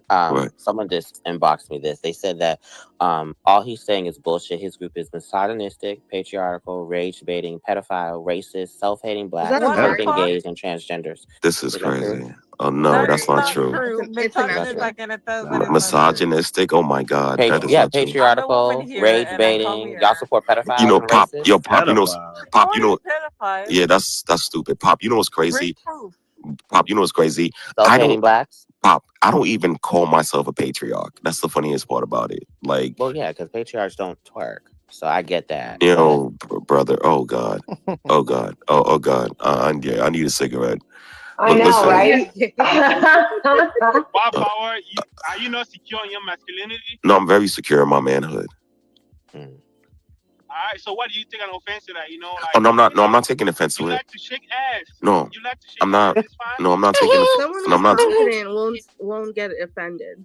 Yeah, see a you problem just with told me you shaking ass, because by the way. a couple of minutes ago you just told me I was insecure in my masculinity. Nah, that's what I'm saying. I'm not insecure.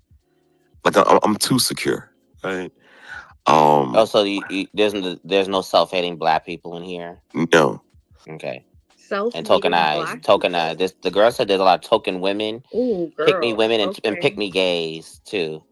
Oh my God, this is there's crazy. A lot of the women in here are pick me. Is that true? Yo, this is so. Pull up and show her face. Yeah, I don't feel offended, but girl, come over here. Who said that? I don't even know. They did this is a random stranger in my DM. They said there's a lot of pick me ass bitches in here. She looks like oh my God. I don't feel like a pick me. Yo. Andress, so. Oh well, they didn't. No. They didn't say you specifically, ma'am. I mean, if the shoe fits, I guess, but like she didn't say you specifically or anything like that. But there's Kayon that always here, Mags are always here, me, I'm always here. So why do you think that they said that y'all are pick me women? They're not pick me's though. Because they're jealous. Oh, they're just this jealous ass bitch. Is that supposed to be a slight, a character? Yeah, I don't understand. Yeah, Kayon, yeah. So Kayon, so yeah, that's supposed to be a slight pick me. Like that's supposed to be a slight, yeah.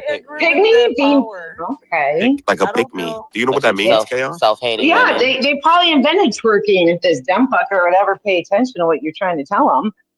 They probably invented twerking. They probably Pygmies. want attention from Listen up. power, I and they're want the not getting person to it. come from here. Come over. Yeah, Come come here. up. Whoever said that, come up. They hear me. Like, stop hiding and tell the things. They're probably banned. That's why they're not coming up Oh, because they're they banned. know Yeah, that you know these hoes are power just will they're just always hating. power just take them These out. bitches is always hating. But I was like pedophile. Like, where'd they get that from? Nah, that was insane. You know, Yeah, that's everybody on this app is crazy. supposedly a pedophile. Also, they just that made that one up. conversation gets his spaces like flagged. Like, so I wouldn't Oh, even keep mentioning that fucking word, to be oh, okay, honest with okay. you. You know what I Yeah, mean? thank you. Oh, that's Yeah, crazy. I Yeah, like, appreciate in all that. due Yeah. respect.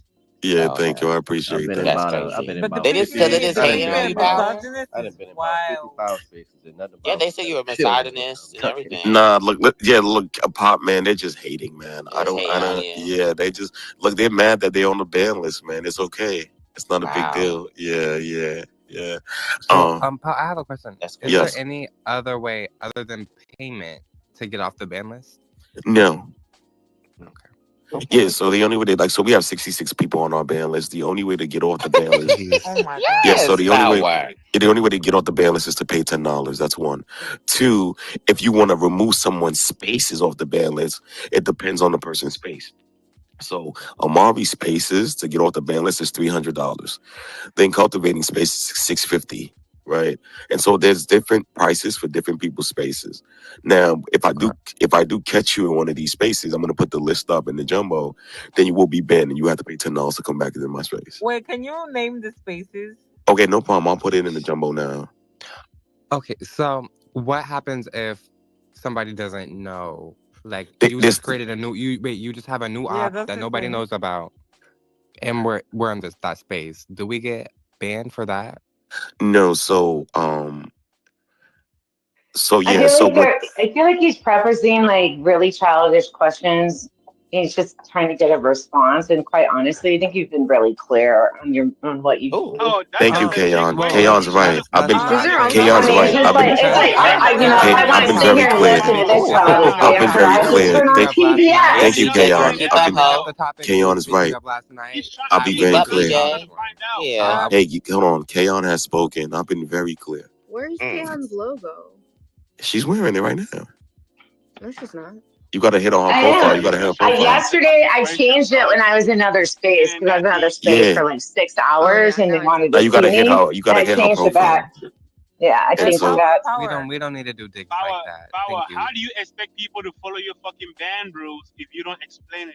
You know. Okay, give me. That was my point. point. Give me a second. Yeah, I'm sorry. That's why I disagree with Kayon because me personally, I don't know these people. These Thank you. And that's what I was trying to get Give me. at. Give me. No, give me a second. Yeah, Kayon, you're doing too much. That was a lot for No, Kayon is doing her job, right? Right, Kayon is doing her job. She's a builder, and she's here to enforce the law, our laws, right? Right. She Anyway, kind of prevented enforcement, but what? That's your opinion, right? But let me say this quickly. So check the jumbo, and these are the people's spaces that are on my ban list, right? I'm not gonna repeat myself, right? Because you niggas like to play dumb, and I don't like people who play dumb. And you don't like dumb niggas, yes. Correct. And so just check the jumbotron, and that's it. Somebody, you can go real quick. Go ahead, somebody. If you want to get it. Power. What happened to these people that have the spaces? You know, I'm a new. Yeah. Long story short, these people are very toxic individuals, and I'm protecting you. Right. I'm protecting everyone in here. one person off of there. Star, Black Wolf. Yeah, they're all Black terrible. Fist. They're all terrible people. I'm telling you. Just take my word for it. I believe you. I believe you. Nasty But get Twitter. I call them nasty Twitter. yeah, they're nasty Twitter. Go ahead, somebody. I just want to say good morning, good afternoon, good evening. In terms of the ban list, I'm not no professional navigating Twitter. What I normally do is just send him a message, send him the space. He'll greenlight it for you. He'll extend that courtesy.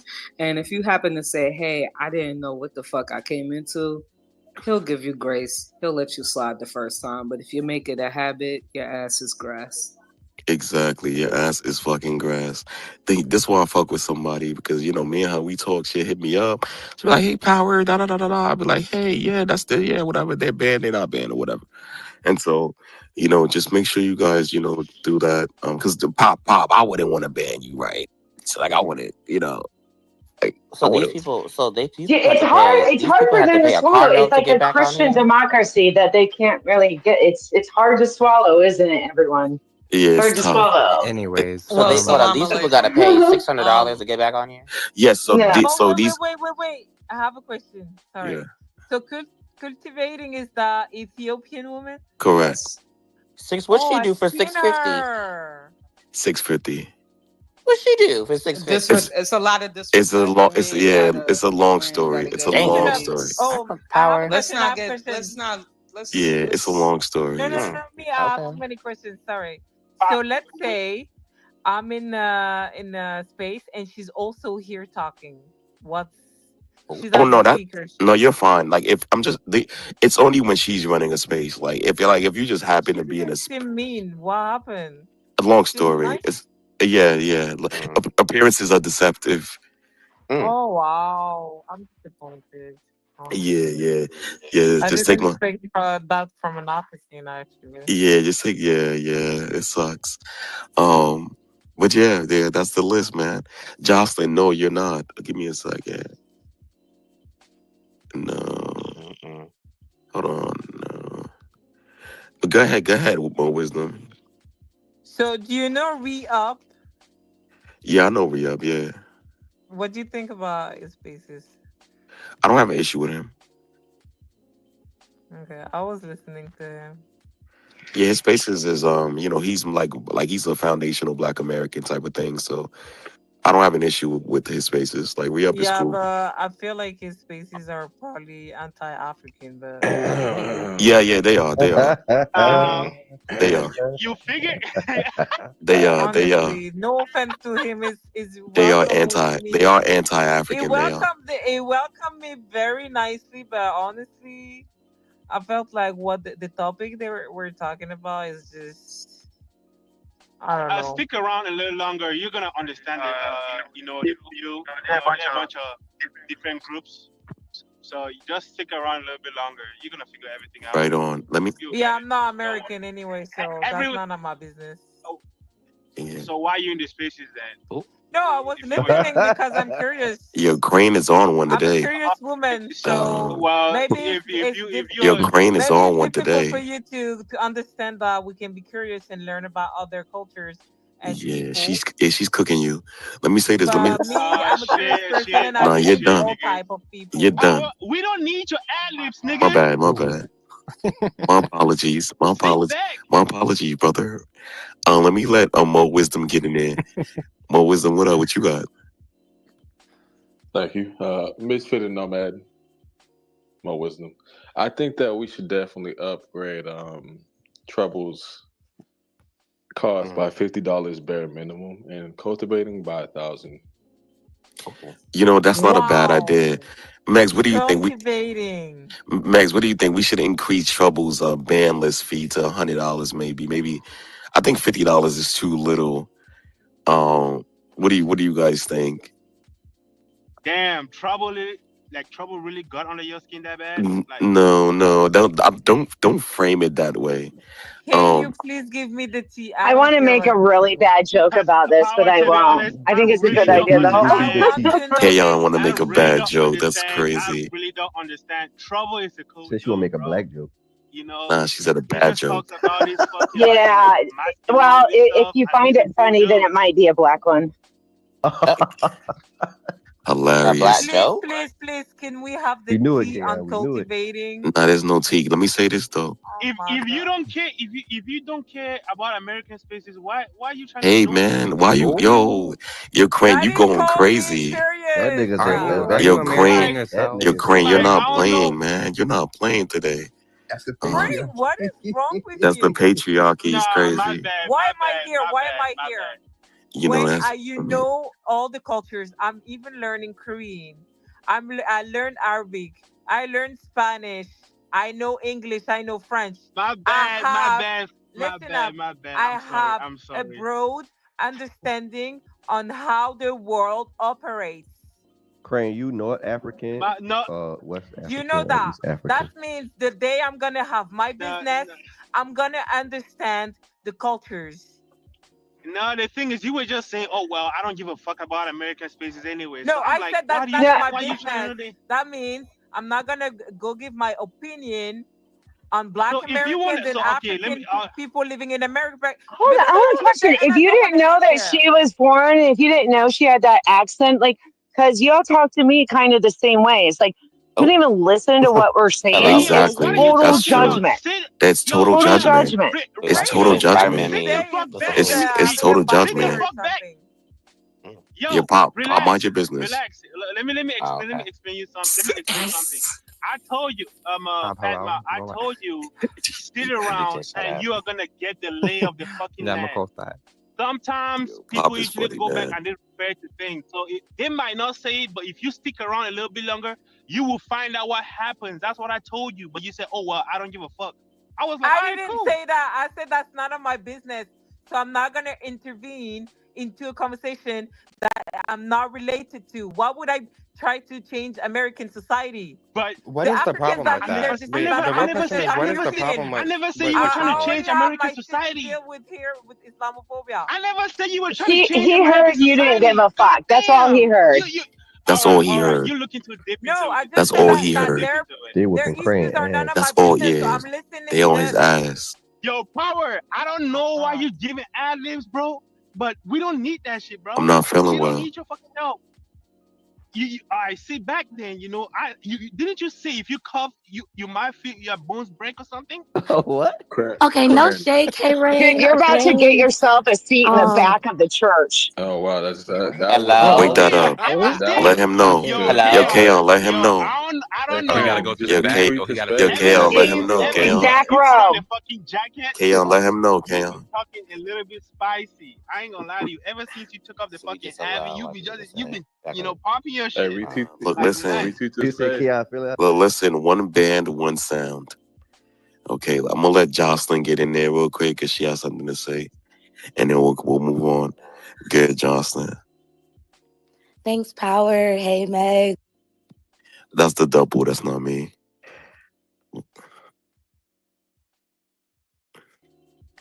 Oh, I'm sorry. Can y'all hear me? Yeah, we hear you now. Yeah. Okay, hey, everybody. Okay, so my thing, Crane or Karen, Kaon.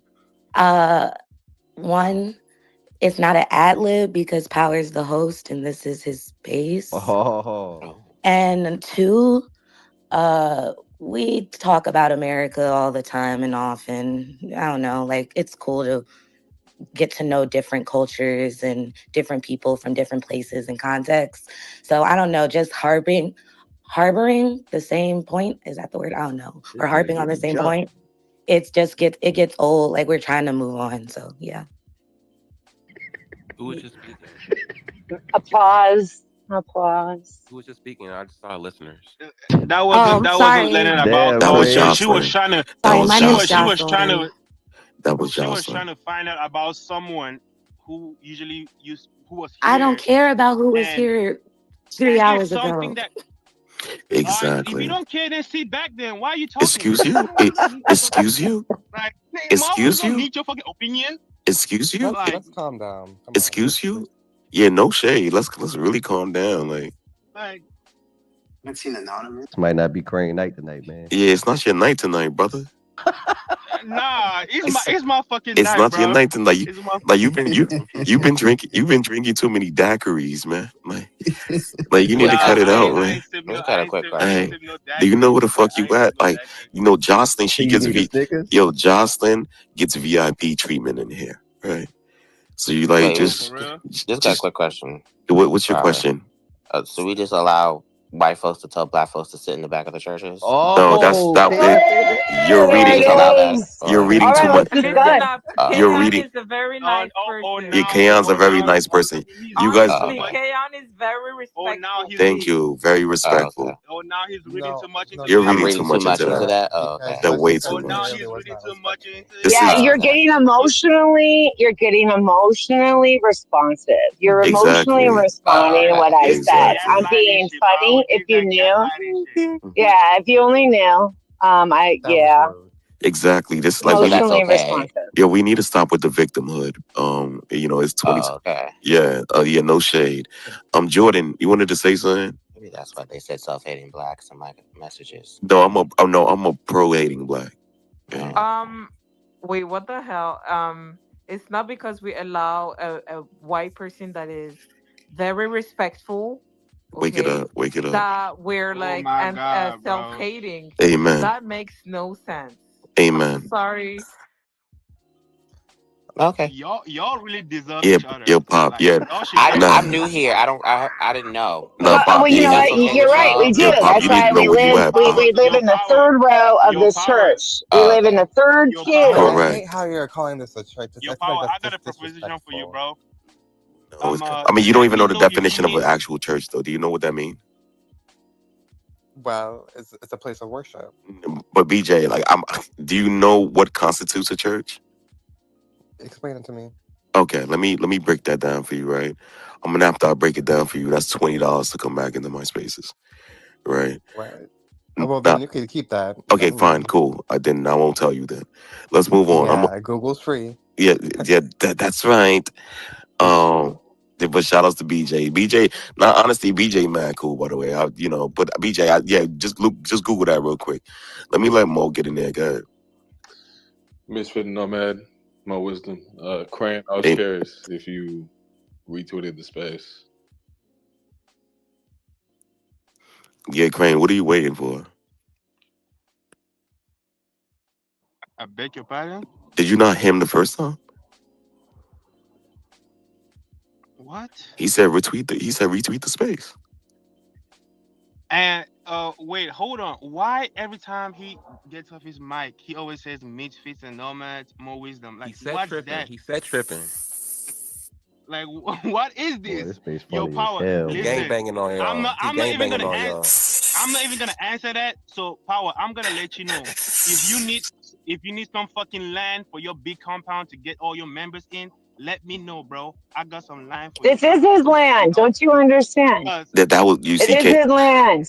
It is my land. It is my land. This is his church. This is the congregation. This is the congregation. Oh God, bro. You want me to start singing some fucking worship songs? Here we go. No, hold on. Let me let Jordan get in there. Jordan, you want to get in there? Jordan, you got your hand up. Jordan. Okay, never mind. She was on stage. All right, she don't want to talk. Probably one of Pop friends or whatever the case may be. Jordy, what's going on? How you doing, Jordy? Jordy left my space the other day, and she said, I thought she was gonna leave my space to do something productive, and then she says, "Oh, Power, I'm gonna leave your space and watch Stranger Things." I'm like, Let's take a shower. Yes. I'm like, you call that productive? You call that being productive? That's fucking crazy. Go ahead, Kayon. I'm sorry. Well, does everyone know and remember that Jesus never met inside a church? He met outside with people and the people who would follow him. They're not ready so for there's that. that. And can I add on to that? Hold on, Justin, want to add on to that? Hold on. Yeah, and the cool thing about Jesus, one of the revolutionary things about Jesus, and there are many reasons they assassinated him, right? But it was because he was reaching out to different cultures, even in his within his context. Jesus traveled a lot, so yeah, that's why he was probably making satirical jokes in front of audiences that may or may not take them very well. They couldn't understand his parables. This is heavy stuff. Heavy. Boy. My only question is why are y'all drawing comparisons towards Jesus's life and Power spaces? Like, what's going on here? It was just we were still running with the church analogy joke. We don't think Power is our God, or not joke, but this is his space, and we're basically trying to let you know you're taking up a lot of space right now in the conversation. Exactly. Yeah, and this you're not really being doing too much. respectful. This is heavy. You know what? I'm not even gonna let y'all try to gaslight me. This is heavy. Oh, I'm gaslighting. No, light them on fire. Yes, you are. Light them on fire. Oh yeah, I didn't when realize someone that. says Light them the on G fire. word, you today. He just We said had the G Rudolph, word. we had Jocelyn, we had Fatma. Like I'm getting gaslit left and Yo, right. light them on fire. Now we gaslight people who say they're being gaslit. I know I exactly don't the think type you you know the are. definition of Yeah. You know, What type is that? you know what's crazy? That's It's crazy. the type. Yeah, it's the type I don't really like to because it's manipulative conversation. It's always going to be, or it's going to be only one sided. It's going to be Heavy. emotionally responsive. It's not Heavy. going to be like, yeah, you can't know- reach But the I don't know why point. you were like this today. You know what's crazy? You know, Crane. Crane is intimidated by intellectual and deep women who are very deep and intellectual, like Jocelyn and Kayon. Crane is very, and Fatma. Crane is very intimidated by those type of women. No, this is true. This is true story. Like, I'm Well, noticing. he's a god emperor of the yams. So But Crane, I do have a question. Why did you come at Fatma like that? No. So here's the thing, right? I was just what I was trying to tell her was like, yo, just sit around and trust me. This topic about the cultivating chick is gonna come up, and someday Power is gonna explain it. That's what I was trying to tell. Like, just stick around. So it just came out wrong. If you want. Yeah. So it's like Okay. she got it as like me trying to like You tell are her, yelling a lot. but she said. Okay, I'm sorry, but that's how I come up. A bunch of people have told me. They said, even if it sounds like that, I promise I'm not yelling. I've tried to help it. I can't. I just speak. I really can't help it. That's how I speak. So I don't really get mad that easily. So it's just jokes, guys. I'm not Okay. taking it serious. Yeah. So but Power, back to you. Why do you say that? Say what about you being intimidated by? You just said intimidated. You're intimidated by strong, smart women. Girl, shut your white ass the fuck up. Crane can say what the fuck he want to say, bitch. Shut your white trailer trash ass the fuck up, you dumb ass, ugly ass, slut ass bitch. Stop talking to him any type of way, bitch. Stop talking to my brother crazy, bitch. Stop talking crazy, hoe. You get in the back of the fucking bus, bitch. Stop talking. Who the fuck you think you the are? back of Talking the to him like bus, that. see? Bitch, And you a most white ass no one hoe. said a bus, yo. Oh my god. I'm No just one said a picturing bus. Black Justin Bieber say all this right now. It's pretty funny in my head. It's Shannon, right? No, I'm tired of Sorry, triple mute. Wait, who just came off their mic? I love Shannon. that. The who's Black Justin Bieber? Like, yo, who was that? Shannon. That's Shannon. You got a Like, question? imagine all those things that were just said with his face. I swear to God, bro, this dude is a fucking troll. Yes, bro. They're trolling you, bro. He just called you. Wait. No, you. Y'all all Ain't right no way. tonight, bro. Yo, he That on was one, funny. bro. That was mad funny. I ain't gonna lie. Wait, That Crane, was that's funny. your brother? Yes, he is my brother from a different land. No, I don't know. He's from a different tribe. He's from a different tribe than me, though. We're not from the same tribe. He said he don't know you. Well, I mean, a lot of Africans don't know each other. It's a lot of us, so I understand. Oh, okay. We come in packs. But he is cute. No saying. Well, But that's on there for me to Oh, do. he's Have a he good trying one. to school him. Straw hat. He thought Straw Hat stick around. Hey, look, I'm about to watch the football. That's Straw Hat. Hold on. Straw Hat. Shannon said, "Cream look alright." Shannon, Shannon. Let's keep over that next topic. Well, no. This topic. Wait, no. Hold on. You have to pay to change the topic in my spaces. Wait, Power. I'm not these other faggots. You're not about to try to get no gay Hold men on, on hold me. on. We can move on. Hold Next on. topic. No. I'm no. Right? Because in my spaces, in order to change the conversation, you have to pay me $10. Right? That's called the power pivot. So let's stay on what you just said. You said Crane is kind of cute, no shade. So let's talk about that. Like, why do you feel that way? Next topic. You're not about to try to sell off me. I'm sorry. Dumb bitch. Get K-On, get. You have a crush on Hey, Kate? Megs, I have a $10 credit still, right? Yeah, how about you go pay for Power to get fucked with I that paid $10? 20 the other night. Right. Since you I paid 20 the $10, other go pay for night, Power so to I have get a fucked $10 with credit that still, right? Wait, she paid 20. You only paid? Yeah, I did. You did? Well, technically, Yes, I did. yeah, her and Kay both paid 20. The power pivot is a full But power. I gave all 20, so I don't know. Okay, Wait, so is that Yeah, because I Power even pivot. asked for the credit. I'm sorry to put that okay, on you, but that's her? I That's asked her. for okay, That's her with credit. that Greek. That's a I shut up. damn. I shut up. Oh, damn. Okay, damn. So you did. Okay, so you do have a credit. To be fair, okay, fine. So we'll use your $10 credit to pivot the conversation. So Kaon, you can lead the conversation. And do your pivot real quick. But yeah. Is this tithe and offering? What the fuck? What got going on up in this bitch? Nah, Yeah, they do it's This is different a things cult. over Is this here, a Chandler. cult? It's What's kind going of actually on? to monetize Well, these I don't really spaces in care the what way you he's got to say. doing, I'm I think sorry. is I was asking, talking to the well. Then black bounce people. out. I'm talking to the black Bounce out. people. You bought this I'm talking to time. the I actual bought this time, niggers. sir. The niggers. all right. Hello? So yeah, so hold Ooh. on. So it's Kaon's power pivot turn. I mean, go ahead, Kay. I'm sorry. Well, I was going to ask a question like, how comfortable or how often does any of you, yes, I'm talking about the melanated folks in this room, Hello? how often do any of Oh you my God. go into Hello? Then when white I say what, spaces? y'all gonna drop Hold me. on. Hold on. How I often do you wanna go hear into this. white spaces Bro, I and don't. Never. I don't surround try to myself around trailer propose park short yourself ass. I'm as a sorry. worthy? Will you please? I Can you thought guys this wait, part. man? Yeah, just wait, man. It's a fair question. Go ahead. How Well, we don't really go often into white spaces like Hold that. on. Go ahead. How often? What? are you afraid to go into white spaces and talk? Are you afraid of us? No, I am not. I can tell. I'm glad you can tell that. Yeah, I can And tell you're thank white. you. I'm not So afraid. Be for Were you, real. You haven't talked Kaon, too were you much. asking that to the whole panel or just I really Chandler? was. I was asking Okay. the whole panel. Like, do you guys feel comfortable going? Me, Because I I feel have no comfortable. I'm interest not in afraid of talking to white anybody. people. I live in the white I'm so country. Kaon. Yeah, honestly, Kaon. Yeah, like I like going into white spaces. I've been into a few white spaces. I've had interviews. I did a lot of. Yeah, I've interviewed a lot This of white people. TNT? Hold on, brother. So yeah, I've been into a lot of white spaces. I've interviewed this one white girl.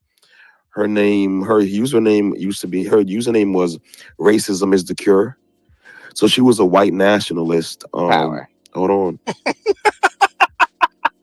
Power. No, this is true. This is true though. Seriously. And so she was a white nationalist. But don't get me wrong. Don't get like I knew she was racist, but it was a great interview. The Power. space. I'm sorry. I have a question for you.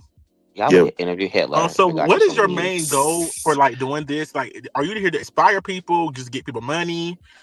well, Help I'll the tell you what. whites. If I don't get my I was talking to $10 worth, Power, the that's man, not the the black main man. goal. Keon, Hold You need I to was on. talking be to the black man, quiet, okay? dude. The black man. Exactly. You Hold need on. you need to You let don't a tell me what to do, bitch. I'm conversation not these other flow. girls.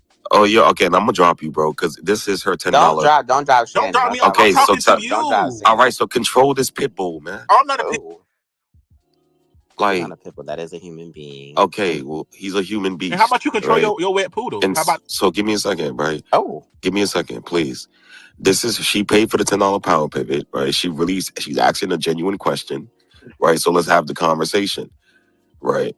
And so racism is the cure. give me a second. She's asking, how often do you go into white spaces? Jocelyn, if you want to answer that, go ahead. Gets to a point. Okay, so at first I didn't often because my algorithm knew, like my algorithms on all my apps know I'm black as fuck. we can tell? Well, thank you. That's a compliment in my eyes. It is. I started, I didn't start. I started going to like mostly astrology spaces, like black astrologers. But recently, just with everything going on, more people of different, like astrologers and spiritualists of different races have been coming in our chats. And it's actually been like pretty productive. I think that's because we are spiritualists, if that makes sense. Spiritualists. You know what I'm saying? I haven't got inspired by you yet. What was that? No, so Well, no, she didn't say I wasn't trying to inspire. She didn't inspire say she's anybody. I was just answering the I wasn't question. talking to inspirationalist. you, poodle. Sit down. Jesus.